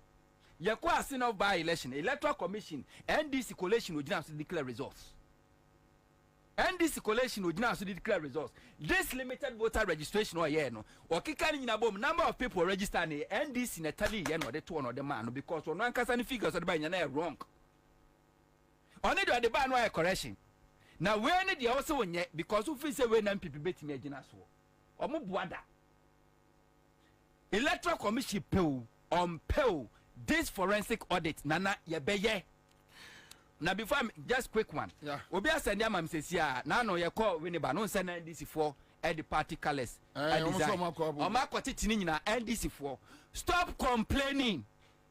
Wako file wako still party flags. Na MPP akwati no de need akobowa. E den stop you so be tie. Na no Tama West na Jamesenu ne bebo some omo tutuni nyina no mu complaining. Boot for boot, no. Do you really understand the national organizer of NDC? Orientation by now, my party for now about boot for boot. Boot for boot, you say, men ko obi bone, obi oboni ayeni bi, obi tia na so tiani na so bi, obi ni sawo wania, tunani, and tis what o party flagger, tini die, obu be border, buni die, obu aboni bi. That is boot for boot. And you don't come and tell me some monka be my me, I won't be there to fight for you. Do it. Omuya na najua anadu so ya oyena wiaketa so na wiaketa boot for boot no na asase no. Stop complaining. Maka omanfo se wahu se eya kransuo. Wahu kransuo. Politank ye friend no papa no nie. Meka politank monye so papa no nie. Politank. Politank. Politank. Aha. You know I'm trying if you're Diasa 30 years ni na Politank de obia nim say wo mudwumadie eso ani ya kranso ni akura no ade papa mu a na eye Politank a na ekro ai Ghana for mon sorry ai aha na de wo ni say Politank no ense anya libi laba libi ntino enye se bia ai tuamomo online enti mo obi mfron kan cho se ye ton Politank na tua yes can online offices e wo Ghana afa na nyina Politank ai omujira brane afei na smart view eye care wo say wudru baabi a ɛyɛ na wa ma ya hwese de wani esiti ama so aha wunyiri kɔ no yare awodo bebree ba ani ne so enti sɛ wo pɛ adwumakuo ɛyɛ wo ma ben bɛhwɛw ama wahunu sɛ ya hwɛ me smart view eye care eye omo assorted frames ya omo de ɛyɛ sunglasses awodo ahyɛmu na etimi ma wo hye ne kama na akwa mfidi omdo be fam ahwe wa oh my god smart view eye care womo na ehwe womo ni enye so odi hye bi ani eye ne ya o problem financial ho omo J20 Westland Avenue eye G38711344 wo bengempa omne eye Benap filling station no and award the same street Metre Westland momunim Benap filling station Benap filling station no from 020 3063 514 from 020 3063 514 mame enko eye bono east namini Mustafa Suleiman communication officer nko kasa Mustafa Akwaba ja commander boa pacho boko de adom nempa yebo yo enano mo national chairman aka mo flag bearer aka mo general secretary akosia police de wo mo anisa mo se isifo osisi mo enti mo mpanifo se nyame adma 17th a brother way mujremu across the country na Blue East ewa ahobobo ate say boye yo penyinka se me dase me den ka ma men chia wa tiefo no ahwefo nyina eya Blue East ya krado em say ye national chairman dey nsem no to dwa no ewa na ye sha se ye keka ho ebi se wo hwa ye region ha abaye region ba ko a MPP for etu money esi so pa money isi ene say wokai abra na di ntwo na ekoso no yereje ha eye Ansah South ho na eye MPP parliamentary candidate ogina ho ekoso sa bass ba ko nnan ese sa koko board for ye won listen na bass oberegister mo Ansah mai na hono di isi ye de dachi ne bedi ho nkomo efi wo eye Incitement South munim ne esi ye Incitement South so ya krado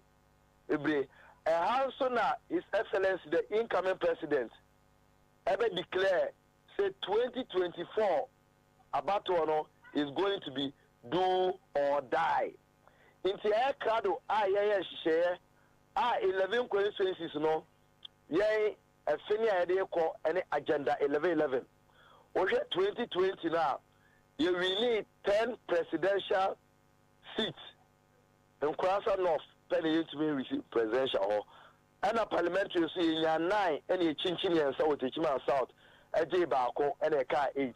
But this time around no say agenda 1111 no abeko yamaya nature say sa near easy person you know it's missing kwai into bisamia na buni is ya preparation 11 constituencies no okwa chairman secretary organizer enimu di shemwe almost prepare omo constituency eye dano eso let's say isi onyanye ne ya ka che so onye no a de mono bo se techimai abe wo so pa enti kakra no kafa preparation towards demonstration no na money ewo police fuashia bibia ye boko ne ana ede nkrata ekodan police administration nti afi na ye twen say police commander no obemoye muaye no akire da ye no enhia na ndi nkita ho okay nti brother no esuru payo edwa moko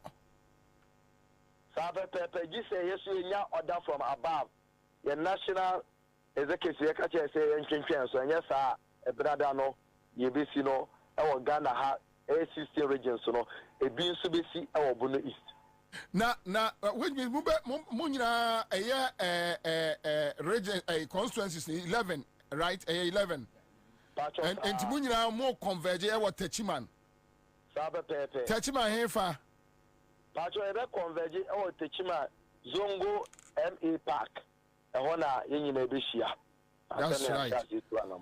Not just ye dia bra nipa ba ya empema hanu aha sadia mu piom asikrom bebre ebi se ba coincidence bas bia makura enye ne nine, so you can imagine and at Chima South on crown so no your voter population no 152,000 now 152,000 na NDC it meet to abane over 50,000 now you can imagine and as I done also enye gada Techima ye gada ye okuyada yawada ena fiada saa emere na wo ya dia na nipa no wunya no okodidwa e se yeso ye galam say site no ba ye galam say ye de sensuo say kwaye e wo de didie na akwaye benada no de ere de kowa di kowa obi abepie kowa de kowa monyere mo ho obi aka se munya ya ma munya wate Pacho obi akwa to be kaje die e say do or die no e Techima na twa no furuma.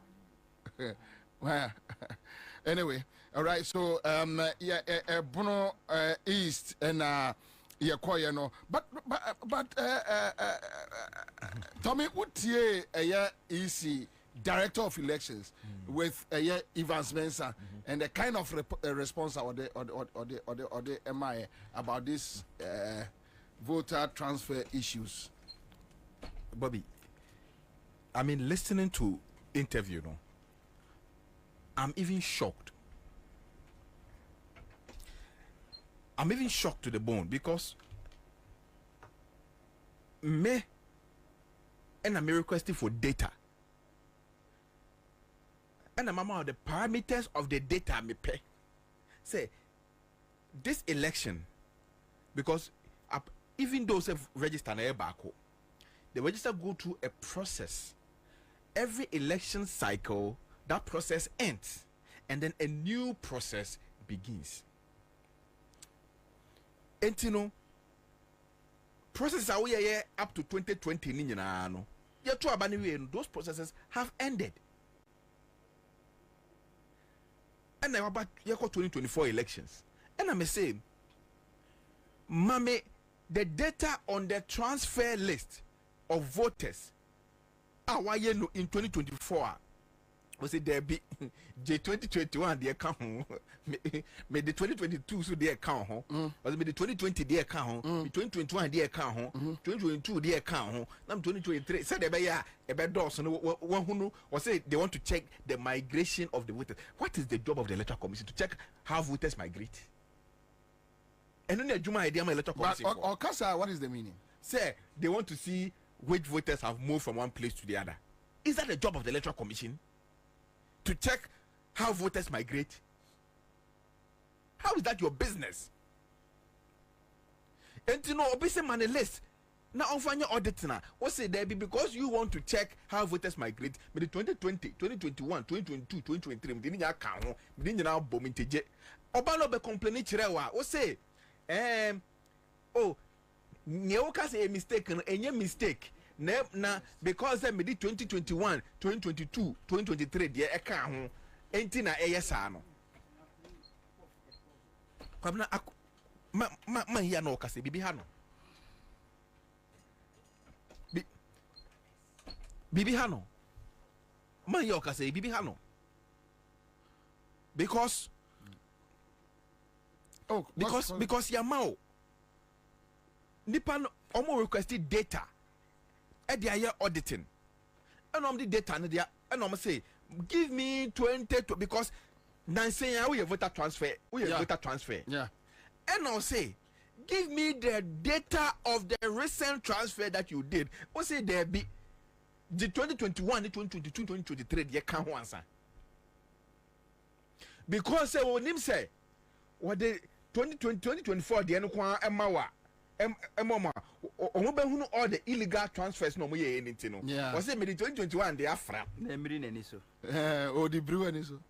And also there be me pet 2021 there no. Me pet o de mam 2024 nko there no so akoda ne asem.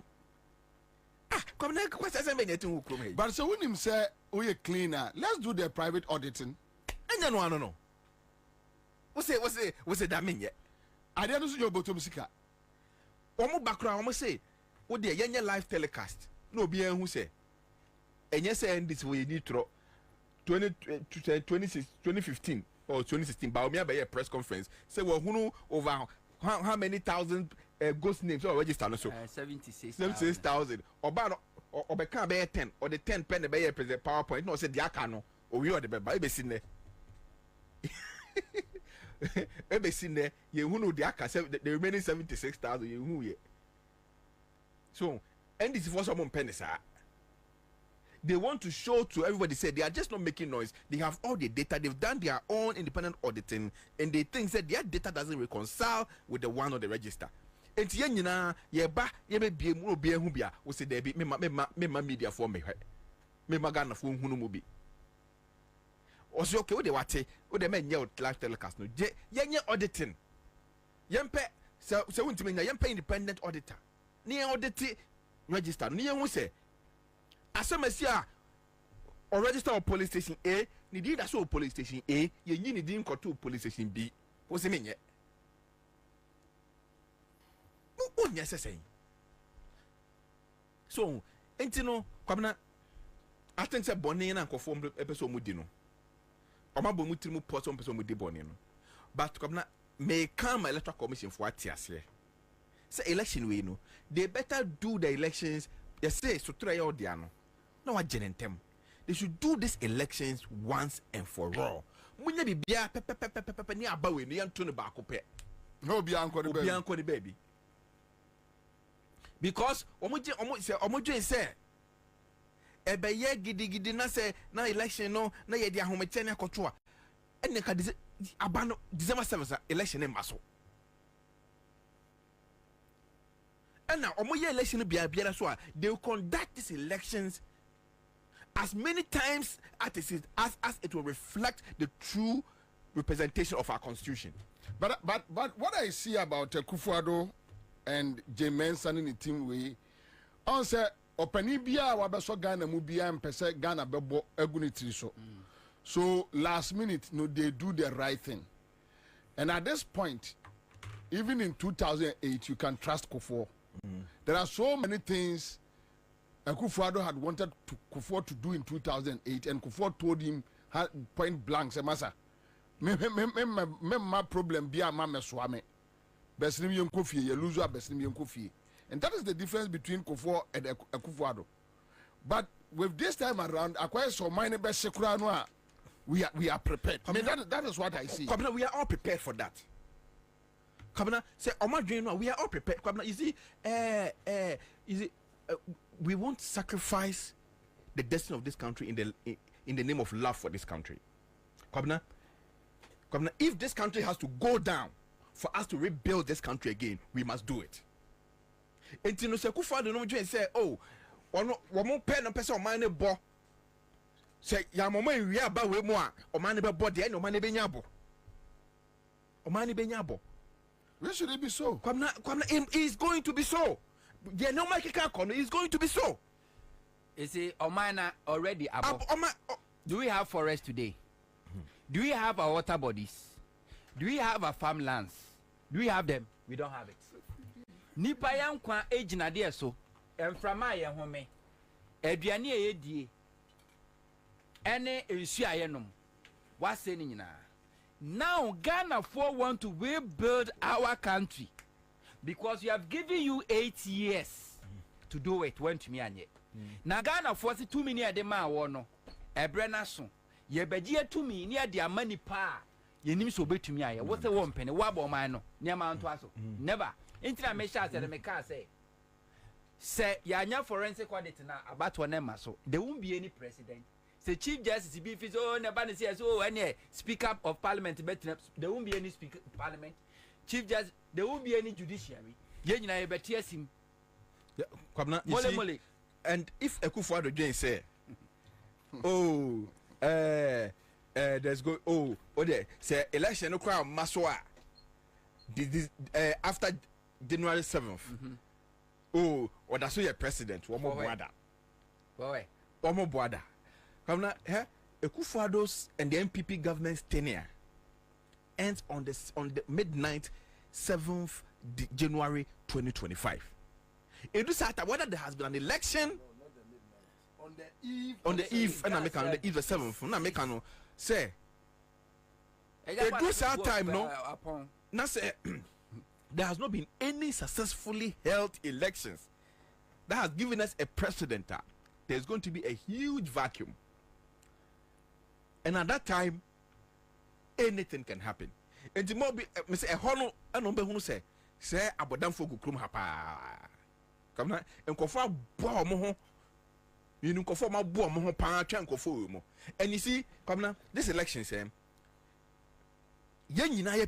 we want this election to be peaceful, fair, and transparent and quiet. That's what we want. That's what we want. That is the Ghanaian But going to these elections, no. Me personally, I am envisaging so many scenarios. And we are going to prepare for each scenario. And each scenario, we are ready for each of the scenarios that can play out in these elections. One of the scenarios, and they say there will not be any election. That is one of the scenarios. The other scenario is say there can be an election, but the election has to be reconducted. The other scenario, they say we can go into this January 7th without a president. There's another, and also the people of Ghana, we are prepared for that scenario. See, at every length, we are prepared to face them at every level. We are preparing for each scenario as we go into these elections. Because we are not going to allow them to continue to hold this country. And you know, Electoral Commission na bibia asumdwemra yekoto abey no bia honto no kwabna enye sade a ne epo mo bo mo tirimu ensisa ya mo ye scenarios so many military for any calculate the many we are prepared for each of the scenarios that can play out in this election. Let me go to Eastern Region. Kwajo Dankwa, Eastern Regional Communication Officer, NDC. Kwajo. Kwabena. Boko de minua. Minua na na do no ho ya na wo. Boko.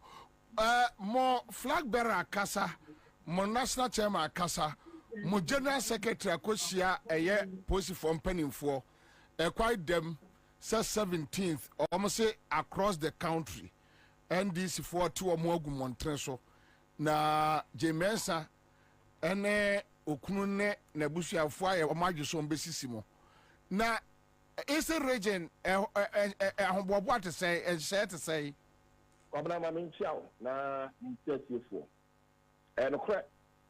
In fact, a year the national chairman. Ekushia is not the Montaigne of the man in Hammer, Menkrata, Electoral Commission, or making those pronouncements. No, Minia, as a winning and so catre. The Western amount for any do a enough is enough. The Western and Kofua and can near doing that one person will be young yourself. Now, when the near just start demonstrations, a quen be also accept be also be abba at your more abba dom, yes, at demonstration, media, and that one. Empo, a binomo over here MPP for 9 can sample for years. O come on, what MPP, o can PP, our come, Sanko follow and let us say, a year president Kufuadwa and Koya, a woman this year. And see, you know, the board of him, as so like, I got to Obama MPP, no, with DNA Ramo, with DNDC Ramo, with MPP Ramo, with DCPP Ramo, with Dick Ghana Ramo. And we see, some of one, I hear that to all MPP for the crime. And no woman now, you say at the Oyo, tell about the DNDC, the chief, I will go for the enemy pattern. Now, yeah, Benabe, Yachimume, I did this. At the for EC office at them a year one number EC set. Sabe, the scope boy, if you will be a name of BBC, and I am here die near Tivita. Who may get this? and Raya. Now, Menam, I can be a amount. Ye were a year amount from who told by boy, friend of them. Minuzon. Me cocoa did be a crown or not a year. Some talk area. Namasi, my minko did fuka cow. William, me would have me car, cram here, NBC car, now Mount 4, a dimly car. Hey, the party of mobile against somebody, baby. Nanny play bounty at the band, I put demonstration, you know. Ye hear some of the car crab at fire. Ye and Casa said, the bus, the band, and see a amount from near the Abacophobia, near Co EC office. I caught Chimum, I think the Scotch and one. Ye if it's an amount back of Kufa, don't need to take the amount from her. I am in nine and unique from her. Nanadu from her and from a fiano. Nanadu a tea in Hamburg, Nanadu I get you before. And Uti, and yeah, that's not the Yakas, the NBC from one and say yes, I demonstrating. If you say, opinion, Bonnie, I was a groom mono, a bar, or no super opinion, tell me what to do. Now, what was one so a young how near Manu Kodana? A common yaman who are Ghana for Namuno. And yes, I want you to sit to be a mouth of women in Patamino. Say how no one will be. Once one will be papa. And Uti, or my bomber post one, or my bomber from Meduku, or my from Co Diana. A year a Benada demonstration, no, a year for Aquayano, or Modi of Mobaba Jimmy. As you know, demonstration never cost of Benada idea. A bear good term. Me Jimmy say a promantum will be more than any other resident. Okay, so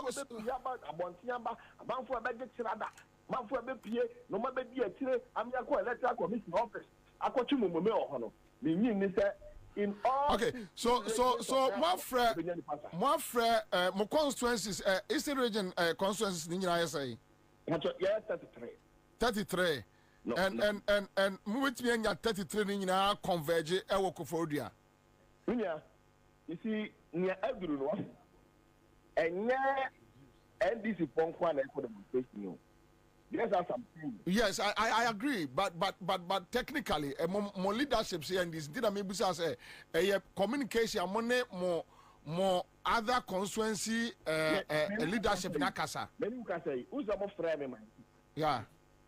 Na leadership of the region. Your name and your constituency for Asia, ye didn't come up, all other constituencies will be well represented. Everything I was in a client meeting.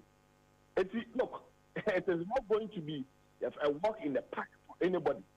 Okay, so a front place north, at about front place south, a big city in prior to or a brim, a first year will be at the back of the course word grow a chance across a certain months as a man can say. At there, so they back in some homes whom far a year, a walk on off of one pass out, and jack one off and jack pass out, a year to one west to what is a bit to the mind at the bar, a year, you know, crumble, ever upon at the bar lower back of crack, at the back of north of the south. Oh, be up on a boss war. I am now. Yeah, Bobie, a year, another every. I bet you something. Okay, so I ain't found a meeting point. Yeah, meeting point, you know, every year, NBC, a year party, a year officer, a war for Libya, a hall and a year meeting, a year point. Now, you get in a year party office. Now, you see our party office, what? No, soon, now, Obia, won't go below, Abaho, now, you see our home. Now, after you have to your father, Principal Street. I work for Libya. If you are at the call a year easy, a year office, a year for Libya, a honum, and you call a courier. All right, yeah, that's a baby. Yenya Kojudankwa, Eastern Regional and this Communication Officer. Thank you so much. Live on Accra, 100.5 Citizen Show. Make come for say a year Go TV. Osman Kancho say 21st, 22nd of this month. Omode at the fair, ba wakwemu. And say. Tia a year Go TV Plus. Aye. Now Tia was say 21st, 22nd or more a year English Premier League games Nina. Say 85 Ghana cedis per. Aye. Was over share a year West Ham. Said you be I do such as for now. I said yeah. Crystal Palace used to be at a Man U for afa na wahwɛ sɛ deɛ Arsenal for so betimi atwe Man City ani brent wɔn bɛtwe wɔn asae de ama Liverpool nyame adoma rakwa obeye yeye ɛyɛ da ka se me so wa wɔsɛ amanfo and subscribe to star 759 hash ai na ubenya ɛyɛ borbo ne hwɛ papa 85 Ghana cedis 21st 22nd September Go TV Plus modem peche me kwaba me ba amo fire Tumrika Emra bills was here. If you say, Asumja Wunya Bosia Bon Shaya Hudie, Edu Chum, Obibia Woye, and to make dear Biara Woody, bills will be Bimao, whom here Susu, whom here Awa, Nanyam here no national ID card. Ain't it to Tumrika Frayam was 0302 200 390 and 0596 920 833. Kai say, on Mansika Krobia Batang. Bank of Ghana and Sawo Bills microcredits Jumedium. Bills Uposia Bohon Adamfo. Kai say Jumedi in Shishaka Crown. Feel every taste, it never spread. Dark chocolate spread. Every day, it's our drink. Dark chocolate instant space. It's 3 in 1. Tasty too. Made just for you and I. It's chocolate choco. It's chocolate choco. It's chocolate choco. Top Choco chocolate spread. So when you pick the foul bread anymore, and when you come and say, now Top Choco instant mixed chocolate drink and so and you 3 in 1. Edge Top Choco. It's chocolatey. Edge. I just say yeah. Give us P capsules. A memory. Manum bia benemua. Kani mitutu ya na minkuma bwa sese die. Betu esa kum menia G. Give us P capsules. Give it to me, baby. Give us core capsules ozwe. E mane meme nyina akoko yade. Sisi yade amamanya yem timotete womono. Yedru no. Manum bi amama de me ho. Give us core capsules. Mrs. Moye ding. Give us core capsules. I give it to you, baby. You give it to me. Oh yeah. Hey. Give us in no. Amen ni jia bebusiemu papa. Na bema ka give us P capsules. And ni give us core capsules bomu nom dia. Na eni jeni ahoden no. Wabrudo.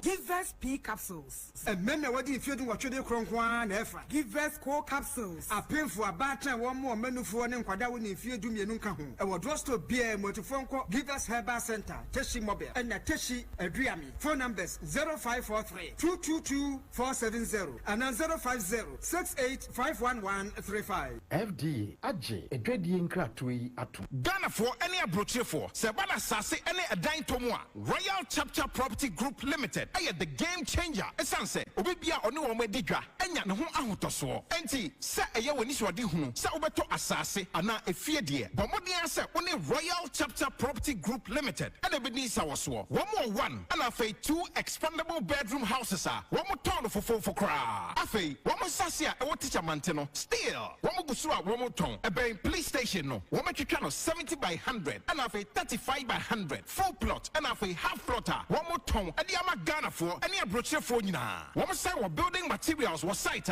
We be able to menya be edi aye na juma. Enti Ghana for any abroche for. So we hwe nim say obeto asase ana efie de with flexible payment terms no. Obetumi nya bi e Royal Chapter Property Group Limited. Frewamu our +233 256 515 862. Ana +233 591 010 337. Ana +233 256 700 831. Ana +44 750 887 1235. Royal Chapter Property Group Limited. Start a new chapter in your life. Accra, time now to build. Yes, it's that time again. My sister says she'll again. Let the brothers wear some kambu. Lion fun to roll from Ayumen Satobu. All the way to the Lodge Tavern at Pediase. Class Media Group proudly present the 9th edition in the 9th month of the year. Cross stretch. Cross stretch.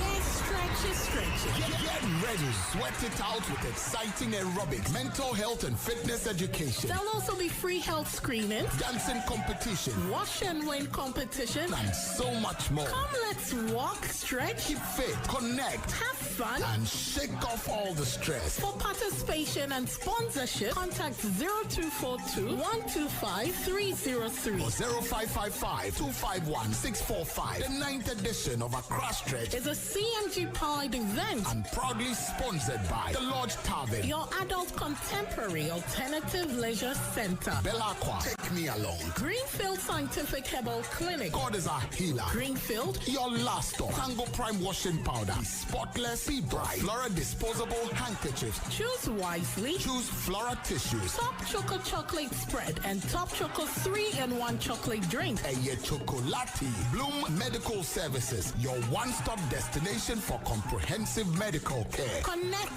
deodorant. Connect. We make you beautiful more and more. Connect. Let's connect you. Multiple quests where quality meets excellence. Gilson Manufacturing Company, producers of IV and Kuzi Antiseptic. Always protected. Madel's Kitchen. We serve you with love. Smart View Eye Care. We care for your eyes like never before. Smart View Eye Clinic. Experience the difference. And Chicken Man Pizza Man. It's flaming hot. Love at first bite. The 9th edition of Accra Stretch promises to be the ultimate showdown of your favorite CMG presenters. Who will pull the biggest crown? Mark your calendar. It's Saturday, 21st of September 2024 at 5:30 a.m. sharp. Live at Ansah toll booth. And remember, admission is free. No fitness event brings thousands of people together like the Accra Stretch. Accra Stretch. Yes, stretch it, stretch it. Stretch it, stretch it.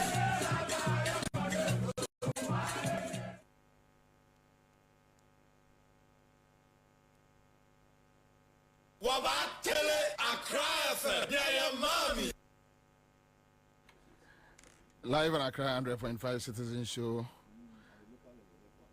at the local level. Because you have to do more. No, dear more. Because you have to do more fires. Ewo Kromo. Now, in Bakokra was Yakoka. Pious could see SHS for Gora. Or catch over there. Only more teachers. Headmaster here at Adamfo. Kwame. Kwame. That was it. You are kidding me. So that's what he's saying. Oh, okay, you wait. No, so I'm hear it soon. Eziat. Oh, so I'm going to Eziat. How can we can't get enough for the house as much as this is mine. The house as much as this is mine. When you have the time and you have an exit, or you have the opportunity to go out, and you want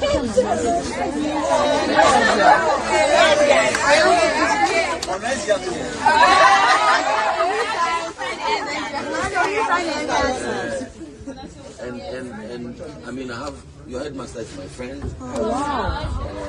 A lot of good friends in your school. So exia should not be an issue.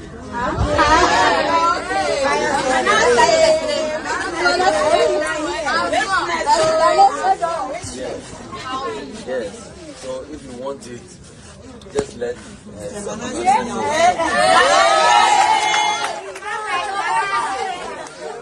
the house as much as this is mine. When you have the time and you have an exit, or you have the opportunity to go out, and you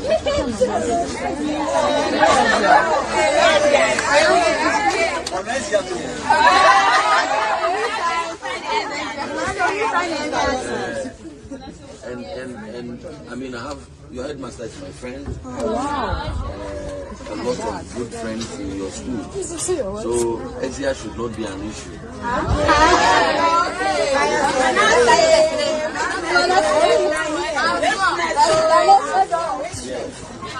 Yes. So if you want it, just let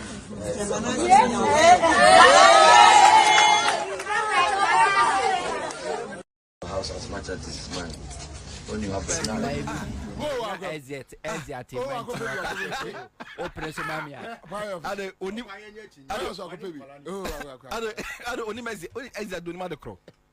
You know your manifesto. Me as a mechina see as or catch a quality so preso mamia so bebe feed any problem.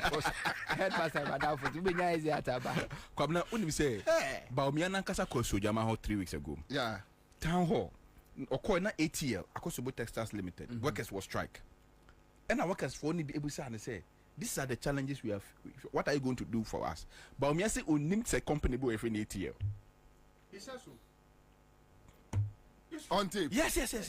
Oh, this is a video. Oh, osi onim company for ATL. Say Baumia onim sanap kokuragu. Baumia ni Bobie, I was shocked. Into Oba Kra Oba Be investigations. What the Franklin Kujo? We have now found our ambassador for migration.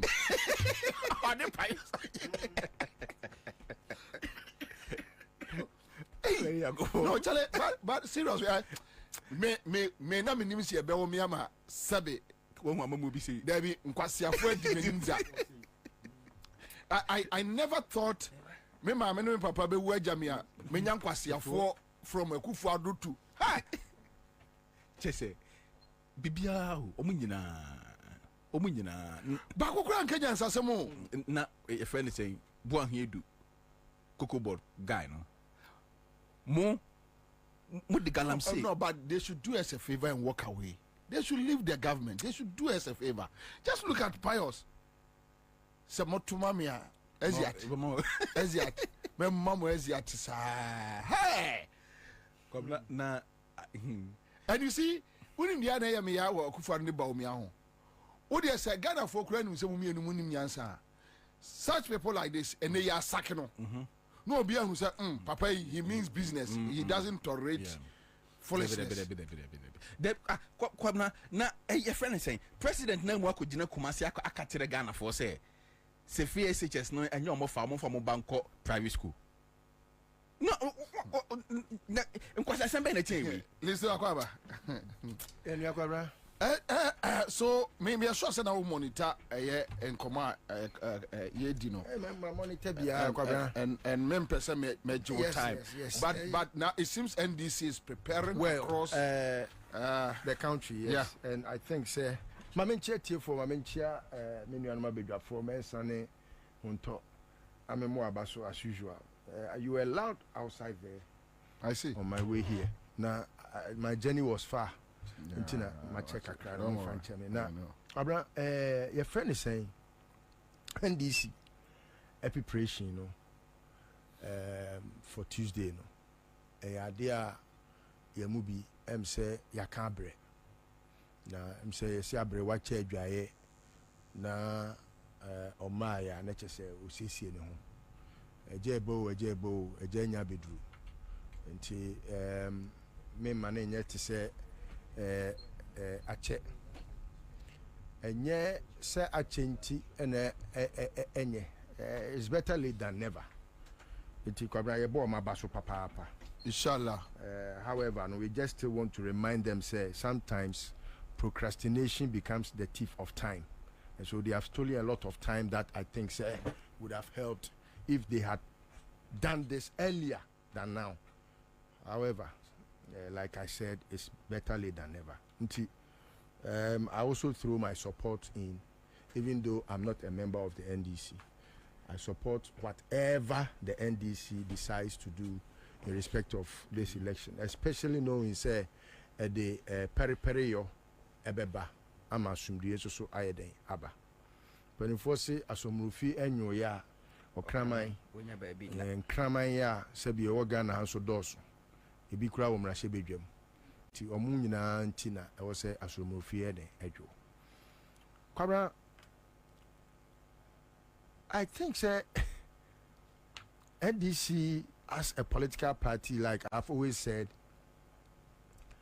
nyame ya aduma benada na Ghana for be hu dinti ya meka se me na me di omo tutu na ntwie hu a in the past omo ama omo ho kwan ama your friend is saying na kwasefo etimi ku omo na se NDC ehu na ho den na wɔde enseyo ne ne tumi nya kokoro